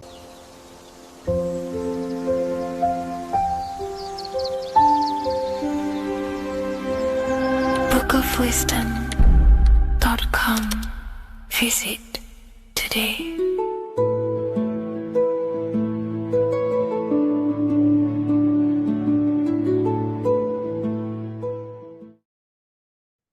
Left and right hemisphere, and what are they doing? How does it contribute towards your perception in this world? And this is what we're going to be talking about in today's video. We're going to be breaking down the two hemispheres of the brain and how they function in your life. So first, we have the left hemisphere. This is the logical hemisphere. This is the analytical, divided, scientific, or verbal hemisphere. The right hemisphere is creative, wholeness, artistic, symbolic, and metaphorical. The right hemisphere does with non-verbal things. It produces a holistic perception. It is more to do with creativity. Because what you must understand is that we are not in the external world. The world is produced by our brain. We see with our brain. Our eyes are a part of the brain. What we touch is the brain's interpretation of electrical signals on the nervous system. What we smell is the brain's interpretation of smell through the nose. What you taste is your brain's interpretation of chemical reactions on your taste buds. So, what you are experiencing is the brain. The brain is a computer creating a simulation. And you have two hemispheres which breaks down this reality. So, essentially, the brain is the perception creator, it creates perception. So if the brain is creating this, who is the one experiencing the brain? Well, that is you, the consciousness, the mind, the all-seeing eye. You are the all-seeing eye experiencing the brain, the observer behind the brain, behind reality, behind the emotions. So if you're walking through a woods, this left brain sees individual trees. The right brain sees the whole woods. It sees the biome. It sees the bigger picture. So when you are walking through this woods, the right brain picks up a holistic perception of reality. It creates the woods as one unified woods. The left brain's job is to break this down and analyze it so that we can see individual things. And this is also necessary for humans to have the ability to break things down and manipulate things in this world. So without this left hemisphere, we could not manipulate things and break things down. So this right hemisphere is important because it sees the whole woods. It sees humanity as one unified consciousness. However, the left hemisphere sees individual egos. So the left hemisphere is the place of the ego because it only understands it sees the world very divided. Okay. So, for example, here's another example of the left and right hemisphere. If someone pulls out in front of you in traffic, your left brain's going to start going crazy and analyzing them, calling them names. The right hemisphere, however, sees the bigger picture. Maybe he didn't see you. Maybe it's just a mistake. Maybe he's in a rush. You see how the two brains are very different. They do the same thing, but they function in different ways. The right hemisphere is feminine, the left hemisphere is masculine. So, like I said, this person pulls out in front of you, you start to think with the left. If you start to perceive that in the left brain, you're going to start analyzing them, you're going to start going crazy and calling them names because you're analyzing it. You're not seeing the bigger picture behind it, you're not seeing it from his perspective. So, there is a crossover. So, the left hemisphere of the brain controls the right side of the body, the right ear, the right eye. Everything to do with the right side of the body is connected to the left hemisphere, and the right hemisphere controls everything on the left side of the body, including your eyes, your arms, your legs. So everything is crossed over, and even your visual field is crossed over. So this is your visual field, as you can see here, and even the left side of your visual field goes to the right brain. There's a crossover. No one really knows. There's not really a reason for this. However, this is how the human body is designed. As we all know, the human body is the most advanced piece of technology on the face of the earth. They cannot replicate the human body. And they tell you it has no creator. This is crazy. People are that brainwashed, they can't even understand that their body is the most advanced piece of technology. Your body is so advanced, the computers that you use are mimicked of the body. Everything they create is mimicking nature, but they don't show you how intelligent nature is because they don't want you to understand you're in an intelligent design. So, anyways, let's get back on track. There is a crossover in the brain, and this is why they teach you to write with your right hand. And I was speaking to someone who's in a nunnery, or whatever you want to call it. They were a nun, or they knew someone who was who was a nun, and they forced these people, these nuns, to write with their right hand. You had to write with your right hand. This is why, I'd say at least 70% of the world or 80% is right-handed and right-legged, because they taught us this to activate the left hemisphere more because of this crossover that happens in the body. So when we are using this right side more, We are using that left hemisphere more. Why? Why are they doing this? Well, they also called it writing. Writing is a spell, to cast a spell on you to use that right side of the body so that you use this left hemisphere, because they want you to see the world as a divided perception. They don't want you using the right hemisphere, using that left side of the body to activate the right hemisphere to see the bigger picture and see how everything is all one and everything is created. This left hemisphere domination keeps you from seeing the connections between everything, because that left hemisphere analyzes, it breaks things down. So when we are left hemisphere dominated by using the right side of the body, we are essentially seeing everything as divided. And this is why so many people will not understand my work, because my work connects dots and connects fields of knowledge, and makes you see the bigger picture. So people who are left hemisphere dominated will see my work and think this guy's crazy. But everything, it's all about activating that right hemisphere. So they called it writing because every word you say is molding your mind in some sort of way. The things you see is molding your mind. Everything you take in through the five senses is molding your mind. And language is a massive spell, especially the English language. They called it writing so that you use that right side. It's a spell because your subconscious mind picks up everything you say. And 90% of your daily basis behavior and thought patterns is produced by these subconscious programs within the subconscious mind.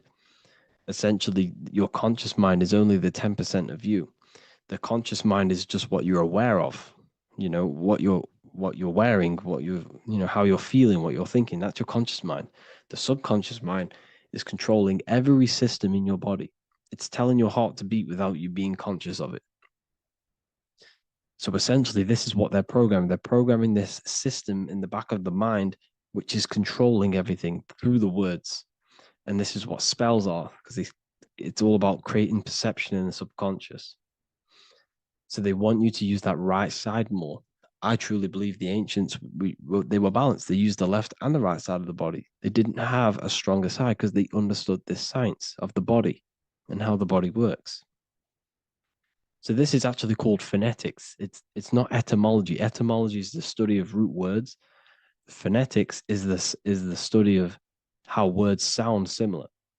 The way words are spoken. So phonetics, phone, is why we call them a phone, because you speak into a phone.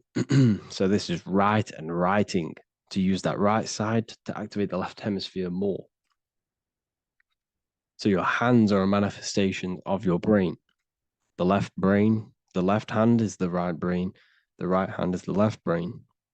And as a child, we were always taught that when you place your hands together like this is the size of your brain, which is true because your hands are a part of your brain. They're an extension of your brain. Every part of your body other than your brain is an extension of the brain. Everything's working and feeding back information to the brain because you're experiencing the brain. So another trick that you can do, or another exercise, is looking in the mirror and closing one eye at a time. If you close your right eye, if you take your top off, for example, you'll analyze your body if you close your right eye because you're using that left hemisphere. Sorry, other way around.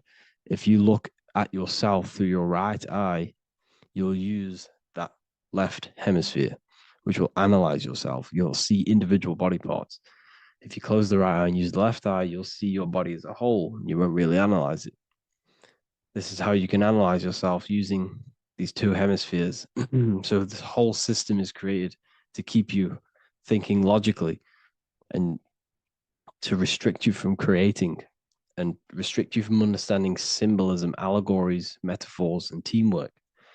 They want you stuck in a logical way of thinking and a logical way of seeing the world. This is why when you go to school, you are told exactly what to do. You're told to think this way and no other way. You're told to do orders, do this. It's a very left-brained system, because if we all started to open up this right hemisphere, we'd all see, wow, everything is all one, everything's all connected. And this is what my work is doing. I'm showing you everything is one. The physical world is an illusion of duality, but everything comes from the one source, the one mind. The universe is a giant mind. I am mind, you express mind. We all possess mind. Behind the physical body is the same mind consciousness. And we are all expressions and fractals of this infinite consciousness called mind. And this is what they don't want us to figure out, is that we are all just one consciousness expressed. It's an infinite consciousness. It's even in the squirrel, it's in the dog. All of these different animals, they're just different bodies, but behind the bodies is the same consciousness, which is mind. That's what the pineal gland is. The pineal gland is not the mind, and it's not the third eye. The third eye is your mind. If you have a closed third eye, it just means you have a closed mind. If you have an open third eye, it just means your mind has expanded from beyond physical things through astral projection and mystical experiences. This is how you gain an open third eye. It's just an open mind. A mind that has astral travel, that has explored the realities within the mind. So everything they do is to keep us in a divided state. Divide and conquer, right? That's their motto. All to keep you thinking how everything is divided. Everything they've done is division. Postcodes, countries, everything is divided. Like football teams and all this stuff. It's also a natural process when you grow up, because as you grow up, your brain is constantly analyzing the world. So this is sort of a natural process of how you become more left hemisphere dominated, because your brain is always analyzing. And unless something awakens you, you can awaken that right hemisphere where you can start to see the bigger picture. Even the music, all tuned to 440 hertz, shuts down the right hemisphere of the brain. 440 hertz, Spotify, Apple Music, the radio. Every time you turn on the radio, it's tuned to 440 hertz. This was specifically tuned. It never used to be tuned to this. It was in the 1950s. It was changed. The standard music tuning was changed to 440 hertz because it shuts down that right hemisphere of the brain. They don't want you thinking, seeing the world in this way and perceiving things as one. And I'm going to show you. It tells you this in the Bible. Cast the net onto the right-hand side of the boat and you will find the fish. What was Jesus saying? You see, people read the Bible and they don't understand it. If the Bible is not talking about you, then it has no meaning. The Bible, everything you read in the Bible is about you and how it can better your life. It occurs to you. So if Jesus says, cast the net onto the right-hand side of the boat, this is an allegory. The boat is your body. Cast the net. It's the awareness, the perception onto the right hemisphere of the brain, and you will find the fish. What's fish? What do fish do? They swim deep in the ocean. It represents the knowledge, deep knowledge. Cast the net onto the right-hand side of the boat and you will find fish. You will find the wisdom. You'll gain understanding when you cast that your awareness into that right hemisphere. You will see that I am you and you are me. We are all one consciousness. You will see everything. You'll see that the trees are the same patterns as the nerves in your body. You'll see everything is connected. Everything is a fractal of the one infinite consciousness. And how many fish did they catch? 153. That adds up to 9. This is now numerology. The Bible's filled with numerology. Adds up to 9. What's 9? Human consciousness. It represents consciousness. You're in the womb for 9 months. Feminine. It's all about consciousness. And then Revelation 14. And I looked, and behold, the Lamb standing on Mount Zion. That's the spines, the mountain. With him, 144,000. 144 adds up to 9. It represents consciousness on top of the spine. You see? And he had his name the name of his Father written on the forehead. What's the Father? The higher mind, the higher consciousness within you. Where is that? In the forehead, the pineal gland. The pineal gland is the radio receiver for the higher consciousness. Because every body part of the body has consciousness. Your heart has consciousness. Your gut has consciousness. You are thinking with these different consciousnesses. You think with the gut. You think with your penis. You are thinking with all these consciousness, and it's about raising your consciousness to the higher consciousness, which is the Father, the mind in the head. Don't think with the lower parts of the body, because that is your animal nature. Think with the higher parts of the body. It's all representing consciousness. How to activate the right hemisphere of the brain? Well, it's all to do with non-verbal things.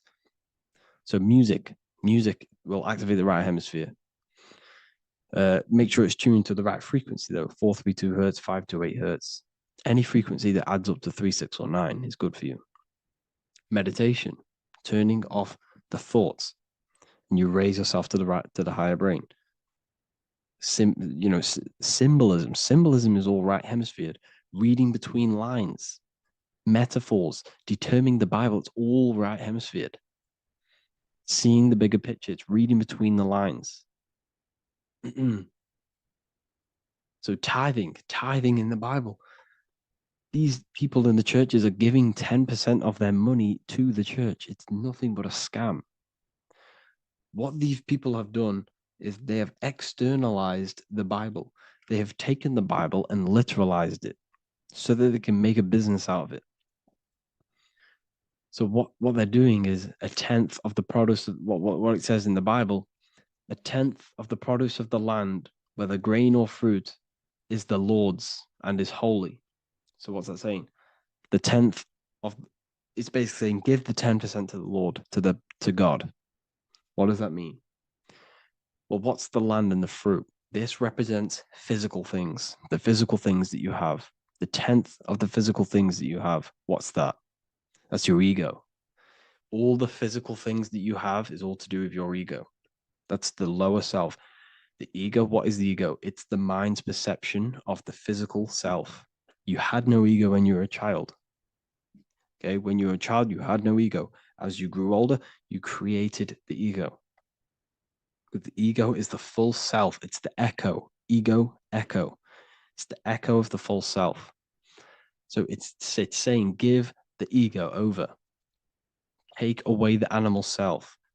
In that left hemisphere, that's all to do with the left hemisphere. That left hemisphere sees the ego. It sees individuality. It's divided. So it's saying give that 10%. Give that 10% of you over to the right hemisphere. The 90%. The 90% of you is in that right hemisphere. The higher self. Now, I'm not saying the left hemisphere is bad. Okay, I'm not saying that at all. But it sees it sees things divided. It's like I said, the left, the hands are manifestations of the brain. So when these Christians are praying, they're putting their hands together. What are they doing? They're syncing the brain hemispheres. What you're doing, because everything's an extension of your brain.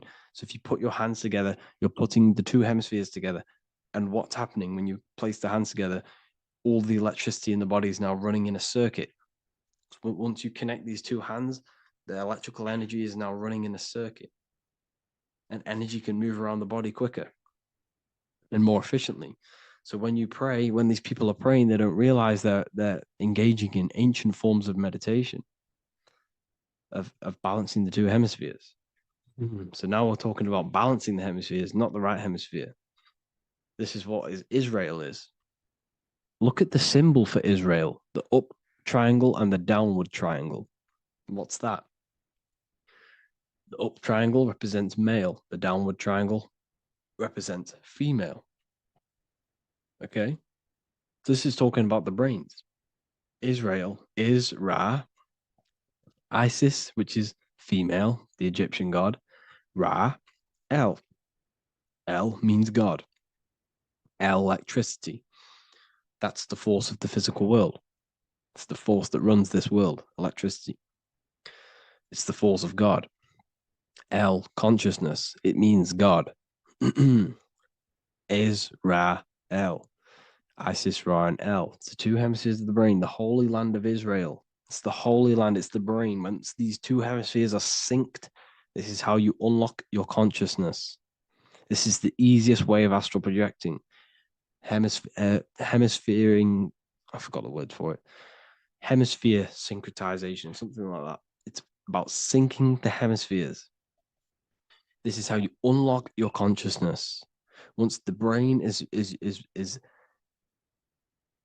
running as one electrical system. This is how you balance the two masculine and male opposing energies. Once these opposing energies are no longer in war with each other, the brain, they come together to work as one. You unlock your consciousness. You are born again. What happens when a male and female have sex? It creates a new child. It becomes one. You are born again. Once the two hemispheres of the brain, you are born again. You can then have an out-of-body experiences. So this is why the symbol of the Holy Land, Israel, is the up and down triangle back combined together, because it represents unification of the male and female, unification of the hemispheres. You're born again. You unlock consciousness. And you can get this for free. It's called the Gateway Tapes on my website. Basically, it's a audio track from the government, and they did this in the Gateway Experience. It's a CIA document, and what they do is there are different forms of meditations you go through. I think there's about 5 waves of meditations you do, half an hour each one, and it will teach you. It will sync your hemisphere, because what does it do? They understood that playing one frequency into one ear and another frequency into the other, they understood that the right ear is connected to the left hemisphere, the left ear is connected to the right hemisphere. So when you play 2 different frequencies into both ears, what happens? The brain picks this up, the 2 hemispheres of the brain picks this up, and it syncs it. It syncs these 2 hemispheres, these 2 frequencies together. So now the brain is working as one to sync this frequency. So this is how you can sync your hemispheres, through listening to these frequencies. Okay, you can get them for free and do the meditations yourself. This will definitely help you. This is an easy way to astral project. So it's all about syncing the hemisphere and seeing reality from a unified perception. We should all aim to get out of that left hemisphere. I'm not saying don't use it, but we should now start to see. We should not start to read between the lines of the Bible, read between the lines of the symbolism they're showing. Study symbolism, study allegories and myths. What are they trying to tell us through these allegories? And, this is how we start seeing things in a better way. Once we understand that we are all microcosms of an infinite consciousness, we can all come to one, because love is the unifying force of this infinite consciousness. We are all divided. We are all disconnected from our hearts. Once we all connect with our hearts and see that everything is one, we can all start to love and come together as one, because love is the unifying force of consciousness. So if you haven't already seen, I now have launched the Ethereal University. I will be doing lectures like this one, but even better, deeper, and even releasing knowledge that I can't talk about online, as they are censored. I'll be doing lectures every single week. I'll be doing live calls every single week. You also gain access to my library, which is filled with over 45 occult books, filled with knowledge. Okay, I'll show you now. Plus, you get my book, The Book of Wisdom, PDF form, and the Human Health Guide, PDF form. You also get all of this stuff, the health section, Q&As, ethereal meditations. We've got some celestial studies, cosmology, numerology coming soon. You also get the brand new Manifestation Mastery course, plus the library. And there'll be new books, new lectures, new live calls every single week. Or you can get the Book of Wisdom, use the code WISDOM in all capital letters to gain 40% off. This sale will be ending very, very soon. So if you're watching this, be very quick to get yourself a physical version or a PDF of my book. You can get it in all these languages. Hope you enjoyed this video, people. I'll see you inside the Ethereal University, the real university. Have an amazing day.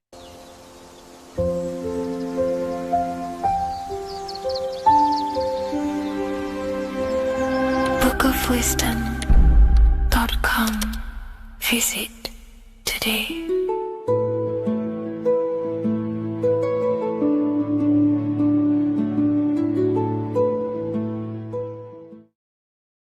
666 is a code, and this code needs to be broken down to fully understand what 666 truly is. In an esoteric view of 666, it represents a state of consciousness, a way consciousness functions within the individual. Now, if we look at the Bible in Revelations, it says that the mark of the beast, 666, is going to be placed on the right hand or on the forehead of an individual. The forehead symbolizes the mind, while the hand represents action or behavior. The forehead represents a belief or a mindset, a way consciousness functions. Therefore, the mark of the beast is not something external. It is actually a way consciousness functions within the individual. But the code reveals the darkest secret about 666. 666 is 3 sixes. The number 6 in esotericism and occultism represents the cube, because the cube has 6 sides. And the physical dimension, everything has 6 sides. Up, down, back, forward, left, right. Everything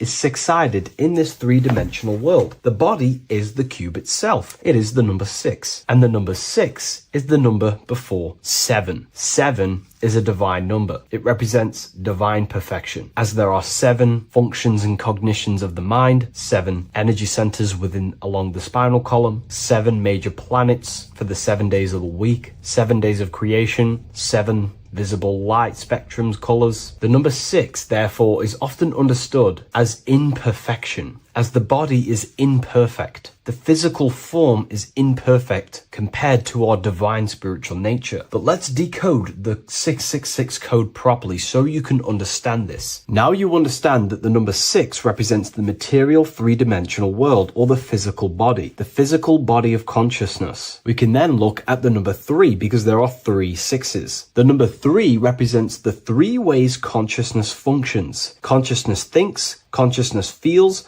consciousness acts. We have a mental body, an emotional body, and a physical body. Most people confuse these things to be all one. They think their mind is their emotions and their mind is their brain, and they interlock all of these, but these are actually 3 different bodies of consciousness. Consciousness has many vehicles or bodies it expresses itself in. So the 3 ways that we ultimately create our life, the 3 ways that shift our reality, and the 3 full things that we have full control over are our thoughts, emotions, and actions. If you try and control anything else other than these 3 aspects of life and consciousness, you are then breaking natural law. If you try and control someone else, you are then breaking their will, their natural rights. These are the 3 things you have full control over: your mind, emotions, and your body. Therefore, the number 3 represents the 3 ways that you express consciousness in this life or reality. And the number 6 represents the material body. 666 is the mark of the beast. Therefore, the mark of the beast could be a state of consciousness where your thoughts, emotions, and actions are all directed towards the physical, material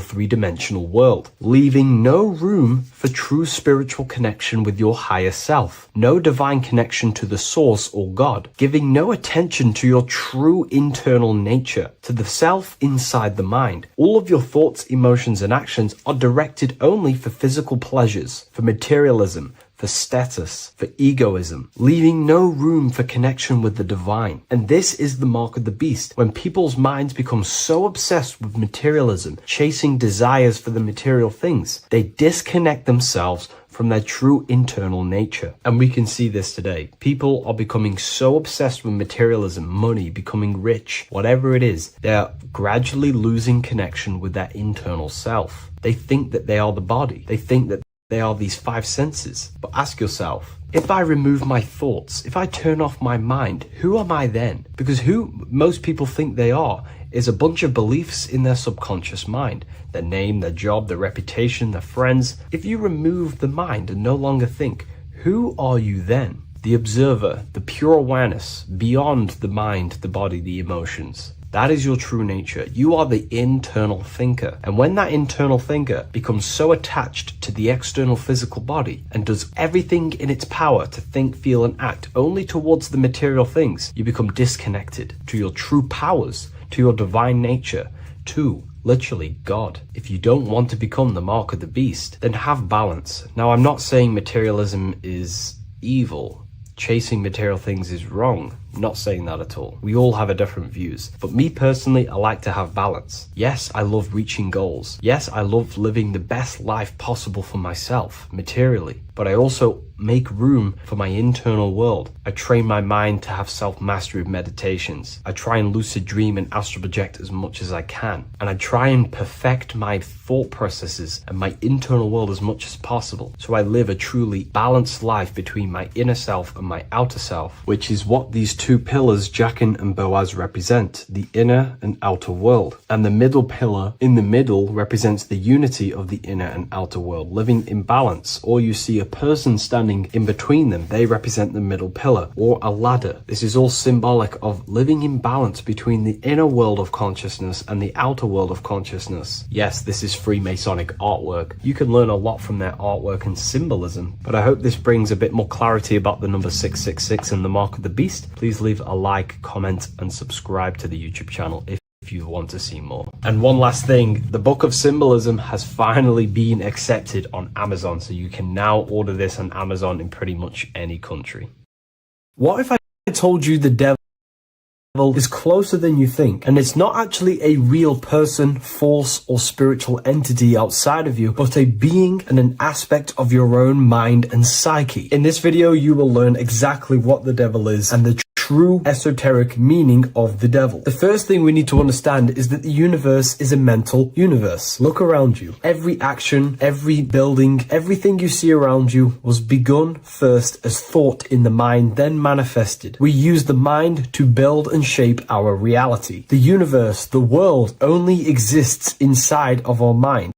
Therefore, God and the devil exist inside of our own psyche. So first of all, the devil is not a literal being, but a symbol of the lower self. It represents the unmastered, ego-driven part of the human mind, a symbol of destructive thoughts, emotions, behaviors, lives in realms of chaos, fear, hatred, lust, and ignorance. This is why we see the devil as red, because red is the lowest vibrational color on the color spectrum. It also corresponds with the root chakra, which is all to do with survival instincts. Red represents chaotic and intense emotions like hatred and anger. When we are angry, our face turns red. The devil represents our animalistic fundamental needs, our instinctual needs, our survival state of consciousness. We have a survival state of consciousness and a godly state of consciousness. Our godly state of consciousness is creating, not just experiencing in the animal state, but consciously creating reality. This is why we see the devil with a goat head, an animalistic head, and the head is where the brain is. The animal head represents living off instinct, the part of our mind that lives on urges, impulses, and instincts, eating, sex, power, ego-driven actions, and ego-driven thoughts. Animals are only aware of themselves. Animals live on instinct. They have no ability to consciously create like humans. This is our lower desires for the material world. That's not to say the material world is evil. However, when our consciousness is only seeking material things, this leads us down a path of self-destruction, because nothing material can ever satisfy our soul. Everything material is temporary. Therefore, the devil represents the part of us that seeks only material desires, only material fulfillment, the ways of thinking where we only think about ourselves and ego-driven thoughts. It also represents the unchecked, unconscious self, where we have no mastery over our thoughts, over our emotional impulses, and no mastery over our actions. We're living in instinct and impulsive states, which causes chaos, selflessness, destruction, and keeps us bound to our lower material 3D state of consciousness. It's important to recognize that the word devil was never present in the earliest Gospels. Instead, what was mentioned was a spirit of evil. This distinction is crucial because it underscores that the idea of the devil, as popularly conceived, does not actually exist as an independent entity. Rather, it is a personification of the lower aspects of the human mind, a facet of our own consciousness. The term spirit of evil was not meant to denote a specific deity or being, but rather any force of negativity, whether it manifests as a destructive thought, emotion, or action. A spirit is a force, an energy, and we have three forces that create our reality: thoughts, emotions, and actions. We have full control over these three aspects, which which transform and mold reality. A destructive thought, a destructive emotion, a destructive action is a spirit of evil, and it originates from the darker aspects of the human psyche. So now, because we're on the topic of the devil, we have to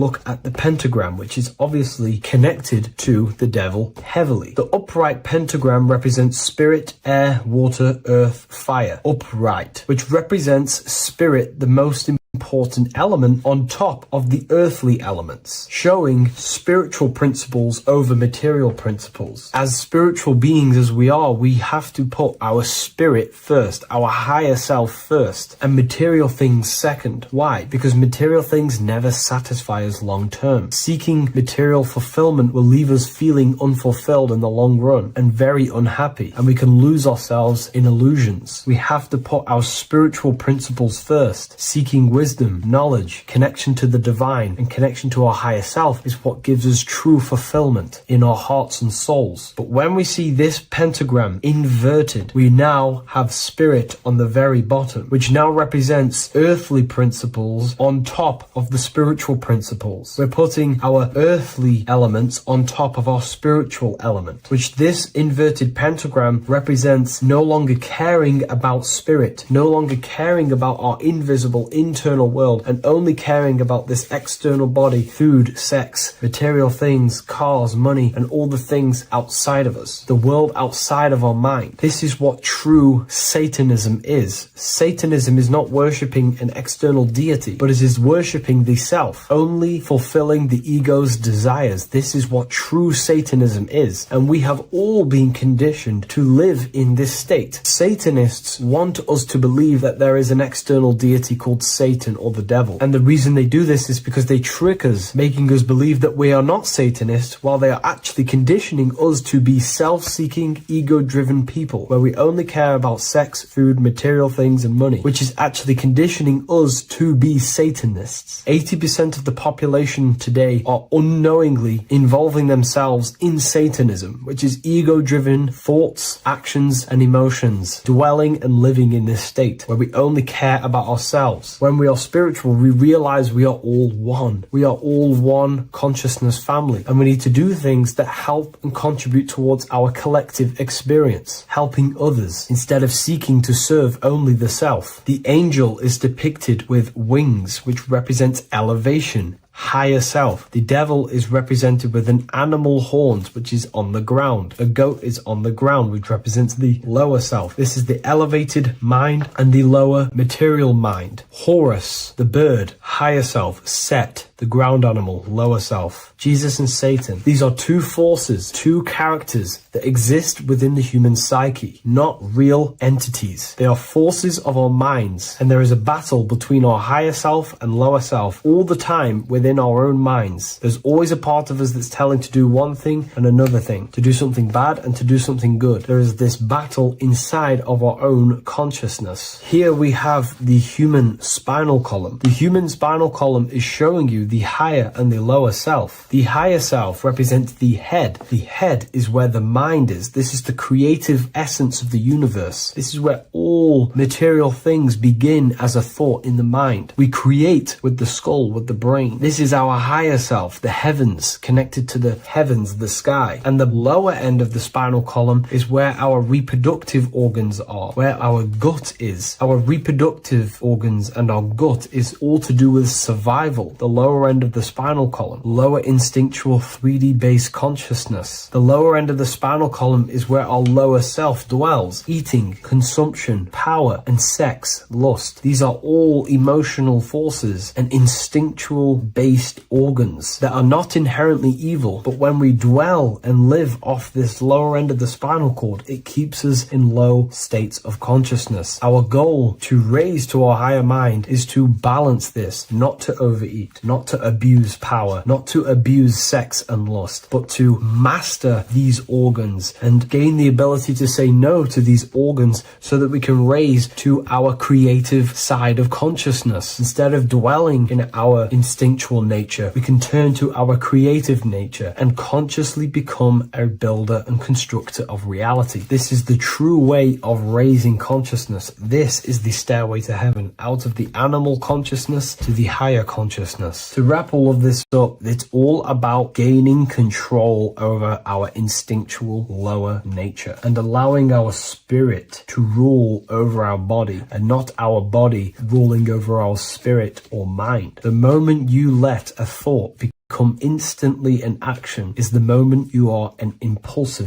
person. We are all trained to be this way. It is okay if you are in this state. The moment you let a thought turn straight into an action without questioning, that is the mind controlling you and you not controlling the mind. We need to gain control over the mind, and we do this through many different ways, through meditations, affirmations, and discipline. We slowly gain control over our minds. And once we gain control over our minds, we gain control over our thoughts, and we gain control over the attention that we give certain thoughts. We can then start to uplift our mind, our thoughts, out of our instinctual state to the higher mind. If you wish to learn more about consciousness, I'll leave a link in the description for the Book of Wisdom, Volume 2.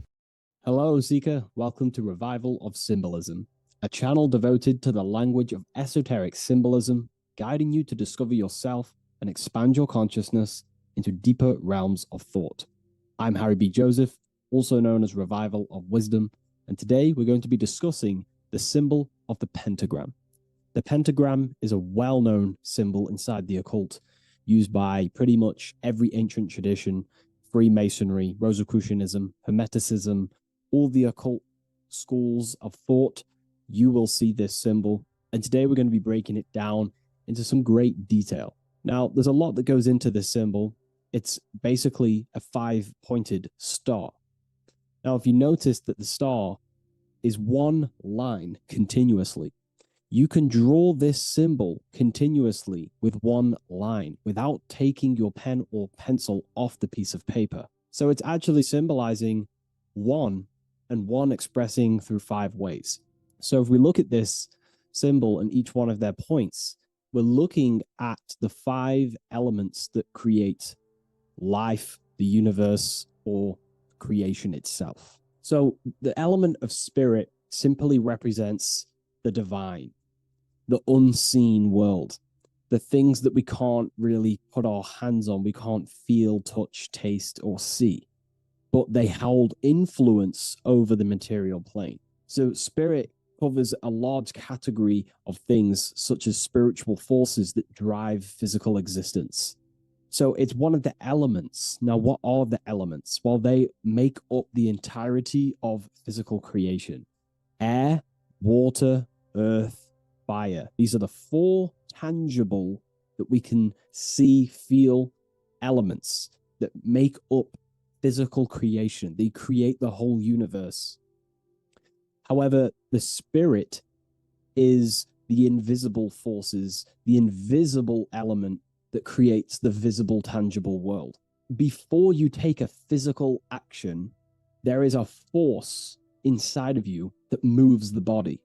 There is an intention, which is a spiritual force, an invisible, intangible force that makes a physical action be taken in the world of manifestation called Earth.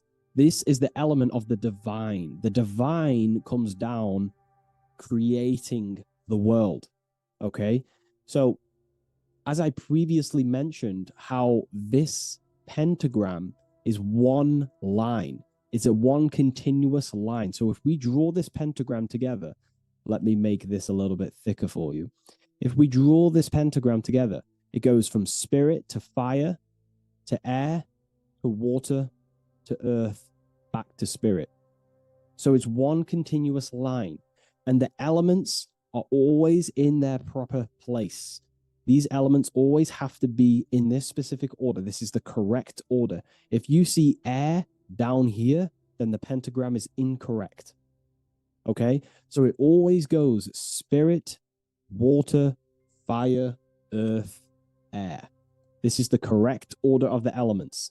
Now, this is highly symbolic, which is what we'll break down in just a minute. But before we go into the deeper aspects of this, I will explain pretty much what it means on a basic level. So we'll come back to this drawing. So spirit is on the top, which means spirit over or more superior or more dominated over the earthly elements. Now, what does this mean to an individual, to yourself or me? If I wear this pentagram, I am basically saying my spiritual divine self, my internal self, is more superior than anything the material world can pretty much give me. My spiritual journey is more superior. My spiritual self is more dominant over the earthly world and the material things. Okay? Now, not many people are like that in today's society. Most people chase the material things, which means they're ignorant of their spirit. They're ignorant of their divine nature. They're ignorant to consciousness and their internal world. They have no connection with their internal world. All of their thought, emotion, and action, their three creative powers, is totally expressed only on material gain and external things. However, if you see an upright pentagram, you're seeing someone who is basically saying, my spiritual nature is more important than my earthly nature. My spirit comes first before anything material. And ultimately, this is how you become more happy and fulfilled in life, by chasing, well, not chasing, but putting your spirit first, putting your internal world first. You know, seeking the things that are untangible. For example, knowledge. I'm addicted to knowledge. You know, I would rather chase knowledge because knowledge is power. Knowledge of self is so important. When we die, it is the only thing that matters in the end. When you die, you are immortal. And if you have no knowledge of yourself, then you're going to struggle in the afterlife. If you have no self-control of your thoughts and emotions and desires, then you will suffer in the afterlife because you have no control of your thoughts, and your thoughts will be creating your reality in the realm of imagination or the astral plane. But that's a whole other lecture. But this symbol is pretty much saying placing the invisible over the visible. So there's many different avenues we can go with this. So this symbol is also used in magic. We could use the symbol for manifestation. It represents controlling the inner world to produce then effect inside of the external world. You see? So we have to put this first in magic spirit. We have to change the internal so we can produce change in the external. Reality is created from the inside out. Okay? So this symbol is heavily associated with magic as well, which is a whole other lecture. In this lecture, I'm going to give you a good detailed explanation, but this symbol is so vast and wide, it would take many breakdowns to go into each meaning of the symbol. So it's representing the divine element of spirit coming down and manifesting the physical plane through that process of this. So as I mentioned earlier that I'd come back to this, what we're looking at is the process of spirit turning into matter. This is the process of how spirit condenses into a material form, how higher energy, higher forms, which are invisible, come down and manifest and crystallize into a physical object or a physical reality. So this pentagram is explaining the process of creation. So it comes from the higher realm, spirit, the source, the emanation. An emanation is a thought or an emotion or a desire, which comes down to fire first. Fire represents the will. This is the willpower. This is the willpower. It's still kind of more of an invisible force, but fire is the closest element that represents spirit. This is why we light candles in magic and rituals, because it's literally opening a doorway to spirit. It's the closest element to spirit. So this is why sometimes in alchemical artworks, they use fire to represent spirit. Because, it's quite difficult to use a symbol for spirit because it's totally invisible. So it goes down to fire first, the will. Then it goes up to the air, which represents intellect, the intelligence of the mind. This is thinking, mind, intellect, logic. Then it goes down to water. This is emotion.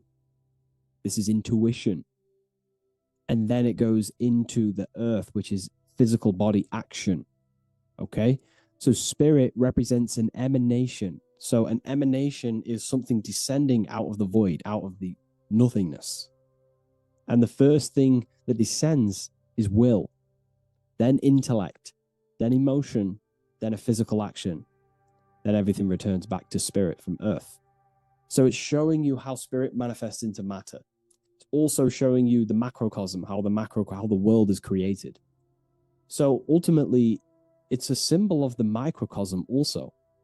It's a symbol of you. If you put your body outwards, you would see your body in this 5-pointed star shape. So it's a symbol of the microcosm, because you yourself are a microcosm. You contain all of the elements: spirit, fire, earth, water, and air. You breathe air, you drink water, fire in your nervous system, which is electricity, and earth is your physical body.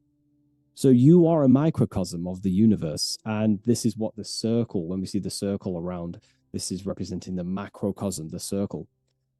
So why are you a microcosm? Because you know how the sun changes the earth with its different electromagnetic rays, depending on how far away the sun is to the earth when it's rotating. Well, depending on what model you believe anyway, the electromagnetic rays produce change on the earth. So when the sun is further away from the earth, or whatever model you believe, when the sun is further away, then the electromagnetic rays of the sun are weaker, which means that's what the winter is. The winter is the death and the death of the electromagnetic rays of the sun. We still get sun, but it's just not as powerful as summertime.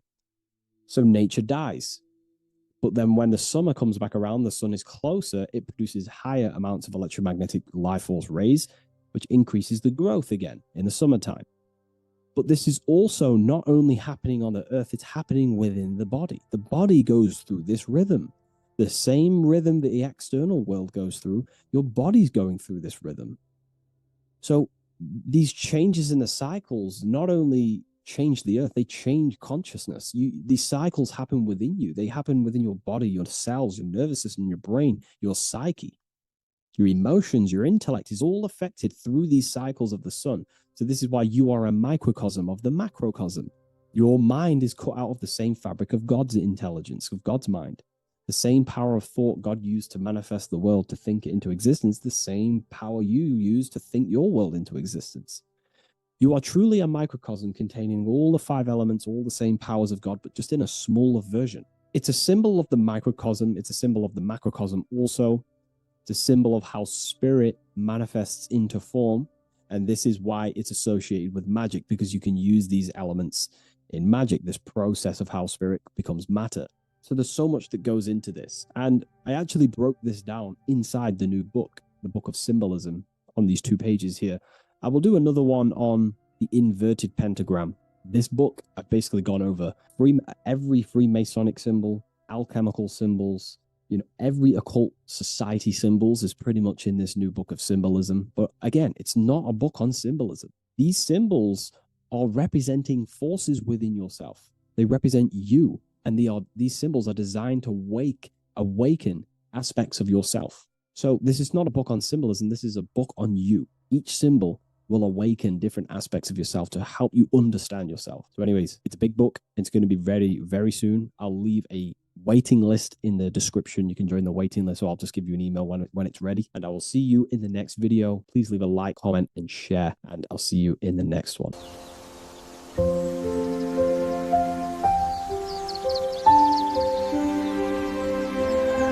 bookofwisdom.com. Visit today.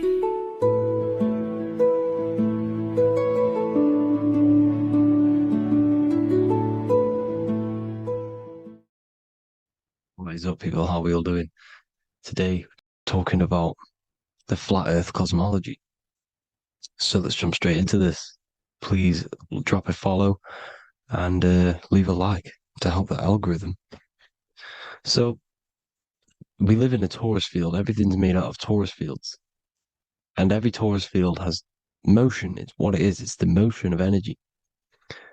And every torus field has a center, which is the black hole. It's a womb of creation. It's counter space. Now, this is why the North Pole is magnetic, because the center of this torus field is the most magnetic part, the strongest part of the field. So this is why all compasses will point you to the center. And the Earth's magnetic field is spread across the whole of the Earth. And it's spinning, as you can see here, it's like a tornado at the center. And this tornado is the force which is spinning the sun and the moon around us. You got the sun, the moon, Polaris, just like in the Masonic cosmos here. The sun, the moon, Polaris, the all-seeing eye. Now we'll get into Polaris a bit later, but the sun is the magnetic force. Sorry, is the electric force, because every field is electromagnetic. Now, the sun is electric. It's positively charged. It's going to give you energy. It's feeding energy. The moon is more magnetic energy, which is taking your energy away from you.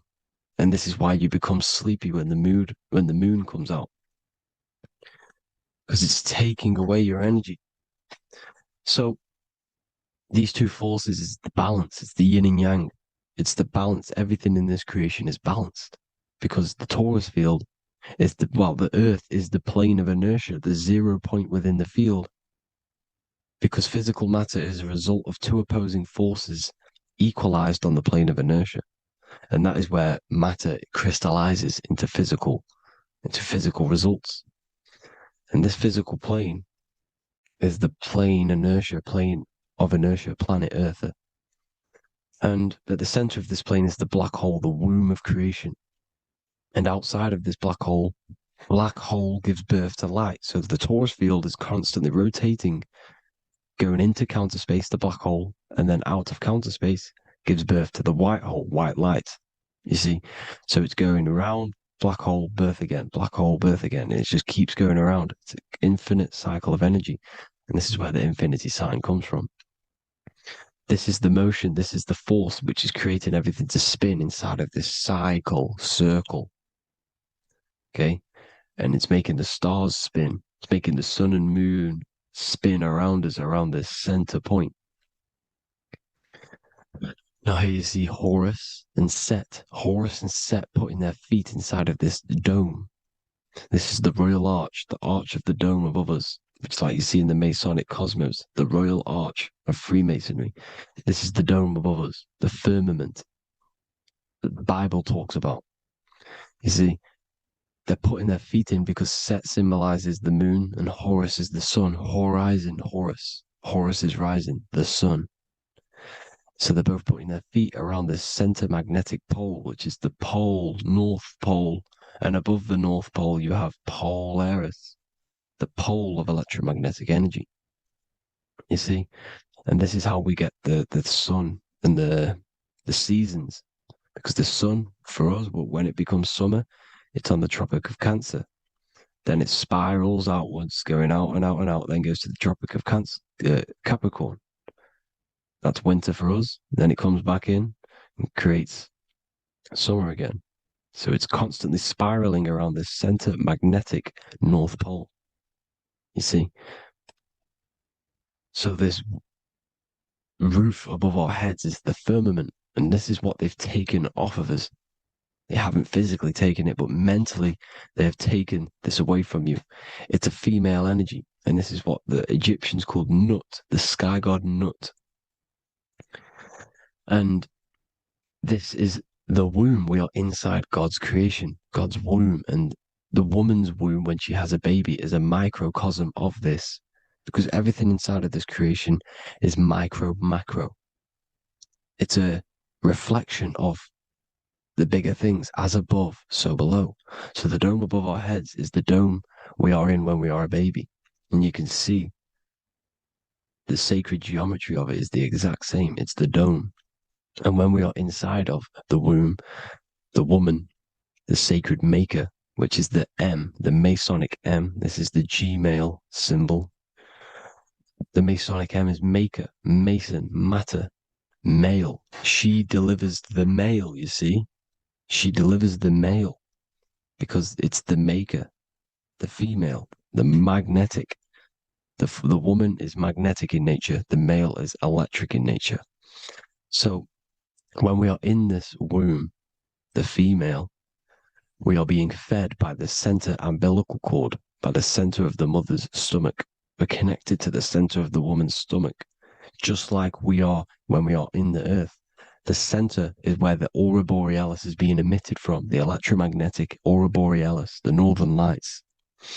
This is our spiritual umbilical cord, connecting us to counter space, connecting us to the realms beyond this world. Because at the center of every torus field is counter space. And at the center of the earth is our spiritual umbilical cord. And this is the earth's belly button, as you see. As above, so below. We had a physical umbilical cord. We have a spiritual umbilical cord. And this gets cut when we die, when we're cut away from the physical reality.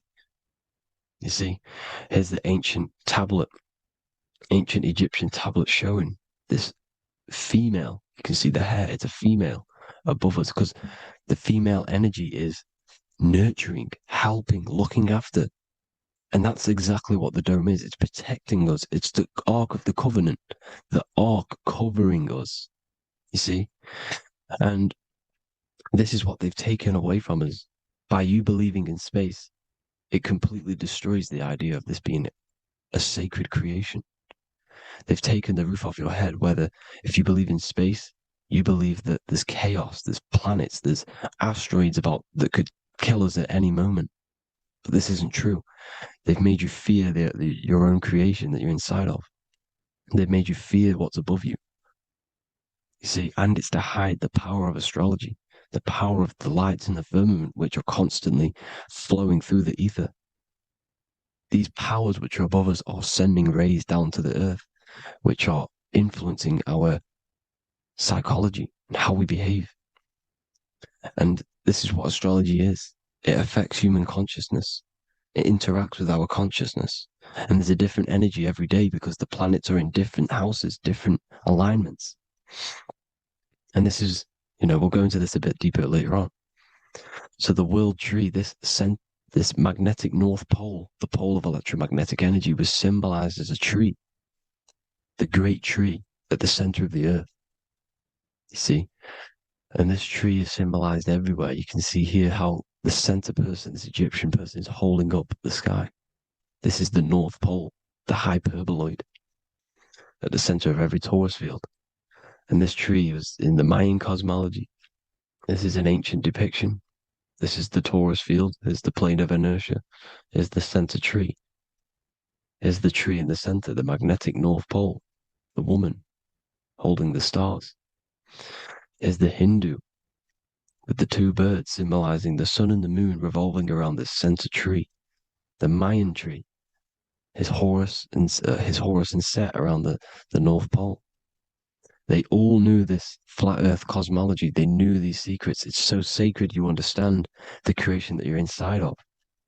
Because if you don't, you'll be led astray. You don't know where you are. You're lost. You see? And here's the Masonic art with the rays of the stars coming down with the tree in the center. So it was personified as a tree. And we are in Asgard, Midgard, the middle garden, where there's good and evil.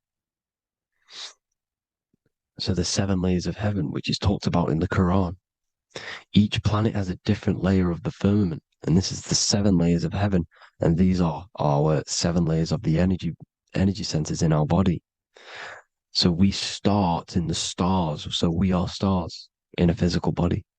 And this is why we say Mr., Sister, Fraudster, Sinister.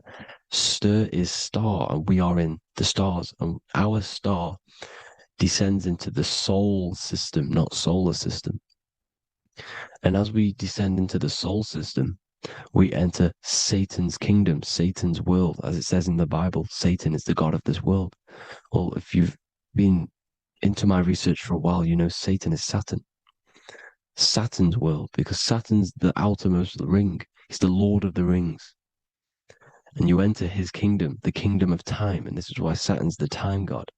As soon as you go past the rings of Saturn, you're now in the soul system. You're now in time. You're now bound by space and time. and you're bound to the earth plane, the heart. Earth is heart.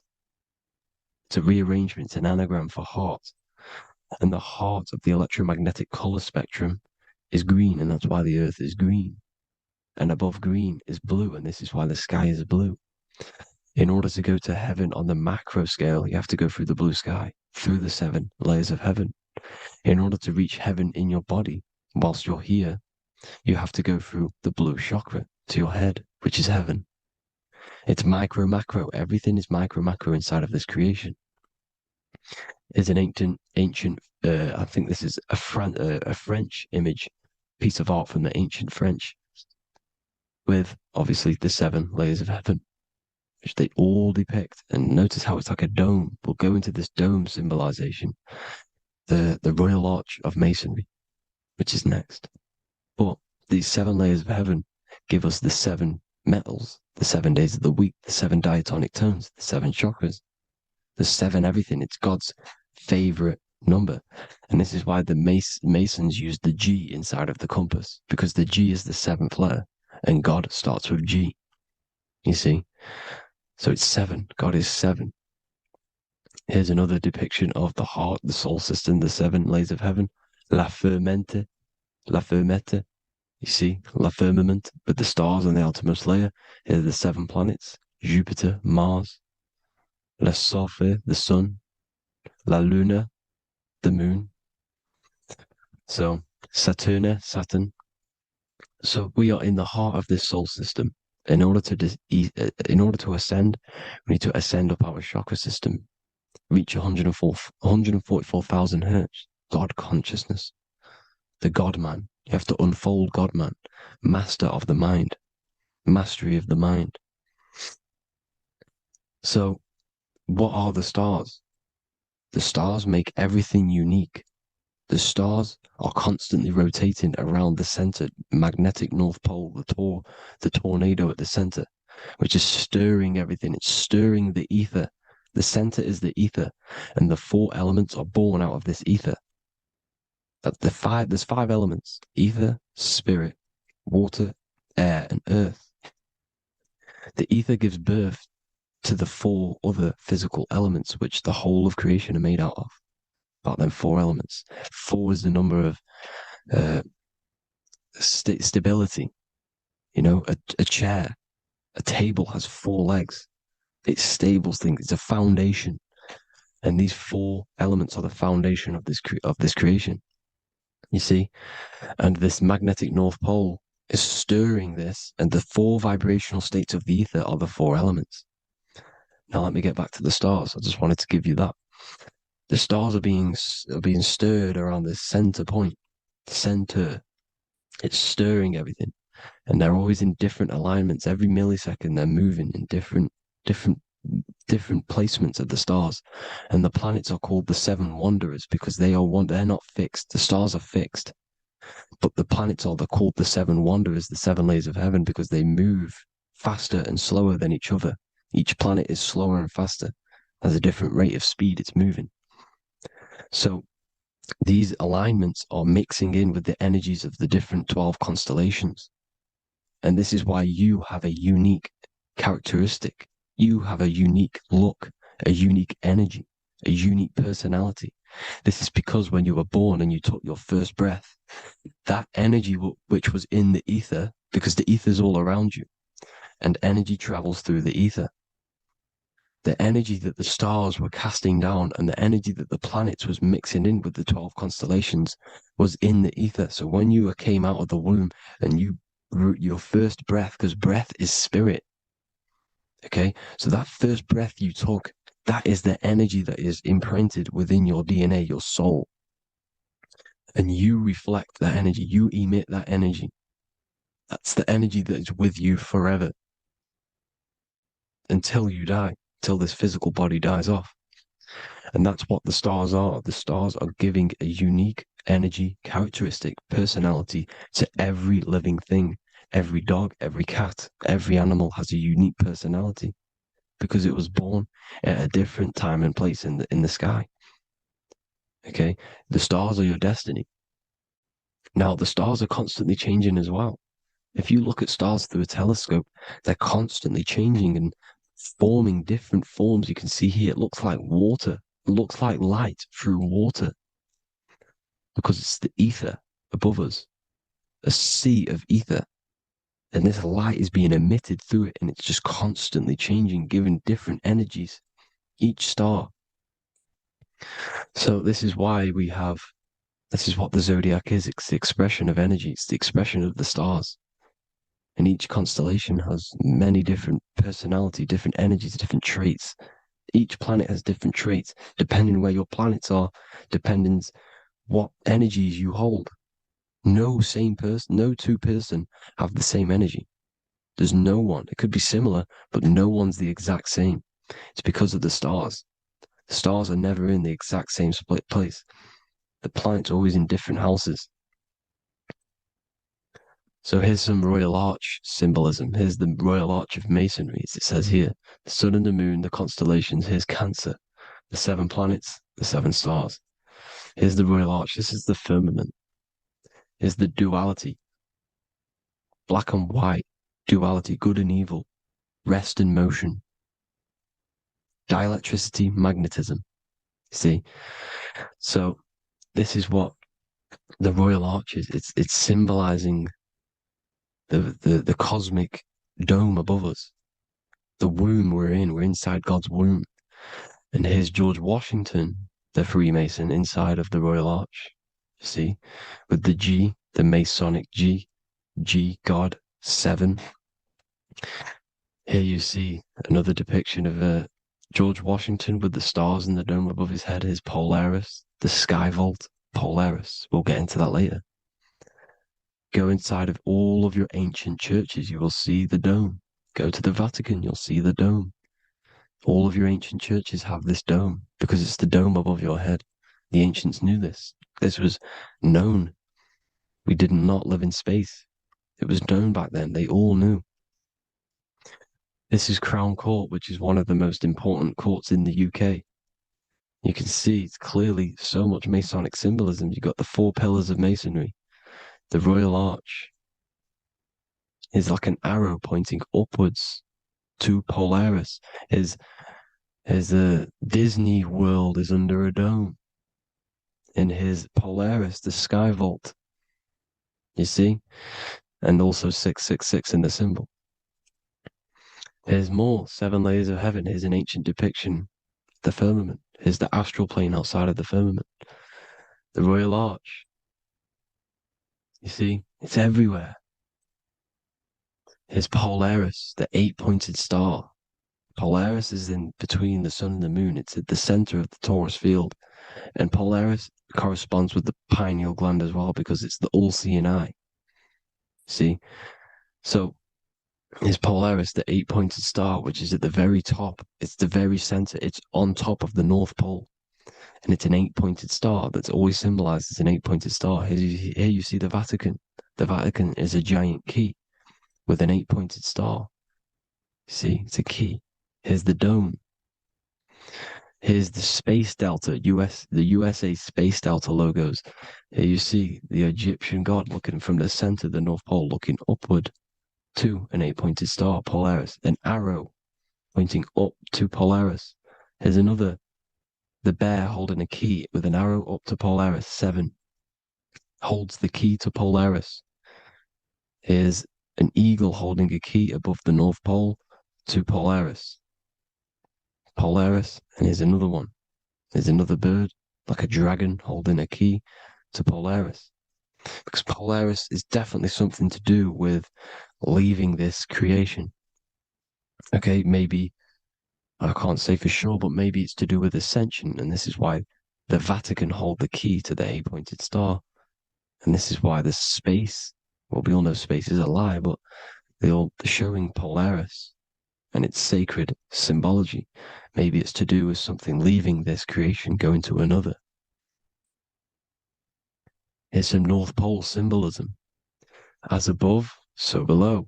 You see the four seasons of the Big Dipper constellation going around Polaris. This is Polaris, this is the Big Dipper constellation, and this is the swastika, this image gives us the swastika, because all the symbols we use are created in nature. They're created somehow in nature. This is how we get them. As above, so below. This is the map of the North Pole with the 4 rivers, looking like the Big Dipper constellation. It's the Masonic, here's the ancient cosmology with the 4, you see the 4 islands, Mayan cosmology, 4 islands. This is the alchemical symbol for Earth, 4 sections. The windows, because the center at the North Pole is a window to another dimension.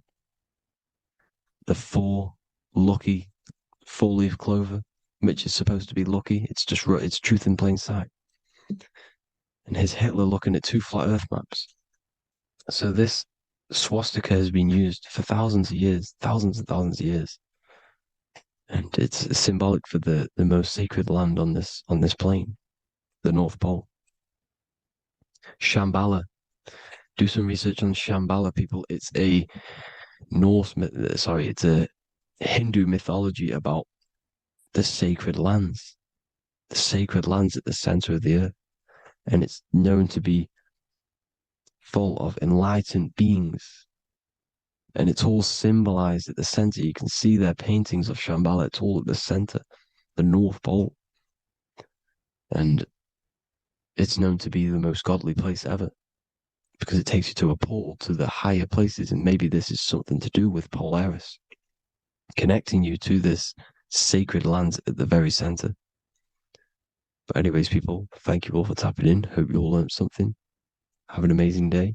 Please follow, subscribe, like, all the links in the description for the courses, the PDF. Please have an amazing day. God bless.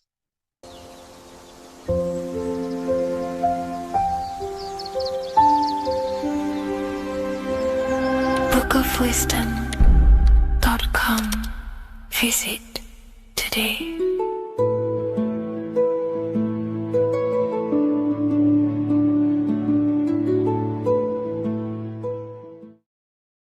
Neo is plugged in on the back of the neck, which is the reptilian brain stem.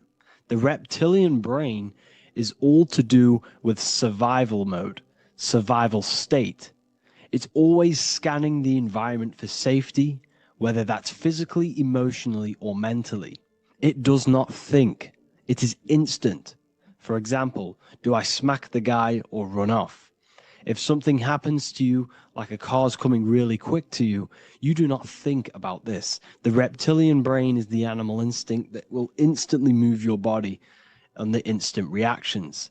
Hence why it's the closest brain to the rest of the body. It has instant access to the electrical nervous system to control the body at instant reactions. Now, Neo is plugged in on the back of the neck, which is the reptilian brain. Therefore, the matrix is the body itself. It is the lowest state of consciousness. This is what it represents. The word matrix means womb. It translates to womb because your body is a womb. Your body is a vessel for universal consciousness, for God consciousness. And the body is also a womb where you can be born again outside of this body by raising your consciousness, by awakening the neocortex. This is why Neo is called Neo, because it represents the neocortex. This is the higher aspect of our brain. This is all to do with new things, higher reasoning, higher thinking, new learning. You see, the brain is a receiver for universal consciousness. Now, what do I mean? It is a radio receiver. Think of it like this. You have a radio tower which emits frequencies. And each little frequency, 00.1, 00.2, 00.3, each 00 point is a different person. We are all the same universal consciousness, encapsulated inside of a different vessel. This is why our body is the temple of God inside of the Bible. Your body is a sacred temple of the divine essence of the universe. However, consciousness is controlling this physical body. And I'll show you this diagram here. Consciousness consists of imagination, emotions, thought, and memory. All of these things are not physical. They're not made out of atoms. You cannot think with atoms. If I split open your brain while you are thinking of a cheesecake, I would not see a cheesecake. It's because these things exist metaphysically within consciousness. They are not physical. The body is physical. It's part of matter. It's part of time. You see the Leonardo da Vinci, the circle and the square. The square represents limitation, beginning and end, because when you draw a square, there is a beginning and end. It represents the body, the mortal self, the ego, the echo. Then you have the spirit raised above, which represents spirit over matter, mind over matter. Invisible forces create physical forces. Everything physical exists in non-physical. This is also the Freemasonic square and compass, why the square is below the compass, because the compass creates the circle, which is spirit or mind. Then you have the square, which is matter. Mind and matter are the same substance. Mind creates matter through thought. Everything in this physical universe manifested through thought. Everything began as thought. So you are spirit and matter. You have a material body and a spiritual body. And you are right in the middle. This is why humans are very, very important. Because we have an animal nature, the reptilian brain, and a higher consciousness, the neocortex. And we must awaken out of the matrix, which means womb, which is the body. And neo is waken up from the lower self, the reptilian brain, and moves into the neocortex. Because the brain is a radio receiver for consciousness. Now, what do I mean? I went over this before. Your consciousness is controlling the brain. The brain is a computer. And when our consciousness, our imagination, our emotion, our thoughts, and our memories are all contributing towards just survival things, food, safety, fear, all of these things, and our consciousness is locked into a survival state, we are using the reptilian brain. We're no longer thinking. You don't think with the brain, but the consciousness is thinking, which activates the different parts of the brain. When we think for higher reasoning, we use the neocortex. It stimulates the neocortex. When we think about survival, we're using the reptilian brain. So therefore, when Neo wakes up, he wakes up to the higher aspects of consciousness, which is only utilized by the neocortex, by learning new things and expansion of the mind and expansions of consciousness. Okay? So the whole matrix is to keep you designed, well, the whole matrix is designed to keep you in a survival state, in the three-dimensional awareness. They want you constantly scanning for safety, scanning for food, scanning for emotional safety in relationships in other people. You see, they do not want you to think. They want you stuck in that reptile, that animal state, that beastly state that most people are in. Most people, all they do is eat, listen to music, consume, have sex, lust, desire. This is all the reptilian brain. So when we say the world's being ran by reptilians, it's symbolic. There is no physical reptilian humanoid beings controlling, manipulating human consciousness. We are all the same consciousness. However, there is a corrupted state of consciousness running this world. And this consciousness worships the physical plane. And they control the physical plane. So by doing that, they keep you stuck in a reptilian way of thinking, the animal state, to keep you stuck in the lowest state of consciousness. Now, this is the god Osiris, which represents the reptilian brain. None of the Egyptian gods ever existed. They are all symbolic for the brain and anatomy of the human body. Osiris represents the reptilian brain. As you can see, this anatomy compare to the brain stem and Osiris statue found in Egypt. And we also see an ancient artwork of Osiris with green skin and two reptile crocodile alligators next to him, which also symbolizes the reptilian survival state of human consciousness and the activation of the reptilian brain. This is what it symbolizes. Now, this is what the Matrix is all talking about. It's talking about the awakening, the expansion of consciousness. The word divine is dive in because you connect with the divine by diving inward. There is no man in the sky going to save you. You must connect with the self. Know thyself. Truth comes from within. All of these things I'm telling you comes from within you. I'm just pointing it out. All of this is self-realization. A lot of people say, well, what are my sources? My sources is knowing thyself, observing thyself, using the neocortex of critically thinking, sitting down and thinking about yourself and having deep realization of yourself. You can realize that your thoughts are not of this physical world. It's quite simple. The brain does not think. The brain does not imagine. The brain does not hold memory. All of these things exist in consciousness, the one consciousness, but we are all fractal, infinite parts of. This is the eye on the triangle, consciousness being given down to the rest. This is separate.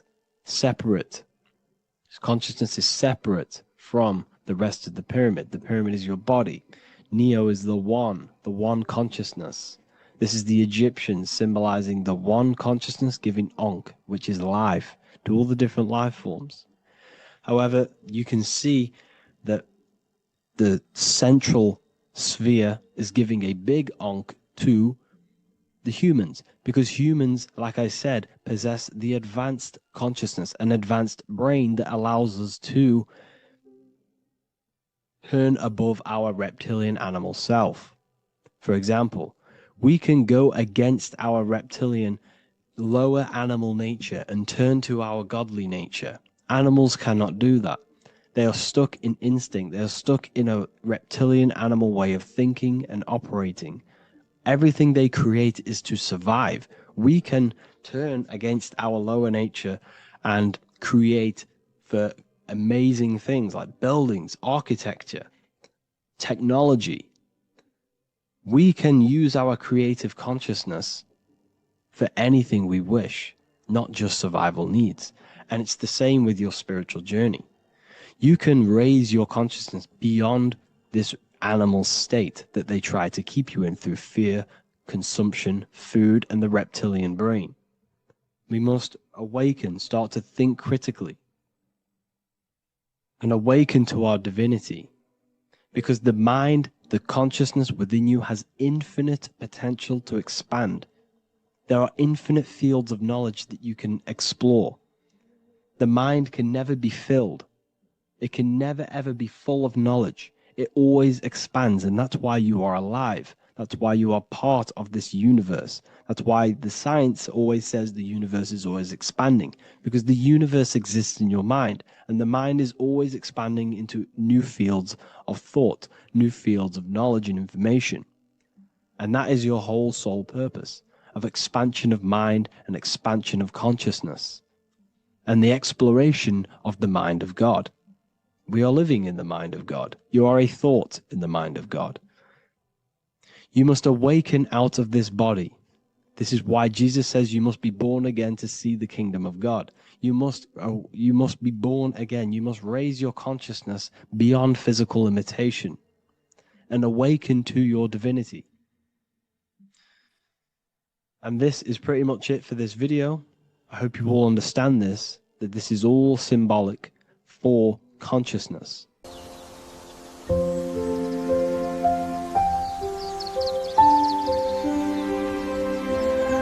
bookofwisdom.com. Visit today.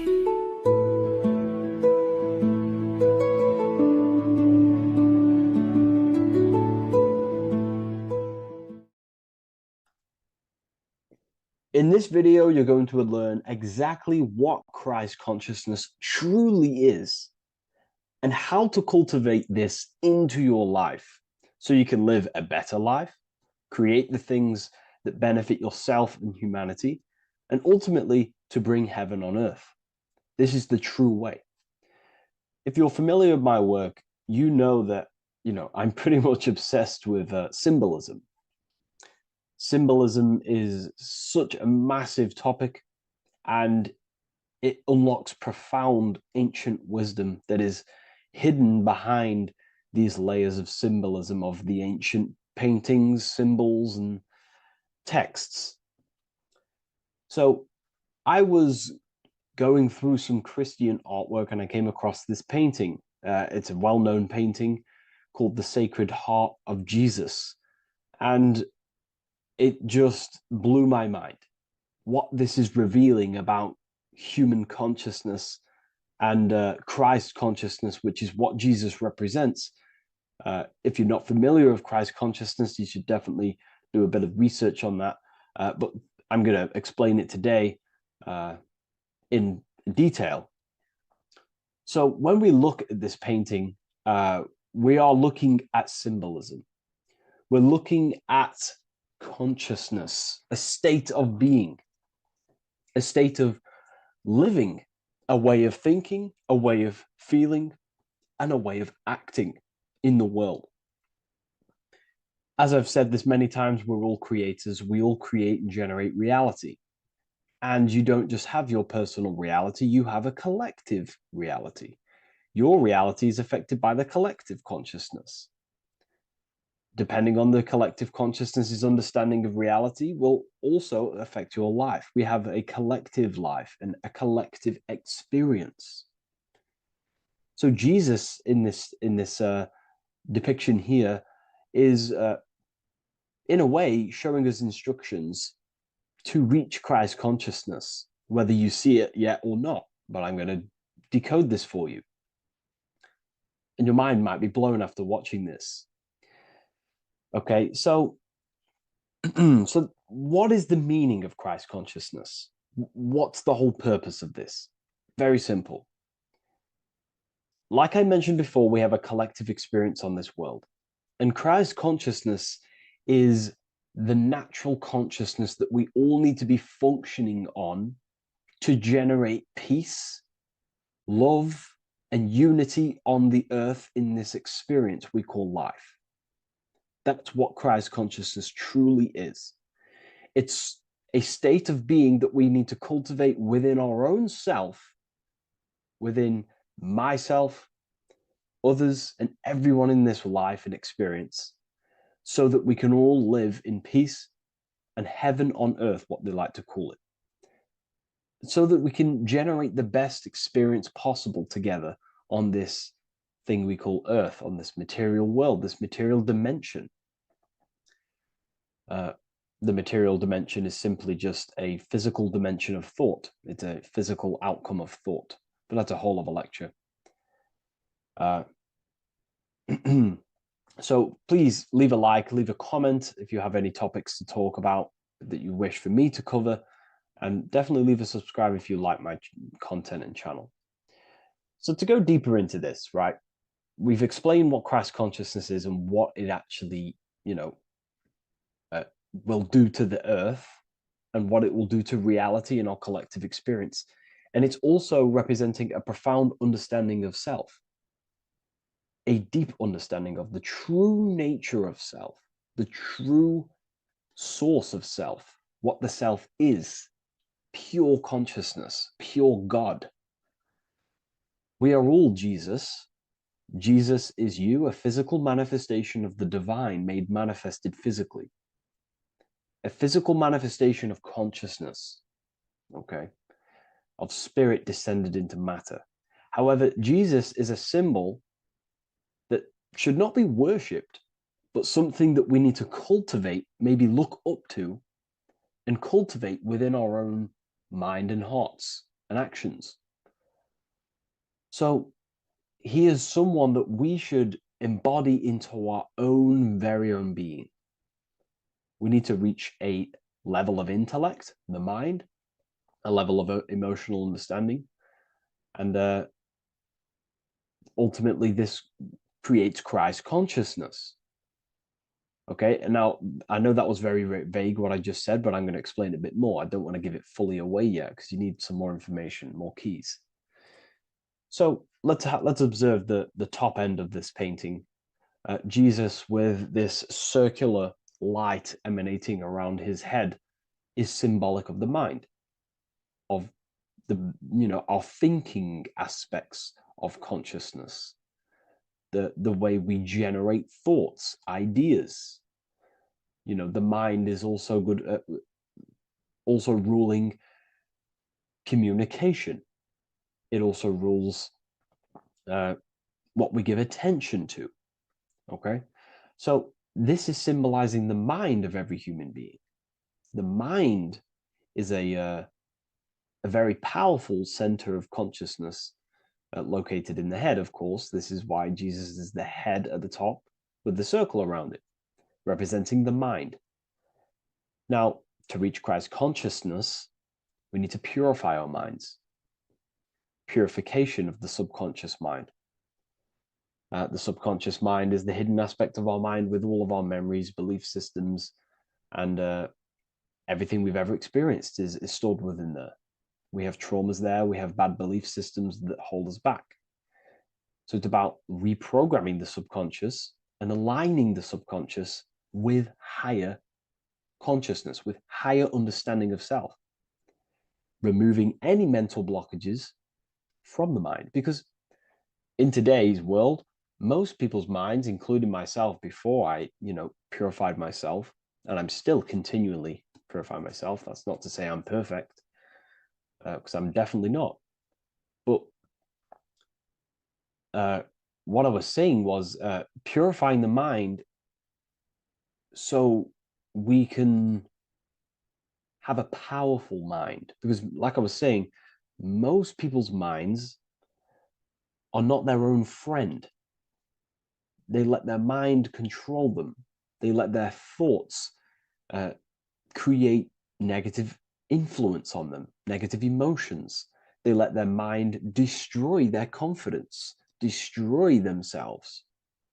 We do not want a mind like this. We need a mind that is our best friend, that receives powerful thoughts, that gives someone power. We do not want our mind taking away our power. Okay, so in this specific image here of Jesus, this represents a light mind, a powerful mind, enlightenment. The word enlightenment means light and ment coming from mental or mind, light in the ment. This means a powerful mind. Light is also symbolic of knowledge, information. When someone's very intelligent, you call them a bright person. It's a bright mind. It's knowledge of self. So the mind is conscious of self. That's another thing. We need to be conscious. A lot of people are not conscious, including myself before I did this, before I woke up. Most people are not conscious of their actions. They're not conscious when they're actually awake in the day. They do things unknowingly. Are we conscious of our thoughts, emotions, and actions, what we're giving attention to in our mind? Because ultimately this shapes our experience. There's a great quote, I think it's Julius Caesar or one of the Roman emperors, who says the quality of your life is dependent on the quality of your thoughts. Something along them lines. I don't know if I'm 100% correct there, but it's very true. Our thoughts dictate our happiness. So to cultivate Christ consciousness, we need to be conscious of our actions, conscious of our thoughts that we're giving attention to. There is a level of mastery that we can achieve within ourselves where we become conscious of every single thought that enters our mind. That sounds easy, but it's definitely not. But that's a high level of mastery that we can achieve and cultivate within ourselves. So we're looking at a powerful mind here from Jesus, a powerful mind, a purified mind. And we purify the mind through, affirmations, meditations, ritual work. Rituals are things we do every single day with an intent in our mind and an emotion in our heart to impress that state of consciousness into our subconscious so it can slowly rewrite our consciousness and align our consciousness and sync it with with higher thoughts and higher emotions with love. We can sync our consciousness with love, which is ultimately what Christ consciousness truly is. Well, now we're going to go on to that now.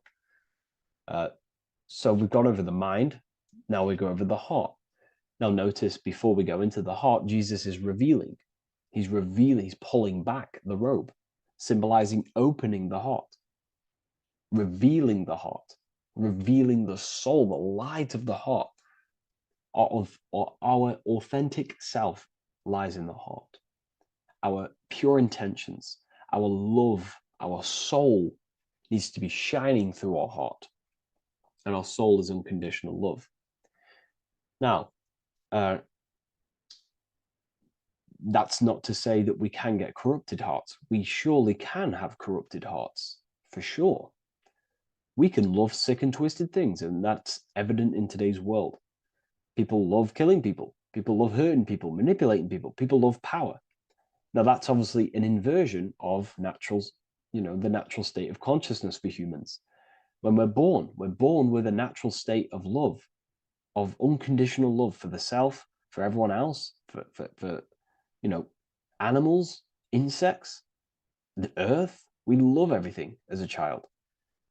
And not only do we love everything, we actually act upon this. As a child, we do not act on anything we know is not good. And I'm talking early stages of being a child, before we're indoctrinated, before the mind and heart become corrupted. We are pure. This is symbolizing this. Light represents also purification and truth, because when you shine light on something, it's the truth. You see it. You shine it through the darkness. It reveals. So light, this is symbolizing revealing the light of the soul, of love consciousness, holding love in the heart, true love, not love for sick and twisted things, but true love for the self, the body, and for everyone else and all things. Holding love in the heart. There's a famous saying of keeping the sun in your heart. Keep the sun in your heart. It's a very famous saying. What the sun is a symbol of love. What does the sun do? It gives abundantly. All it does is give light, give energy, power, light to the earth, and everything is feeding off this source. The sun expects nothing back. It just abundantly gives. It's a symbol of love. This is the love principle of creation. Now, the heart is also governing our actions. What we think about, in our mental field of consciousness, is directly corresponded and observed in our hearts. What we think about directly corresponds with what's going on and what we feel in our hearts. Thoughts produce emotions. So if we give attention to negative thoughts, there's no wonder we're having negative emotions in our hearts. So purification of the mind is also having an effect in purification on the heart. Because when we purify our thoughts and only give attention to powerful thoughts and positive thoughts that uplift yourself and humanity, then we're going to also see this change in the heart, see this emotional change in our consciousness. So this represents the purification of a purified heart, the light emanating around the heart. Love for the self, love for one another. And you're revealing this, you're shining the heart on others. This represents, revealing your true self to everyone without suppressing aspects of self. Revealing the light, not holding back the light.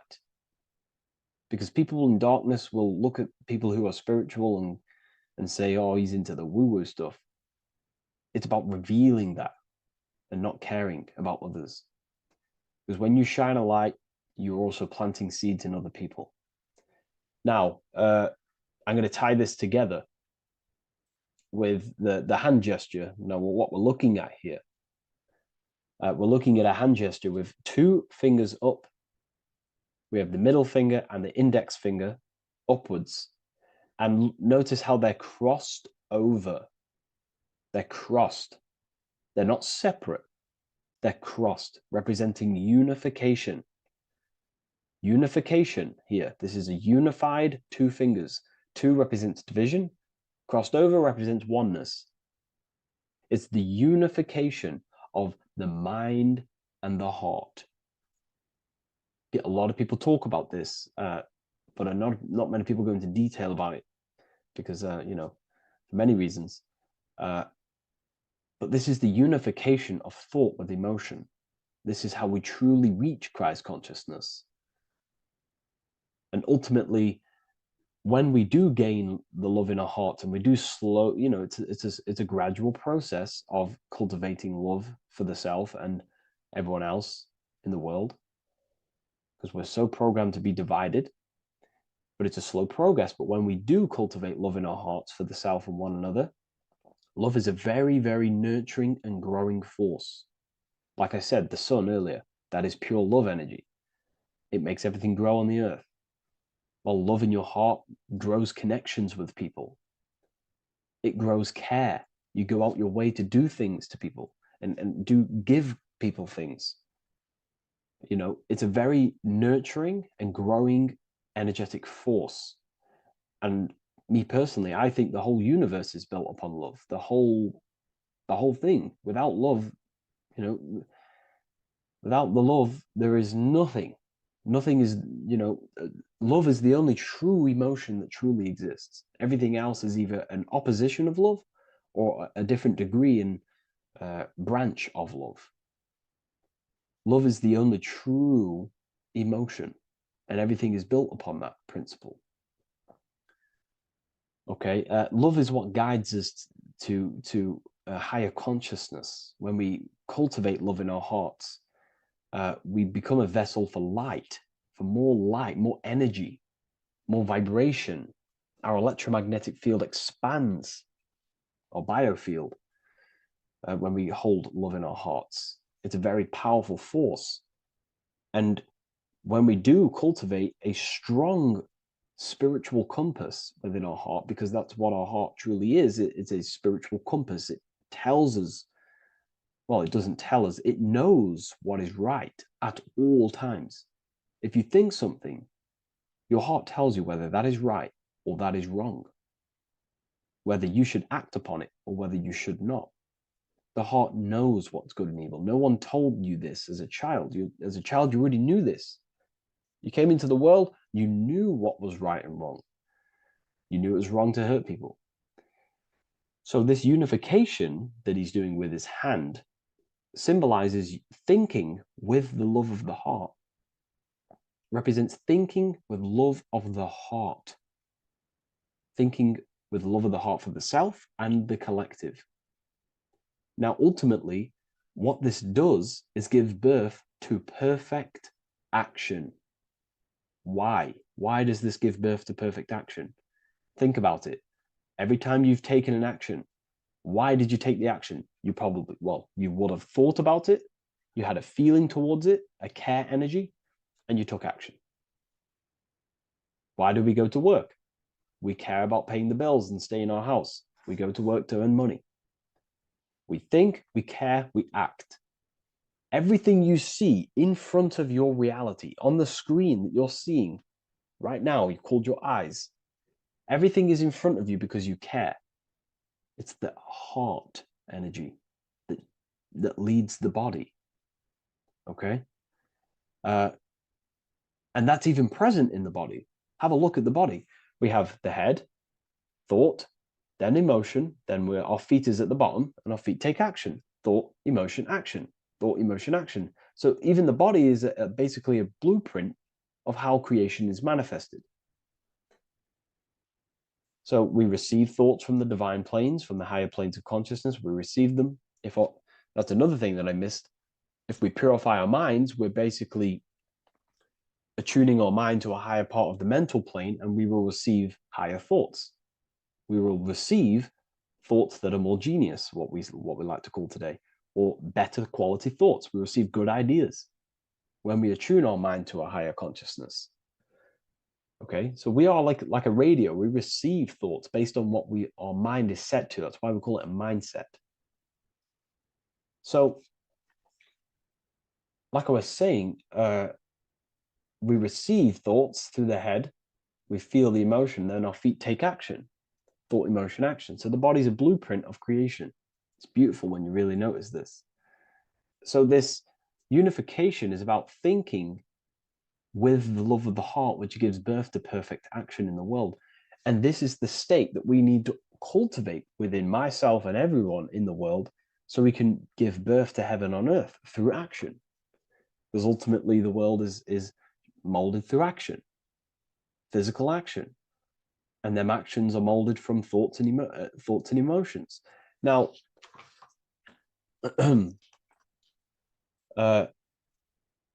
just to have a little announcement, I am now opening 10 more spaces inside my symbolism masterclass. We have 10 more spaces. You're going to learn about a lot more about symbolism. It's very affordable. I'll leave the link in the description if you wish, if you care about gaining more information and learning the ability to read symbols. So, what is the inversion of this? What is the inversion of this consciousness? Well, that's what we call satanic consciousness. Satanism. Satanism on its true level is the opposite, the opposing the natural state of consciousness that we are born into. It's about thinking with no emotion, thinking and acting. This is what the Skull and Bones represents here. So the Skull and Bones Secret Society, this is their main logo. Again, we have the skull, which represents thought, and the bones, which represent action. The bones take action in the physical body. We're looking at thought and action with no emotion, no empathy, no love for one another, only love for the self, the inverted love. Okay? We're looking at gray. Gray is a symbol of dullness, death. There's no emotion in gray because colors provoke emotion. When we look at a color, it invokes an emotion. Gray has no emotion. So we're looking at dullness of the emotions. I'm not going to go too deep on this subject. I'm going to create a whole new lecture for that. In fact, I think we have a great lecture inside Ethereal University on Satanism. We're going very into depth of what Satanism is and what Satanism consciousness truly is. And again, it's just the cross inverted. Satanism is just it's the invertation of, I don't know if that's a word, but it's the inverse of natural law, natural consciousness, of love consciousness that we are born into.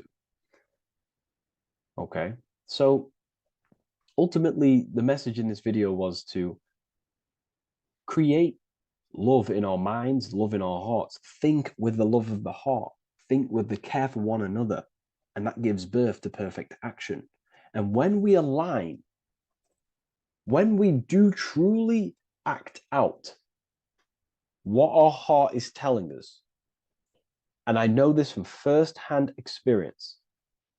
This is what happened to me. I woke up, I started to follow my inner guidance. I always took action on it. I was saying yes to it every single time. And it led me, this is, I'm getting goosebumps actually saying this. It led me to where I am. Like that action, me saying yes to my heart, to that knowingness of goodness within me, was like a domino effect. And that domino effect, every time I did it, it was just opening more and more doors, not physically, but mentally. I was receiving more information. I was receiving more opportunity physically. My work started to explode on social media. Like, when you follow your heart and truly take action on what you know is good, it's like a domino effect that leads you step by step to where you're meant to be. And it's so profound and it's so, beautiful. And I'm telling you this from firsthand experience. This is ultimately how you kind of unlock your purpose in this physical world as well.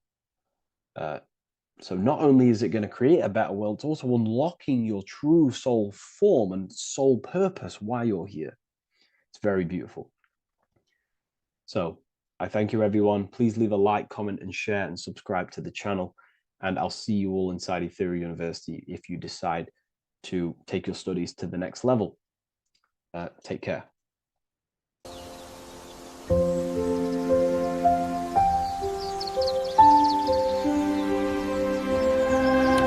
wisdom.com.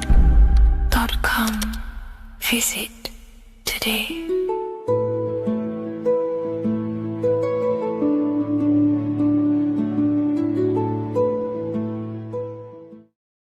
Do the elites actually worship Saturn? In this video, we're going to be discussing the occult and esoteric meaning of the 7 planets and the abuse of the Saturnic energy within today's world. This will help you gain a deeper understanding of reality, yourself, how you create reality, and what these 7 planetary energies actually truly are. In order to understand anything within the universe, we have to understand the law of correspondence, the law of as above, so below. There is one consciousness expressed in infinite forms. Me, you, the squirrel, everyone who possesses consciousness within this universe is an expression of the one divine consciousness, what we like to call Source, God, or the Grand Architect of the universe. We have to understand there is a large scale, but the large scale is mirrored in the small scale. If we look at lightning, this is a large scale. This is the macrocosm. Then we go a bit smaller to the trees. We see the same pattern. Then we look a little bit smaller into the human body. We see the same pattern of the nervous system. Then if we zoomed into the microcosm, brain cells, we still see the same pattern. This reveals the universe is a fractal universe.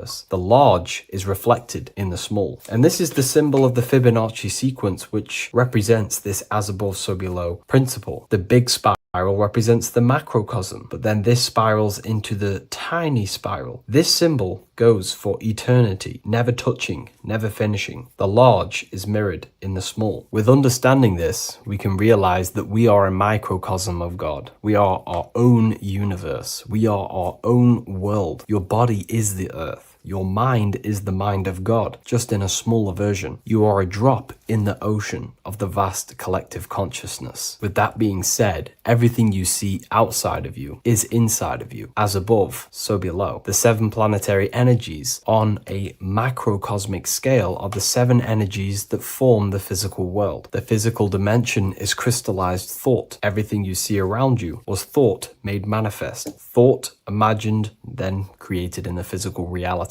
Therefore, these 7 planetary energies are 7 astral forces that create and weave the material existence. For example, if we look at a tree has 7 categories of consciousness, 7 creational forces that create the tree. This is the reason why we have 7 days of creation in the Bible. This is the reason why we have 7 days of the week for the 7 planetary energies. Monday is for the moon, Mars is for Tuesday, Mercury for Wednesday, Jupiter for Thursday, which is Thor. Thor is Jupiter. Venus for Friday, Saturn day for Saturn, Sunday for the sun. This is also the reason why we have 7 major energy centers within the body. The 7 life forces that flow through the body to give physical existence to the physical form. Man is a microcosm of the universe. With that being said, if we look at a tree is nature, and nature is the macrocosm, the creation of God's mind. And if we look at the tree, we can see 7 creational categories that go into create the tree. For example, the stem of the tree, the trunk, represents the sun. The root system, the base of the tree,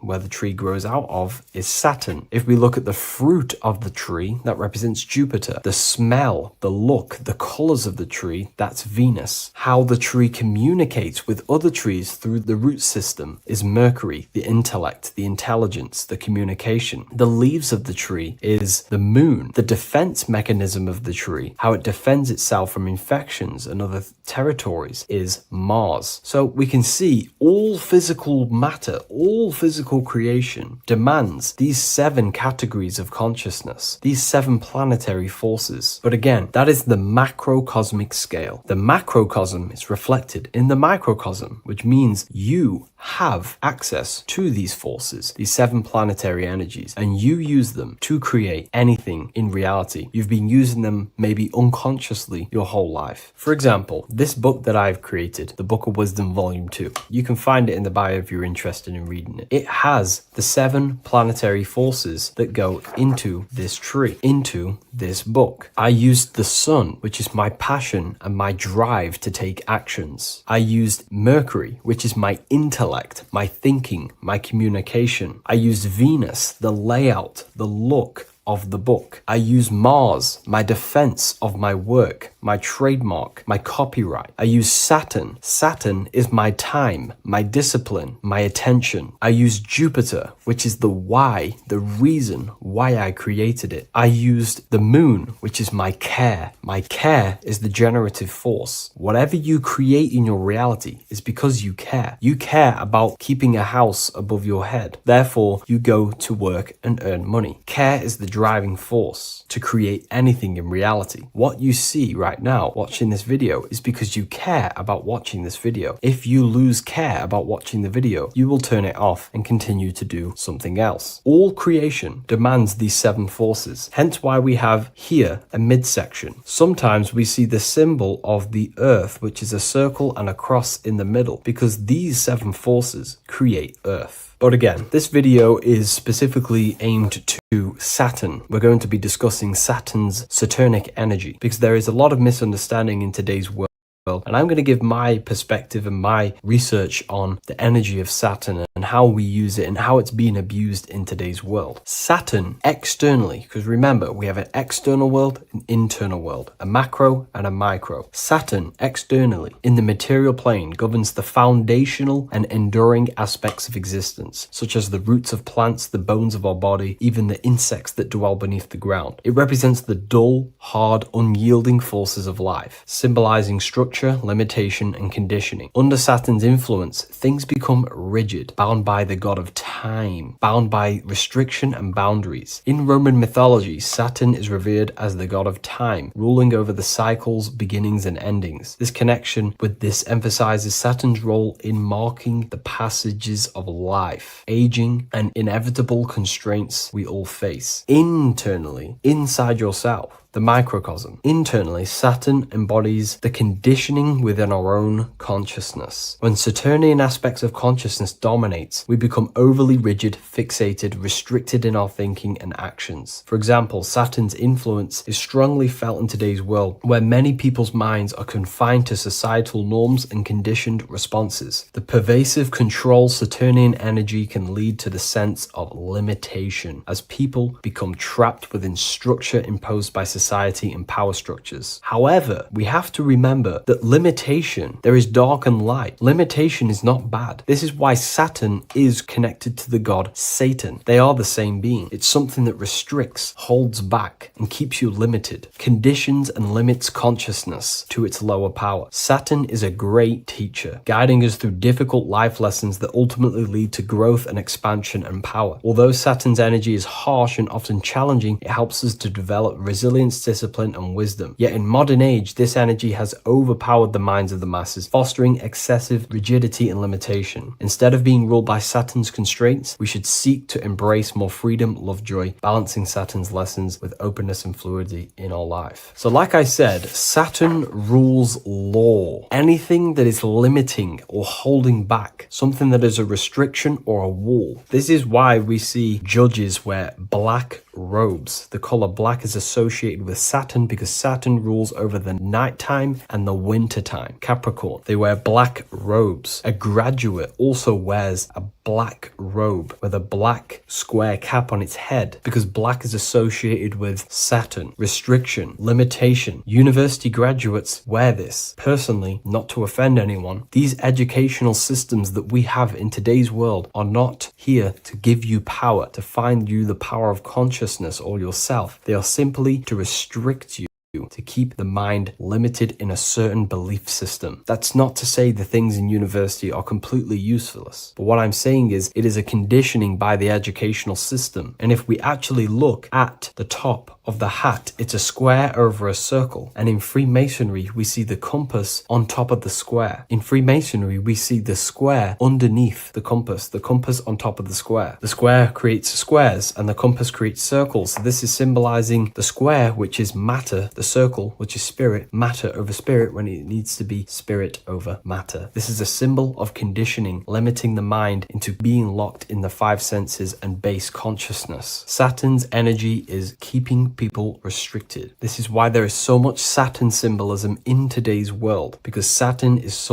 anything to do with limitation, restriction, and time. All of the systems in place are to limit our minds, to keep us on base consciousness, only thinking in a limited box, only thinking and aware of the five senses. In base consciousness, in animal nature, one only thinks according to their senses. When they have a sense, their mind thinks. This is an affect state of consciousness. They're living in the affect. We need to understand that in base consciousness, we have no true power to create. We're simply living in cycles of affect. Now, what do I mean? The physical world is the effect. It's already manifested and cannot be changed. Our consciousness needs to rise to become a cause instead of playing around and being lost in the effect, to become a co-creator. And this is what the system does not want you to do. It does not want you to become a conscious creator. So they keep you in base consciousness, not giving you the awareness that you are literally a God creating a world right now. You are a world and you are shaping the world. Our consciousness needs to be mastered, controlled, and then we can become a conscious creator instead of running around in the world of illusion and effect. As above, so below. What happens in the mind happens in reality. We do not want to be matter over spirit, which means the external world over the internal world. We need the internal world to rule over the external. Saturn symbolism can be symbolized as a black cube. The cube symbolizes this physical world because everything has 6 sides. We can move forward, backward, left, right, up, and down. We are in this cube. This is why we say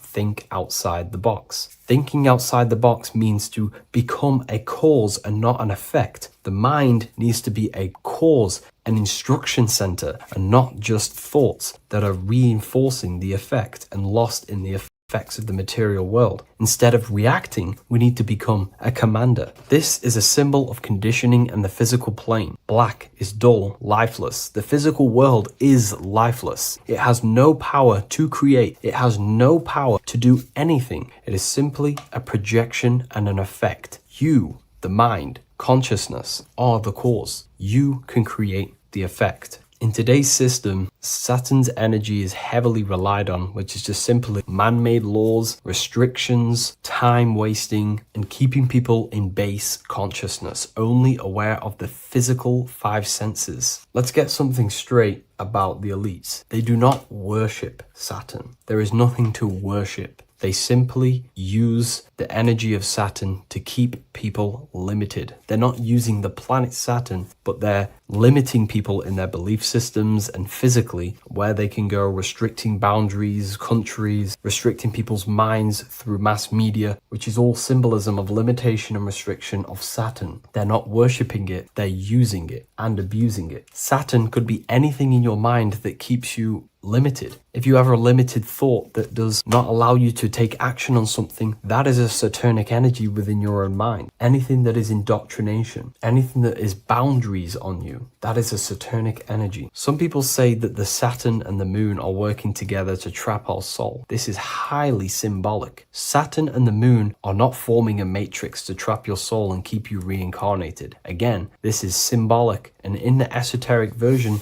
and understanding of this, we can see that they do have a relationship. The moon is our subconscious mind, and Saturn is restriction. If we have restrictions and belief systems in our subconscious mind that keep the soul locked and trapped only in these 5 bases, these 5 senses, then we will think and condition ourselves that we are only the physical body and never actually free ourselves from the material world and ascend. Saturn and the moon are not working together, but these are highly linked. By limiting the subconscious, we keep people stuck in base awareness, keeping them locked in the world of effect, never becoming a conscious creator. We have 2 spiritual currencies, time and attention. These are the 2 currencies that we spend. We spend time or pay attention. These are the 2 spiritual currencies that pretty much create our reality. And the system aims to hijack these 2 currencies from you, to limit you, to dominate you, so you do not become a conscious creator. So again, no one worships Saturn. It's simply just a symbol of limitation and restriction. Limitation has good and bad. Limitation can make us learn, overcome, become strong, disciplined, but when it's abused, it can keep people locked in base consciousness and stuck in their lower nature, never figuring out how powerful they are. You hold the power to shape a world. That's how powerful you are, to turn thoughts into physical existence. I'll see you in the next video. Please leave a like, comment,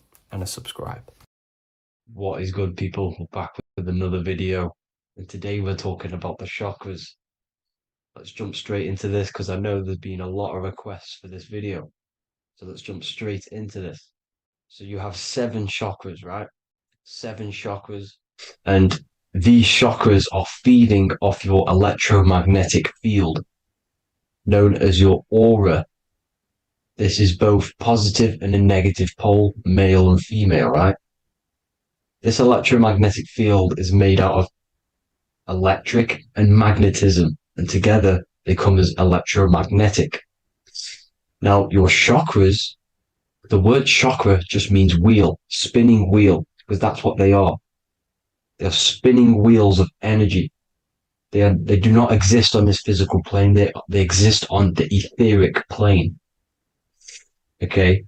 Now, these energy centers are known to regulate your emotions, and each energy center controls the organs and cells in that particular area of the body. So, for example, your sacral chakra will control the cells and organs of your sexual reproduction area. Okay. The navel chakra or solar plexus will control the digestion in your body. Same with the heart, same with the throat, right?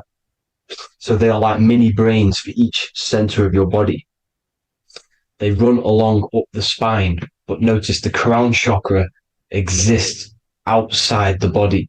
It's just above the head.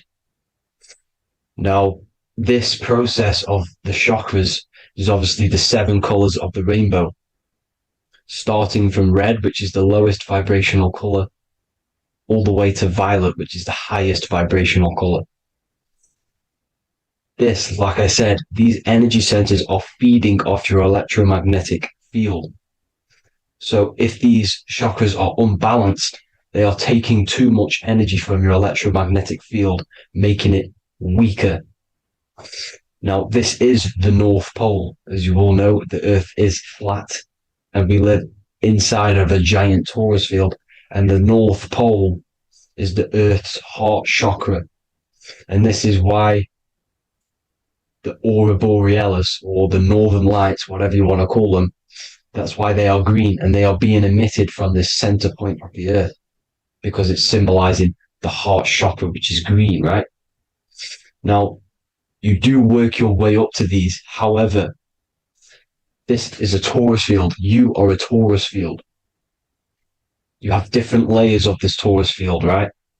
And you need to balance all of these chakras, but you can't move up these chakras until you open the one below it.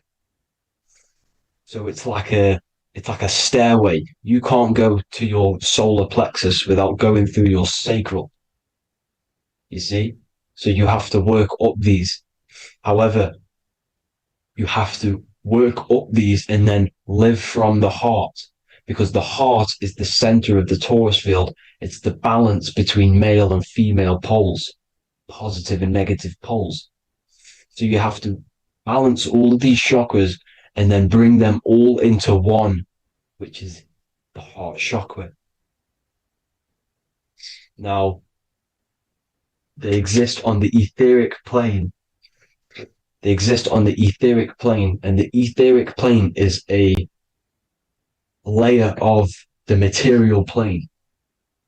It's the one higher than the material plane. And then after the etheric plane, it melts into the astral plane. So they exist just between the physical and the astral aspect. Now, this is the yin and yang matter, which is the lowest root chakra, physical matter, and then to spirit, because high vibrational matter turns into spirit, low vibrational spirit turns into matter. So they're interchangeable. This is the yin and yang. Now, when you see ancient paintings with the halos, you see this is like a toroidal field coming out the top of his head, you see, with a halo. This was symbolizing in the old days, in the ancient days, that they've aligned their chakra, they've reached Christ consciousness, which is God consciousness, right? Now, this electromagnetic field is the apple that we bit out of in the Bible, because you see that apple is a torus field. So they were metaphorically or personifying the torus field. That's what the Bible is. It's a massive personification. It's all metaphors. You have to read it properly. It's got a greater meaning behind it. Now, when we bit from the apple, we ate from the tree of knowledge, which is good and evil. Our lower mind took over, so we materialized to feed our physical bodies. We materialized through Saturn. That's what Saturn does. Now, if you don't understand that, go and watch the video previous to this one called Occult Secrets of Saturn. And that will show you how Saturn is the materializer. Now, this is one of the secrets behind the Masonic compass, electric and magnetic, male and female, duality, positive and negative. Now, like I said, they teach you about the torus field, about a magnet in school, but they don't teach you about your electromagnetic field. Everything alive has a torus field. It is the building block of this creation.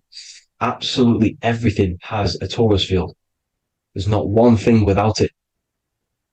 And as you can see here at the center of the apple, that's where the seed is. That's where the life is. The reproduction of that organism. As you see, this is where the most electromagnetic energy is stored, in the center, because this is where the two duality, this is where the field meets at the very center. This is why the seed is at the very center. Now, your spine is a elongation of the brain. The brain is heaven, and the bottom of the spine is hell. So this is Saturn, which is the root chakra. The 7 planets are associated with each chakra. Moon equals mind. Okay. Now Saturn is physical matter, as I've just explained. This is the lowest vibrational color. And they want you trapped down here, which is your hell state, your animal nature, your physical nature. They want you to identify as the physical body. They don't want you to reach these higher states of consciousness. Okay? Now, in the brain, you have 12 convolutions. Now, this is what they were symbolizing in the Bible with the 12 disciples. And obviously in the Bible, it says the upper room where Jesus met with his disciples. This is heaven, the brain, the higher states of consciousness. Now, this is your North Pole. This is Jacob's ladder. Okay. This is why you have 33 levels of Freemasonry, because it's symbolizing the 33 vertebrae, which are these little things here on the back of your spine. Because once the Kundalini energy from the bottom of your spine rises to the top, this is when you get enlightenment and opens your third eye. Spiritual enlightenment. As you can see here, this is Jacob's ladder. This is the Kundalini symbol, right? And they're even showing you this in the medical symbol. They're putting it in your face. The serpents are wrapped around the spine. Now, the serpents symbolize how the energy moves around the spine, because it's a torus field, you see? At the center of the torus field, it wraps around the center pole. It wraps around it, and this is how the energy moves up. So they're symbolizing it with the serpents. Okay? Now, every religion has a sacred river. For the Egyptians, it's the River Nile. For Christianity, it's the Jordan River, right? This river is the canal, the energy canal at the center of your spine, all the way leading to heaven, to the Holy Land. This is this is the chamber which the energy rises up, right? Now, they used to say the gods descended from heaven to man. This is just heaven. This is the mind state. And they said the gods were connected by a rainbow bridge. That's the chakra system, the rainbow bridge. Okay. Now, the ancients called this place Midgard, Earth, where both evil and good live, right? Midgard. But you can go to heaven, which is a pure mind state, because once you're in heaven, nothing negative can ever bother you. That's completeness, pure Christ consciousness. Now, this is why Jesus dies at 33. He didn't actually die, but it's symbolizing the death of the physical body. Not the death of the physical body, but his consciousness rising above the physical body to, as I said here, matter to spirit. Matter died off and he came spirit consciousness. This is symbolized by the 33 vertebrae, which is obviously the 33 levels of Freemasonry. And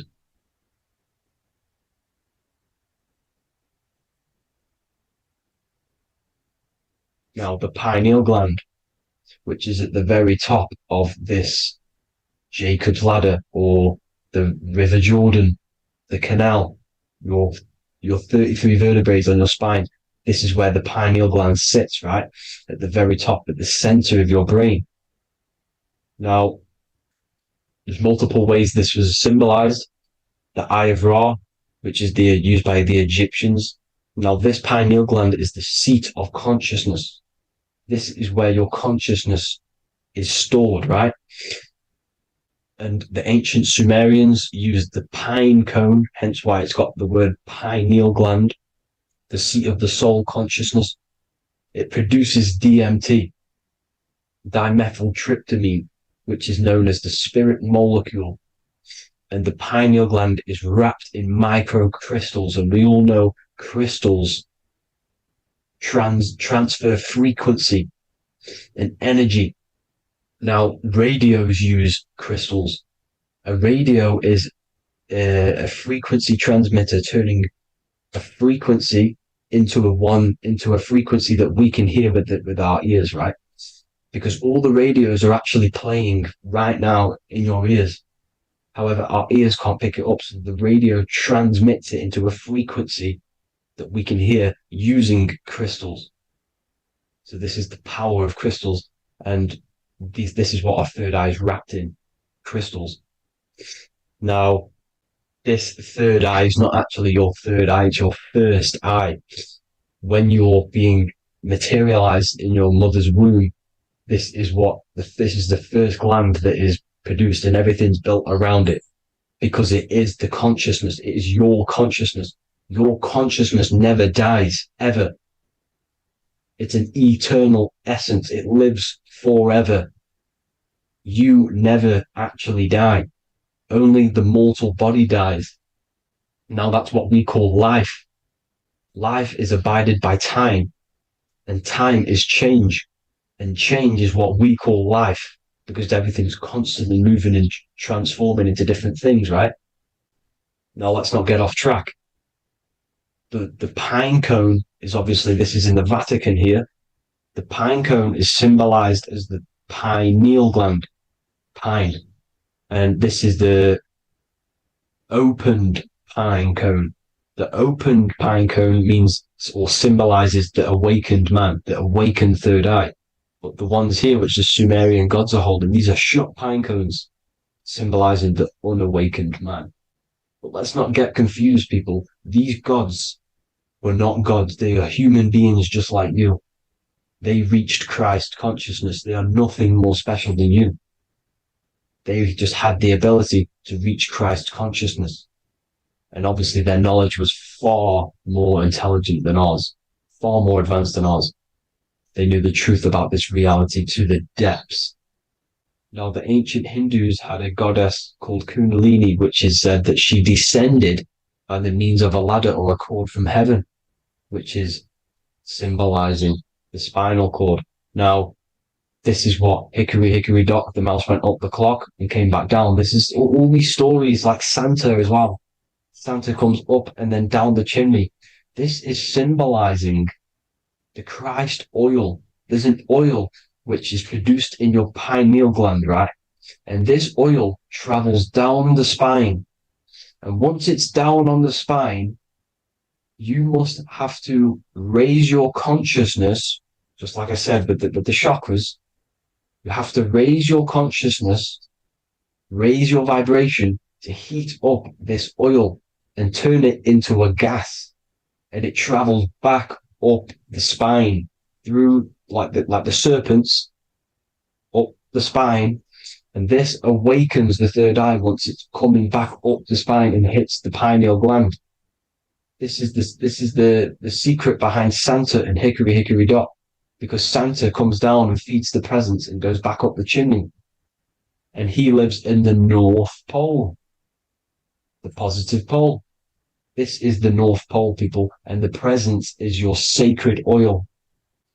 This oil, your physical body is the furnace. It's the spiritual furnace, which you have to heat up this oil by raising your frequency and turning it into a gas to rise up this chamber, the River Jordan, to your third eye, right?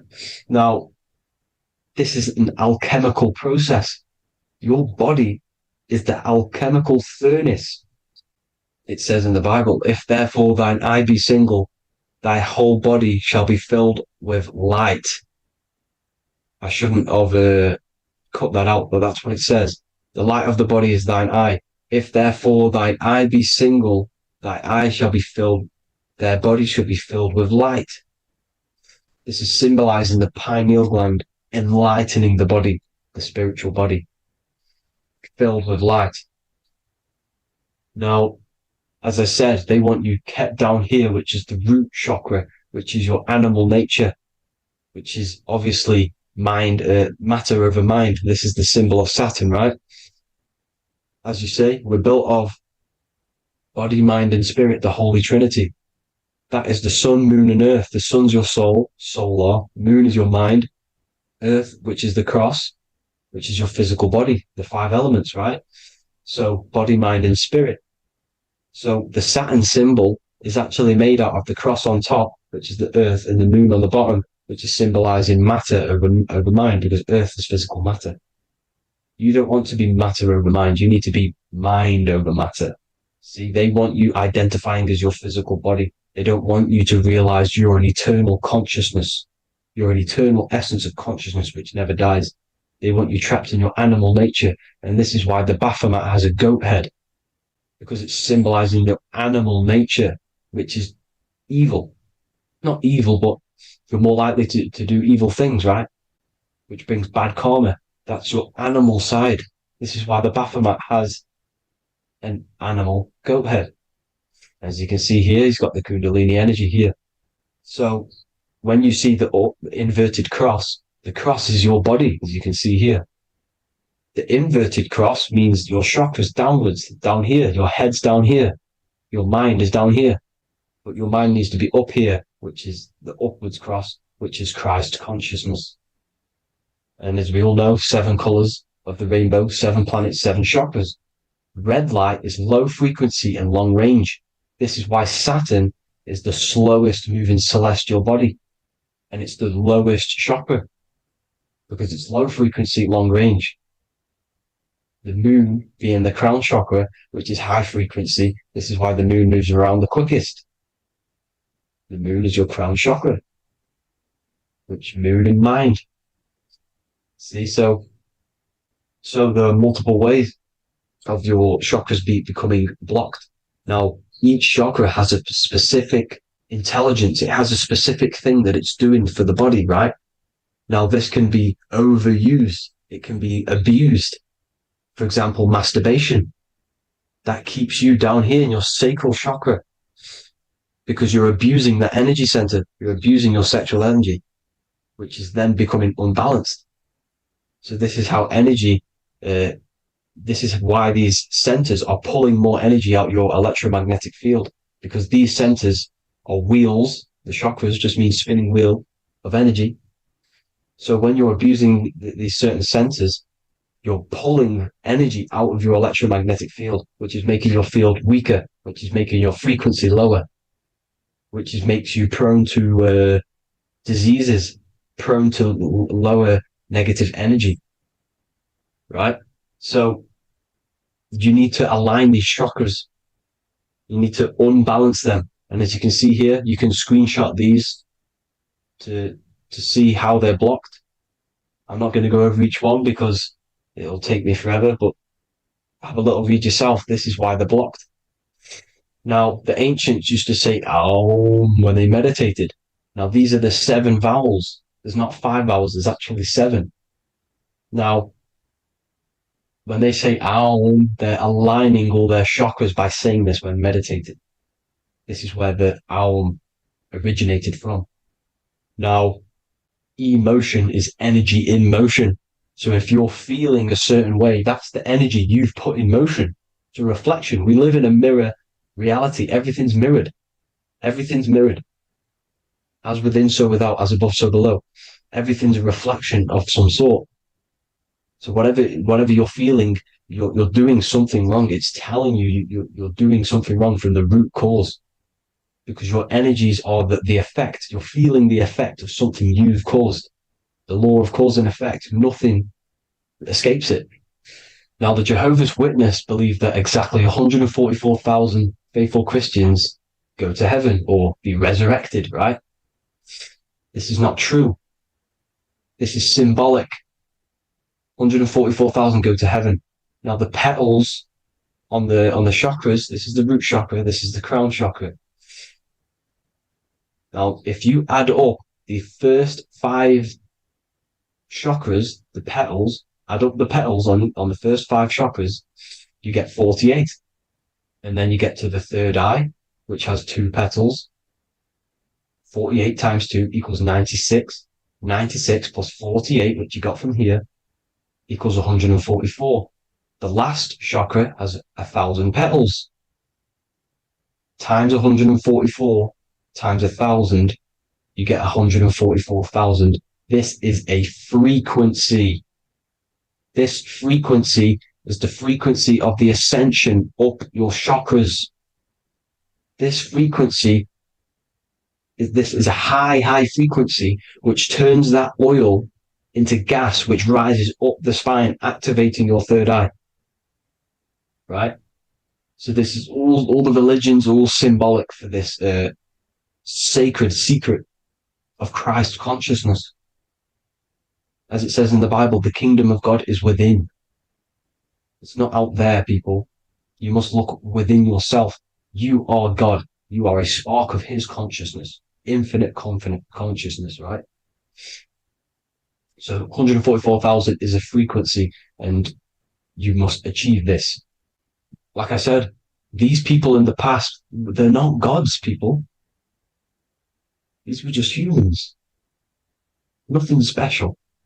They just reach Christ consciousness. Now, they keep you in these lower vibrational states with the food, right?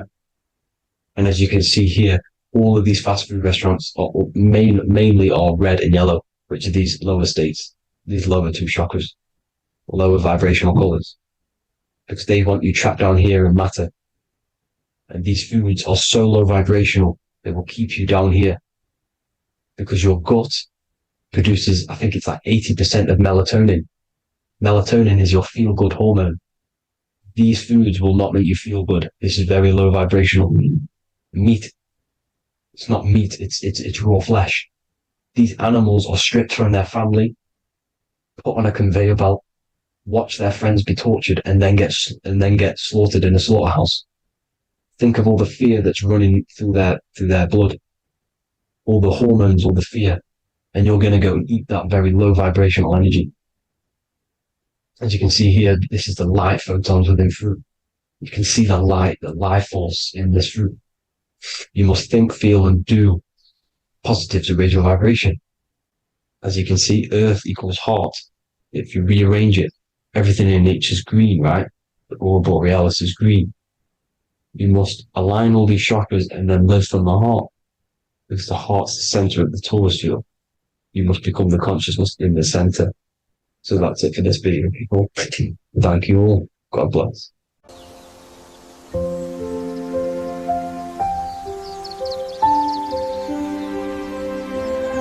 bookofwisdom.com. Visit today.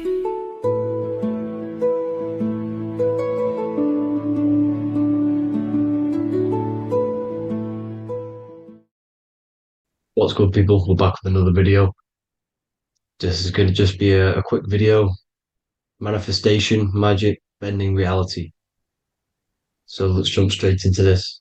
So you have a conscious and a subconscious part of your mind. The conscious is what you're conscious of, what you're actually doing, where you can choose or not. However, the subconscious is the part of your brain which is automatic. So all of the systems in your body, like the digestive system, your heartbeat, these are automatically being ran. And you do not have to tell these systems to do anything. You do not have to consciously tell your heart to beat. It's automatically doing it. And this is what the subconscious mind is controlling. It's like the dark aspect of your brain or your mind. It is the way bigger aspect of your mind. Okay, it controls all the systems in your body. Okay, and this is where all of your programs are. So when you're in it from your childhood, what you've learned in school, all of these things are being kept in your subconscious, maybe traumas and stuff like that. So the subconscious is the female aspect, and the conscious is the male aspect, because the male is all about action and doing, and the female is more about creation, creativity, intuition. So you have a right and a left hemisphere of your brain, and these are obviously male and female. The right side of your brain is your female. It's to do with creativity, imagination, intuition, insight. Okay. And this is one of the most important sides of the brain. This side of the brain is the most attacked by the elites, whatever you want to call them. This side is one of the most important because obviously your intuition is a massive part of reality. And if you don't have intuition, then you lose track of the things around you. You can't consciously feel if things are wrong or right. They don't want you to have intuition or creativity or imagination. They want you in the left side of your brain, which is just reasoning, logic, and basic things. So they just want you to tell you what you want, tell you what to learn, and then that's it. They don't want you thinking for yourself, which is the right side of the brain. So whatever the conscious side of your mind impresses the subconscious side of your mind. So if you do affirmations, for example, if you consciously do affirmations every day, you're reprogramming your subconscious mind. You're impressing a vibration and a word into your subconscious mind, and therefore it will reprogram it. So the male and female aspect are symbolized by the Star of David as well. The male being the upside triangle, the female being the downside, connected all in one, because we both have male and female energy. So every thoughts are electric, which is the male aspect. Emotions are magnetic, which is the female. Each thought creates a wave of vibration in all directions. So think of it like a water drop in a pool, but it going out in every single direction. It's not just flat. And these thoughts have a certain frequency, has a certain vibration. That vibration has a certain frequency. And this affects your aura. Every thought, every emotion directly impacts your aura and the strength of your aura. So if you're angry all the time, your aura in the astral plane will look red. However, if you're happy, it'll be more like blue and green. So it's very important. Your electromagnetic field is created out of your emotions and thoughts, and that affects reality because you're 60% water, and frequency and vibration create certain patterns and has a certain effect on water. We'll get into that after this slide. So each thought that people are thinking around you, you are actually subconsciously picking up these thoughts because it's emitting this vibration in all directions. So this is why you can pick up thoughts of other people on the odd occasion. However, when you're more in tune with your intuition, your right side of your brain, you can start to pick up on vibrations, thoughts, and other people's auras. You can pick up on the energy once your third eye is open, and you know whether you should be in that environment or not. This is what we call an atmosphere when we go into a room and you can feel the tension if someone's been arguing, for example. This is the atmosphere, this is the vibrations, these are people's auras emitting these certain frequencies and vibrations. Okay. So our aura is contained of multiple layers. Obviously, we have the physical body. This is the electromagnetic layer. However, you have the different planes of existence, the spirit, mental, astral, etheric, and then physical. The physical is the lowest plane of existence. And the physical plane is a product of all of the planes above. So the mental impresses on the astral impresses into the etheric, and then the etheric creates the physical object. So the mind is the root cause of reality. The mind is the cause of everything. Your consciousness is pure cause.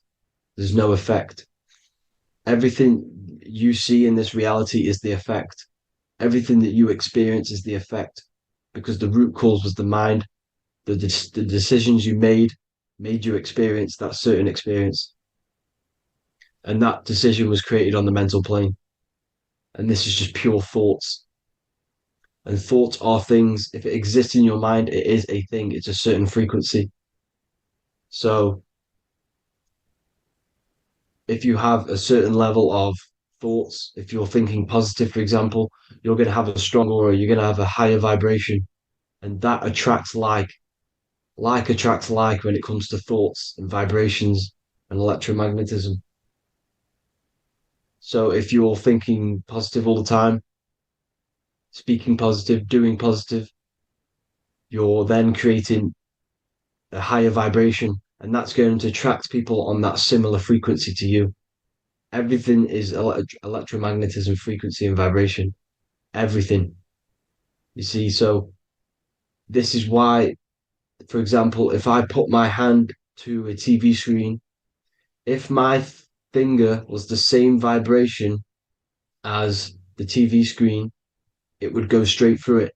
However, the particles in my hand and the particles on the TV screen are two separate vibrations, and this is what causes the friction to stop and not my finger to go straight through it.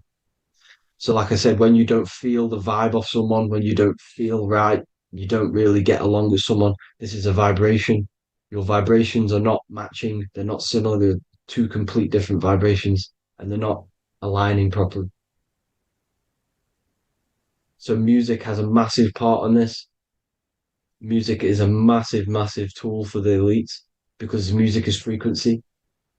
And in 1975, the musical instrument are all tuned to 440 hertz. So Spotify, Apple Music, most of the music on YouTube is all set to 440 hertz.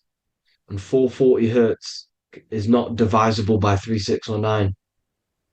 And when you can't divide a frequency by 3, 6, or 9, it's not a natural frequency. As you can see here, this is 432 hertz. This makes a nice geometric